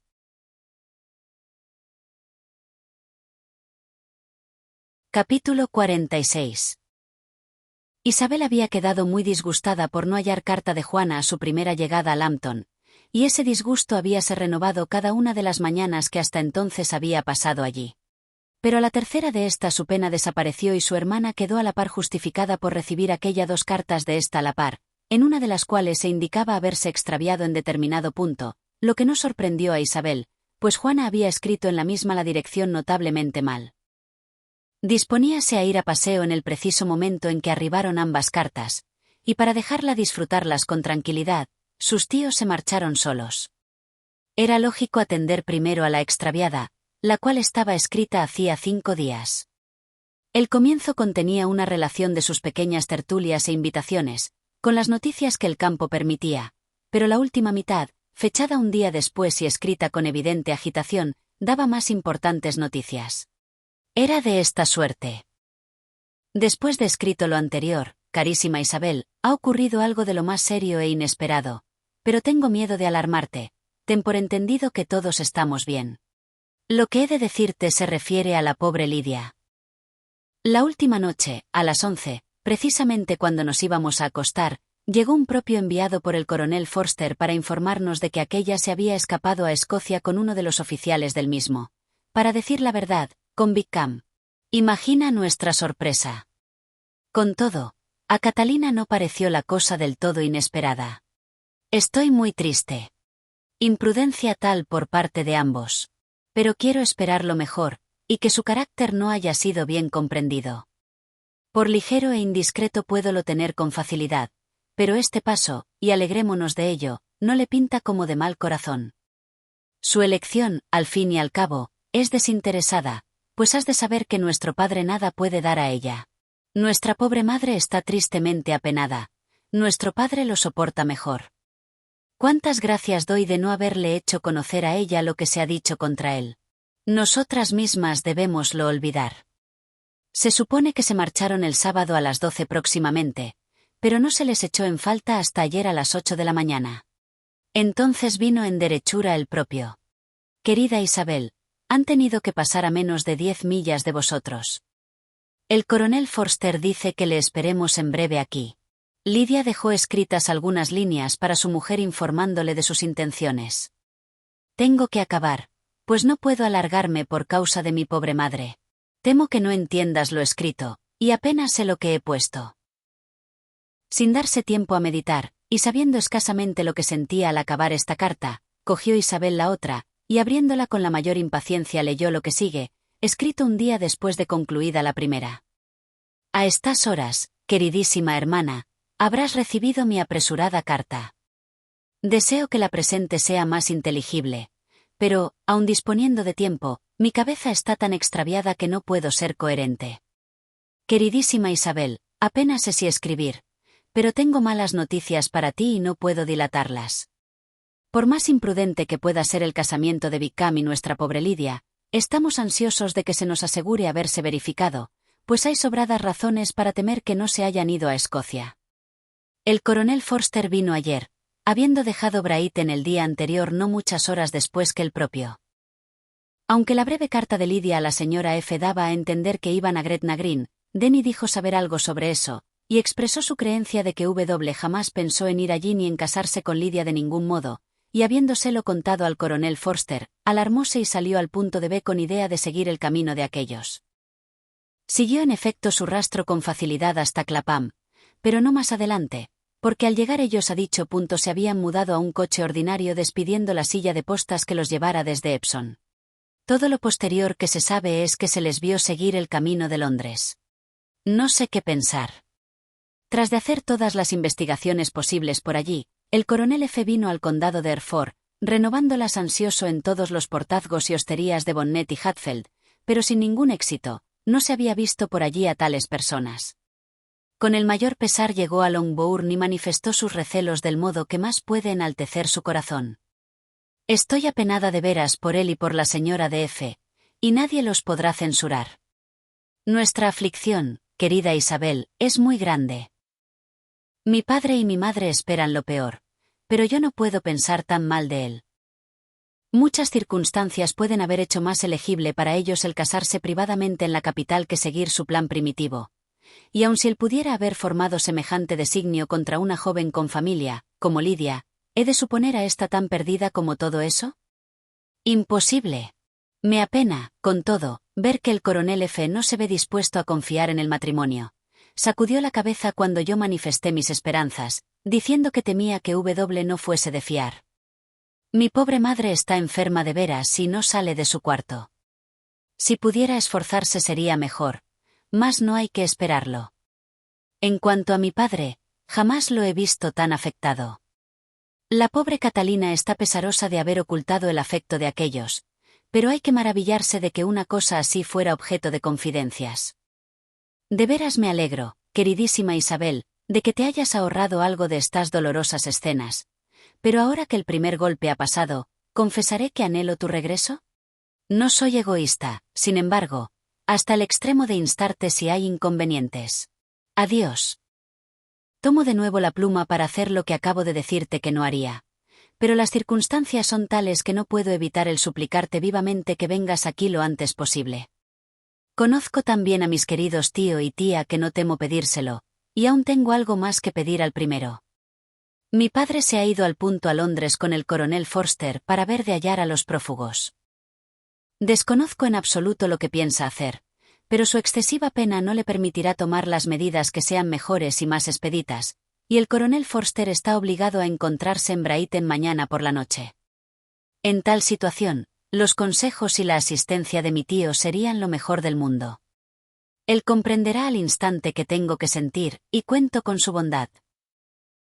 «Oh, ¿dónde está mi tío?», exclamó Isabel lanzándose de la silla en cuanto acabó la carta, ansiosa de seguirle sin perder un momento de tiempo tan precioso, pero cuando llegó a la puerta abría ésta un criado y entraba Darcy. El semblante pálido y los modales impetuosos de ella hiciéronle detenerse, y antes de poderse reportar lo suficiente para hablar, ella, en cuya mente todo pensamiento estaba ocupado en la situación de Lidia, exclamó ansiosa: «Perdone usted, pero tengo que dejarle. Necesito hablar al punto con el señor Gardner por un asunto que no puede dilatarse. No puedo perder un instante». «Dios mío, ¿de qué se trata?», exclamó él con más sentimiento que cortesía, y después, reponiéndose, dijo: «No quiero detenerla a usted un minuto. Pero permítame usted a mí, o mande un criado, que vaya tras los señores de Gardner. Usted no está lo suficiente bien. Usted misma no puede ir». Isabel dudó, pero sus rodillas temblaron, y conoció cuán poco ganaría con que tratase de alcanzarlos. Por consiguiente, llamando al criado, encargóle que trajera sin dilación a sus amos, aunque dando la orden con voz tan sin aliento que resultaba ininteligible. Al abandonar el criado la estancia, sentóse ella, incapaz de sostenerse, y pareciendo hallarse tan mala que fue imposible a Darcy dejarla sin contenerse de decir en tono amigable y compasivo: «Permítame usted llamar a su doncella. ¿No hay nada que pueda usted tomar para aliviarse? ¿Un vaso de vino? Voy a traerlo. Usted está mala de veras». «No, gracias», replicó ella tratando de serenarse. «No se trata de nada mío. Estoy por completo bien.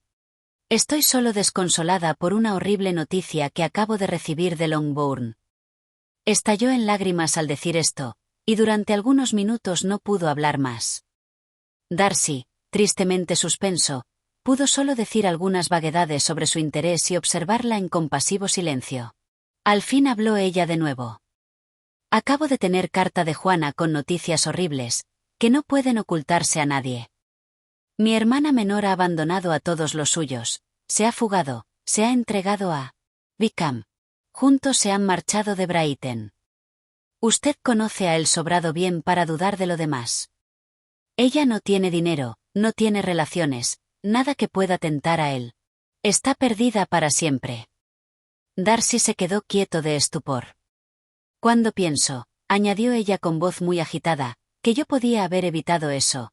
Yo, que sabía lo que era él.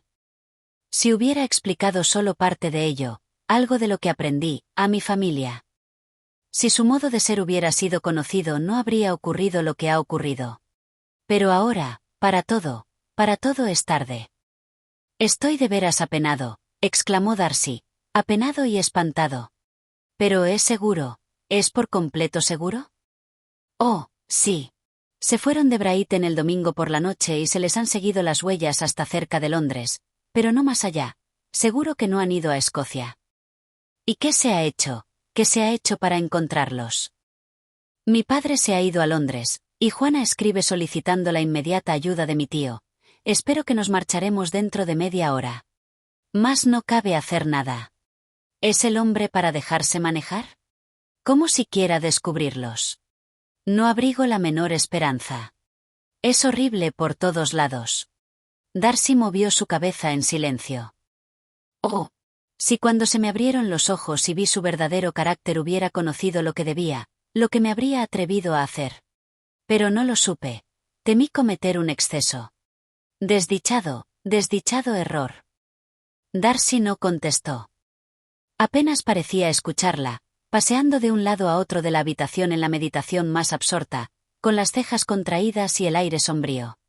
Observólo Isabel y al instante interpretó todo eso. Su poder para con él se hundía, todo tenía que hundirse ante prueba tal de la debilidad de su familia, ante certeza tal de la más profunda desgracia. No podía ni admirarse de eso ni condenarlo, mas la creencia de haber sido conquistada por él no aportó ningún consuelo a su pecho ni ningún paliativo a su pesar. Al contrario, aquello parecía calculado exactamente para que ella comprendiese sus propios deseos, y jamás había sentido tan castamente que podía haberle amado como ahora, cuando todo amor tenía que ser en vano. Pero aún esa misma consideración, aunque pudo darse, no pudo absorberla. Lidia, la humillación, la desgracia que a todos había acarreado, reclamaron al punto su atención, y cubriendo su rostro con un pañuelo, desapareció Isabel pronto para todo lo demás. Y después de un silencio de varios minutos solo recobró la conciencia de su situación por la voz de su compañero, quien, de manera que, aun descubriendo compasión, delataba a la par reserva, le dijo: «Temo que hace tiempo desee usted mi ausencia, y nada me es dado alegar como excusa de mi permanencia aquí, fuera de un verdadero aunque inútil interés. Quiera el cielo que pueda yo decir o hacer por mi parte algo que proporcione consuelo en semejante desgracia. Mas no quiero atormentar a usted con deseos que parecerían pretender de propósito el agradecimiento de usted. Temo que este infortunado asunto haya de privar a mi hermana del gusto de ver a usted hoy en Pemberley. Oh, sí. Tenga usted la bondad de excusarnos con la señorita de Darcy. Dígale usted que asuntos urgentes nos llaman a casa sin demora. Oculte usted la triste verdad cuanto sea posible. Sé que no podrá ser mucho». Él le ofreció al punto seguridades de su secreto, expresó de nuevo su pena por la desgracia, deseóle más feliz remate del asunto del que razonablemente podía esperarse entonces, y encargándole que saludara a sus parientes, con solo una seria mirada de despedida se marchó. Cuando abandonó la habitación, Isabel comprendió cuán poco probable era que se viesen de nuevo de aquel modo cordial que había caracterizado sus encuentros en el condado de Derby. Y al lanzar una ojeada retrospectiva sobre la totalidad de su relación con él, tan llena de contradicciones y variaciones, conoció lo perverso de unos sentimientos que ahora habrían promovido la continuación de la misma y antes le habrían regocijado con su terminación. Si la gratitud y la estimación son buenas bases del afecto, el cambio de sentimientos de Isabel no parecerá ni improbable ni equivocado. Mas si es de otra suerte, si el interés que brota de fuentes tales no es razonable o natural en cotejo con el tantas veces descrito como nacido de un primer coloquio con su objeto y aún antes de haber cambiado con él 2 palabras, nada podrá decirse en abono de aquella sino que había ensayado el antiguo procedimiento en su parcialidad con Wickham, y que su mal éxito podría acaso autorizarla a buscar el otro camino del afecto, aunque menos interesante. Mas, de cualquier modo que fuera, vio marchar a Darcy con gran pesar, y en esa primera muestra de lo que podía acarrear la infamia de Lidia halló mayor angustia al reflexionar sobre tan desdichado asunto. Desde que leyera la segunda carta de Juana nunca había alimentado la esperanza de que Wickham tratara de casarse con Lidia. Pensaba que nadie sino Juana podía lisonjearse con semejante esperanza. La sorpresa era el último de los sentimientos en la serie de los suyos. Mientras permaneció en su mente el contenido de la carta primera, Isabel fue todo sorpresa, todo asombro porque Wickham fuese a casarse con una muchacha con quien era imposible hacerlo por el dinero, pareciéndole incomprensible que Lidia hubiera podido atraerle así. Mas ahora todo resultaba sobradamente natural. Para atracción semejante contaba ella con suficientes encantos, y aun sin suponer que Lidia se hubiese comprometido deliberadamente para la fuga sin intención de casarse, no veía dificultad en creer que ni su virtud ni su cabeza la hubieran preservado de caer como presa fácil. Mientras el regimiento estuvo en el condado de Hereford jamás notó que Lidia albergase parcialidad ninguna por Wickham, pero estaba convencida de que Lidia solo habría necesitado algún incentivo para aficionarse a cualquiera. Unas veces un oficial, otras otro, había sido su favorito, según las atenciones de los tales los elevaba en su opinión. Sus afectos siempre habían permanecido fluctuantes, mas jamás sin un objeto.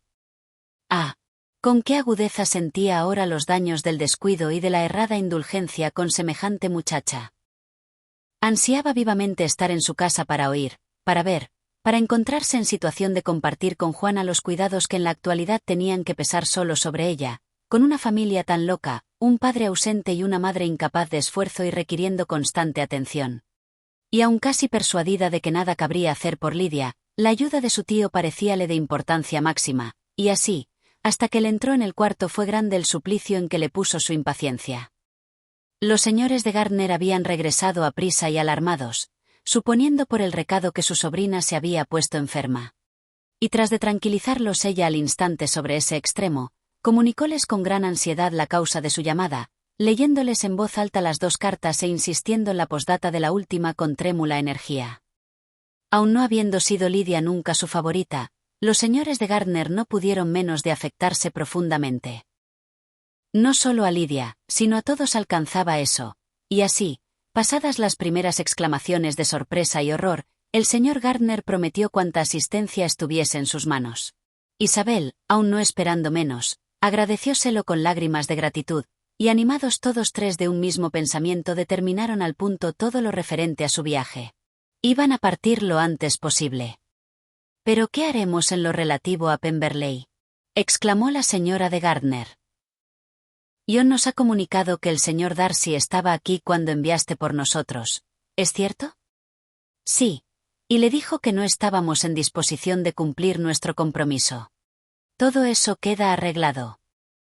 «Todo arreglado», repitió la otra, mientras corría a prepararse, ¿y son esos términos para descifrar la verdad? Ojalá me fuera dado saber lo que hay ahí. Mas esos deseos eran en balde, o a lo sumo podían servirle para entretenerla en su apresuramiento y confusión en la hora que siguió. Si Isabel hubiera tenido posibilidad de estar ociosa, habría supuesto que todo trabajo era irrealizable para una desgraciada como ella. Mas tenía tantas ocupaciones como su tía, y entre otras, poner tarjetas a todos los amigos de Lambton con mentidas excusas por su repentina marcha. Pero en una hora todo se despachó. Y habiendo el señor Gardner arreglado mientras tanto su cuenta en la fonda, no restó sino partir, e Isabel, tras la pesadumbre de la mañana, hallóse, en menos tiempo del que habría supuesto, sentada en el carruaje y camino de Longbourn.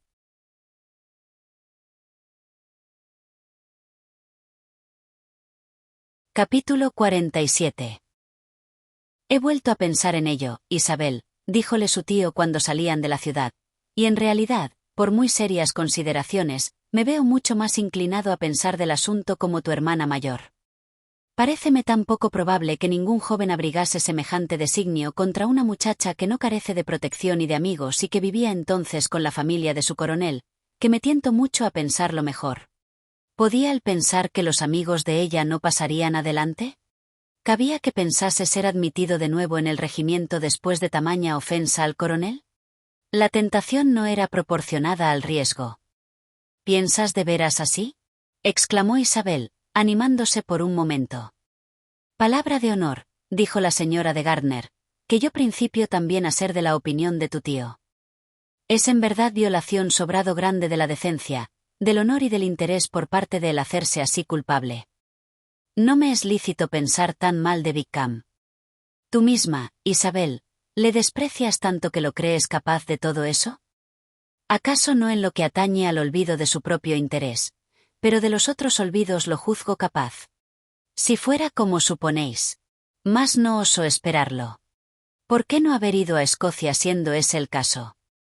En primer lugar, arguyó el señor Gardner, no hay prueba completa de que no hayan ido. Oh, pero el cambio de la silla de postas por un coche común es indicio tal de ello. Además, no se ha encontrado rastro de ellos en el camino de Barnet. Bien, pues supongamos que están en Londres. Pueden hallarse allí con propósito de ocultarse y no con otro más particular. No es probable que abunde mucho el dinero por parte de ninguno, y habrán podido conocer que se casarían con mayor economía, aunque no con igual prontitud, en Londres que en Escocia. Pero ¿a qué ese secreto? ¿Por qué había de ser privado su casamiento? Por Juana sabes que el más íntimo amigo de él opinaba que jamás pensó en casarse con Lidia. Wickham no se casará nunca con una mujer sin algún dinero, él no lo puede aportar. ¿Y qué títulos posee Lidia, qué atractivos, aparte de la salud, la juventud y el buen humor, que puedan forzar a él a privarse por ella de toda posibilidad de beneficiarse con un buen casamiento? No me es dado apreciar con exactitud hasta qué punto podría infamarle en su cuerpo una fuga deshonrosa con ella, pues ignoro los efectos que un paso así habría de producir. Mas en cuanto a las restantes objeciones tuyas, me parece difícil que puedan sostenerse. Lidia no tiene hermanos que lleven adelante la cuestión, y dado el proceder de mi padre, su indolencia y la falta de atención que siempre ha parecido conceder a su familia, pudo aquel imaginar que éste haría y pensaría en el asunto lo menos que un padre pudiera en su caso. Pero ¿puedes creer a Lidia tan inconsiderada para cuanto no sea amarle, que llegue a consentir en vivir con él en otros términos que los del matrimonio? Así parece, replicó Isabel con lágrimas en los ojos, Y es en verdad muy horrible que del sentido de la decencia y de la virtud de una hermana pueda dudarse. Pero en realidad no sé qué decir. ¿Acaso no le haga justicia? Pero es muy joven, jamás se la ha habituado a pensar en cosas serias, y durante el último medio año, mejor aún, durante uno, no se ha dado sino a las diversiones y a la vanidad. Hásele permitido disponer del tiempo para el ocio y la frivolidad y adoptar solo las opiniones acomodadas a sus deseos. Desde que la milicia del condado se acuarteló en Meriton no ha anidado en su cabeza sino amor, coqueteo y oficiales. Pensando y hablando solo sobre esto ha hecho cuanto era posible para dar, ¿cómo lo llamaré?, mayor susceptibilidad a sus sentimientos, que por naturaleza son ya bastante vivos, y todos sabemos que Wickham posee en su persona y trato todo el encanto que puede cautivar a una mujer. Pero tú ves, dijo su tía, que Juana no piensa tan mal de Wickham que lo crea capaz del atentado. ¿De quién piensa nunca mal Juana? ¿Y quién hay, cualquiera que haya sido su conducta anterior, a quien ella crea capaz de un hecho así antes de ser probado? Pero Juana sabe tan bien como yo lo que Wickham es en realidad. Ambas sabemos que ha sido un libertino en toda la extensión de la palabra, que carece de integridad y de honor, que es tan falso y engañoso como atrayente. ¿Y crees de veras todo eso?, exclamó la señora de Gardner, cuya curiosidad por conocer la fuente de esa creencia era tan vivísima. Lo creo de veras, replicó Isabel sonrojándose. Ya te hablé el otro día de su infame conducta con el señor Darcy, y tú misma oíste la última vez en Longbourn de qué manera hablaba del hombre que con tanta indulgencia y liberalidad se había portado con él. Y aún hay otra circunstancia que no tengo libertad, que no vale la pena de contarla, pero lo cierto es que sus embustes sobre la familia de Pemberley no tienen fin. Por lo que nos había comunicado de la señorita de Darcy, estaba yo preparada a ver en ella una muchacha altiva, reservada y desagradable. La retrató al revés. Hay que reconocer que es tan amigable y sencilla como la hemos visto. ¿Pero no sabe Lidia nada de eso? ¿Puede ignorar lo que Juana y tú parece que conocéis también? Oh, sí, esto es lo peor de todo. Hasta que estuve en Kent y traté tanto al señor Darcy como a su pariente el coronel Fitzwilliam, yo misma ignoraba la verdad. Cuando llegué a casa la milicia del condado iba a abandonar Meriton al cabo de 3 semanas, y siendo ese el caso, ni Juana, a quien refiriera todo, ni yo creímos necesario hacerla pública, porque ¿de qué provecho podía servir a nadie que se disipase la buena opinión que todo el mundo tenía de él? Y cuando se decidió que Lidia se fuese con los señores de Forster, jamás me ocurrió que hubiera necesidad de descubrirle el carácter de Wickham. Nunca entró en mi mente el que pudiera peligrar por el engaño. Con facilidad podréis comprender que estaba bastante lejos de mi pensamiento el que pudiesen derivarse de mi silencio consecuencias como esta. Pero al irse todos a Brighton supongo que no tendríais razones para juzgar los interesados entre sí. Ni la más pequeña.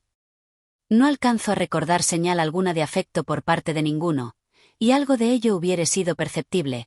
Habéis de saber que nuestra familia no es de aquellas en que eso se puede ocultar. Cuando ingresó él en el cuerpo, ella le admiraba bastante, pero solo como todas nosotras.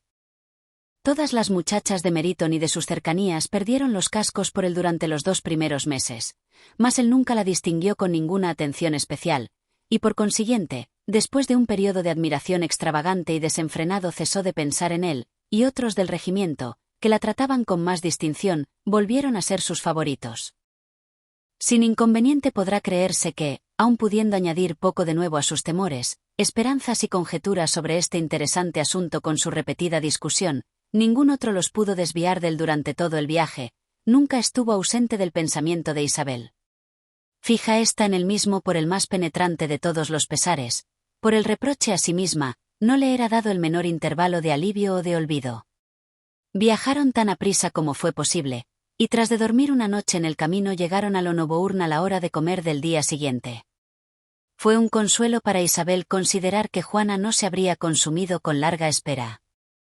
Los pequeños Gardner, atraídos por la visión de la silla de postas, esperaban de pie en las gradas de la casa cuando entraron en la cerca, y al hacer alto el coche a la puerta, la alegre sorpresa que brillaba en sus rostros y retozaba por todo su cuerpo, manifestándose en variedad de brincos y cabriolas, fue el preludio de su bienvenida. Isabel saltó afuera, y después de dar a cada cual un presuroso beso corrió al vestíbulo, donde Juana, que descendía corriendo de la habitación de su madre, se encontró al punto con ella. Mientras Isabel la abrazaba con efusión, entre lágrimas de los ojos de ambas, no perdió tiempo sin preguntar si se había oído algo de los fugitivos. Aún no, respondió Juana. Más ahora que mi querido tío ha venido, espero que todo irá bien. ¿Está papá en la capital? Sí, se fue el martes, como te escribía. ¿Y habéis sabido de él a menudo? Solo una vez. Me puso unas pocas líneas el miércoles participando su feliz llegada y comunicándome su dirección, lo que en particular le pedí que hiciese. Solo añadía que no volvería a escribir hasta que tuviera que contar algo importante. ¿Y mamá, cómo está? ¿Cómo estáis todas? Mamá está regularmente bien, así se me figura, aunque su ánimo se encuentre muy abatido. Está arriba y tendrá gran satisfacción en veros a todos. Aún no sale de su cuarto. María y Catalina se hallan perfectamente, gracias a Dios. ¿Y tú, cómo te encuentras? Exclamó Isabel. Pareces pálida. ¿Cuántas cosas habrás tenido que hacer?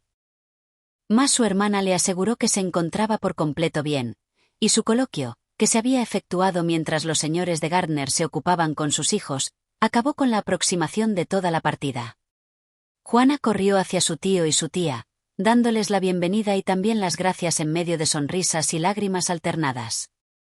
Una vez todos en el salón, las preguntas ya hechas por Isabel fueron repetidas por los otros, y pronto vieron que Juana no tenía noticias que dar. Pero la ardiente esperanza en lo bueno sugerida por la benevolencia de su corazón no la había abandonado. Aún confiaba en que todo acabase bien y en que cualquiera mañana vendría una carta, o de Lidia o de su padre, explicadora de los sucesos o anunciadora quizá del casamiento.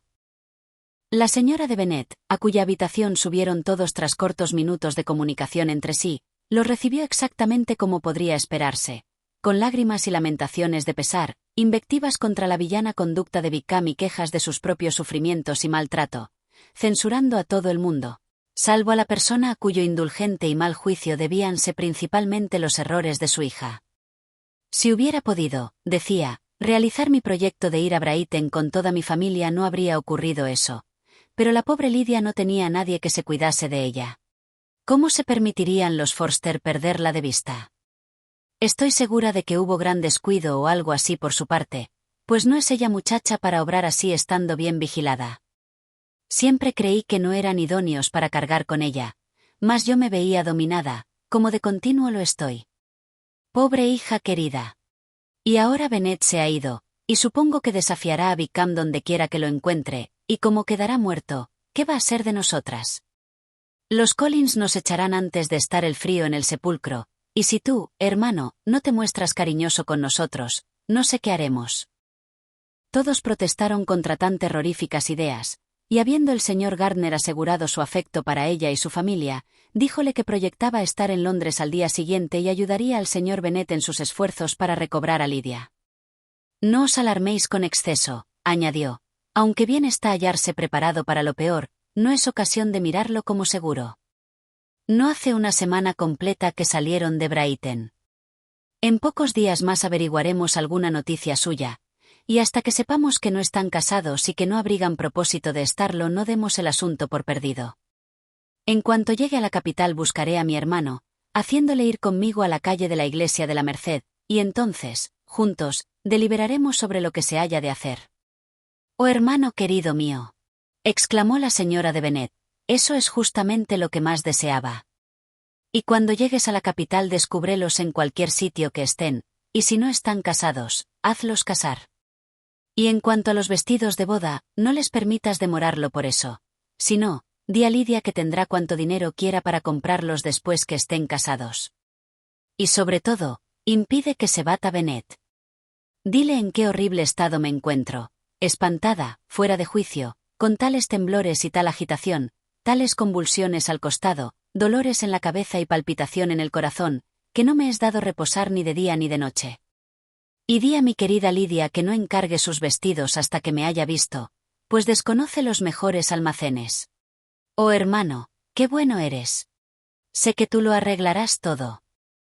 Pero el señor Gardner, aun repitiendo las seguridades de sus esfuerzos en el asunto, no pudo evitar el recomendarle moderación así en sus esperanzas como en sus temores. Y haciendo conversar con ella de ese modo hasta que la comida estuvo en la mesa, dejóla entonces desahogando sus sentimientos con el ama de llaves que la asistía en ausencia de las hijas.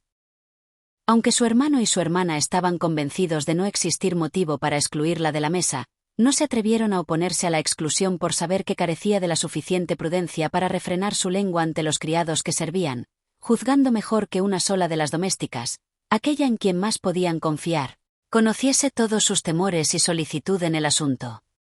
En el comedor uniéronseles pronto María y Catalina, que habían permanecido sobrado ocupadas en sus habitaciones para presentarse con anterioridad. La una venía de sus libros, la otra, de su tocador.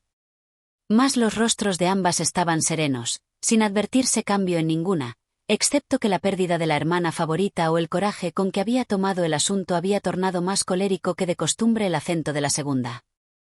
En cuanto a la primera, fue lo bastante dueña de sí misma para cuchichear con Isabel, con visos de gran reflexión, poco después de sentadas a la mesa.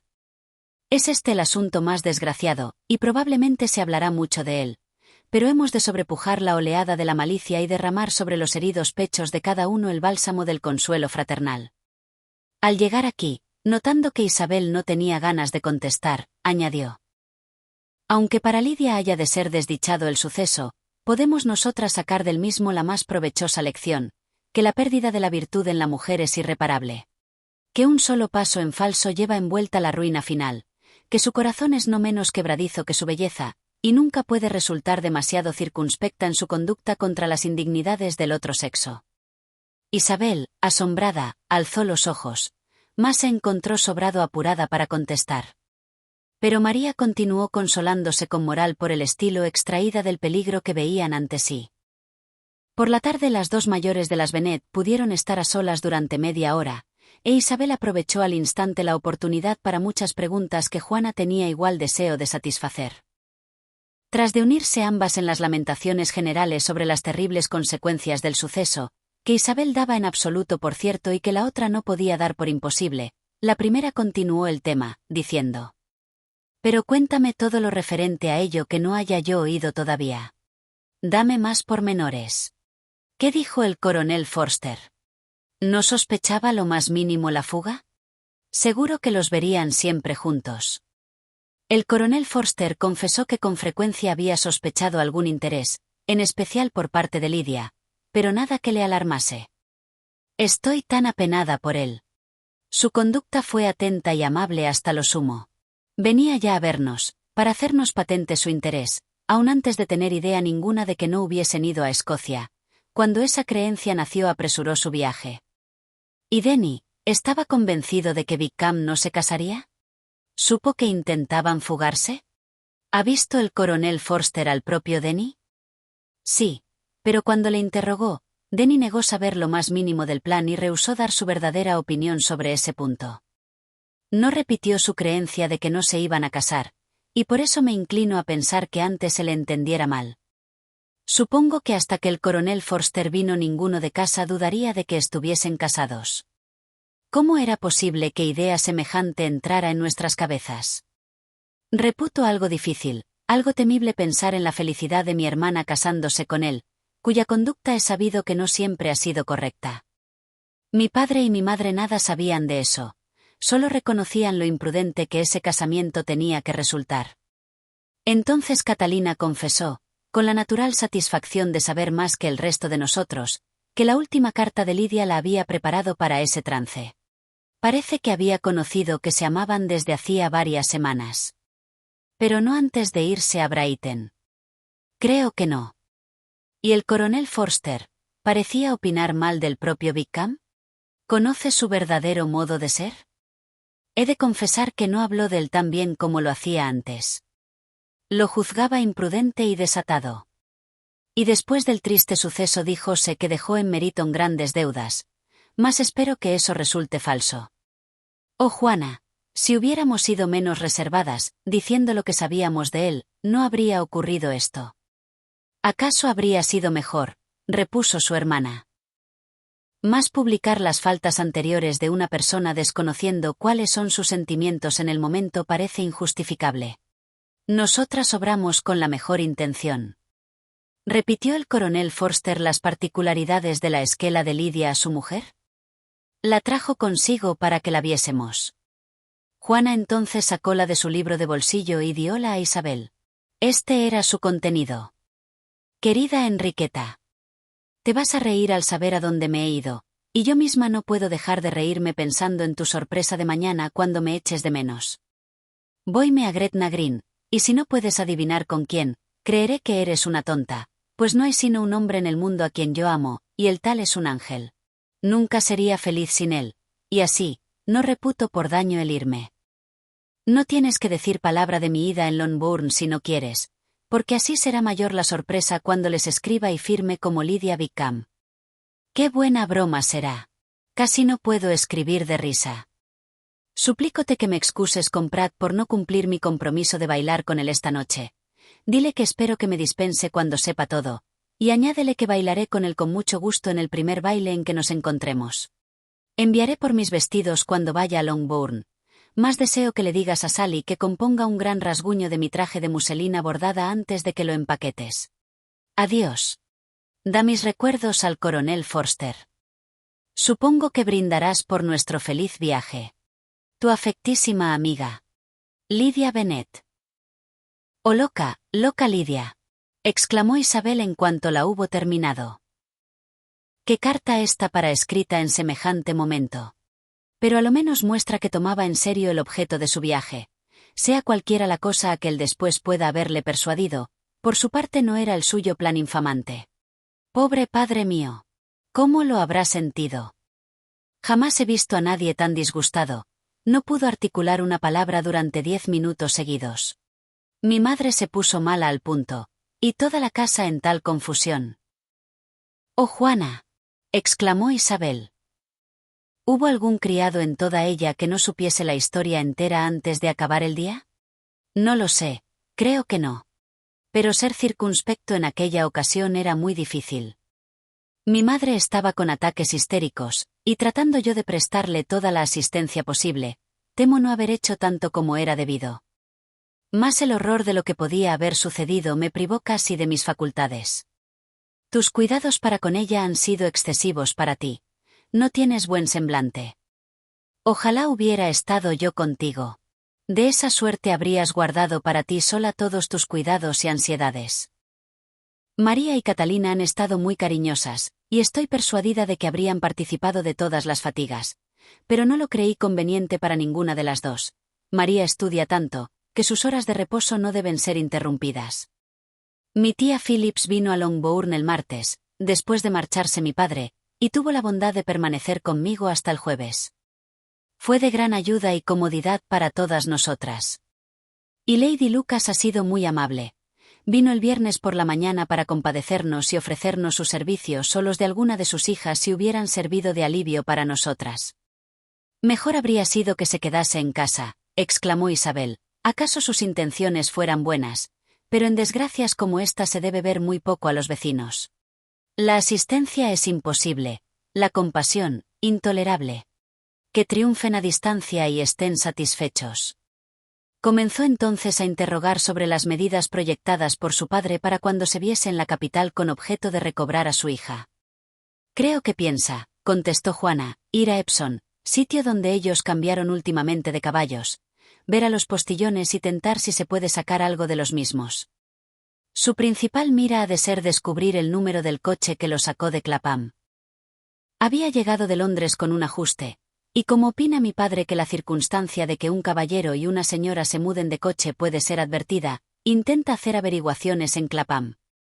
Por si le era dado descubrir de algún modo en qué casa había dejado antes el cochero a su gente, determinó hacer pesquisas allí, esperando no serle difícil dar con la posada y con el número del coche.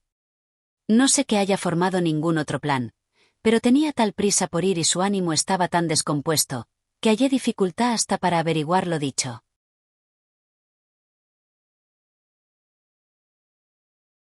Capítulo 48. Todos esperaban carta del señor Bennet a la mañana siguiente, mas llegó el correo sin traer ni una sola línea suya.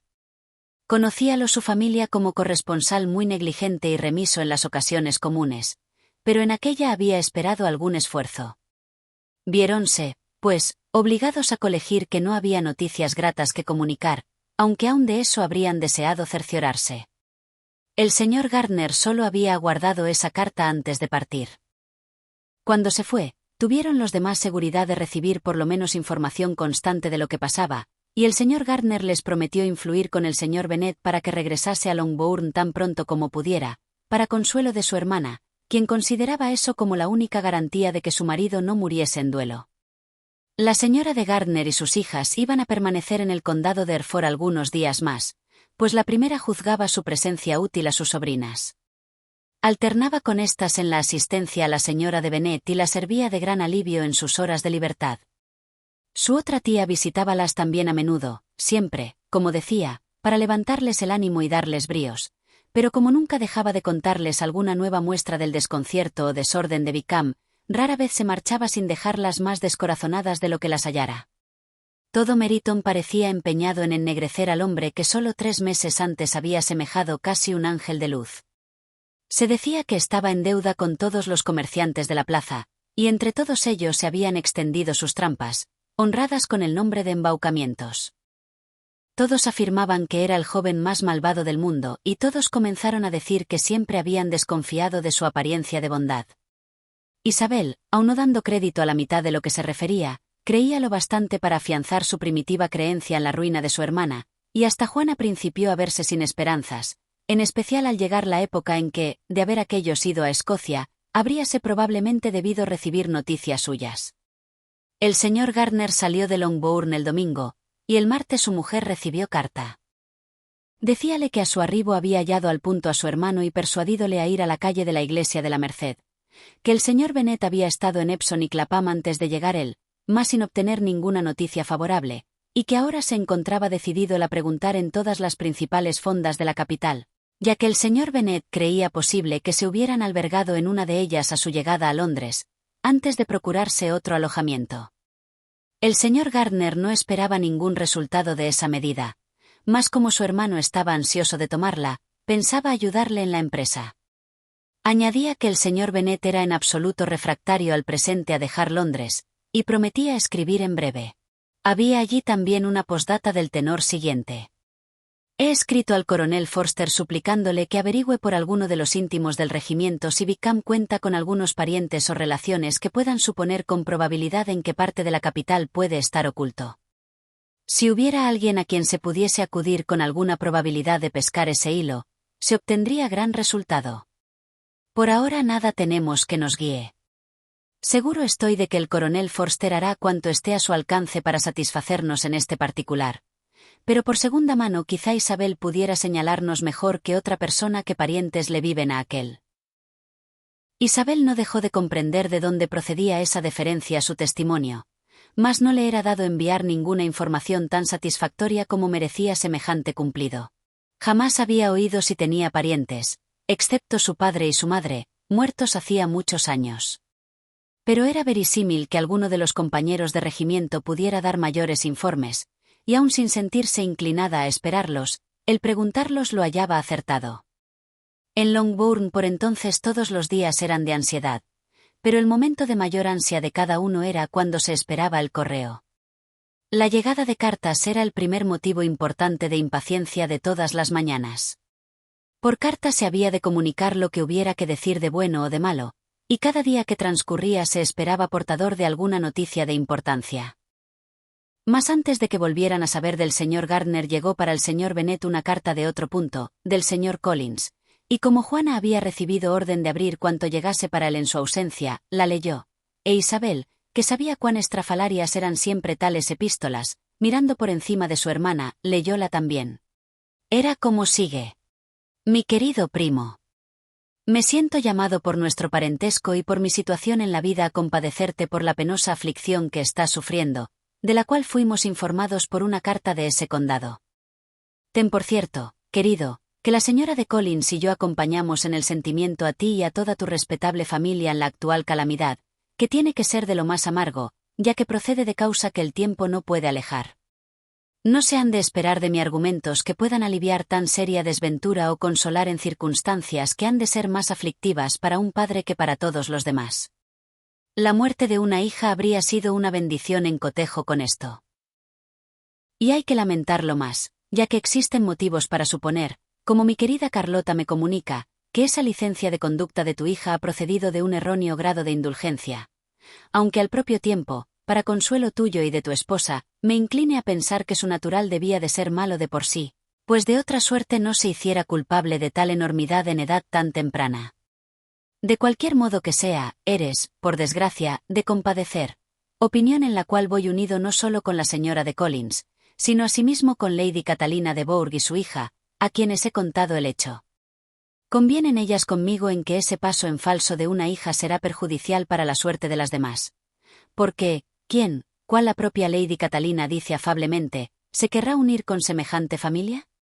Y esta consideración me lleva además a recordar con mayor satisfacción cierto suceso del pasado noviembre, pues a ser la cosa de otro modo habría tenido yo que quedar envuelto en toda vuestra tristeza y desgracia.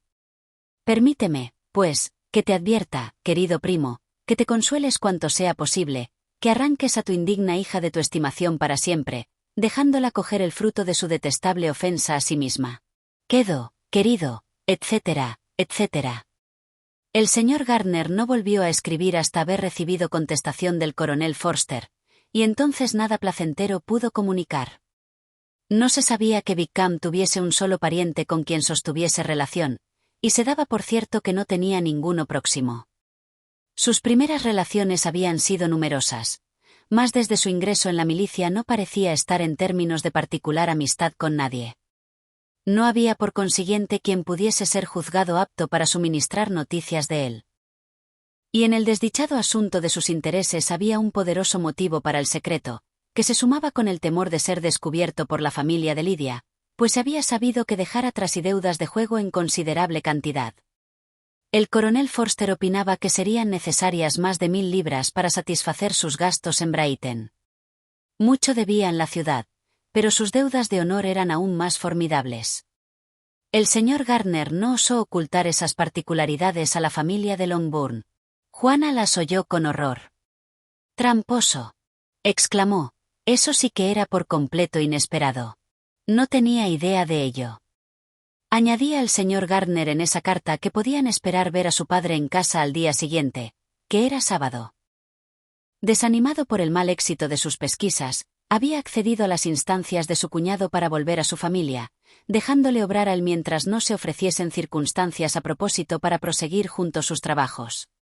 Cuando se le dijo esto a la señora de Bennet, no expresó tanta satisfacción como sus hijas esperaban en vista de lo que fuera su ansiedad por la vida de él. «¿Qué viene a casa, y sin la pobre Lidia?», exclamó. «Seguro que no abandonará Londres hasta haberlos encontrado.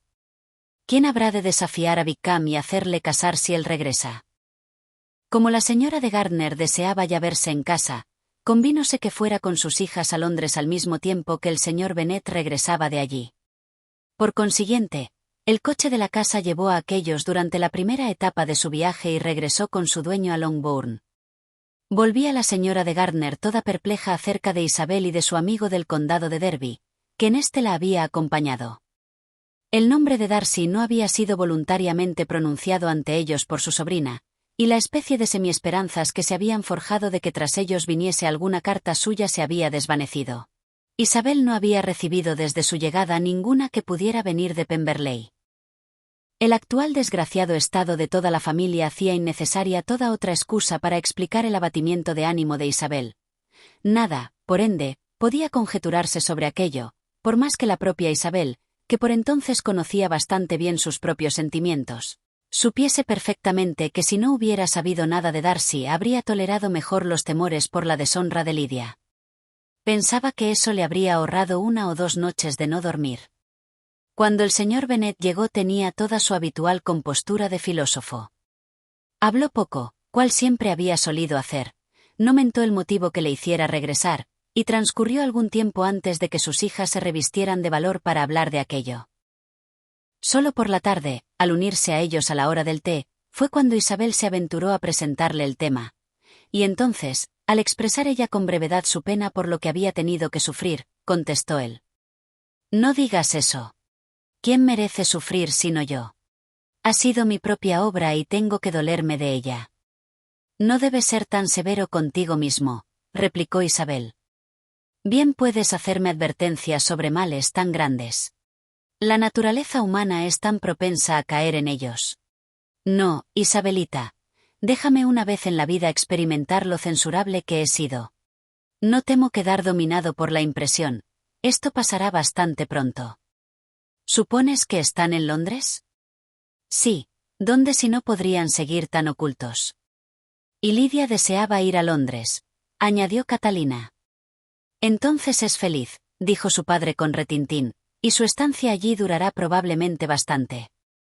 Después de un corto silencio prosiguió. Isabelita, no me tengas mala voluntad por haber quedado justificada tu advertencia del pasado mayo, lo cual, visto lo ocurrido, revela cierta alteza de entendimiento. Fueron interrumpidos por Juana, que venía a buscar el té para su madre.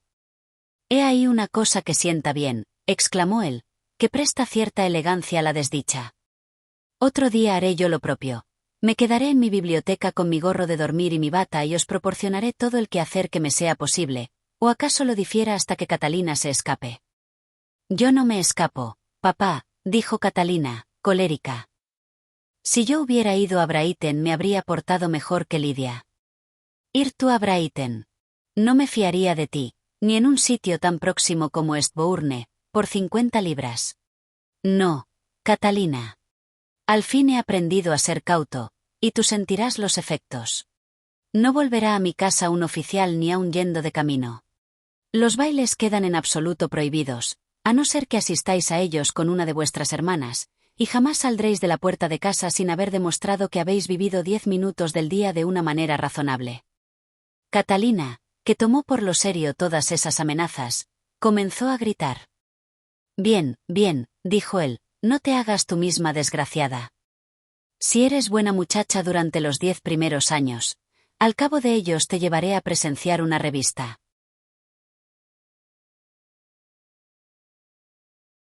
Capítulo 49. 2 días después del regreso del señor Bennet, mientras Juana e Isabel paseaban juntas por el plantío de arbustos posterior a la casa, vieron al ama de llaves que venía hacia ellas, y calculando que era por llamarlas de parte de su madre, corrieron a su encuentro. Mas, en vez del aviso esperado, dijo ella a Juana cuando estuvieron cerca. Dispense usted, señorita, que la interrumpa, pero he supuesto que pudiera usted tener alguna buena noticia de la capital y por eso me he tomado la libertad de venir a preguntárselo.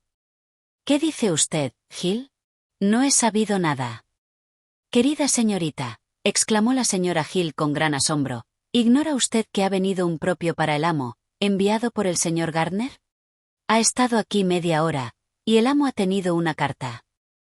Corrieron entonces las dos muchachas, sobrado ansiosas de llegar para seguir conversando, pasaron del vestíbulo al cuarto de almorzar y de allí a la biblioteca, mas su padre no se hallaba en ninguno de esos sitios, y ya iban a buscarlo por arriba, donde estaba su madre, cuando se encontraron con el despensero, quien les dijo.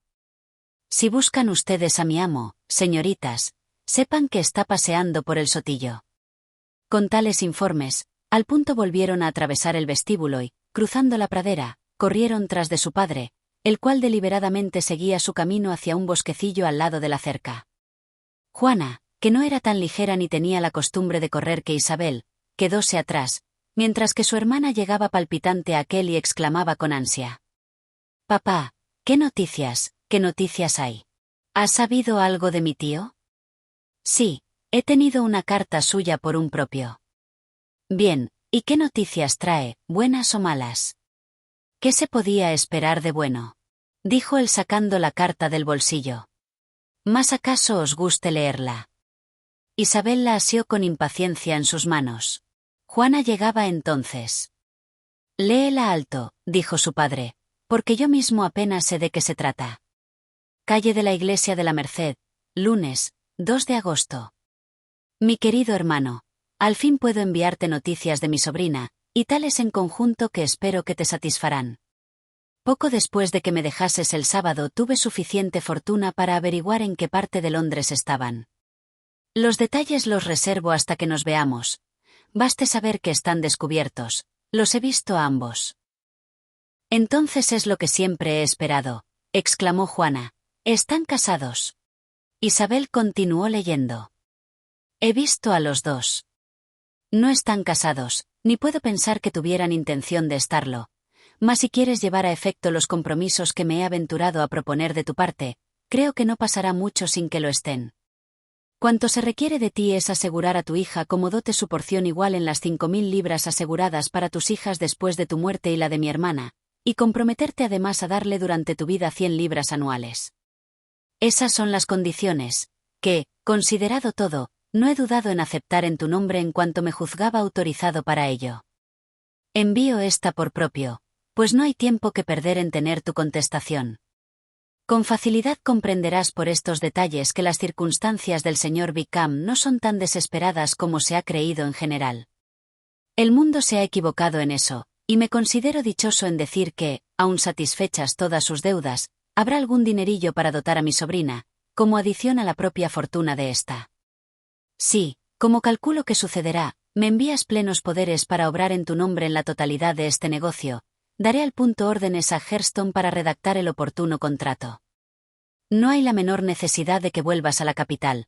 Por consiguiente, quédate tranquilo en Longbourn y confía en mi diligencia y celo. Remite tu contestación tan pronto como puedas, y cuida de escribir con claridad. Hemos juzgado lo mejor que mi sobrina efectúe su matrimonio saliendo de esta casa, lo que espero que aprobarás. Viene aquí hoy. Volveré a escribir tan pronto como se determine algo más. Ed Gardner. ¿Es posible?, exclamó Isabel cuando hubo acabado. ¿Es posible que se case con ella? Wickham, por lo tanto, dijo su hermana, no es tan indigno como hemos creído. Querido papá, te doy la enhorabuena. ¿Y has contestado a la carta?, dijo Isabel. No, pero tiene que hacerse eso pronto. Con la mayor vehemencia le rogó que no pasara más tiempo sin escribir. Querido papá, exclamó, vuelve a casa y escribe al punto. Considera cuán importante es cada momento en estas circunstancias. Déjame escribir por ti, dijo Juana, si no quieres molestarte. Mucho me disgusta eso, replicó él, mas hay que hacerlo. Y dicho eso, regresó con ellas, dirigiéndose a la casa. Y supongo, añadió Isabel, que será aceptando. Aceptar. Solo me avergüenzo de que pida tan poco. Y se casarán. Es hombre para eso. Sí, se casarán. No puede hacer otra cosa. Pero hay 2 puntos que necesito aclarar. 1. ¿Cuánto dinero ha adelantado tu tío para resolver eso? Y otro, ¿cómo se lo pagaré? Dinero. Mi tío. Exclamó Juana. ¿Qué quieres decir? Digo que no hay hombre en sus cabales que se case con Lidia por tan leve tentación como 100 libras anuales durante mi vida y 50 tras de mi muerte. Es muy cierto, dijo Isabel, aunque no me haya ocurrido antes a mí. Pagadas sus deudas y quedar todavía algo. Oh, eso debe de ser obra de mi tío. Oh varón generoso y bueno. Temo que se haya arruinado, una pequeña suma no podría obrar todo eso. No, dijo su padre. Wickham es un loco si la acepta con un céntimo menos de 10.000 libras. Sentiría pensar tan mal de él al punto que comenzamos nuestro parentesco. 10.000 libras. No lo quiera el cielo. ¿Cuándo se podría pagar la mitad de esa cantidad? El señor Bennet no respondió, y abismados todos en sus pensamientos continuaron silenciosos hasta llegar a la casa. El padre entró en la biblioteca para escribir, y las muchachas se dirigieron al cuarto de almorzar. «¿Y van de veras a casarse?», exclamó Isabel en cuanto se vieron solas. «Qué extraño es eso. Y habremos de dar gracias por ello. A pesar de lo escasa que es la probabilidad de dicha boda y lo malvado del carácter de él, será fuerza que nos regocijemos de que estén casados. Oh Lidia. Consuélome con pensar, replicó Juana, que de seguro no se habría casado él con Lidia si no hubiera sentido verdadero interés por ella. Aunque nuestro cariñoso tío haya hecho algo por desembarazarlo, no puedo creer que haya adelantado 10.000 libras, ni nada que se le parezca. Tiene ya hijos, y puede tener más. ¿Cómo ahorraría la mitad de esa suma? Si cupiese averiguar lo que montan las deudas de Wickham, dijo Isabel, y en cuanto dota por su parte a nuestra hermana, sabríamos con exactitud lo que el señor Gardner ha hecho por ellos, pues Wickham no posee medio chelín propio. La bondad de mi tío no se podrá jamás pagar. El llevarla a su casa y ponerla bajo su dirección y auxilio personal es sacrificio tal que años de gratitud no bastarán para reconocerlo. En la actualidad está con ellos. Si tamaña bondad no la hace ahora desdichada, nunca podrá ser feliz. ¿Qué encuentro para ella al ver por primera vez a mi tía? Hemos de procurar por ambas partes olvidar cuanto ha pasado, dijo Juana. Espero y confío que todavía serán dichosos. Opino que el consentimiento de él para casarse es prueba de que ha entrado en buen camino. Su mutuo afecto les hará ser prudentes, y me lisonjeo de que los tornará tan razonables que hagan olvidar con el tiempo su pasada imprudencia. Su proceder ha sido tal, contestó Isabel, que ni tú ni yo ni nadie lo podrá olvidar jamás. Es inútil hablar de eso. Ocurrióles entonces a las muchachas que su madre estaría con toda probabilidad ignorante por completo de lo que pasaba. Fueron, pues, a la biblioteca y preguntaron a su padre si no deseaba que se lo hicieran saber a aquella. Hallábase él escribiendo, y sin levantar la cabeza respondió con frialdad. «Como queráis. ¿Podemos coger la carta de nuestro tío para leérsela? Coged lo que gustéis, y marchaos». Isabel tomó del escritorio la carta, y las dos hermanas subieron a la habitación de su madre. María y Catalina estaban con la señora de Bennet, y por consiguiente el comunicarlo a una había de ser hacerlo a todas. Tras una ligera preparación para las buenas nuevas, leyóse en voz alta la carta. La señora de Bennet con dificultad pudo contenerse durante la lectura, y así, en cuanto Juana leyó las esperanzas del señor Gardner de que Lidia se viese pronto casada, estalló su gozo, y todas las frases siguientes aumentaron el mismo. Más exaltada estaba ahora por el gozo que jamás lo estuviera por la angustia y el pesar. Saber que su hija iba a verse casada era lo bastante. No se turbó con el temor de que no fuera feliz ni se consideró humillada con recuerdo ninguno de su mal proceder. mi querida Lidia», exclamó. «Es verdaderamente delicioso. Estará casada. La volveré a ver. Estará casada a los 16 años. Oh bueno y cariñoso hermano. Ya sabía yo lo que había de suceder. Ya sabía que se arreglaría todo. Cuánto ansío verla. Y también ver a Wickham. Pero los vestidos de boda. Escribiré en derechura a mi hermano Gardner sobre eso. Isabel, querida mía, corre a tu padre y pregúntale cuánto va a darle. Espera, voy yo misma. Toca la campanilla, Catalina, para que venga Gil. Me voy a vestir en un periquete. Mi querida Lidia. Qué contentas estaremos ambas cuando nos veamos». La hermana mayor trató de moderar algo la violencia de estos transportes, enderezando los pensamientos de su madre hacia las obligaciones con que la conducta del señor Gardner cargaba a todos. «Porque hemos de atribuir esta feliz terminación», añadió, «en gran parte a su bondad. Estamos persuadidas de que se ha brindado a auxiliar con dinero a Wickham». «Bien», exclamó la madre, «es muy natural. ¿Quién lo había de hacer sino tu tío? Si no hubiera tenido familia habríamos de haber poseído su fortuna, ya lo sabéis, y esta es la vez primera que hemos recibido algo de él, fuera de algunos pocos regalos. Bien, soy tan feliz. Dentro de poco tendré una hija casada, la señora de Wickham. Qué bien suena eso. Y solo cumplió 16 años el pasado junio. Querida Juana, me hallo tan emocionada que sé de cierto que no podré escribir. Así, que yo dictaré y tú escribirás por mí. Después determinaremos con tu padre lo relativo al dinero, pero las otras cosas hay que arreglarlas al punto. Disponíase a proceder a todas las menudencias de indianas, muselinas y batistas, y habría al instante dictado algunas órdenes, a no haberla persuadido Juana, aunque con cierta dificultad, a que esperase a poder consultar con sosiego a su padre. Hizo notar que un día de dilación sería de poca monta, y su madre estaba sobrado contenta para seguir tan obstinada como de costumbre. Además, otros planes le vinieron a la cabeza. «Iré a Meryton», dijo, «en cuanto me vista, a comunicar tan excelentes nuevas a mi hermana Phillips. Y al regreso podré visitar a Lady Lucas y a la señora Delon. Catalina, baja corriendo y pide el coche. Estoy segura de que el tomar el aire me va a probar muy bien. Niñas, ¿puedo hacer algo por vosotras en Meryton? Oh, aquí viene Gil. Querida Gil, ¿ha oído usted las buenas noticias? La señorita Lidia va a casarse, y todas ustedes tendrán un bol de ponche que las alegre en la boda. La señora Gil comenzó al punto a expresar su satisfacción. Isabel recibió su felicitación, como las demás, y entonces, enferma de ver tanta locura, se refugió en su cuarto para pensar con libertad.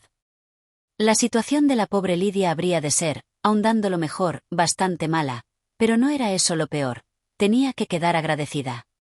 Creíalo así Isabel, y aunque mirándolo por venir no podía esperar en realidad para su hermana ni razonable dicha ni prosperidad en el mundo, mirando hacia atrás, a lo que había temido solo 2 horas antes, comprendió todas las ventajas de lo que había ganado.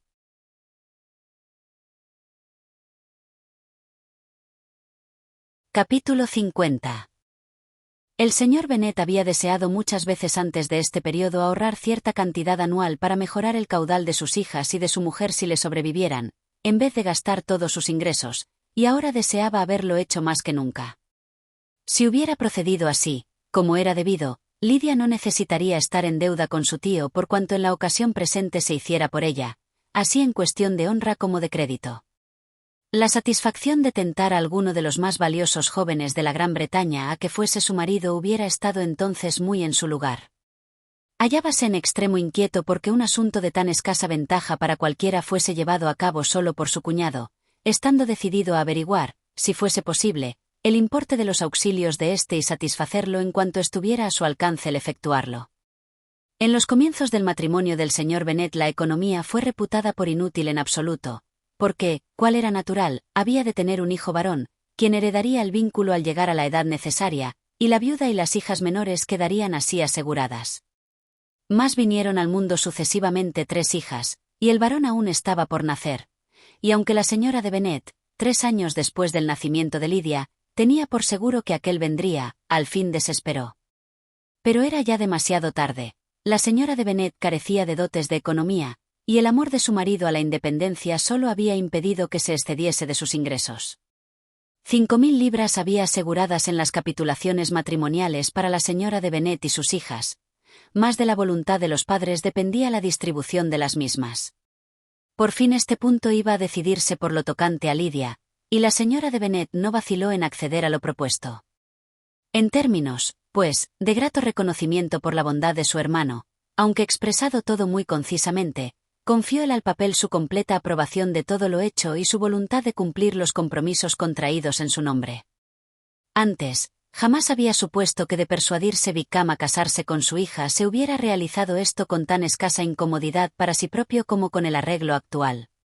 10 libras anuales era lo más lo que iba a perder al dar las 100 que debía entregarles, pues entre los gastos ordinarios fijos, el dinero suelto que él le daba y los continuados regalos en metálico que le llegaban por conducto de su madre, el gasto de Lidia era muy poco menos que aquella suma. Otra sorpresa por el bien recibida fue que todo se hiciera además con tan insignificante molestia por su parte, pues su principal deseo era siempre tener tan pocas como pudiera en sus asuntos. Pasado el primer impulso de ira, que diera como fruto su actividad en buscarla, tornó de nuevo, como era de esperar, a su habitual indolencia. Despachó pronto la carta, eso sí, porque, aunque tardo en emprender asuntos, era rápido en la ejecución de los mismos. En ella suplicaba más detalles acerca de lo que era en deber a su hermano, más estaba sobrado resentido con Lidia para decirle a ella nada.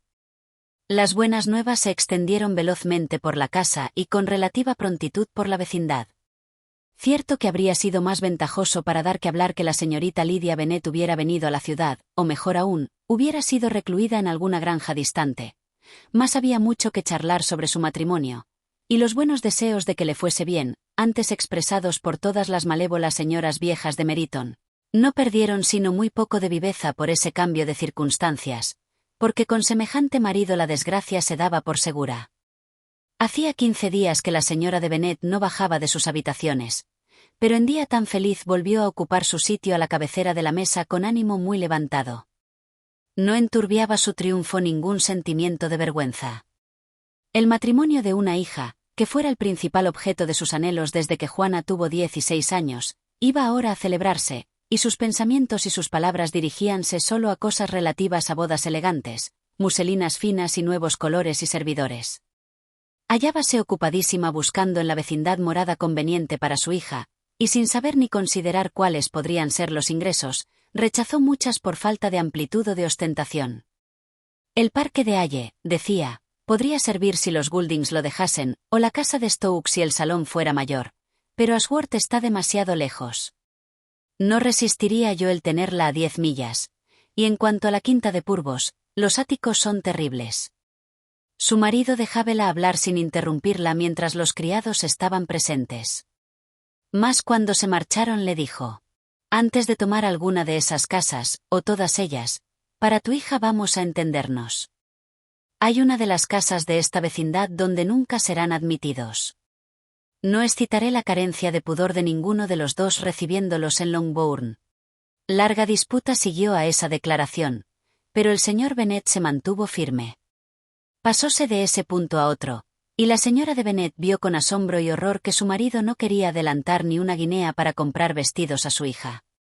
Protestaba que no recibiría de él ni la menor prueba de afecto con ese motivo. La señora de Bennet no podía comprenderlo, excedía a cuanto imaginaba posible el que la ira de su marido alcanzase tan inconcebible grado de resentimiento como el de retirar a su hija un privilegio sin el cual su matrimonio apenas parecería válido. Más sensible era a la desgracia que la falta de vestidos había de reportar a la boda de su hija que a ninguna suerte de vergüenza por la fuga de ésta y su vida con Wickham 15 días antes de que semejante boda se celebrara.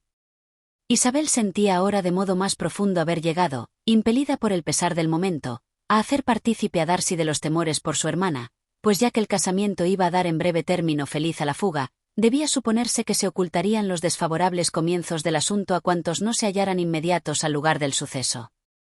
No temía que el hecho se propagase por conducto de él. Pocos habría en cuyo secreto hubiera puesto ella mayor confianza, pero, a la par, no había nadie cuyo conocimiento de una flaqueza de su hermana hubiérale mortificado tanto, y no por temor a que de ello se siguiera alguna desventaja individual para sí, porque, de todas suertes, parecía mediar entre ambos un abismo invencible. Aun habiéndose arreglado el matrimonio de Lidia de la manera más honrosa, no era dado suponer que Darcy quisiera emparentar con una familia que a todos sus demás reparos iba a añadir ahora la alianza y parentesco más íntimo con el hombre que con tanta justicia el despreciara. Ante una cosa así no podía extrañar ella que él retrocediese. El deseo de granjearse su afecto, de que ella se había percatado juzgando los sentimientos de él en el condado de Derby, no podía sobrevivir razonablemente a semejante golpe. Veíase, pues, humillada, entristecida, arrepentíase, aun sabiendo con dificultad de qué. Ansiaba su estimación cuando ya no podía esperar obtenerla, necesitaba oírle cuando semejaba existir la menor probabilidad de avenencia, estaba convencida de poder haber sido dichosa con él cuando no era regular que se encontrasen más. ¡Qué triunfo para él!, pensaba a menudo, si supiera que las proposiciones que con orgullo desprecié solo 4 meses antes serían ahora alegre y gratamente recibidas. No dudaba de que era generoso como el que más de su sexo, pero mientras viviese, aquello tenía que constituir un triunfo para él. Comenzó al presente a comprender que él era con exactitud el hombre que por su modo de ser y su talento le habría convenido más. El entendimiento y carácter de él, aunque no semejantes a los suyos propios, habrían colmado todos sus deseos. Hubiera sido una unión que por fuerza resultaría ventajosa para ambos. Con la soltura y viveza de ella el carácter de él habríase dulcificado y sus modales mejorado, y del juicio, cultura y conocimiento del mundo que él poseía habría ella recibido beneficios de importancia. Más semejante matrimonio no habría de mostrar a la admirada multitud en qué consistía la felicidad conyugal, iba a efectuarse en su familia otra unión diferente que excluía la posibilidad de la primera. No podía imaginar de qué modo Wickham y Lidia podrían sostenerse con tolerable independencia, pero conjeturaba con facilidad cuán escasa dicha estable podía darse en una pareja unida solo porque sus pasiones eran más fuertes que su virtud. El señor Gardner volvió pronto a escribir a su hermano. Al agradecimiento del señor Bennet contestaba con brevedad, asegurando su deseo de contribuir al bienestar de todos los de su familia, y terminaba con instancias para que el asunto no se volviera a mencionar. El principal objeto de la carta era para informarle de que Wickham había resuelto abandonar la milicia en que se hallaba. Mucho ansiaba yo que así fuera, añadía, en cuanto se ultimó el matrimonio, y creo que convendrás conmigo y considerarás la salida de ese cuerpo como altamente provechoso así para él como para mi sobrina. La intención del señor Wickham es entrar en el ejército regular, y entre sus antiguos amigos hay todavía quien puede y quiere ayudarle a conseguirlo. Se le ha prometido el grado de alférez en el regimiento del general, ahora acuartelado en el norte. Es una ventaja haberle de tener tan lejos de esta parte del reino. Él promete resueltamente, y espero que sea así, que viéndose ante otra gente, entre la cual ambos deberán conservar su crédito, los dos serán más prudentes. He escrito al coronel Forster participándole nuestros arreglos y suplicándole que satisfaga a los varios acreedores del señor Wickham en Brighton y sus cercanías con seguridades de inmediato pago, al cual yo mismo me he comprometido. ¿Quieres tomarte la molestia de llevar iguales seguridades a los de Meryton, de los cuales te incluyo lista de acuerdo con la información de aquel? Nos ha confesado todas sus deudas, y espero por lo menos que no nos haya engañado. Agherston tiene nuestras instrucciones, y todo se terminará en una semana. Entonces se unirá al regimiento, a no ser que primero se le invite a Longbourn, y sé por la señora de Gardner que su sobrina abriga de veras deseos de veros a todos antes de dejar el sur. Hállase buena, y suplica que os acordéis de ella tú y su madre. Gardner. El señor Bennet y sus hijas vieron las ventajas de la salida de Wickham de la milicia del condado tan claro como lo había visto el señor Gardner, mas la señora de Bennet no se complacía tanto con ello. El que Lidia se estableciera en el norte precisamente cuando ella había esperado mayor agrado y enorgullecimiento con su compañía, ya que no había prescindido del placer de que residiera en el condado, era disgusto grande, y además, era lástima que Lidia se separara de un regimiento donde era conocida de todos y tenía tantos admiradores. Quiere tanto a la señora de Forster, decía, que le será horrible en verdad el dejarla. Y además hay varios muchachos que le gustan mucho. No serán tan simpáticos los oficiales en el regimiento del general. La súplica de su hija, pues como tal había que considerarla, de ser admitida de nuevo en la familia antes de partir para el norte recibió pronto rotunda negativa. Pero Juana e Isabel, que, mirando a los sentimientos y al porvenir de su hermana, convenían en desear que diese cuenta de su matrimonio a sus padres, insistieron con tal viveza, y hasta de modo tan razonable y dulce, en que su padre recibiese a ella y a su marido en Longbourn en cuanto se casasen, que le persuadieron a opinar con ellas y a obrar conforme a su deseo, y así, su madre tuvo la satisfacción de saber que podría presentar a la vecindad a su hija casada antes de ser ésta desterrada al norte. En consecuencia, cuando el señor Bennet volvió a escribir a su hermano dio su permiso para que aquellos viniesen, determinándose que en cuanto acabase la ceremonia seguirían a Longbourn. Isabel quedó no obstante sorprendida de que Wickham consintiese en semejante plan, y, a consultar sobre su propio deseo, habría concluido que el último de los suyos era encontrarse con él.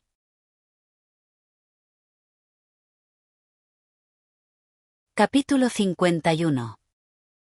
El día de la boda de Lidia llegó, y Juana e Isabel se interesaron por esta más probablemente que la misma por sí. Envióse el coche para que los encontrase y para que vinieran en él a la hora de comer. De su llegada dieron aviso las mayores de las Bennet, y en especial Juana, quien suponía en Lidia los mismos sentimientos que a ella le habrían embargado si hubiera sido la culpable, y se hacía desgraciada pensando en lo que su hermana debía sufrir. Llegaron. La familia estaba reunida en el cuarto de almorzar para recibirlos. La sonrisa adornaba el rostro de la señora de Bennet cuando el coche se detuvo a la puerta. Su marido parecía impenetrablemente serio, sus hijas, alarmadas, ansiosas, inquietas. Oyóse la voz de Lidia en el vestíbulo, se abrió la puerta y corrió aquella al cuarto. Su madre se detuvo ante ella, la abrazó y le dio con entusiasmo la bienvenida. Ofreció con afectuosa sonrisa su mano a Wickham, que seguía a su mujer, deseando felicidad a ambos con alegría que no dejaba duda sobre su dicha. En realidad, no, replicó Isabel, creo que no debes hablar mucho sobre eso. Ah, eres tan rara. Pero yo he de contarte cómo fue. Ya sabes que nos casamos en San Clemente porque el alojamiento de Wickham pertenecía a dicha parroquia. Habíase acordado que todos estuviésemos allí a las 11. Mis tíos y yo íbamos a ir juntos, y los demás nos habían de encontrar en la iglesia. Bien, pues llegó el lunes por la mañana, y yo estaba con tal alboroto. ¿Sabes? Temía tanto que ocurriese algo que lo echase todo a paseo y me dejase por completo fastidiada. Y durante todo el tiempo en que me vestí, allí estuvo mi tía predicándome y hablándome cual si me leyera un sermón. Mas yo no escuché la 10ª parte de sus palabras, porque, como puedes suponer, pensaba en mi querido Wickham. Ansiaba saber si se casaría con su traje azul. Bien, almorzamos a las 10, como de costumbre. Yo pensaba que aquello no iba a acabar, porque has de saber además que mi tío y mi tía habían estado sumamente desagradables conmigo todo el tiempo que estuve con ellos. Créeme, no puse los pies fuera de casa en los 15 días. Ni una reunión, ni una excursión, nada. Cierto que Londres más bien parecía desanimado, pero el pequeño teatro estaba abierto. Bien, pues así que llegó el coche a la puerta, mi tío fue requerido para cierto asunto por aquel horrible señor Stone. Y ya sabes que cuando están juntos la cosa no tiene fin. Bien, pues como me hallaba tan temerosa, no sabía qué hacer, porque mi tío me iba a abandonar, y si llegábamos pasada la hora no nos casábamos en todo el día. Pero, felizmente, mi tío llegó a los 10 minutos. Salimos todos. Mas yo recordé después que si se hubiese visto el imposibilitado de ir, la boda no se habría suspendido, porque el señor Darcy podía haber hecho su papel tan bien como él mismo. El señor Darcy, repitió Isabel con el mayor asombro. Oh, sí, iba a ir allá con Wickham, ¿sabes? Pero, pobre de mí. Lo había olvidado por completo. No debiera haber dicho ni una palabra de eso. Se lo prometí a ambos tan confiadamente. ¿Qué dirá Wickham? Debía estar eso tan secreto. Si tenía que quedar secreto, dijo Juana, no digas más sobre el asunto. Cuenta con que no trataré de saber más. Oh, cierto, dijo Isabel, aunque ardiendo en curiosidad, no te haremos preguntas. Gracias, dijo Lidia, porque si las hicierais es seguro que os contaría todo, y entonces Wickham se enfadaría. Con semejante incentivo para preguntar, Isabel se vio obligada a prescindir de hacerlo y a marcharse. Mas vivir en la ignorancia de semejante cosa era imposible, o por lo menos lo era no tratar de informarse. Darcy había estado en la boda de su hermana. Precisamente era esa una escena ejecutada por unas personas cerca de todo lo cual parecía que él tenía bien poco que hacer y a todo lo cual también debía experimentar bien poca tentación de asistir. Por su cerebro cruzaron, rápidas y confusas, conjeturas sobre la significación de ese hecho, mas no quedó satisfecha con ninguna. Las que más le complacían, porque elevaban la figura de aquel, semejaban ser improbables. No podía soportar tamaña incertidumbre, y así, cogiendo presurosa una hoja de papel, escribió una breve carta a su tía pidiéndole aclaración de lo que Lidia había soltado, si fuese compatible con el secreto que se había impuesto. Con facilidad comprenderás, añadía, que mi curiosidad requiere saber cómo una persona desligada de todos nosotros, y hablando comparativamente, un extraño a nuestra familia, ha estado con vosotros en ese momento. Suplícote que me escribas al instante y que me lo hagas comprender, a no ser que por muy poderosas razones haya de permanecer en el secreto que Lidia juzga necesario, y en ese caso, habré de probar a quedar satisfecha con la ignorancia. No es que haya de hacerlo, sin embargo, pensó para sus adentros, y acabó su carta, y, querida tía, si no me lo cuentas, me veré forzada a usar tretas y estratagemas para descubrirlo. El delicado sentido del honor que poseía Juana Bedole a hablar en particular a Isabel de lo que Lidia dejara escapar.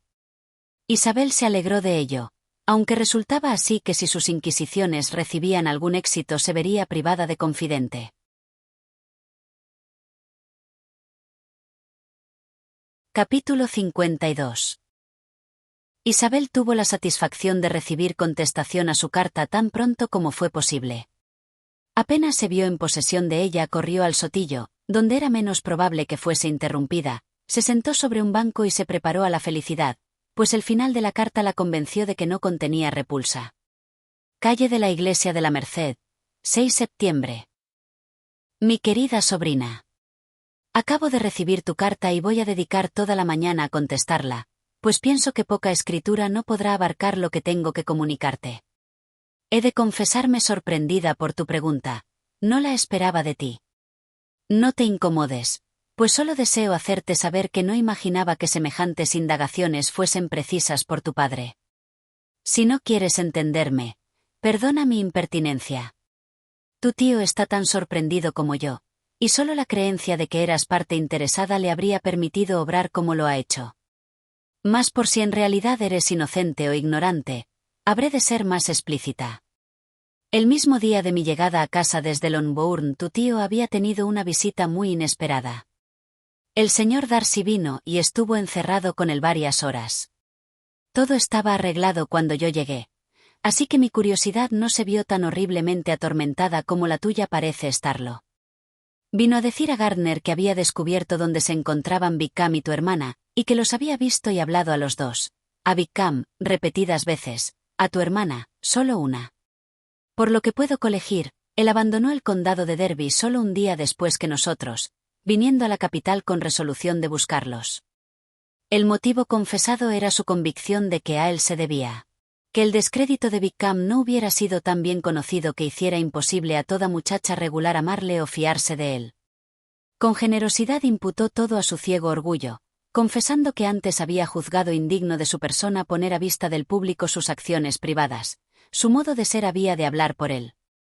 Pero veía ahora que su deuda aumentaba, y trataba de remediar un daño acarreado por él mismo. Si tenía otro motivo, supongo que no sería deshonroso. Había pasado algunos días en la capital sin poder descubrirlos, mas disponía de algo que le podía guiar en sus pesquisas, lo cual era más de lo que nosotros teníamos, y el saberlo era también otra razón para seguirlas. Parece que hay una señora, una tal señora Young, que fue tiempo atrás haya de la señorita de Darcy y hubo de ser destituida de su cargo por algún motivo censurable, aunque él no nos dijo cuál. Al ocurrirle eso tomó ella una amplia casa en la calle de Eduardo, y desde entonces se venía sosteniendo con el alquiler de habitaciones. Esta señora Young hallábase, según él sabía, en íntima relación con Wickham, y a ella acudió en busca de noticias de éste en cuanto llegó a la capital. Mas pasaron 2 o 3 días antes de poder obtener de la misma lo que necesitaba. Supongo que no quiso ella hacer traición a su confianza sin soborno y corrupción, ya que, en realidad, desde el principio sabía dónde se encontraba su amigo. Wickham, en efecto, había acudido a ella a su llegada a Londres, y si ella hubiera podido recibirlos en su casa habrían tenido su alojamiento allí. Mas al cabo nuestro amable amigo consiguió la dirección que buscaba.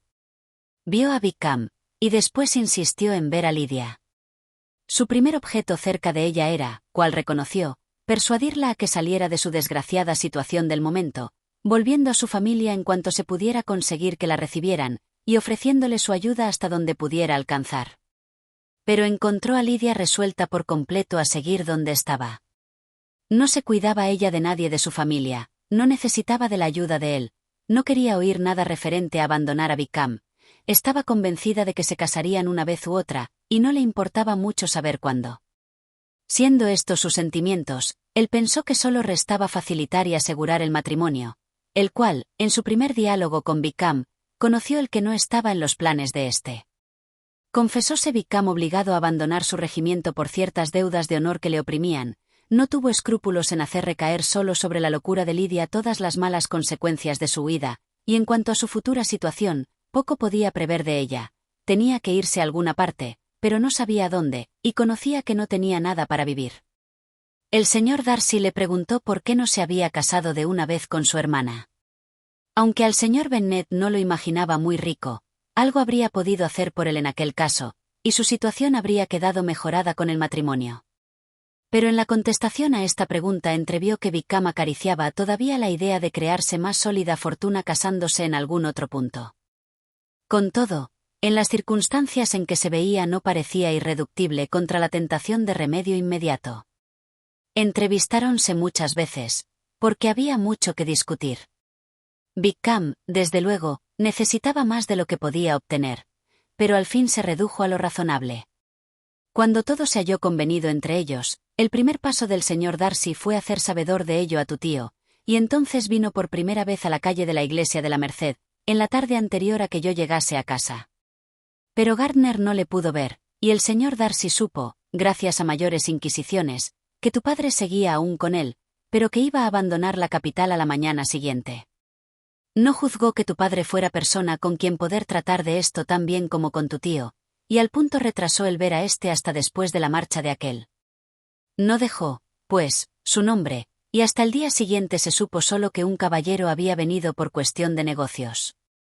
El sábado volvió a venir. Tu padre se había ido, tu tío estaba en casa, y como te he dicho antes, tuvieron mucho que hablar reunidos. Juntaronse de nuevo el domingo, y entonces le vi yo también. No estuvo todo decidido hasta el lunes, y en cuanto lo estuvo se envió el propio a Longbourn. Pero nuestro visitante se mostró muy obstinado. Ten por seguro, Isabel, que la obstinación es, después de todo, el verdadero defecto de su carácter. Ha sido acusado de muchas faltas en diferentes ocasiones, pero esa es la única verdadera. Nada habría de hacerse que no hubiera de hacerlo él mismo, aunque estoy segura, y no digo nada para que lo agradezcas, y por consiguiente no hables de ello, de que tu tío habría arreglado todo muy al instante. Batallaron juntos largo tiempo, que fue mucho más de lo que ni el caballero ni la señorita interesados en ello merecían. Pero al cabo tu tío se vio obligado a ceder, y en vez de permitírsele que fuera útil a su sobrina se vio reducido a tener solo la apariencia de serlo, aunque con repugnancia, y pienso en realidad que tu carta de esta mañana le ha proporcionado gran placer, porque necesitaba dar una aclaración que le quitase sus plumas prestadas y concediera la alabanza a quien es debida. Pero, Isabel, esto no salga de ti, o a lo más de Juana. Supongo que sabes suficientemente bien lo que se ha hecho por ese joven. Sus deudas, que creo que montan considerablemente más de 1000 libras, van a ser satisfechas. Otras 1000 fijadas para ella como adición a lo suyo propio, y el empleo de él está conseguido. Las razones por las cuales el señor Darcy debía hacer todo esto son solo las que te he expuesto con anterioridad. Debíase a él, a su reserva y falta de conveniente consideración, que el carácter de Wickham hubiese sido mal conocido, y en consecuencia que hubiera sido el recibido y considerado como lo fuera. ¿Acaso haya alguna verdad en esto? Aunque dudo que su reserva, ni la reserva de nadie, pueda ser responsable del suceso. Mas, a pesar de toda su fina charla, mi querida Isabel, puedes quedar por completo segura de que jamás habría cedido tu tío si no hubiéramos prestado crédito a él por otro interés en el asunto. Cuando todo estuvo resuelto volvió otra vez cerca de sus amigos, que seguían todavía en Pemberley. Mas prometió que estaría en Londres otra vez al efectuarse la boda y que todas las cuestiones de dinero se solventarían entonces. Creo que ya te he contado todo. Es una relación que, según me dices, te ha de sorprender mucho, pero, por lo menos, supongo que no te proporcionaré ningún desagrado. Lidia vino a nuestra casa y Wickham ha tenido constante acceso a ella. Este ha sido aquí exactamente lo que era cuando le conocí en el condado de Hereford.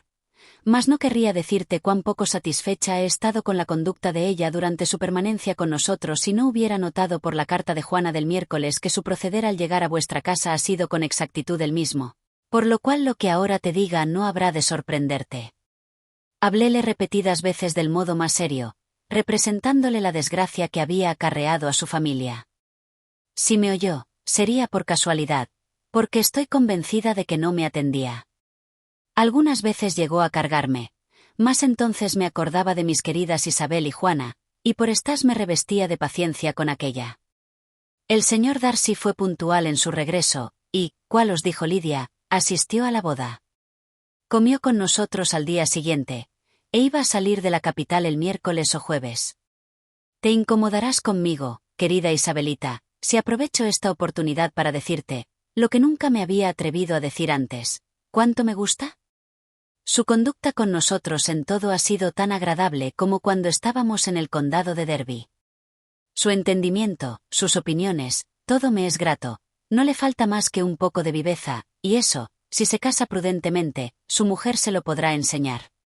Téngolo por muy disimulado, apenas pronunció tu nombre. Pero el disimulo parece estar de moda. Suplícote que me dispenses si he sido muy presumida. O por lo menos que no me castigues hasta el punto de excluirme de P. Nunca seré por completo feliz hasta que haya dado toda la vuelta al parque. Un faetón bajo con un lindo par de jacas sería el ideal. Pero no puedo escribirte más. Los niños me han estado echando de menos durante la última media hora. Tu muy afectísima. M. Gardner. El contenido de esta carta dejó a Isabel en una agitación de espíritu en que era difícil determinar si el placer o la pena tomaban mayor parte. Probado quedaba ser ciertas las vagas e indeterminadas sospechas que su incertidumbre sobre lo que Darcy hiciera para llevar adelante el casamiento de su hermana había hecho nacer, sospechas que ella había temido alentar por referirse a esfuerzos sobrado grandes de bondad para ser probables, y que a la par temió que fuesen fundadas por la pena que consigo llevaba la obligación. Habíales el seguido de propósito a la capital y tomado sobre sí toda la molestia y mortificación inherentes a semejante busca, en la cual había sido necesaria la súplica a una mujer a quien él debía abominar, y donde se había visto constreñido a tratar con frecuencia, a persuadir, y a la postre a sobornar, al hombre a quien más habría deseado evitar y cuyo solo nombre era para el castigo el pronunciarlo. Todo eso lo había hecho en beneficio de una muchacha por quien no podía interesarse y a quien no podía estimar. Su corazón le decía que lo había hecho por ella misma, mas esa esperanza era reprimida por otras consideraciones, y pronto conoció que holgaba su vanidad pretendiendo explicar el hecho por su afecto hacia ella, hacia una mujer que le rechazara, afecto que, de existir, tendría que ser capaz de sobreponerse a sentimiento tan natural como el del odio al parentesco con Wickham. Ser cuñado de Wickham. Todo linaje de orgullo tenía que revolverse contra ese vínculo. Cierto que él había hecho mucho, y avergonzada se veía ella de lo mucho que era, pero había dado una razón para su intervención, la cual no exigía extraordinario esfuerzo para ser creída. Era razonable pensar que él se hubiera creído equivocado, era liberal, y poseía los medios de practicar la liberalidad, y aun sin tenerse ella por su principal móvil, cabía pensar acaso que cierto interés por ella que le quedase le habría aguijoneado a hacer esas inquisiciones en un asunto que tocaba sin embargo a la paz de su espíritu. Era penoso, extraordinariamente penoso, quedar obligados a una persona que jamás podría recibir el pago.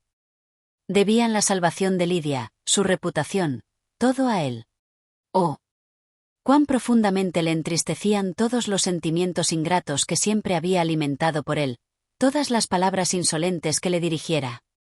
Estaba avergonzada de sí misma, pero orgullosa de él, orgullosa, porque en un asunto de compasión y de honra no había podido quedar mejor. Leyó una y otra vez el elogio que de él hacía su tía, y aunque no lo encontraba suficiente, le agradó. Sentía placer, aunque mezclado con pena, al ver cuánta seguridad abrigaban ambos, su tío y su tía, de que subsistía afecto y confianza entre Darcy y ella. Levantóse de su asiento y salió de su meditación al notar que alguien se aproximaba, y antes de que pudiera llegar a otro sendero fue sorprendida por Wickham. «Temo interrumpir tu solitario paseo, querida hermana», díjole en cuanto se le unió. «Así es en verdad», replicó ella con una sonrisa, «mas no se sigue de ahí que la interrupción sea mal recibida. Mucho sentiría que lo fuese. Nosotros siempre hemos sido buenos amigos». «Cierto. ¿Han salido los demás?» «No lo sé. Los señores de Bennet y Lidia han ido en coche a Meryton». «Y bien, querida hermana, sé por nuestros tío y tía que has estado hace poco en Pemberley». Ella contestó con una afirmación. «Casi te envidio el placer, y aun creo que, si eso no fuera excesivo para mí, pasaría por allí en mi viaje a Newcastle. Supongo que verías a la anciana ama de llaves». «Pobre Reynolds. Siempre me quiso mucho. Pero, por supuesto, no me nombraría delante de vosotros». «Sí, lo hizo». «¿Y qué dijo?»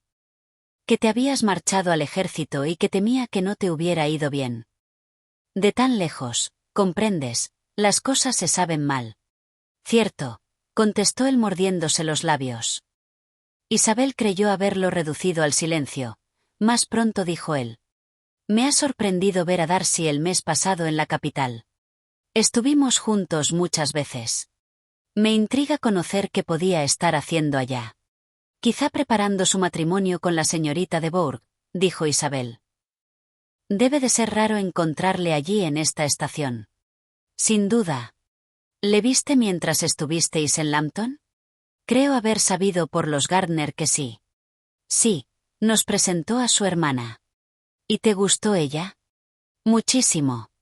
Es verdad que he oído que ha mejorado extraordinariamente en este año o en estos dos.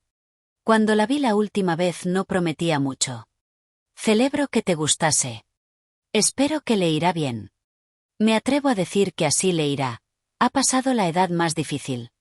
«¿Pasaste por el pueblo de Kimpton?» «No me acuerdo. Lo menciono porque es la morada que yo debía tener. ¡Qué sitio tan delicioso! Excelente abadía. Habríame convenido desde todos los puntos de vista». «¿Te hubiera gustado mucho componer sermones?» «Muchísimo. Lo habría considerado como parte de mis obligaciones, y pronto habría sido nulo el esfuerzo para componerlos. No debe uno quejarse, pero ten por cierto que eso habría sido a propósito para mí. La quietud, el retiro de semejante vida habrían colmado todas mis ideas de felicidad. Pero no había de ser. ¿Has oído mencionar a Darcy los detalles de eso cuando estuviste en Kent? He oído, de testimonio que tengo por bueno, que eso se te dejó solo condicionalmente y a voluntad del actual patrono. ¿Has oído eso? Sí, algo había así, de esa manera te lo conté la primera vez, debes recordarlo. También oí que hubo un tiempo en que el componer sermones no era para ti cosa tan grata como parece serlo ahora, que entonces declaraste tu resolución de no ordenarte nunca, y que el asunto se zanjó en armonía. Sí, no deja eso de tener fundamento. Debes recordar lo que te dije en cuanto a lo mismo cuando hablamos de ello la primera vez. Hallábanse a la sazón ya casi a la puerta de la casa, pues Isabel había seguido paseando por desembarazarse de él, y no queriendo provocarle, en atención a su hermana, díjole solo, con sonrisa de buen humor, «Vamos, Wickham, somos hermano y hermana, ¿sabes? No disputemos sobre lo pasado. En adelante supongo que siempre pensaremos igual». Dióle la mano. Él la besó con afectuosa galantería, aunque apenas sabía qué cara poner, y penetraron en la casa.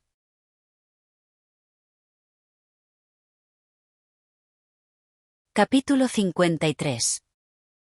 Wickham quedó tan por completo satisfecho con esta conversación, que nunca más se afligió a sí mismo ni provocó a su querida hermana Isabel volviendo a la carga, y ella se alegró de haber dicho lo suficiente para que el otro se quedase quieto. Pronto llegó el día de la partida de él y de Lidia, y la señora de Bennet se vio forzada a una separación que tenía visos de continuar por lo menos un año, ya que de ningún modo entraba en los planes de su marido el ir todos a Newcastle. «A mi querida Lidia», exclamaba. «¿Cuándo nos volveremos a ver? Dios mío, no lo sé, acaso no sea en 2 o 3 años.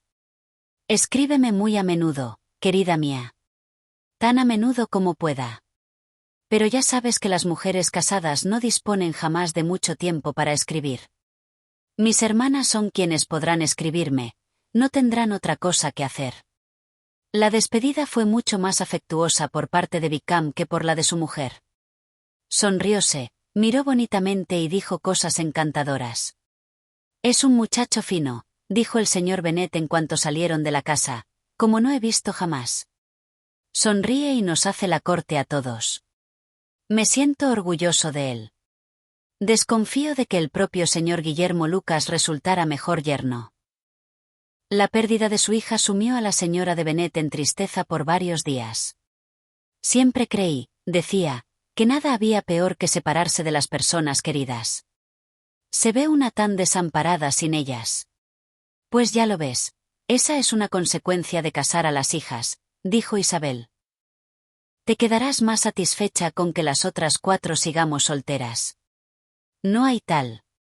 Lidia no me abandona por verse casada, sino porque el regimiento de su marido está lejos. Si hubiera estado más cerca, ella no se habría marchado tan pronto». Pero la falta de ánimos que le ocasionó ese suceso se alivió pronto, abriéndose de nuevo su mente a la agitación con una serie de noticias que por entonces comenzaron a circular. El ama de llaves de Netherfield había recibido órdenes de prepararse para la llegada de su amo, quien iba a venir pasados 2 o 3 días para cazar allí durante unas semanas. La señora de Bennet estaba por completo sobre ascuas. Miraba a Juana y sonreía y sacudía la cabeza alternativamente. «Bien, bien, ¿con qué viene el señor Bingley, hermana?» Pues fue la señora de Phillips quien primero le trajo esa noticia. «Pues mejor. Aunque no me cuido de él. Tú sabes que nada tiene que ver con nosotros, y bien seguro es que no necesitaremos volver a verle. Mas, sin embargo, será muy bienvenido a Netherfield si le gusta venir. Y quién sabe lo que puede acontecer. No ignoras que hace tiempo convinimos en no decir palabra de eso. ¿Pero es en absoluto seguro que viene?» «Puedes darlo por cierto», replicó la otra, «porque la señora Nichols estuvo en Meryton la tarde última, la vi pasar y salí con propósito de averiguar lo positivo, y me dijo que sí, que era la verdad pura. Viene el jueves lo más tarde, acaso el miércoles, Y me dijo aquella que iba a la carnicería a encargar más carne para el miércoles y 3 pares de patos a propósito para matarse. Juana no pudo oír hablar de semejante venida sin cambiar de color. Hacía muchos meses que no mencionaba el nombre de Bingley a Isabel. Mas ahora, en cuanto se vieron juntas, le dijo: «He notado, Isabel, que me mirabas hoy cuando mi tía hablaba de la noticia del día, y sé que te habré parecido triste. Mas no te figures que es por ninguna necedad».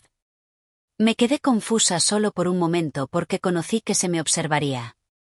Asegúrote que la noticia no me afecta ni placentera ni tristemente. Me alegro de una cosa, de que viene solo, porque así le veremos menos. No es que tenga miedo de mí, pero temo la observación de los demás. Isabel no sabía qué pensar. A no verle en el condado de Derby, habría podido suponerle capaz de venir tan solo por el motivo de referencia. Más todavía lo juzgaba interesado por Juana, y hasta se arriesgaba a la probabilidad de que viniera con autorización de su amigo o fuese lo suficientemente atrevido para venir sin ella. Es decir, pensaba a veces, que este pobre hombre no puede venir a una casa alquilada legalmente sin levantar esta polvareda. Quiero abandonarle a sí propio. A pesar de cuanto su hermana declaraba, y ella creía en realidad que eran sus sentimientos, Isabel pudo notar que al esperar la venida, aquella hallábase afectada. Estaba más turbada, más desigual que la había visto por lo común. El tema que con tanto calor se discutía entre sus padres hacía un año surgió ahora de nuevo. «Querido mío, supongo que en cuanto llegue el señor Bingley irás a visitarle». «No, no, me obligaste a hacerlo el año pasado, prometiéndome que si iba se casaría con una de mis hijas. Pero como eso acabó en nada, no quiero volver a ser enviado como nuncio de locos». Su mujer le hizo presente cuán absolutamente necesaria sería esa atención por parte de todos los caballeros de la vecindad cuando aquel llegase a Netherfield. «Eso es una etiqueta que desprecio», repuso él. «Si necesita nuestra compañía, que la busque. Ya sabe dónde vivimos. No puedo gastar tiempo en correr tras todos los vecinos cuantas veces van y vuelven. Bien, será cosa feísima que no le visites, mas estoy resuelta a que eso no impida, sin embargo, que le convide a comer aquí. En breve hemos de tener a la señora Long y a los Gouldings, y como esos harán 13 con nosotros habrá justamente lugar en la mesa para él». Consolada con esta resolución, quedó perfectamente dispuesta a soportar la falta de cortesía de su esposo, por más que resultase muy mortificante que, debido a aquella, todos sus vecinos pudieran ver antes que ellos a Bingley. Al aproximarse el día del arribo, Juana dijo a su hermana: «Después de todo, empiezo a entristecerme de que venga. No ha de importarme nada, le podré ver con completa indiferencia, pero casi no puedo resistir que se hable de él perpetuamente.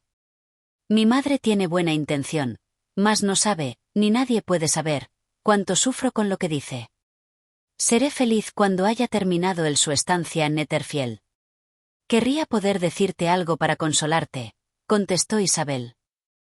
«Debes comprenderlo, y la satisfacción que todos suelen tener en predicar paciencia a quien sufre me está negada a mí por la mucha paciencia que siempre tienes». Bingley llegó. La señora de Bennet trató de obtener, con ayuda de las criadas, las primeras noticias, sin duda para que el periodo de ansiedad y de irritación por su parte fuese lo más largo posible. Contaba los días que debían transcurrir para enviarle su invitación, ya que no abrigaba esperanzas de verle antes. Pero a la tercera mañana de su llegada al condado vio ella desde la ventana de su tocador que Bingley entraba por la verja y se dirigía a caballo hacia la casa. Llamó al punto a sus hijas para que compartieran su gozo. Juana, con resolución, ocupó su sitio junto a la mesa, mas Isabel, para satisfacer a su madre, se llegó a la ventana, miró y vio con él a Darcy, tras lo cual volvió a sentarse al lado de su hermana. «Mamá, viene otro caballero con él», dijo Catalina. «¿Quién podrá ser?» «Supongo que algún conocido suyo, querida. Estoy segura de no conocerlo». «Oh», replicó Catalina. «Parece exactamente aquel señor que antes solía estar con él». «¿El señor? ¿Cuál es su nombre?» «Aquel señor alto y orgulloso». «Dios mío. ¿El señor Darcy?» «Y así es en verdad. Bueno, cualquier amigo del señor Bingley será siempre bienvenido aquí. De otro modo, habría de confesar que odio hasta la vista de ese señor». Juana miró a Isabel con asombro e interés. No sabía sino muy poco de su encuentro en el condado de Derby, y por consiguiente comprendía el horror con que su hermana habría de verle casi por primera vez después de la carta explicatoria. Ambas hermanas estaban no poco intranquilas, cada cual sentía por la otra y, como es natural, por sí misma, mientras lo cual su madre continuaba hablando de su disgusto por Darcy y de su resolución de mostrarse con el cortés solo por ser amigo de Bingley, sin ser escuchada por ninguna de ellas. Pero Isabel poseía noticias que le causaban inquietud y no podían ser sospechadas por Juana, a quien jamás tuviera valor de enseñar la carta de la señora de Gardner, como tampoco de revelarle el cambio de sus propios sentimientos hacia él. Para Juana era Darcy solo el hombre cuyas proposiciones había Isabel rechazado y cuyos méritos rebajara ésta de tal manera. Mas para Isabel, en sus adentros, era la persona a quien toda la familia era deudora del mayor de los beneficios y a quien ella misma miraba con un interés, si no tan tierno, por lo menos tan razonable y justo como el que Juana sentía por Bingley. Su asombro por venir a Netherfield, a Longbourn, buscándola de nuevo voluntariamente, era casi igual al experimentado en el condado de Derby al percibir su cambio de conducta. El color, que había desaparecido de su semblante, tornóse al medio minuto más subido, y una sonrisa de placer añadió brillo a sus ojos al pensar que el afecto y las ansias de él debían seguir iguales. Mas no quería darlo por seguro. Veré primero cómo se conduce, díjose, entonces será tiempo de abrigar esperanzas. Sentóse al punto a trabajar, esforzándose por estar tranquila, y sin osar levantar los ojos hasta que su creciente curiosidad los dirigió al rostro de su hermana al acercarse la criada a la puerta. Juana semejaba algo más pálida que de ordinario, pero más sosegada de lo que Isabel supusiera.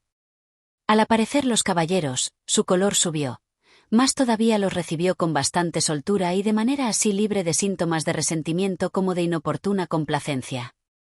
Isabel habló a ambos todo lo menos que la educación permitía, y se sentó de nuevo a trabajar con mayor vehemencia de la ordinaria.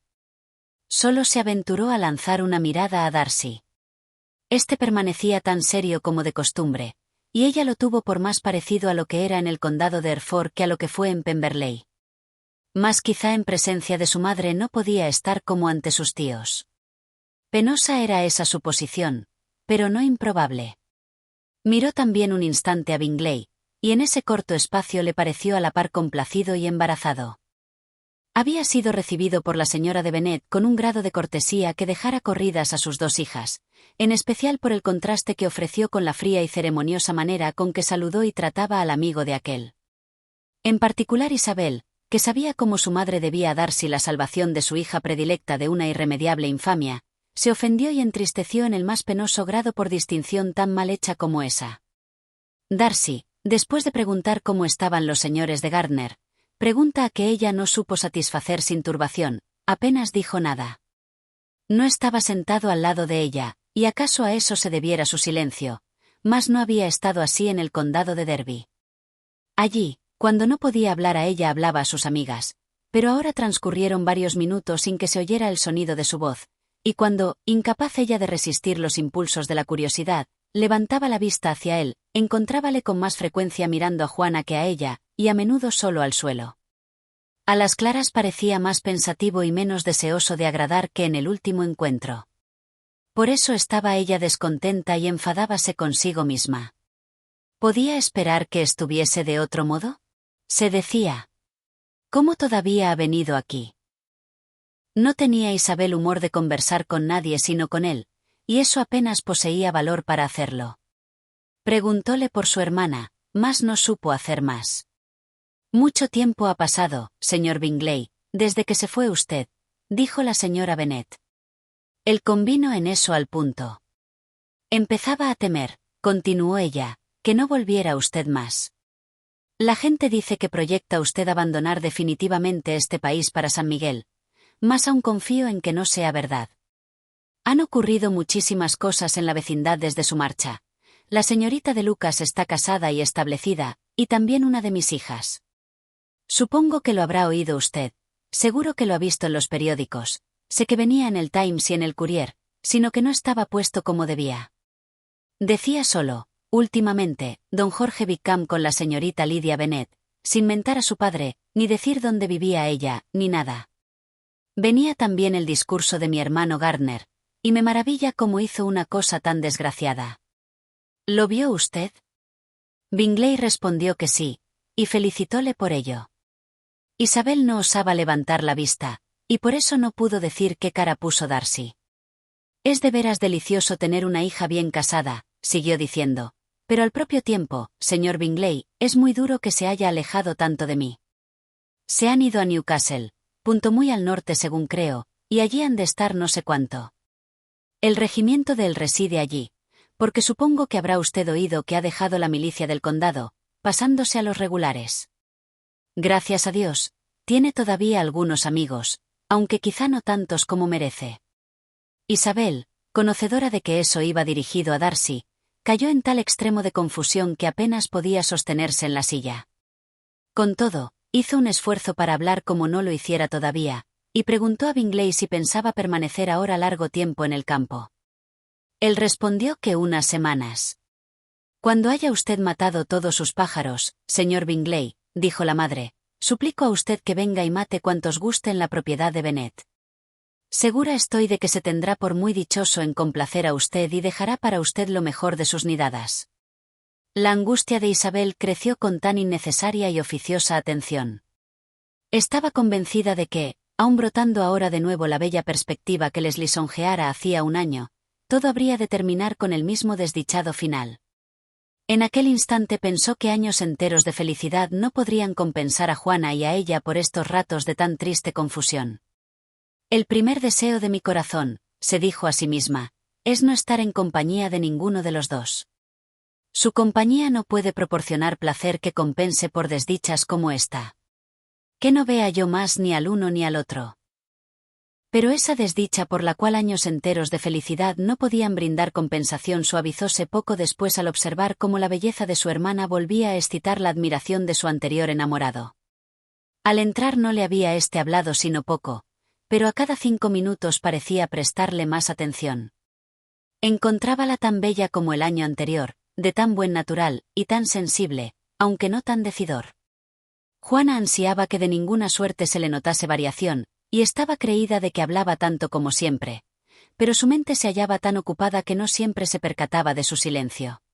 Al levantarse los caballeros para marcharse, la señora de Bennet no descuidó su proyectada amabilidad, y así, aquellos fueron invitados, con aceptación por su parte, a comer en Longbourn pasados pocos días. «Me debe usted una visita, señor Bingley», añadió, «pues cuando partió usted a la capital el invierno último me prometió comer en familia con nosotros en cuanto regresase. Ya ve usted que no lo he olvidado, y le aseguro que me tenía muy descontenta el que no hubiera usted vuelto y aceptado». Bingley pareció desconcertarse un poco con esa reflexión, y expresó algo sobre su sentimiento por haberse visto impedido de hacer aquello por causa de sus negocios. Los dos se marcharon.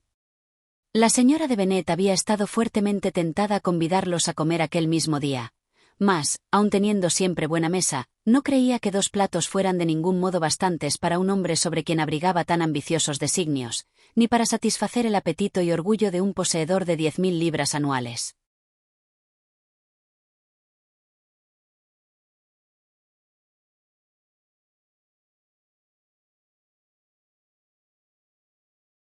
Capítulo 54. En cuanto se marcharon, Isabel salió a pasearse para cobrar ánimos, dicho en otras palabras, para meditar sobre aquellas cosas que más se los habían quitado. La conducta de Darcy la maravillaba y la entristecía. ¿Por qué, decía, vino para estar silencioso, grave e indiferente? No podía explicárselo de manera satisfactoria. Si podía mostrarse todavía amable y complaciente con mis tíos en la capital, ¿por qué no conmigo? Si me temía, ¿a qué vino aquí? Y si nada le importaba ya de mí, ¿por qué estuvo callado? Hombre atormentador. No he de pensar más en él. Esta resolución la mantuvo por corto tiempo involuntariamente, por el hecho de aproximársele su hermana, cuyo alegre aspecto la revelaba como más satisfecha con sus visitantes que Isabel. Ahora, díjole, que ha pasado este primer encuentro me siento por completo tranquila. Conozco mi fortaleza, y ya no me sobrecogeré porque venga. Me alegro de que coma aquí el martes. Entonces se hará público que por ambas partes nos encontramos como conocidos ordinarios e indiferentes. Sí, muy indiferentes de veras, contestó Isabel riéndose. A Juana, ten cuidado. Querida Isabel, no me puedes creer tan débil que me juzgues en peligro. Creo que estás en uno muy grande, de que te ame como siempre. No volvieron a ver a Bingley hasta el martes, y la señora de Bennet, mientras tanto, fue abriendo paso a todos los venturosos planes que el buen humor y la constante amabilidad de ese caballero habían hecho revivir en media hora de visita. El martes congregóse en Longbourn una numerosa reunión, y los dos que con más ansia eran esperados vinieron a su tiempo, con puntualidad de deportistas.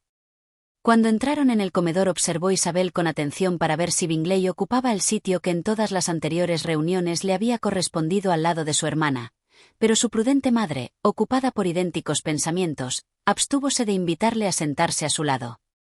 Él pareció dudar, pero Juana acertó a mirar sonriente a su alrededor, y la cosa quedó decidida, se sentó al lado de Juana. Isabel, con triunfante satisfacción, miró a su amigo. Este sostuvo la mirada con indiferencia, y habría ella imaginado que Bingley recibiera ya el permiso de aquel para ser feliz si no hubiera visto sus ojos vueltos igualmente hacia Darcy con expresión risueña y semialarmada.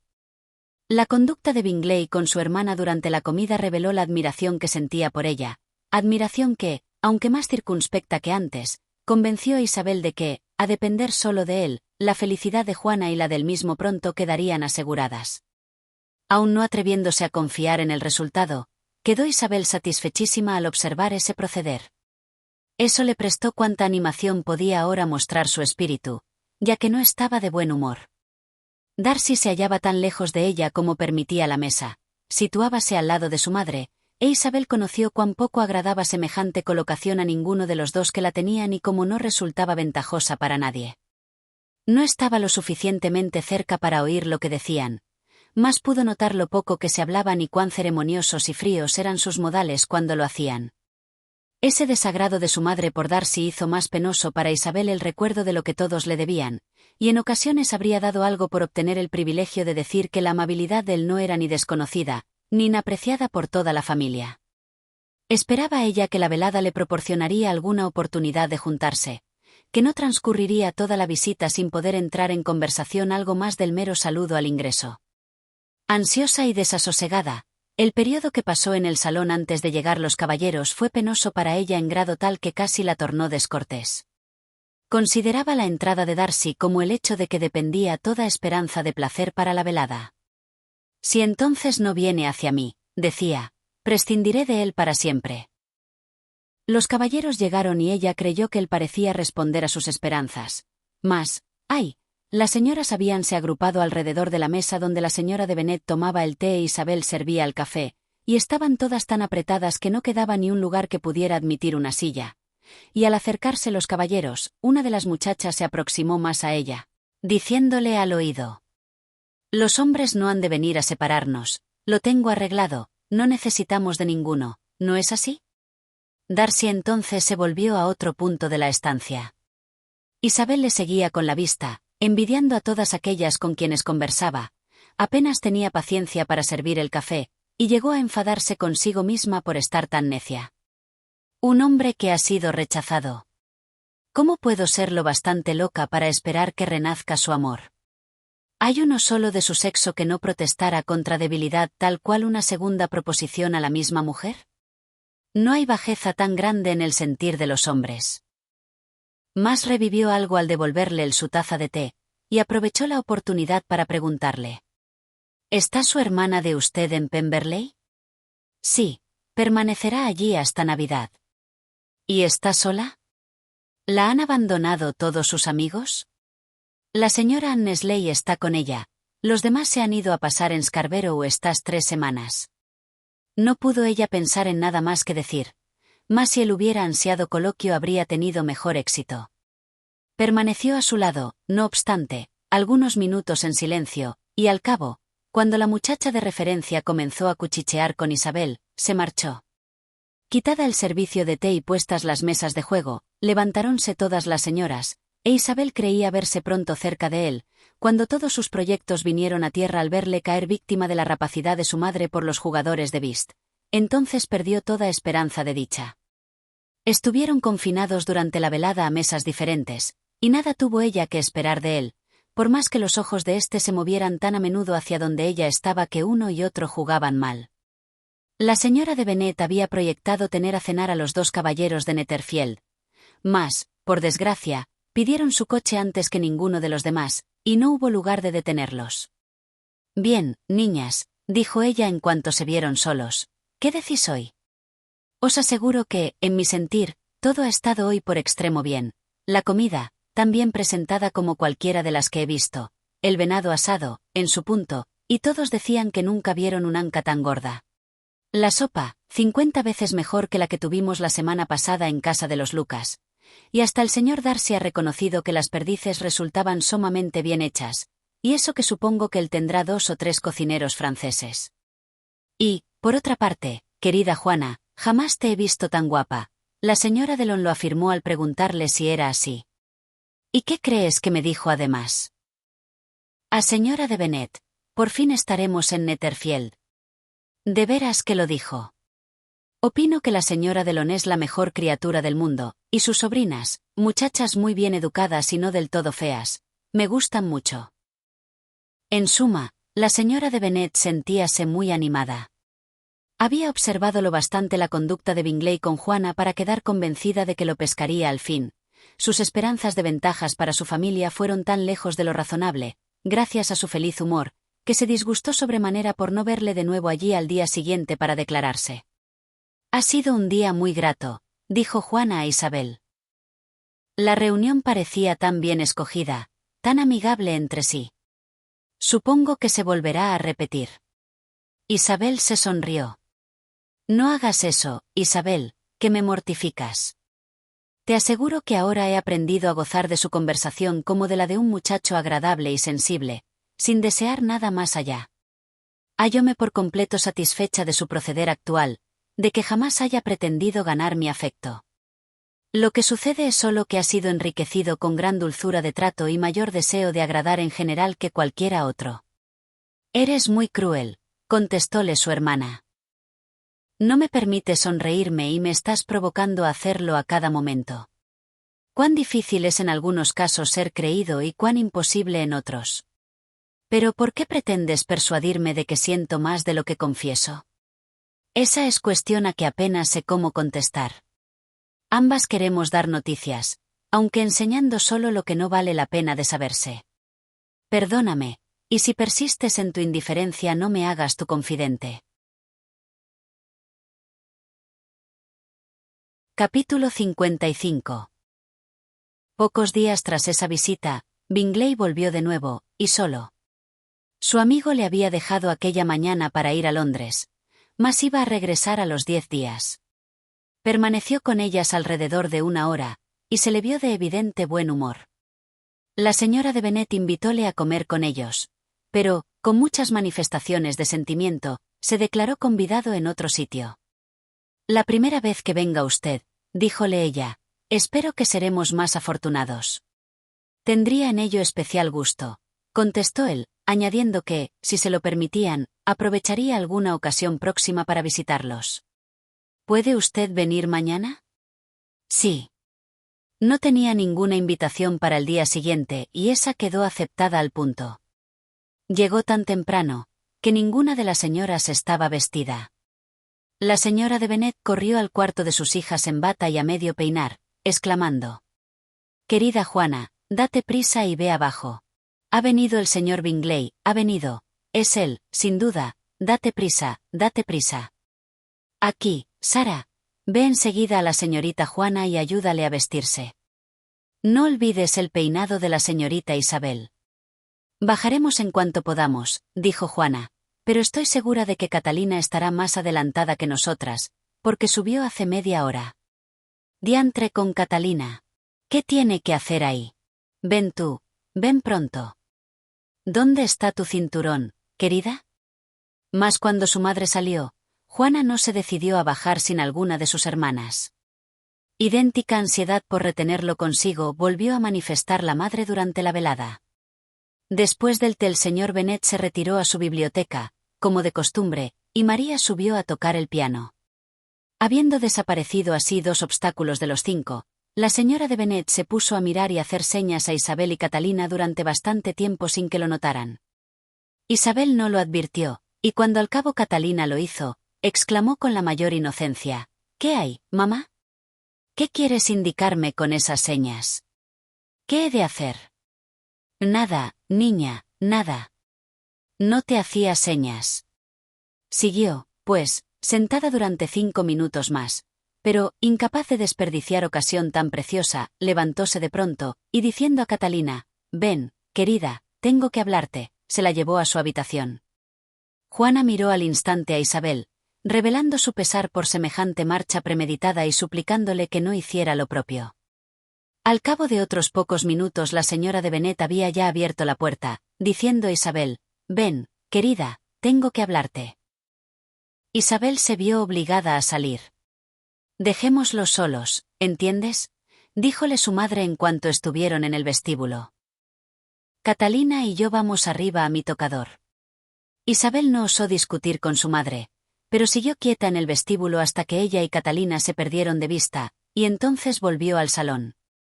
Los planes de la señora de Bennet quedaron sin efecto por este día. Bingley era cuanto podría pedirse de gentileza, todo menos el novio declarado de su hija.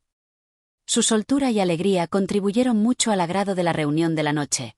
Sufrió todas las indebidas oficiosidades de la madre y oyó todas sus necias advertencias con una paciencia y dominio desigratas, en especial a la hija. Apenas necesitó que se le invitase para quedarse a comer, y antes de marcharse hízole la señora de Bennet una nueva invitación, esta vez para que viniese a la mañana siguiente a cazar con su marido. Pasado este día, Juana ya no habló de que Bingley le fuera indiferente. Ni una palabra se cambió entre las hermanas relativa a él, pero Isabel acostóse en la dichosa creencia de que todo se arreglaría pronto, a no ser que Darcy volviese antes del tiempo anunciado. Con todo, inclinábase en serio a que todo había de efectuarse con anuencia de dicho caballero.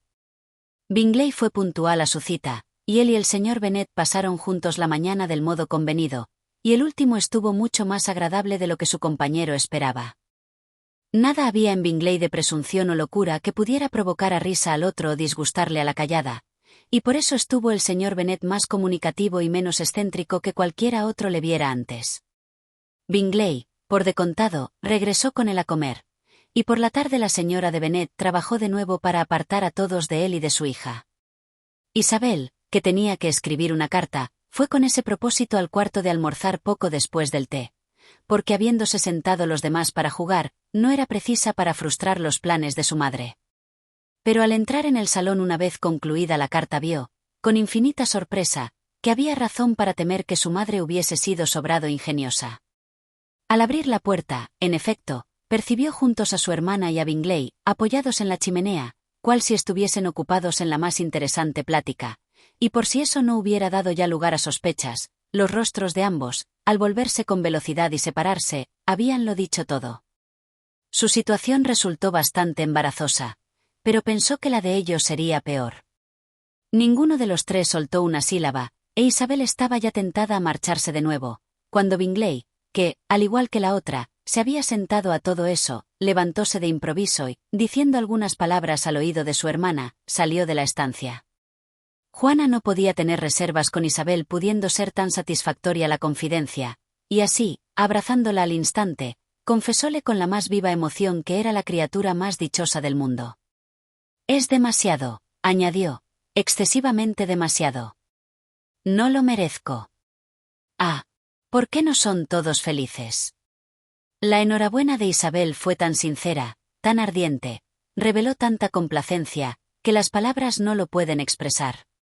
Cada una de sus cariñosas frases fue nuevo manantial de dichas para Juana.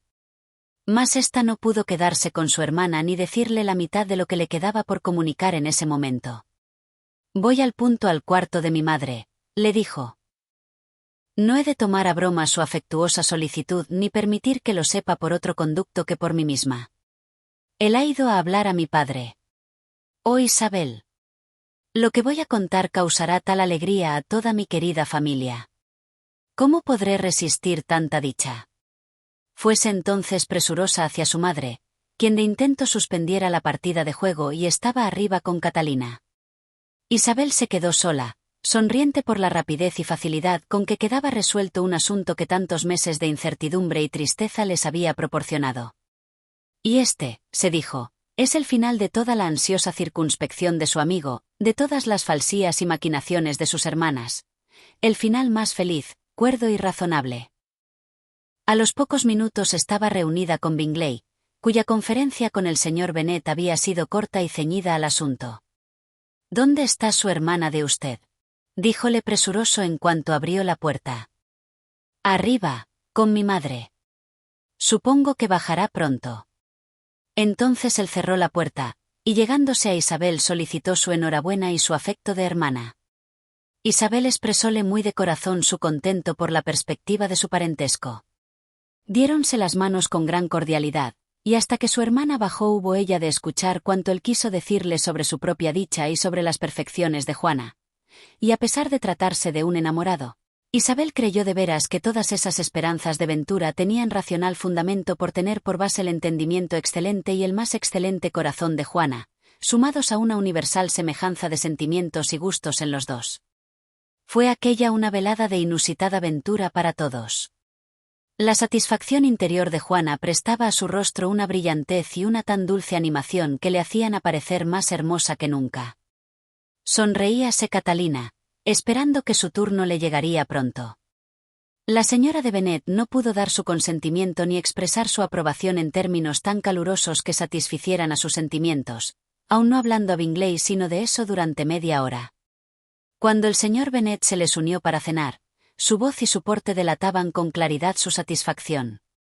Pero ni una palabra salió de sus labios que aludiese a eso hasta que su visitante se despidió. Si bien, tan pronto como se fue, volvióse a su hija y le dijo: «Te felicito, Juana. Serás una mujer muy dichosa». Juana corrió hacia él al instante, le besó y le dio las gracias por su bondad.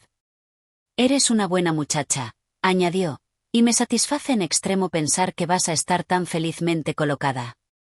No dudo de que os vaya bien juntos. Vuestros caracteres no tienen nada de opuestos. Cada uno de vosotros es tan condescendiente, que nada resolveréis, tan sencillo, que cualquier criado os engañará, y tan generoso, que siempre sobrepasaréis vuestros ingresos.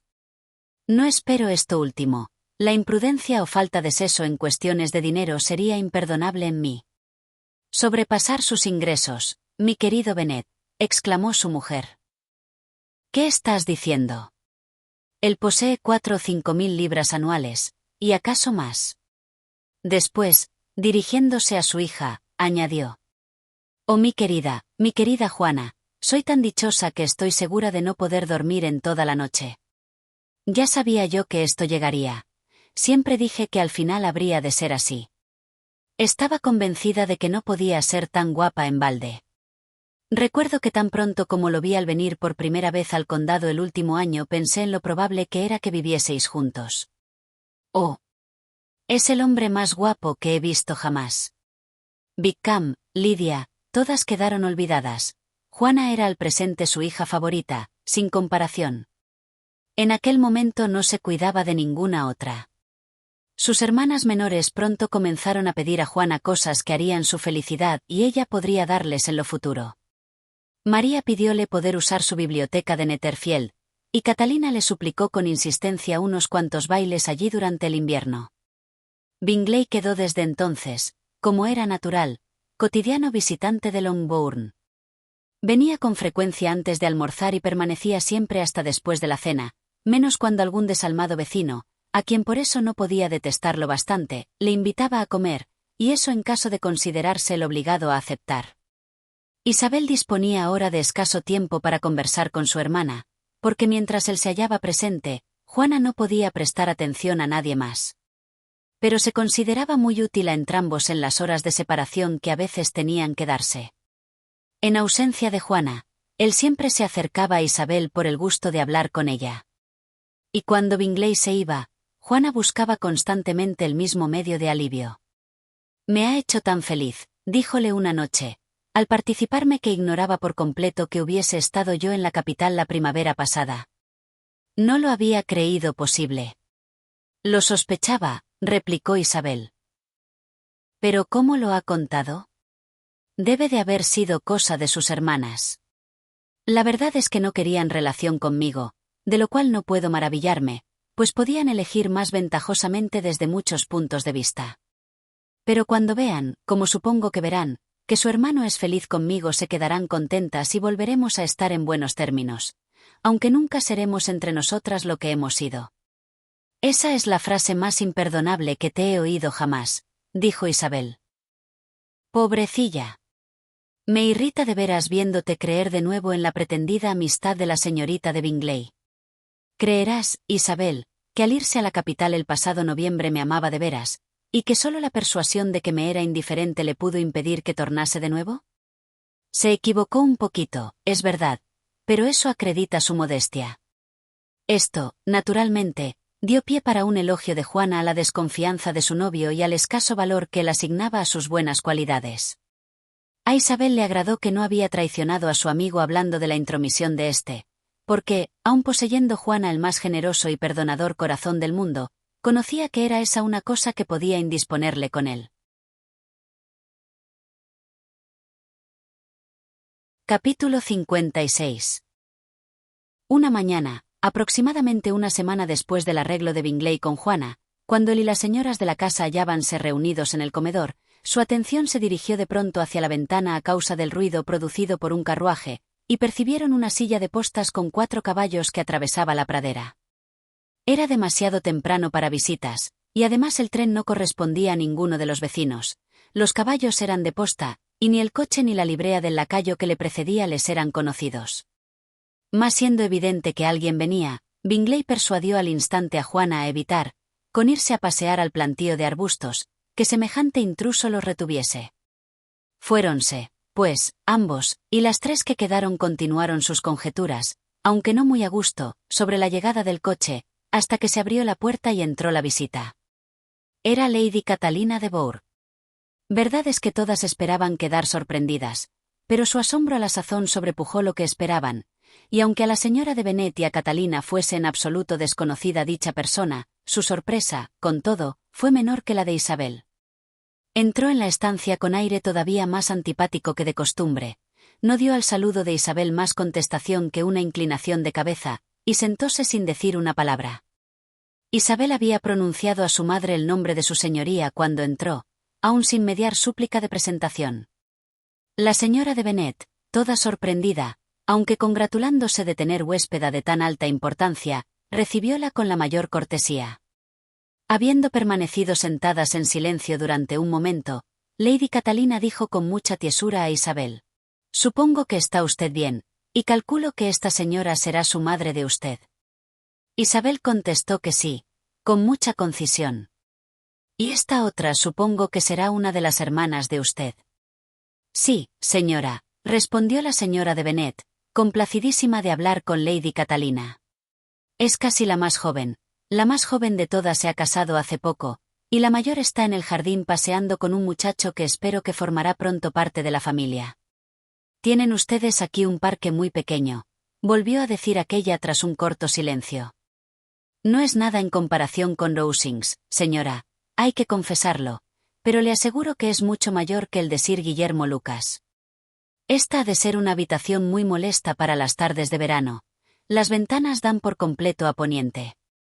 La señora de Bennet aseguróle que jamás estaban allí después de comer, y añadió: «¿Puedo tomarme la libertad de preguntar a vuestra señoría si ha dejado bien a los señores de Collins?» «Sí, muy bien, los vi la noche penúltima». Isabel esperaba ahora que le daría alguna carta de Carlota, ya que ese parecía el único motivo probable de su visita, mas no sacó carta ninguna, y así, siguió aquella en absoluto confusa. La señora de Bennet suplicó finísimamente a su señoría que tomase algo, pero Lady Catalina rehusó el agasajo con mucha resolución y no excesiva cortesía, y luego, levantándose, dijo a Isabel: «Señorita de Bennet, paréceme que allí, a un lado de la pradera, hay un precioso sitio retirado. Me gustaría dar una vuelta por él si me quisiera usted favorecer con su compañía». «Ve, querida», exclamó su madre, «y enseña a su señoría los diversos paseos. Paréceme que la ermita le gustará». Isabel obedeció, y corriendo a su cuarto en busca de su sombrilla, Esperó abajo a su noble huéspeda. Al pasar por el vestíbulo, Lady Catalina abrió las puertas del comedor y del salón, y habiéndolos declarado, después de corta inspección, piezas decentes, continuó andando. Su carruaje seguía a la puerta, e Isabel vio que la camarera de su señoría estaba en él. Siguieron en silencio por el camino enarenado que conducía al breñal. Isabel se hallaba decidida a no esforzarse en conversar con una mujer que ahora estaba más aún que de ordinario insolente y desagradable. «¿Cómo pude decir yo que se parecía a su sobrino?», díjose en cuanto la miró a la cara. Al entrar en el breñal, Lady Catalina comenzó de este modo. «Seguramente sabrá usted, señorita de Bennet, la razón de mi viaje aquí. Su propio corazón, su propia conciencia tienen que decir a usted por qué vengo». Isabel la miró con natural asombro. «Está usted equivocada de veras. De ninguna manera he sido capaz, señora, de explicarme el honor de verla aquí». «Señorita de Bennet», repuso su señoría con tono de enfado, «debe usted saber que no estoy hecha a burlas, pero por más poco sincera que usted quiera ser no me encontrará a mí lo mismo. Mi carácter ha sido siempre celebrado por su sinceridad y franqueza, y en asunto de tal monta como este no me he de apartar en verdad de ese mi modo de ser. Se me ha dicho que no solo su hermana de usted estaba para casarse muy ventajosamente, sino que usted, señorita de Bennet, quedaría unida acaso poco después con mi sobrino el señor Darcy. Aun sabiendo que eso entraña una espantosa falsedad, aunque no quiero injuriar a él hasta suponer que eso sea posible, resolví al instante venir aquí para hacer saber a usted mis sentimientos».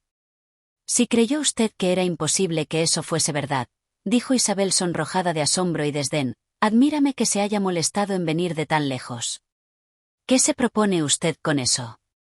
«Ante todo, tratar de que esa noticia quede rectificada en todas partes. La venida de usted a Longbourn a verme a mí y a mi familia», dijo con frialdad Isabel, «servirá más bien de confirmación de la misma, si es que la tal noticia se ha dado de veras». «Si se ha dado. ¿Pretende usted, pues, ignorarlo? ¿No se ha hecho circular mañosamente por usted misma?». «Jamás la he oído». «¿Y puede usted declarar también que no hay fundamento para ella?». «No puedo tener igual franqueza que vuestra señoría. Usted puede preguntar cosas que yo no tenga a bien contestar. Eso no puede sufrirse. Señorita de Bennet, insisto en que se me satisfaga. ¿Le ha hecho a usted mi sobrino ofrecimiento de matrimonio?». «Vuestra señoría ha declarado ya que eso era imposible». «Debe serlo, tiene que serlo mientras él conserve el uso de la razón. Pero sus artes de usted y sus seducciones pueden haberle hecho olvidar en un momento de ceguera lo que debe a toda su familia y a sí mismo. Puede usted haberle arrastrado a eso. Si lo he hecho, seré la última persona que lo confiese. Señorita de Bennet, ¿sabe usted quién soy yo? No he estado acostumbrada a lenguaje como ese. Soy casi la parienta más próxima que mi sobrino tiene en el mundo, y poseo títulos para conocer todos sus más caros afectos. Pero no los posee usted para conocer los míos, ni proceder como el de ustedes para inducirme jamás a ser más explícita. Entiéndame usted bien. Ese casamiento a que tiene usted la pretensión de aspirar nunca podrá realizarse. No, nunca. El señor Darcy está comprometido con mi hija. ¿Qué tiene usted ahora que decir? Esto solo, que si es así no puede usted tener razón para suponer que él me hiciera proposiciones a mí». Lady Catalina vaciló por un momento y al cabo replicó: «El compromiso entre ambos es muy especial. Desde su infancia han sido destinados el uno para el otro. Era ese el deseo favorito lo mismo de la madre de él que de la de ella. Desde que nacieron proyectamos su unión, y ahora, en el momento en que los anhelos de ambas hermanas iban a realizarse, ha de verse impedido ese matrimonio por una joven de inferior nacimiento, sin importancia en el mundo y por completo ajena a la familia. ¿No tiene usted en cuenta los deseos de las personas que le quieren referentes a su tácito compromiso con la señorita de Bourgh? ¿Ha perdido usted todo sentimiento de decencia y delicadeza? ¿No me ha oído usted decir que desde los primeros instantes ha sido destinado para su prima? Sí, habrélo oído antes, pero ¿qué tiene que ver eso conmigo? Si no hay otro obstáculo para que yo me case con su sobrino de usted, cierto que no dejará eso de efectuarse porque suponga que su madre y su tía deseaban que se casase con la señorita de Bourgh. Ambas hicieron ustedes lo que pudieron con proyectar ese matrimonio, mas su realización depende de otros. Si el señor Darcy no se ha satisfecho con su prima ni por el honor ni por la inclinación, ¿por qué no puede hacer otra elección? Y si yo soy el objeto de esta, ¿por qué no habré de poder aceptarla? Porque lo impiden el honor, el decoro, la prudencia y aun el interés. Sí, señorita de Bennet, el interés. Porque no espere usted atenciones de su familia o amigos si obra usted tercamente contra los deseos de todos. Será usted censurada, desairada, despreciada por todas las relaciones de él. Su unión de ustedes será una calamidad. Sus nombres no serán mencionados nunca por ninguno de nosotros. Graves son esas desgracias, replicó Isabel. Pero la esposa del señor Darcy habrá de tener de seguro tales manantiales de dicha unidos a su estado, que podrá, después de todo, no encontrar motivo de queja. A niña obstinada y terca. Me da usted vergüenza. ¿Es esa la gratitud de usted por mis atenciones en la pasada primavera? Sentémonos. Ha de saber usted, señorita de Bennet, que he venido aquí con firme resolución de conseguir mi propósito. No cejaré. No he estado acostumbrada a someterme a los caprichos de nadie. No tengo hábito de sufrir disgustos. Eso hará más lastimosa la situación actual de su señoría, pero no me afecta a mí. No quiero que se me interrumpa. Escuche usted en silencio. Mi hija y mi sobrino han sido formados el uno para el otro. Por vía materna descienden de la misma ilustre línea, y por la paterna, de familias respetables, honorables y antiguas, aunque sin título. La fortuna por ambos lados es espléndida. Están destinados entre sí por el voto de todos los miembros de sus respectivas casas. ¿Y qué es lo que ha de separarlos? Las repentinas pretensiones de una muchacha sin familia, ni parientes, ni fortuna. ¿Se puede aguantar eso? Pero no ha de ser. Si conociera usted su propio bien no querría abandonar la esfera en que ha nacido. Al casarme con su sobrino no consideraría que abandonaba mi esfera. Él es un caballero, yo, la hija de otro caballero, por consiguiente, somos iguales. Cierto, usted es hija de un caballero. Mas ¿quién es su madre de usted? ¿Quiénes sus tíos y tías? ¿Me supone usted ignorante de su condición? Cualesquiera que sean mis parientes, dijo Isabel, si su sobrino de usted no tiene nada que objetarles no pueden tener nada que ver con usted. Dígame usted de una vez ante todo, ¿está usted comprometida con él? Aunque Isabel no habría contestado a esta pregunta por el mero fin de que se lo agradeciera Lady Catalina, no pudo menos de decir, tras un momento de deliberación. No lo estoy. Lady Catalina pareció regocijarse. ¿Y me promete usted no acceder nunca a semejante compromiso? No hago esa promesa. Señorita de Bennet, estoy horrorizada y sorprendida. Esperaba encontrar una joven más sensata. Mas no se engañe usted con la idea de que habré de ceder jamás. No me iré hasta que me haya usted dado la seguridad que le exijo. Y bien cierto es que yo no se la daré jamás. No se me ha de forzar a nada tan falto de razón. Vuestra señoría necesita que el señor Darcy se case con su hija. Mas el que yo le diese a usted la promesa ansiada haría de ningún modo más probable ese matrimonio. Suponiéndole interesado por mí, ¿mi repulsa para aceptar su mano haríale desear ofrecérsela a su prima? Permítame usted decirle, Lady Catalina, que los argumentos en que usted ha apoyado tan extraordinaria exigencia han sido tan frívolos como falta de reflexión es la exigencia misma. Ha confundido usted de medio a medio mi carácter si supone que puedo obrar por persuasiones por el estilo. No sé hasta qué punto podrá aprobar su sobrino la intromisión de usted en sus asuntos, pero es bien cierto que no posee usted derecho a mezclarse en los míos. Por consiguiente, he de suplicarle que no me importune más sobre esta cuestión. Permítame usted, no tan pronto, no he acabado todavía. ¿A cuántas objeciones he expuesto ya tengo que añadir aún otra? No ignoro las particularidades del infame rapto de su hermana menor. Lo sé todo. Sé que el muchacho se casó con ella gracias a haberse zurcido el asunto a expensas de su padre y de sus tíos de usted. ¿Y semejante joven ha de ser la hermana de mi sobrino? ¿El marido de ella, el hijo del antiguo administrador de su padre, ha de tornarse su hermano? ¿Han de profanarse así las sombras de Pemberley? Ya no puede usted tener más que decir, contestó Isabel enfadada. Me ha insultado usted de todos los modos posibles. He de suplicarle que volvamos a casa. Y en diciendo esto se levantó. Lady Catalina levantóse también y regresaron. Su señoría estaba grandemente irritada. ¿No tiene usted, pues, consideración a la honra y el crédito de mi sobrino? Niña insensible y egoísta. ¿No considera usted que la unión de mi sobrino con usted habrá de hacer caer a él en desgracia con todo el mundo? Lady Catalina, nada más tengo que decir. Ya conoce usted mi modo de pensar. ¿Está usted, por consiguiente, resuelta a poseerlo? No he dicho semejante cosa. Solo estoy dispuesta a proceder de la manera que en opinión mía convenga a mi felicidad, sin tener en cuenta a usted ni a ningún otro tan ajeno a mí. Bien. Entonces rehúsa usted mi gratitud.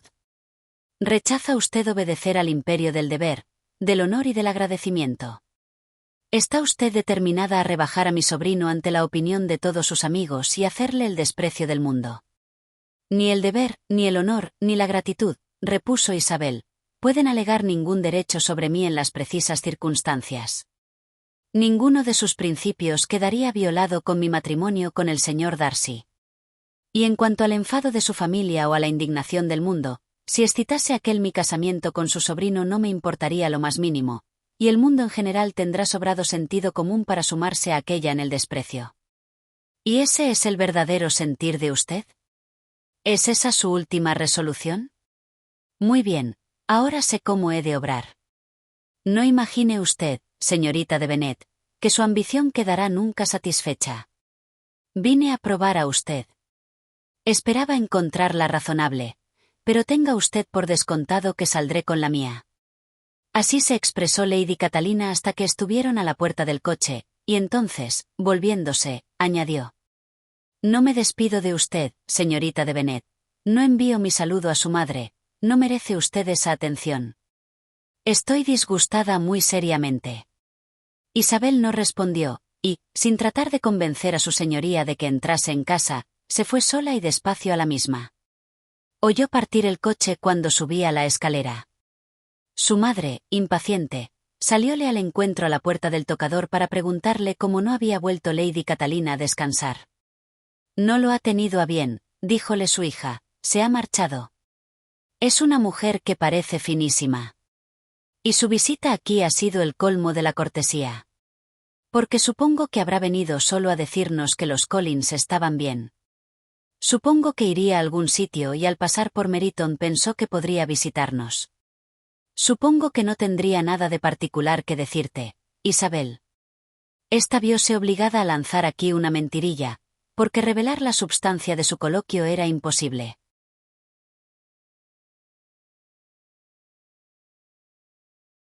Capítulo 57. La descomposición de ánimo en que esa extraordinaria visita puso a Isabel no pudo vencerla esta sin dificultad, y durante muchas horas fuele imposible dejar de pensar en ella incesantemente. Parecía que Lady Catalina se había tomado la molestia de su viaje desde Rosings con el solo propósito de echar por tierra su supuesto arreglo con Darcy.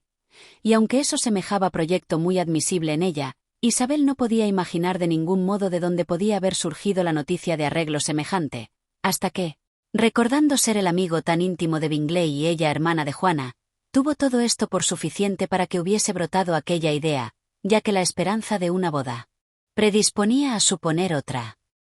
No había dejado de pensar que el matrimonio de su hermana había los de juntar con más frecuencia, y acaso por eso sus vecinos los de Lucas, por cuya correspondencia con los Collins suponía que habría llegado la misma a Lady Catalina, podrían haber dado por cierto e inmediato lo que ella había entrevisto como posible para más adelante. Pero meditando sobre las palabras de Lady Catalina no pudo evitar cierta intranquilidad por las consecuencias posibles de proseguir en su intromisión. De lo dicho por ella sobre su resolución de impedir el casamiento dedujo Isabel que había pensado interpelar a su sobrino, y no osaba decidir cómo tomaría la relación consiguiente de los peligros que entrañaba su enlace con ella. Desconocía el grado exacto del afecto de él por su tía y el de su dependencia de los juicios de ésta. Mas era lógico suponer que pensara de su señoría más altamente que ella misma, y estaba segura de que al enumerarle las desdichas de un matrimonio con quien tenía parientes inmediatos tan desiguales a los suyos le atacaría su tía por el lado más flaco. Con las ideas de él sobre la dignidad creía Isabel probable que los argumentos que ante ella habían pasado por tan débiles y ridículos parecerían al contener muy buen sentido y sólida dialéctica. Si antes, pues, habíase visto el vacilante sobre lo que debía hacer, lo cual era muy probable, las advertencias e instancias de parienta tan próxima podían disipar todas sus dudas, determinándole de una vez a ser lo feliz que cupiese sin mengua de su dignidad. En ese caso no volvería más. Lady Catalina podía verle a su paso por la capital, y su compromiso con Bingley para volver a Netherfield tendría que dejarlo a un lado. En consecuencia, añadió ella, si en unos pocos días llega a su amigo una excusa para no cumplir su compromiso, sabré cómo interpretarla. Entonces tendré que sacudir toda esperanza, todo anhelo de constancia por su parte. Si se satisface solo con acordarse de mí cuando podría obtener mi afecto y mi mano, pronto cesaré en absoluto de acordarme de él. La sorpresa del resto de la familia al saber quién había sido su visitante fue grandísima, pero la satisficieron con la misma suposición que había apaciguado la curiosidad de la señora de Bennet, e Isabel se ahorró el atormentarse con ello. A la mañana siguiente, cuando ella bajaba, encontróse con su padre, que salía de la biblioteca con una carta en la mano. Isabel, le dijo, iba a buscarte, ven a mi cuarto. Ella le siguió, y su curiosidad por saber lo que él tenía que comunicarle aumentó con la suposición de que lo suyo estuviese relacionado de algún modo con la carta que llevaba él en la mano. Repentinamente se le ocurrió que pudiese ser de Lady Catalina, y con desaliento previó de qué se trataba. Siguió a su padre hasta la chimenea y ambos se sentaron. Entonces dijo él: «He recibido esta mañana una carta que me ha asombrado en extremo. Como principalmente se refiere a ti, debes conocer su contenido. No sabía hasta ahora que tenía 2 hijas a punto de casarse. Permíteme que te felicite por tan importante conquista». El color salió entonces al rostro de Isabel, por la convicción instantánea de que la carta era del sobrino en vez de ser de la tía. Y vacilaba entre alegrarse de que aquel se explicase del todo u ofenderse de que la misiva no estuviera dirigida a ella. Cuando su padre continuó: «Parece que lo adivinas. Las jóvenes poseen gran penetración en asuntos de esta índole. Más creo poder desafiar tu sagacidad a que descubras el nombre de tu admirador. La carta es de Collins». «¿De Collins? ¿Qué puede tener que decir?» Como era de esperar, algo muy oportuno. Comienza con la enhorabuena por la próxima boda de mi hija mayor, boda de la cual parece informado por los bondadosos parlanchines Lucas. No entretendré tu impaciencia con leerte lo que dice sobre eso. Lo referente a ti es como sigue. Después de haberte felicitado de parte de la señora de Collins y mía por tan fausto acontecimiento, permíteme añadir una corta advertencia sobre otro asunto, del cual hemos sido informados por el mismo testimonio. Supónese que tu hija Isabel no llevará largo tiempo el nombre de Bennet después de dejarlo su hermana mayor. Y que la pareja elegida por su hado puede razonablemente considerarse como uno de los más ilustres personajes de este país. ¿Puedes, Isabel, conjeturar lo que quiere decir eso? Ese joven está adornado de modo especial con cuanto un corazón mortal puede suponer: soberbias propiedades, ilustres parientes, extenso patronato. Mas, a pesar de todas esas tentaciones, permíteme advertir a mi prima Isabel y a ti mismo los peligros a que podéis exponeros por una precipitada aceptación de las proposiciones de semejante caballero, las cuales, como es natural, os inclinaréis a considerar como inmediatamente ventajosas. ¿Tienes idea, Isabel, de quién es el caballero? Pero ahora sale. Mi motivo para advertirte así es el siguiente. Tenemos razones para creer que su tía, Lady Catalina de Bourgh, no mira ese casamiento con buenos ojos. Como ves, el hombre en cuestión es el señor Darcy. Me parece, Isabel, que te habré sorprendido. ¿Ha podido Collins, o han podido los Lucas escoger en el círculo de nuestras relaciones otro cuyo nombre descubriera mejor la mentira de lo que propalan? El señor Darcy, que jamás mira a ninguna mujer sino para censurarla, y que probablemente no te habrá mirado en la vida. Es estupendo. Isabel trató de unirse a la broma de su padre, mas solo consiguió esforzarse hasta una sonrisa muy tímida. El humor de su padre jamás se había encaminado por senda tan desagradable para ella. ¿No te ha divertido? Oh, sí. Suplícote que sigas leyendo. En cuanto mencioné la noche pasada a su señoría la posibilidad de ese casamiento, al punto expresó ella con su habitual condescendencia sus sentimientos sobre el asunto. Si resultase cierto, por varias objeciones relativas a la familia de mi prima, jamás daría ella su consentimiento para lo que considera desgraciadísima unión. Yo pensé que mi deber me imponía al comunicar esto cuanto antes a mi prima, para que ella y su noble admirador sepan lo que hay sobre ello y no se apresuren a efectuar un matrimonio que no ha sido convenientemente sancionado. Además, añade Collins, me alegro de veras de que la cuestión de tu hija Lidia se haya arreglado tan bien, y solo lamento que se extendiera la noticia de que vivieron juntos antes de que el casamiento se celebrase. Mas no he de olvidar lo que debo a mi situación, conteniéndome de declarar mi asombro al saber que habías recibido a la joven pareja en tu casa en cuanto estuvieron casados. Eso fue alentar el vicio, y si yo hubiera sido rector de Longbourn me habría opuesto a ello con gran decisión. Cierto que debes perdonarlos, como cristiano, pero no admitirlos nunca ante tu presencia ni permitir que se pronuncien sus nombres ante ti. Tal es su concepto del perdón cristiano. El resto se refiere solo al estado de su cara Carlota y a su esperanza de tener un joven retoño. Pero, Isabel, parece que no te ha divertido esto. Supongo que no irás a enfadarte pretendiendo que te ofende una noticia tan necia. ¿Para qué vivimos sino para entretener a nuestros vecinos y reírnos de ellos a la vez? Oh, exclamó Isabel, me he divertido muchísimo. Pero eso es tan raro. Sí, y eso es lo que lo hace regocijador. Si se hubieran fijado en otro hombre no habría nada de particular, mas la completa indiferencia de él y tu profundo desagrado lo hacen deliciosamente absurdo. Por mucho que me moleste escribir, no he de prescindir de la correspondencia con Collins por ninguna consideración. La verdad es que al leer una carta suya no puedo prescindir de dar a Collins la preferencia hasta sobre Wickham, a pesar de lo muy grande que considero la desvergüenza y la hipocresía de mi yerno. Y dime, Isabel, ¿qué dijo Lady Catalina de semejante noticia? ¿Vino solo a negar su consentimiento?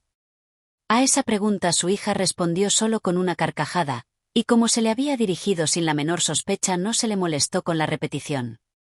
Isabel jamás se había visto aún en el caso de aparentar que sus sentimientos eran los que no eran en realidad.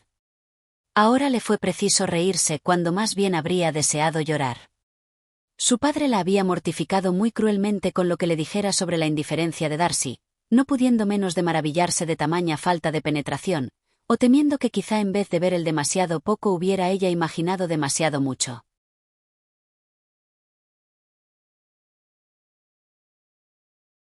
Capítulo 58.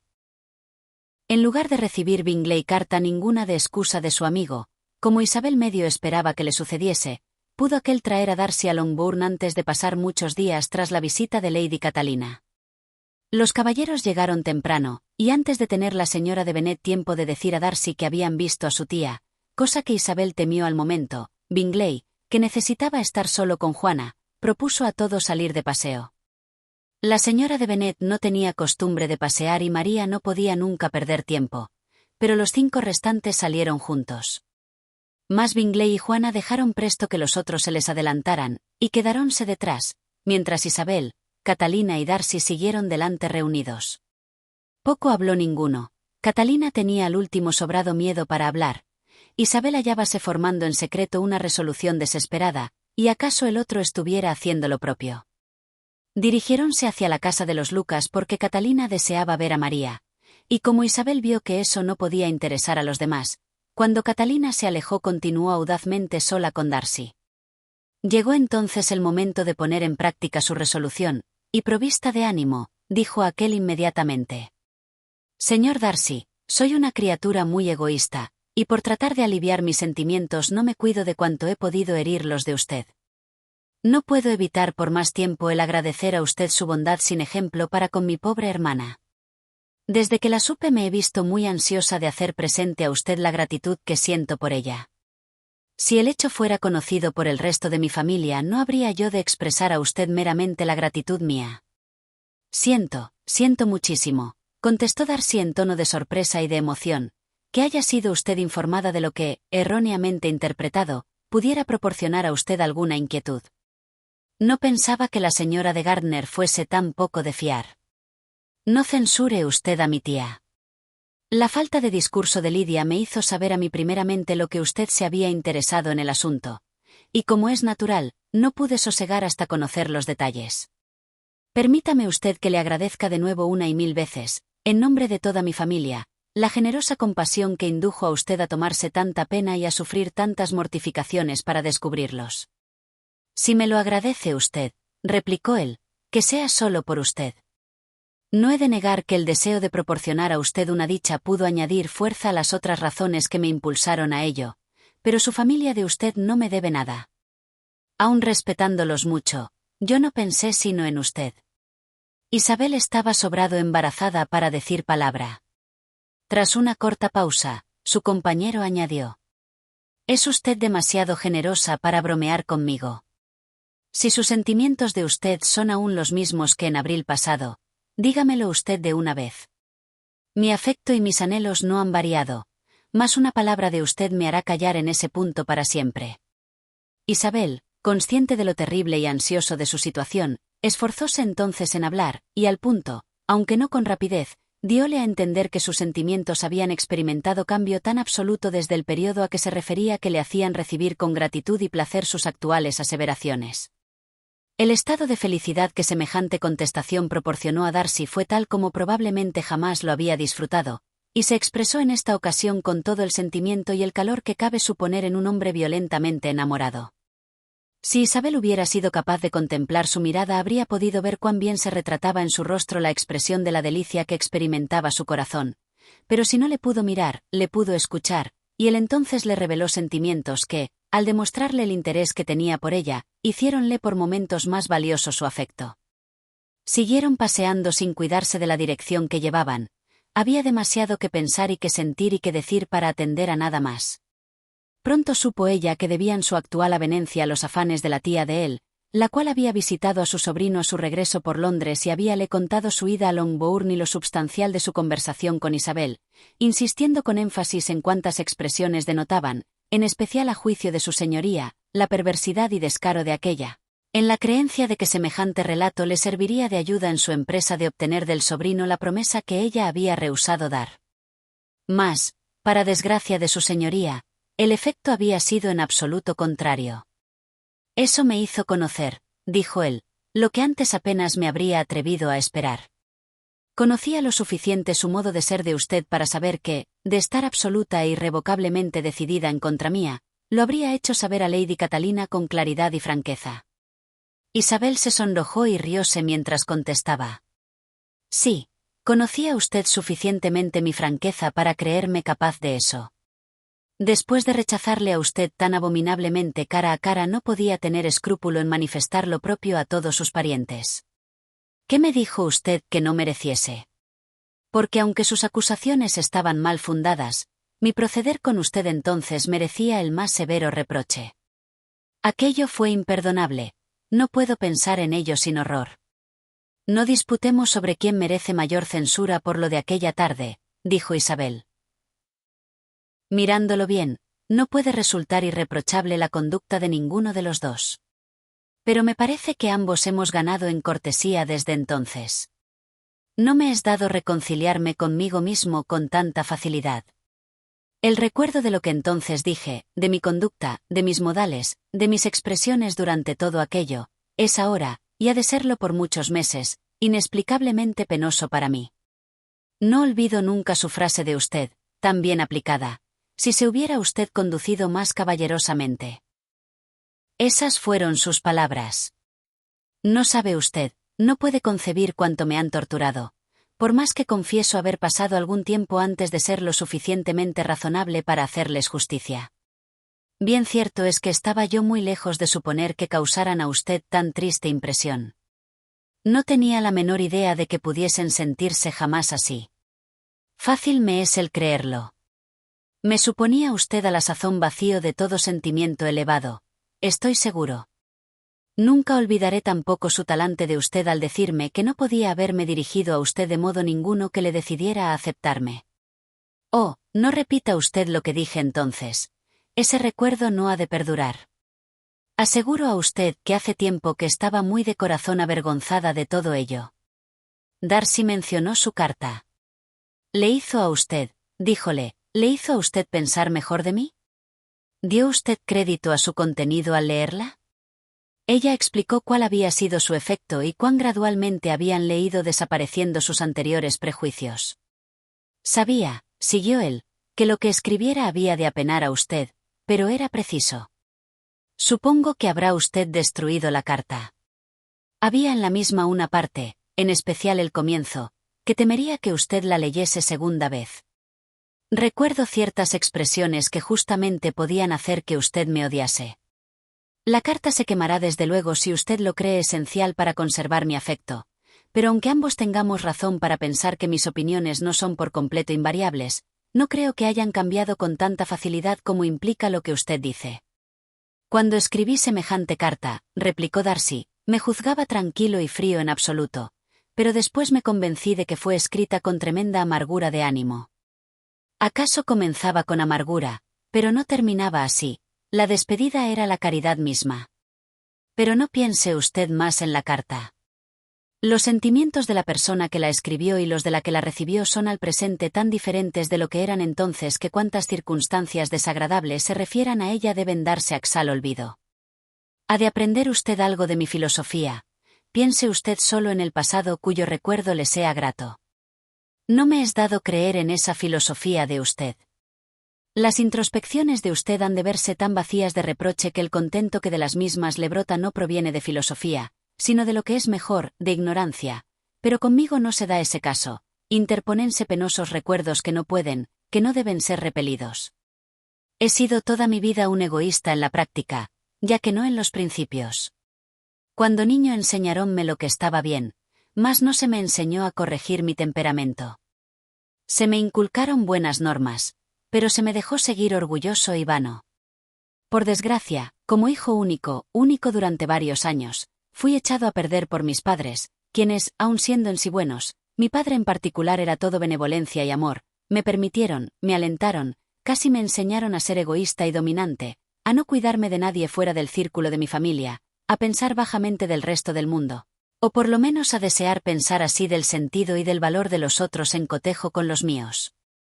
Así fui desde los 8 a los 28 años, y aún lo sería a no ser por usted, queridísima, amadísima Isabel. ¿Qué no he de deberle a usted? Me dio usted una lección, ciertamente dura al principio, pero muy provechosa. Por usted quedé humillado como convenía, usted me mostró cuán insuficientes eran mis pretensiones para complacer a una mujer merecedora de ser complacida. ¿Y está usted persuadido de que lo merezco? Bien cierto que lo estoy. ¿Qué pensará usted de mi vanidad? Creía que usted deseaba, esperaba mi declaración. Mis modales tuvieron que ser malos, pero aseguro a usted que sin intención. Nunca pretendí engañar a usted, pero mi ánimo me conduce a menudo a errar. ¿Cuánto me ha debido usted odiar desde aquella tarde? Odiarla a usted. Quizá quedara resentido al principio, pero ese resentimiento mío pronto comenzó a encaminarse mejor. Casi me asusta preguntar a usted qué pensó al encontrarme en Pemberley. ¿Me censuró usted por ir allá? No, por cierto. No sentí sino sorpresa. Su sorpresa de usted no pudo ser mayor que la mía al encontrarme con usted. Mi conciencia me aseguraba no merecer extraordinaria cortesía, y confieso que no esperaba recibir sino la que me era debida. Mi propósito entonces, contestó Darcy, fue demostrar a usted, con cuanta cortesía pudiera, no ser tan ruin que me hallara resentido por lo pasado, y esperaba obtener el perdón de usted y aminorar su mala opinión de mí haciéndole ver que sus reproches habían sido tomados en cuenta. Con dificultad puedo decir cuánto tardaron otros deseos a mezclarse con ese, pero opino que eso ocurrió ya a la media hora de haberla visto a usted. Al llegar aquí manifestó la complacencia que tuvo Georgiana con su trato y el sentimiento que experimentó por la súbita interrupción del mismo, lo cual condujo, como era natural, a la causa de tal interrupción, y pronto supo Isabel que la resolución del de marchar del condado de Derby en busca de Lidia habíala formado antes de salir de la fonda, habiendo provenido su gravedad y su aspecto pensativo no de otras luchas que las referentes a semejante propósito. Volvió ella a expresarle su gratitud, pero ese era asunto en demasía penoso a ambos para insistir más en él. Después de andar varias millas en completa libertad y sobrado ocupados para saber nada más, al examinar al cabo sus relojes vieron ser hora de regresar a casa. ¿Qué habrá sido de Bingley y de Juana? He ahí una exclamación que los llevó a tratar de los asuntos de aquellos. Darcy estaba encantado de su arreglo, del cual su amigo le había dado inmediata noticia. ¿Me permite usted preguntarle si le sorprendió?, díjole Isabel. De ninguna manera. Al marcharme comprendí que eso acontecería pronto. Es decir, que usted le concedió su permiso. Lo suponía. Y aunque él protestó de semejante palabra, conoció ella que había estado muy en su lugar. La tarde anterior a irme a Londres, dijo él, le hice una confesión que debía haberle hecho desde larga fecha. Díjele cuanto había ocurrido para cambiar en absurda e impertinente mi anterior intromisión en sus asuntos. Su sorpresa fue grande, jamás había abrigado la menor sospecha. Manifestéle además haberme engañado al suponer, cual supusiera, que le era indiferente a su hermana de usted, y en cuanto pude notar que su afecto hacia ella no había disminuido no abrigué dudas sobre su mutua felicidad. Isabel no pudo menos de sonreírse por ese fiel modo de guiar a su amigo. Cuando le dijo usted que mi hermana le quería, ¿habló usted por observación propia o tan solo por mi información de la primavera pasada? Por lo primero. Observéla minuciosamente durante las 2 últimas visitas que hice aquí y quedé convencido de su afecto. Y supongo que su afirmación de usted convencería a él al punto. Así fue. Bingley es muy modesto, sin afectación ninguna. Su desconfianza ha impedido que se fiase de su propio juicio en caso de tal monta, pero su sumisión al mío lo facilitó todo. Tuve que confiarle una cosa que durante algún tiempo, y no sin justicia, le molestó. No pude permitirme ocultarle que su hermana de usted había estado 3 meses en la capital en el pasado invierno, que yo lo sabía y que de propósito se lo oculté. Eso le enfadó. Pero estoy seguro de que su enfado no duró sino lo que permaneció en duda sobre los sentimientos de su hermana de usted. Ahora me ha perdonado de corazón. Isabel habría deseado observar que Bingley había resultado muy delicioso amigo por lo fácil de guiar, que su valía era incomparable, pero se contuvo. Recordó que Darcy tenía que aprender a reírse de eso y que todavía era demasiado pronto para empezar. Hablando, pues, de la felicidad de Bingley, que, naturalmente, tenía que ser inferior solo a la suya propia, continuó él su plática hasta que llegaron a la casa. En el vestíbulo se separaron.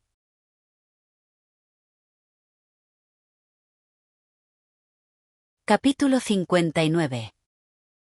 Querida Isabel, ¿por dónde has estado paseando? Tal fue la pregunta que Isabel oyó a Juana en cuanto se vieron en el cuarto, y a todos los demás al sentarse a la mesa. Como respuesta, solo pudo decir que habían andado errantes hasta donde acababa el terreno por ella conocido.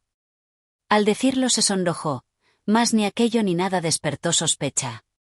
La velada pasó con tranquilidad, sin nada extraordinario. Los amantes reconocidos charlaron y rieron, los desconocidos permanecieron callados. Darcy no era propenso a mostrar la dicha con la alegría, e Isabel, agitada y confusa, más bien sabía que era feliz que se sentía como tal, porque además del aturdimiento por lo que va explicado, presentábanse otros temores ante ella. Preveía lo que había de suceder en la familia al conocerse su situación, érale notorio que a ninguno gustaba Darcy fuera de Juana, y hasta creía que a los demás les causaba tanto disgusto que ni su fortuna ni su significación lo podrían borrar. Por la noche abrió a Juana su corazón, y aunque hasta la duda estaba muy lejos de los hábitos ordinarios de ésta, en el caso actual resultó incrédula por completo. Te estás burlando, Isabel, eso no puede ser. Arreglada con el señor Darcy. No me engañarás, sé que eso es imposible. Mal comienzo es ese en verdad. Mi única confianza estaba en ti, pues estoy segura de que nadie más me creerá si tú no me crees. No digo sino la verdad. Él me ama todavía y estamos arreglados. Juana la miró con duda. Isabel, no puede ser, sé lo mucho que te desagrada. Tú no sabes nada de este asunto. Todo eso que dices es para olvidarse. ¿Acaso no le haya amado siempre tanto como ahora? pero en casos así es imperdonable una buena memoria. Esta es la última vez que yo misma lo recordaré. Juana mirábala todavía como asombrada. Isabel, de nuevo y más en serio, le aseguró de su verdad. Dios mío. ¿Es de veras posible? Más ahora habré de creerlo, exclamó Juana. Mi querida Isabel, te felicitaría, te felicito ya. Pero, ¿estás segura? Perdona la pregunta. ¿Estás por completo segura de que serás dichosa con él? No hay que dudarlo. Ya hemos convenido en que seremos la pareja más dichosa del mundo. Pero ¿estás contenta, Juana? ¿Te gustará tener ese hermano? Mucho, muchísimo.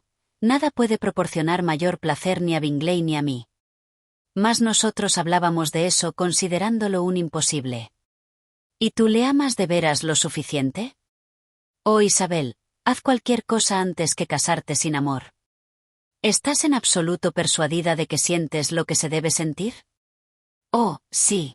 Has de creer que siento más de lo que debo cuando te lo digo todo. ¿Qué quieres decir? Que he de confesarte que le amo más que a Bingley, aunque temo que esto te incomode. Hermana querida, sé ahora seria. Necesito hablar con mucha seriedad. Hazme sabedora sin dilación de cuanto haya de saber. Dime, ¿desde cuándo le amas? Eso ha ido viniendo tan gradualmente que con dificultad sabría yo misma cuándo empezó. Pero creo que habría que ponerle como fecha la primera vez que vi sus hermosas posesiones de Pemberley. Mas otro ruego de que fuese formal produjo el ansiado efecto, y pronto satisfizo a Juana con sus solemnes afirmaciones de afecto. Una vez convencida de este punto, Juana no tenía más que desear. Ahora soy por completo feliz, dijo, porque lo serás tanto como yo. Siempre le estimé. Aunque no fuera sino por su amor a ti, siempre tendría que haberle estimado. Pero ahora, como amigo de Bingley y marido tuyo, no puede haber sino Bingley y tú que sean más caros a mi corazón. Pero, Isabel, has sido muy callada, muy reservada conmigo. Qué poco me hablaste de lo que ocurrió en Pemberley y en Lambton. Cuánto se lo debo a otro, no a ti. Isabel expuso los motivos de su secreto. No había querido mentar a Bingley, y el indeciso estado de sus sentimientos habíale hecho evitar a la par el nombre de su amigo. Mas ahora no quería ocultarle la participación de éste en el asunto de Lidia. Todo, pues, quedó expuesto, y se pasó media noche en el coloquio. Dios mío, exclamó la señora de Bennet al ponerse a la ventana a la mañana siguiente, si ese desagradable señor Darcy no viniera otra vez con nuestro querido Bingley. ¿Qué significará que sea tan pesado y que venga de continuo aquí? Ya podría irse a cazar o a hacer otra cosa, en lugar de molestarnos con su compañía. ¿Qué haremos con él? Isabel, tienes que salir otra vez de paseo con él para no estorbar a Bingley. Isabel apenas pudo evitar el reírse al escuchar proposición tan conveniente, por más que lamentara que su madre estuviese dándole siempre a él aquel epíteto. En cuanto ambos entraron, Bingley miró a Isabel expresivamente, dándole la mano con tal ardor que no le dejó duda sobre su buena información, y pronto dijo en voz alta. Señor Bennet, ¿no tiene usted por ahí otros caminos en que Isabel pueda extraviarse otra vez? Recomiendo al señor Darcy, a Isabel y a Catalina, dijo la señora de Bennet, que vayan esta mañana a la montaña de Oakham. Es un precioso paseo largo, y el señor Darcy nunca ha contemplado ese panorama. Eso puede ser muy bueno para los otros dos, replicó Bingley, pero estoy convencido de que resultará excesivo para Catalina. ¿No es así, Catalina? Esta confesó que prefería quedarse en casa. Darcy manifestó gran curiosidad por disfrutar de la vista que ofrecía esa montaña, e Isabel accedió en silencio. Cuando ésta subió para arreglarse, la señora de Bennet siguióla diciendo. Isabel, siento muchísimo que te veas constreñida a quedarte con persona tan desagradable, mas espero que no repararás en ello. Todo es por Juana, ya lo sabes, y además, no hay por qué hablarle sino de vez en cuando. No te molestes. Durante el paseo quedó resuelto que el consentimiento del padre quedaría pedido en el curso de la velada. Isabel se reservó la notificación a su madre. No podía adivinar cómo lo tomaría ésta. A veces dudaba de si toda la riqueza y rango de Darcy serían suficientes para contrarrestar el odio que le profesaba. más estuviera violentamente dispuesta contra su matrimonio o satisfecha también con violencia, era seguro que sus arrebatos no habrían de acreditar su buen sentido. Y por eso no podía sufrir que Darcy escuchase ni los primeros raptos de su gozo ni la primera vehemencia de su desaprobación. Por la tarde, poco después de haberse retirado a su biblioteca el señor Bennet, vio ella que Darcy se levantaba también y le seguía, y su agitación al percibir eso fue extrema. No temía la oposición de su padre, mas iba a verse por ello desgraciado. Y el que fuese ella, su hija favorita, quien le apenaba con su elección, quien iba a oprimirle con temores y pesadumbres al colocarla, era consideración triste. Y por eso lo estuvo ella hasta que Darcy volvió a aparecer y hasta que, al mirarle, quedó aliviada con su sonrisa. A los pocos minutos aproximósela a la mesa donde estaba ella sentada con Catalina, y haciendo como que miraba su labor, díjole al oído: «Vaya usted a donde está su padre. La necesita a usted en su biblioteca». Ella marchó directamente. Su padre se paseaba por la estancia, pareciendo grave y ansioso. «Isabel», le dijo, «¿qué haces? ¿Estás fuera de juicio para aceptar a ese hombre? ¿No le has odiado siempre?». Cuán vivamente habría deseado Isabel que sus primeros juicios sobre Darcy hubieran estado más puestos en razón y sus expresiones hubieran sido más moderadas. Habríale eso ahorrado ciertas explicaciones y confesiones que temía muchísimo hacer. Mas ahora eran precisas, y así, le aseguró a su padre con alguna confusión su afecto hacia Darcy. «Es decir, que estás decidida a poseerlo. Es rico, ciertamente. Podrás disfrutar de más bonitos vestidos y de elegantes coches. ¿Pero te hará feliz?». «No tienes otra objeción que hacer», contestó Isabel, «sino el creerme indiferente». «Ninguna más. Todos sabemos que es hombre orgulloso y desagradable, pero eso nada importa si te gusta». «Pues me gusta», replicó ella con lágrimas en los ojos. «Le amo. Buena verdad es que no tiene orgullo. Es de todo punto amable. No sabes lo que es en realidad, por eso te suplico que no me apenes hablándome de él en esos términos». «Isabel», añadió su padre, «le he dado mi consentimiento. Cierto que es hombre a quien no rehusaría jamás nada que quisiera pedirme. Ahora te lo entrego si estás resuelta a tomarlo. Mas déjame que te advierta que lo pienses mejor. Sé que no podrás ser dichosa ni respetable si no amas a tu marido, si no le consideras como un superior. Tu viveza te colocaría en los mayores peligros con un matrimonio desigual. Con dificultad evitarías el descrédito y la desgracia. Hija mía, no me des el sinsabor de verte incapaz de respetar a tu pareja en la vida. No sabes lo que eso es». Isabel, todavía más afectada, estuvo vehemente y solemne en su contestación. Y al fin, con repetidas aseveraciones de que Darcy era de veras el objeto de su elección. Con exponer el cambio gradual que había experimentado en cuanto a su estimación. Con hacer constar su seguridad absoluta de que el afecto de él no era cosa de un día, sino que había resistido la prueba de muchos meses. Y enumerar con energía todas sus buenas cualidades, venció la incredulidad de su padre, logrando reconciliarle con ese casamiento. «Bien, querida mía», díjole él cuando terminó de hablar, «no tengo más que decirte. Si es así, te merece. No te habría entregado, Isabel mía, a otro que valiera menos». Para completar la impresión favorable refirió entonces ella a su padre lo que Darcy había hecho espontáneamente por Lidia. «Esta es noche de asombros en verdad. De modo que Darcy hizo todo, llevó a cabo el casamiento, dio el dinero, pagó las deudas del pollo y le obtuvo el destino. Tanto mejor, me libraré de un mundo de confusiones y de economía. Si hubiera sido cosa de tu tío habría tenido que pagarle, y lo habría hecho, pero estos enamorados violentos cargan con todo. Mañana le ofreceré pagarle. Él protestará y se enfadará por amor a ti, y así concluirá la cuestión». Recordó entonces su padre el embarazo que mostraba ella cuando le leía la carta de Collins, y tras de bromear con ella algún tiempo, al cabo permitióle marcharse, diciéndole cuando abandonaba el cuarto: «Si algún muchacho viene por María o Catalina, envíamelo, que me encuentro por completo desocupado».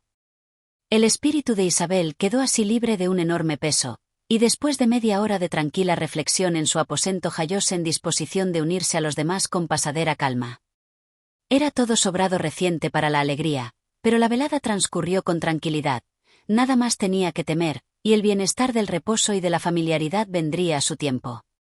Cuando su madre volvió a su cuarto por la noche siguióla e hízole la importante comunicación. Su efecto fue muy extraordinario, porque al principio, la señora de Bennet se quedó en absoluto parada al escucharla, incapaz de articular una palabra, y no fue sino tras muchos minutos cuando pudo comprender lo oído, aun no siendo por lo común reacia a creer lo que se refiriese a ventajas de su familia o significase noviazgo para una de sus hijas. A la postre comenzó a recobrarse, a agitarse, levantándose y volviéndose a sentar, a admirarse y congratularse. «Dios mío. Dios me bendiga. Oh, qué cosa, querida mía. El señor Darcy. ¿Quién lo habría pensado? Oh, mi queridísima Isabel, qué rica y qué grande vas a ser. Qué bolsillo, qué joyas, qué carruajes tendrás. Lo de Juana no vale nada, nada en absoluto. Estoy tan contenta, soy tan feliz. Qué hombre tan encantador, tan guapo, tan buen mozo. Oh, mi querida Isabel, dispénsame porque me haya disgustado tanto antes. Supongo que él me dispensará. Querida, querida Isabel. Una casa en la capital. Todo lo apetecible. 3 hijas casadas. 10.000 libras anuales. Oh, Dios mío, ¿qué va a ser de mí? Voy a enloquecer.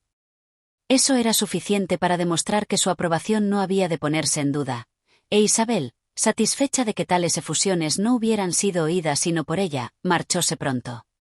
Mas antes de que llevase 3 minutos en su cuarto entró su madre. «Queridísima hija», exclamó, «no puedo pensar en otra cosa. 10.000 libras anuales, y acaso más. Eso es tan bueno como un lord. Y especial licencia. Habrás de casarte con licencia especial.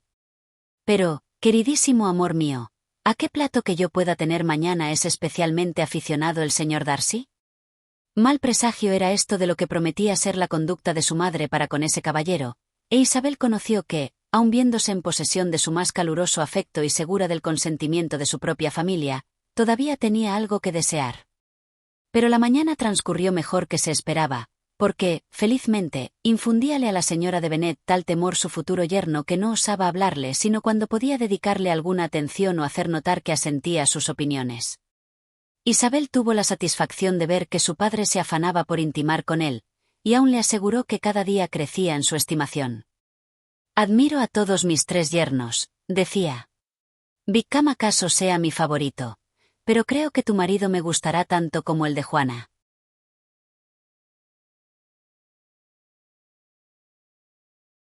Capítulo 60. Vuelto de nuevo el ánimo de Isabel a la alegría, requirió que Darcy le contase cómo se había enamorado de ella. «¿Cómo principiaste?», le dijo. «Comprendo que siguieras una vez que habías comenzado, pero ¿qué te movió al principio? No puedo concretar la hora, ni el sitio, ni la mirada, ni las palabras que asentaron los fundamentos. Hace ya bastante tiempo. Lo estaba a media sin conocer que había principiado. En cuanto a mi belleza, pronto se te resistió, y por lo que toca a mis modales, mi conducta para contigo lindaba por lo menos con lo descortés, no hablándote jamás sin desear ocasionarte pena más que otra cosa.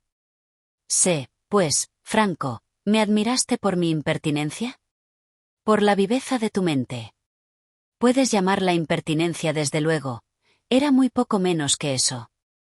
El hecho es que estabas harto de cortesías, de deferencias, de atenciones.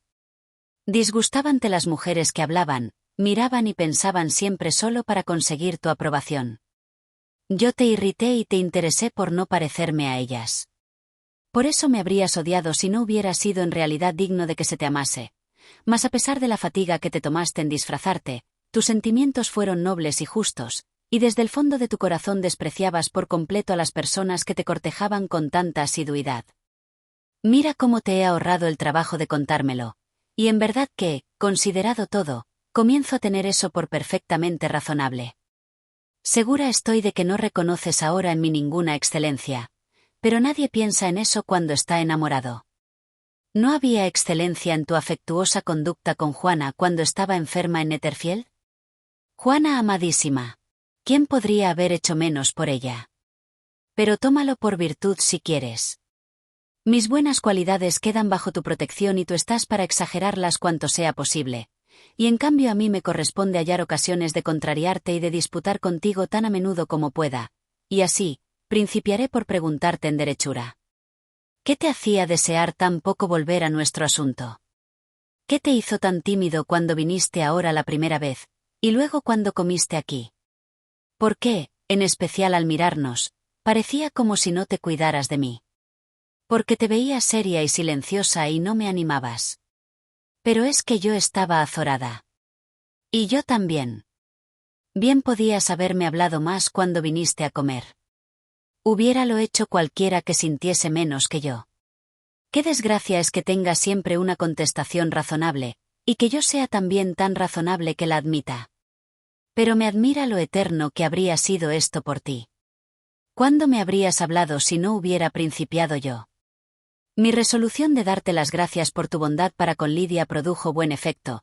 Demasiado, estoy asustada, porque ¿qué va a ser de la moral si nuestra felicidad brotó de la infracción de una promesa?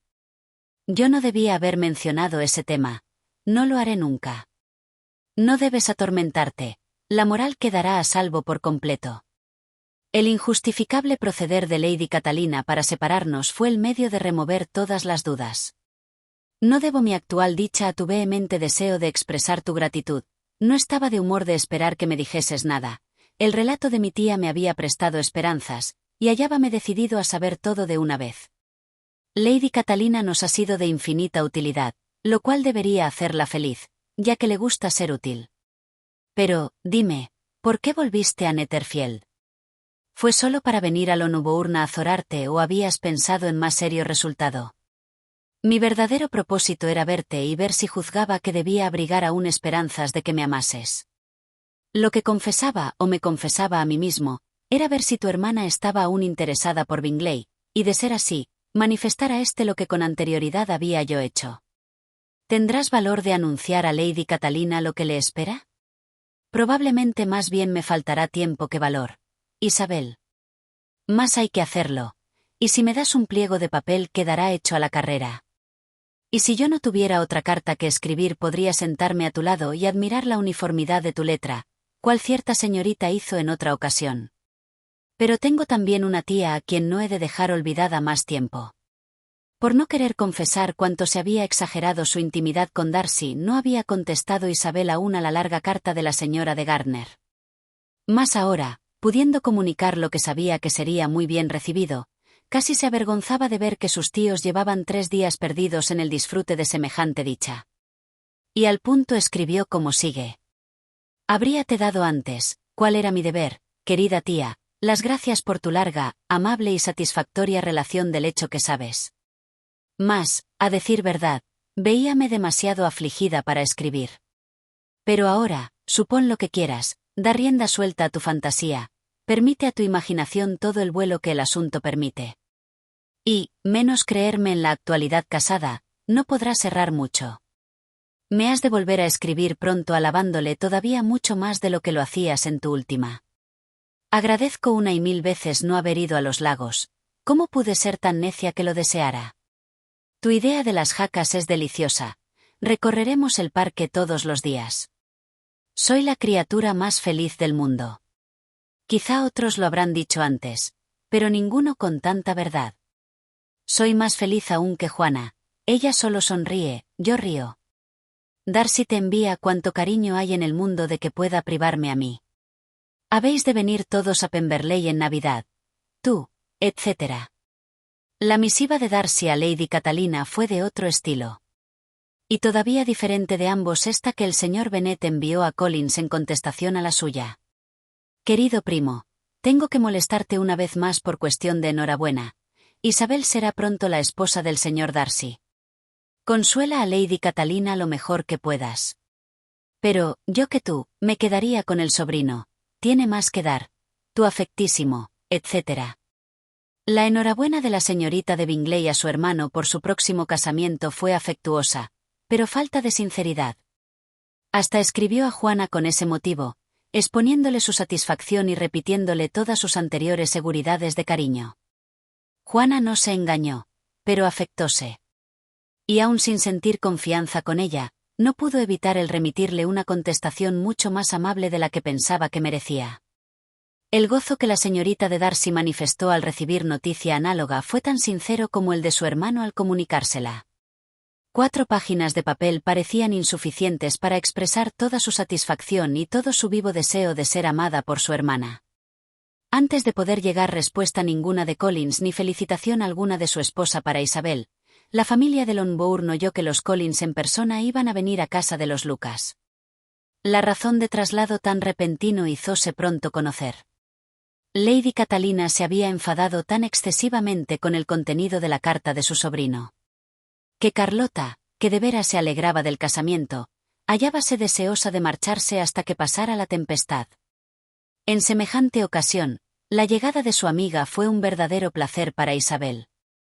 Aunque en el curso de sus entrevistas con ella hubo de dar a veces por aguado semejante placer al ver a Darcy expuesto a toda la pomposa y molesta cortesía del marido de aquella. Mas Darcy lo soportó todo con admirable calma.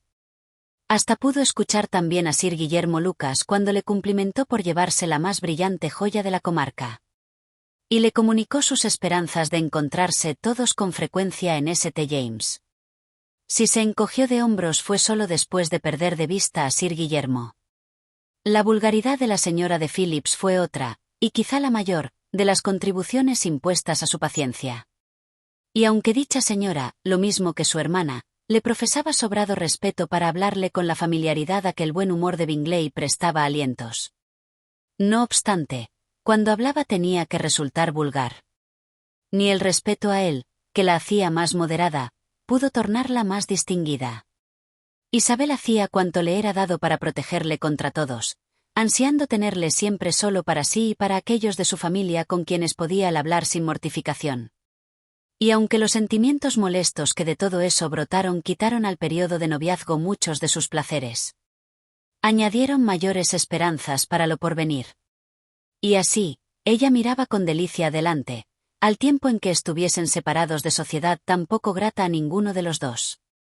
Y disfrutando de la comodidad y elegancia de su tertulia familiar de Pemberley.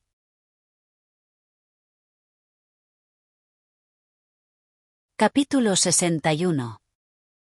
Dichoso para todos sus sentimientos maternales fue el día en que la señora de Bennet se separó de sus 2 más beneméritas hijas. Puede suponerse con cuán delicioso orgullo visitó después a la señora de Bingley y habló de la señora de Darcy. Desearía poder decir, en atención a su familia, que el cumplimiento de sus más caros anhelos con el casamiento de tantas de sus hijas produjo el dichoso efecto de tornarla mujer sensible, amable y cabal para toda su vida. Más acaso fuera una suerte para su marido, quien no habría podido disfrutar de la felicidad doméstica en forma tan desusada, el que, a pesar de todo, continuase nerviosa en ocasiones e invariablemente mentecata. El señor Bennet echó muy de menos a su hija segunda. Su afecto por ella le sacó de casa más a menudo que podría haberlo logrado cosa alguna. Deleitábase en ir a Pemberley, en especial cuando era menos esperado. Bingley y Juana permanecieron en Netherfield solo 1 año. Vecindad tan próxima a su madre y a los parientes de Meryton no resultaba apetitosa para el fácil carácter de él ni para el amoroso corazón de ella. Entonces quedó satisfecho el deseo favorito de las hermanas de Bingley. Compró un estado en un condado cercano al de Derby. Y Juana e Isabel, como algo añadido a todos sus restantes manantiales de dicha, estuvieron a 30 millas entre sí. Catalina, por su pura ventaja material, pasaba la mayor parte del tiempo con sus 2 hermanas mayores. Y en sociedad tan superior a la que conociera de ordinario su progreso fue grande. No era de tan indomable temperamento como Lidia. Y libre del influjo del ejemplo de ésta, llegó, con atención y dirección convenientes, a ser menos irritable, menos ignorante y menos superficial. Como era natural, previniósele de las desventajas de la sociedad de Lidia. Y así, aunque la señora de Wickham la invitó con frecuencia a ir y residir con ella, con la promesa de bailes y pollos, su padre nunca consintió que fuese. María fue la única que siguió en la casa. Y, necesariamente, se vio obligada a prodigar sus atenciones a la señora de Bennet, que no sabía estarse sola. Tuvo por eso que mezclarse más con el mundo. pero aún pudo filosofar sobre todas las visitas matutinas. Y como no resultaba ahora mortificada con comparaciones entre su belleza y la de sus hermanas, su padre sospechó que se sometía al cambio sin disgusto. En cuanto a Bikram y Lidia, sus caracteres no sufrieron alteración por los casamientos de sus hermanas. Él sobrellevaba con filosofía la convicción de que Isabel conocería ahora cuanto referente a su ingratitud y falsía había antes ignorado. Y no obstante, no era ajeno a la esperanza de que Darcy influiría para labrar su suerte. La carta de enhorabuena que Isabel recibió de Lidia por su matrimonio dióle a conocer que semejante esperanza era acariciada, si no por él mismo, por lo menos por su mujer. La carta era así. Mi querida Isabel, te deseo alegría. Si amas a Darcy la mitad que yo a mi caro Bikram, habrás de ser muy dichosa. Es una gran fortuna tenerte tan rica. Y cuando no sepas qué hacer, espero que te acuerdes de nosotros. Segura estoy de que a Bikram le gustaría muchísimo un destino en la corte. Y no creo que tengamos dinero suficiente para vivir allí sin ninguna ayuda. Me refiero a una plaza de 300 o 400 libras anuales próximamente. Mas, de todos modos, no hables de eso a Darcy si no lo ves posible. Y como ocurría que Isabel lo veía muy poco posible, en su contestación trató de poner fin a todo ruego y esperanza de ese género. Más algún alivio, tal como podía proporcionárselo practicando lo que podría llamarse economía doméstica, se lo envió con frecuencia. Siempre había sido evidente que ingresos como los de ellos y administrados por dos personas tan manirrotas y tan despreocupadas por lo porvenir habían de resultar muy insuficientes para su sostén. Y siempre que se mudaban era seguro que Juana o ella recibieran alguna súplica de auxilio para pagar sus cuentas. Su modo de vivir, aun después que el restablecimiento de la paz los confinó a un hogar, era en extremo movido. Siempre andaban cambiándose de un punto a otro en busca de estancia más barata. Y siempre gastando más de lo que podían. El afecto de él hacia ella trocóse pronto en indiferencia. El de ella duró un poco más. Y a pesar de su juventud y de su aire, conservó todos los derechos a la reputación que su matrimonio le había granjeado. Aunque Darcy nunca le recibió a él en Pemberley, ayudóle a adelantar en su carrera por consideración a Isabel. Lidia les hizo alguna visita ocasional cuando su marido iba a divertirse a Londres o a Baños. Y con los Bingley estaban ambos con frecuencia. Tanto, que hasta el buen humor de Bingley se acabó y llegó a hablar de insinuarles que se marcharan. La señorita de Bingley quedó muy resentida con el casamiento de Darcy. Mas en cuanto se creyó con derecho a visitar Pemberley pasósele el resentimiento. Fue más afecta a Georgiana que nunca. Casi tan atenta con Darcy como hasta entonces. Y pagó todos sus atrasos de cortesía a Isabel. Pemberley fue ahora la morada de Georgiana, y el afecto suyo a su hermana fue exactamente como Darcy había esperado. Fueron ambas capaces de amarse mutuamente cuanto quisieron. Georgiana tenía la más elevada idea de Isabel, aunque al principio se asombrase y casi se alarmase al escuchar la juguetona manera de hablar que empleaba con su hermano. A quien le había inspirado siempre respeto tal que casi sobrepujaba al cariño, veíalo ahora objeto de francas bromas. Su entendimiento recibió nociones que nunca se habían interpuesto en su camino. Con la instrucción de Isabel comenzó a comprender que una mujer puede tomarse con su marido libertades que un hermano jamás puede tolerar de una hermana 10 años menor que él. Lady Catalina indignóse de modo extraordinario con el casamiento de su sobrino. Y como abrió la puerta a toda su genuina franqueza al contestar a la carta en que le comunicaba su arreglo, usó un lenguaje tan extremado, en especial al referirse a Isabel, que por algún tiempo acabó toda relación. Mas a la postre, por influencia de Isabel, dejóse el persuadir a perdonar la ofensa y buscó una reconciliación. Y tras algo más de resistencia por parte de su tía, el resentimiento de ésta cesó, ya por afecto hacia él, ya por curiosidad de ver cómo se conducía su esposa. Y así, se dignó visitarlos en Pemberley, a despecho de la contaminación que sus bosques habían sufrido no solo por la presencia de semejante dueña, sino por las visitas de sus tíos desde la capital. Con estos, con los Gardner, siempre estuvieron en la más amistosa relación. Darcy, y lo mismo Isabel, los amaban de veras, sintiendo ambos muy calurosa gratitud hacia las personas que, por traer a ella al condado de Derby, habían servido de intermediarios para unirlos.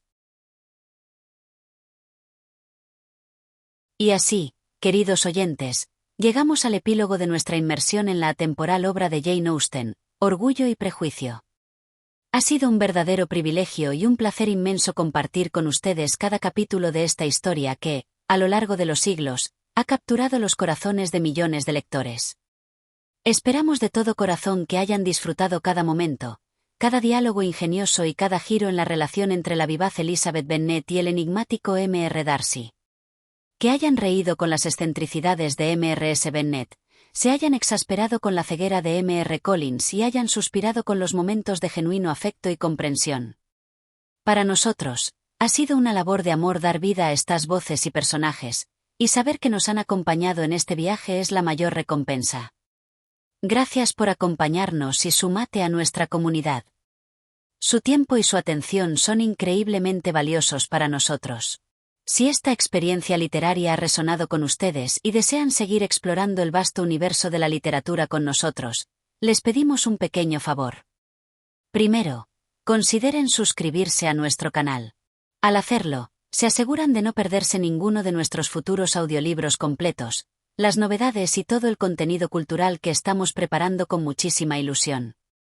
Segundo, si este audiolibro les ha brindado horas de disfrute, un me gusta en este vídeo sería una señal maravillosa de su aprecio. Y si conocen a alguien que ame las buenas historias, compartir este enlace ayudará a que nuestra comunidad crezca y a que más personas descubran la magia de los audiolibros. Una vez más, desde lo más profundo de nuestro equipo, muchísimas gracias por cada minuto que nos han dedicado. Su apoyo nos motiva a seguir creando y a traerles más y más joyas literarias. Hasta la próxima aventura. Gracias por dejarte envolver en las páginas de Orgullo y Prejuicio, una obra que, más de 2 siglos después, sigue hablándonos de amor, orgullo y las sutilezas del corazón humano. Soy Iván y esto es Relatos Vivos, un espacio donde los grandes clásicos de la literatura cobran nueva voz. Si esta historia ha resonado contigo, te invito a suscribirte, darle me gusta y compartirla con quienes también aman perderse en las páginas de un buen libro. Nos vemos en el próximo relato para seguir viajando juntos a través de palabras que nunca mueren.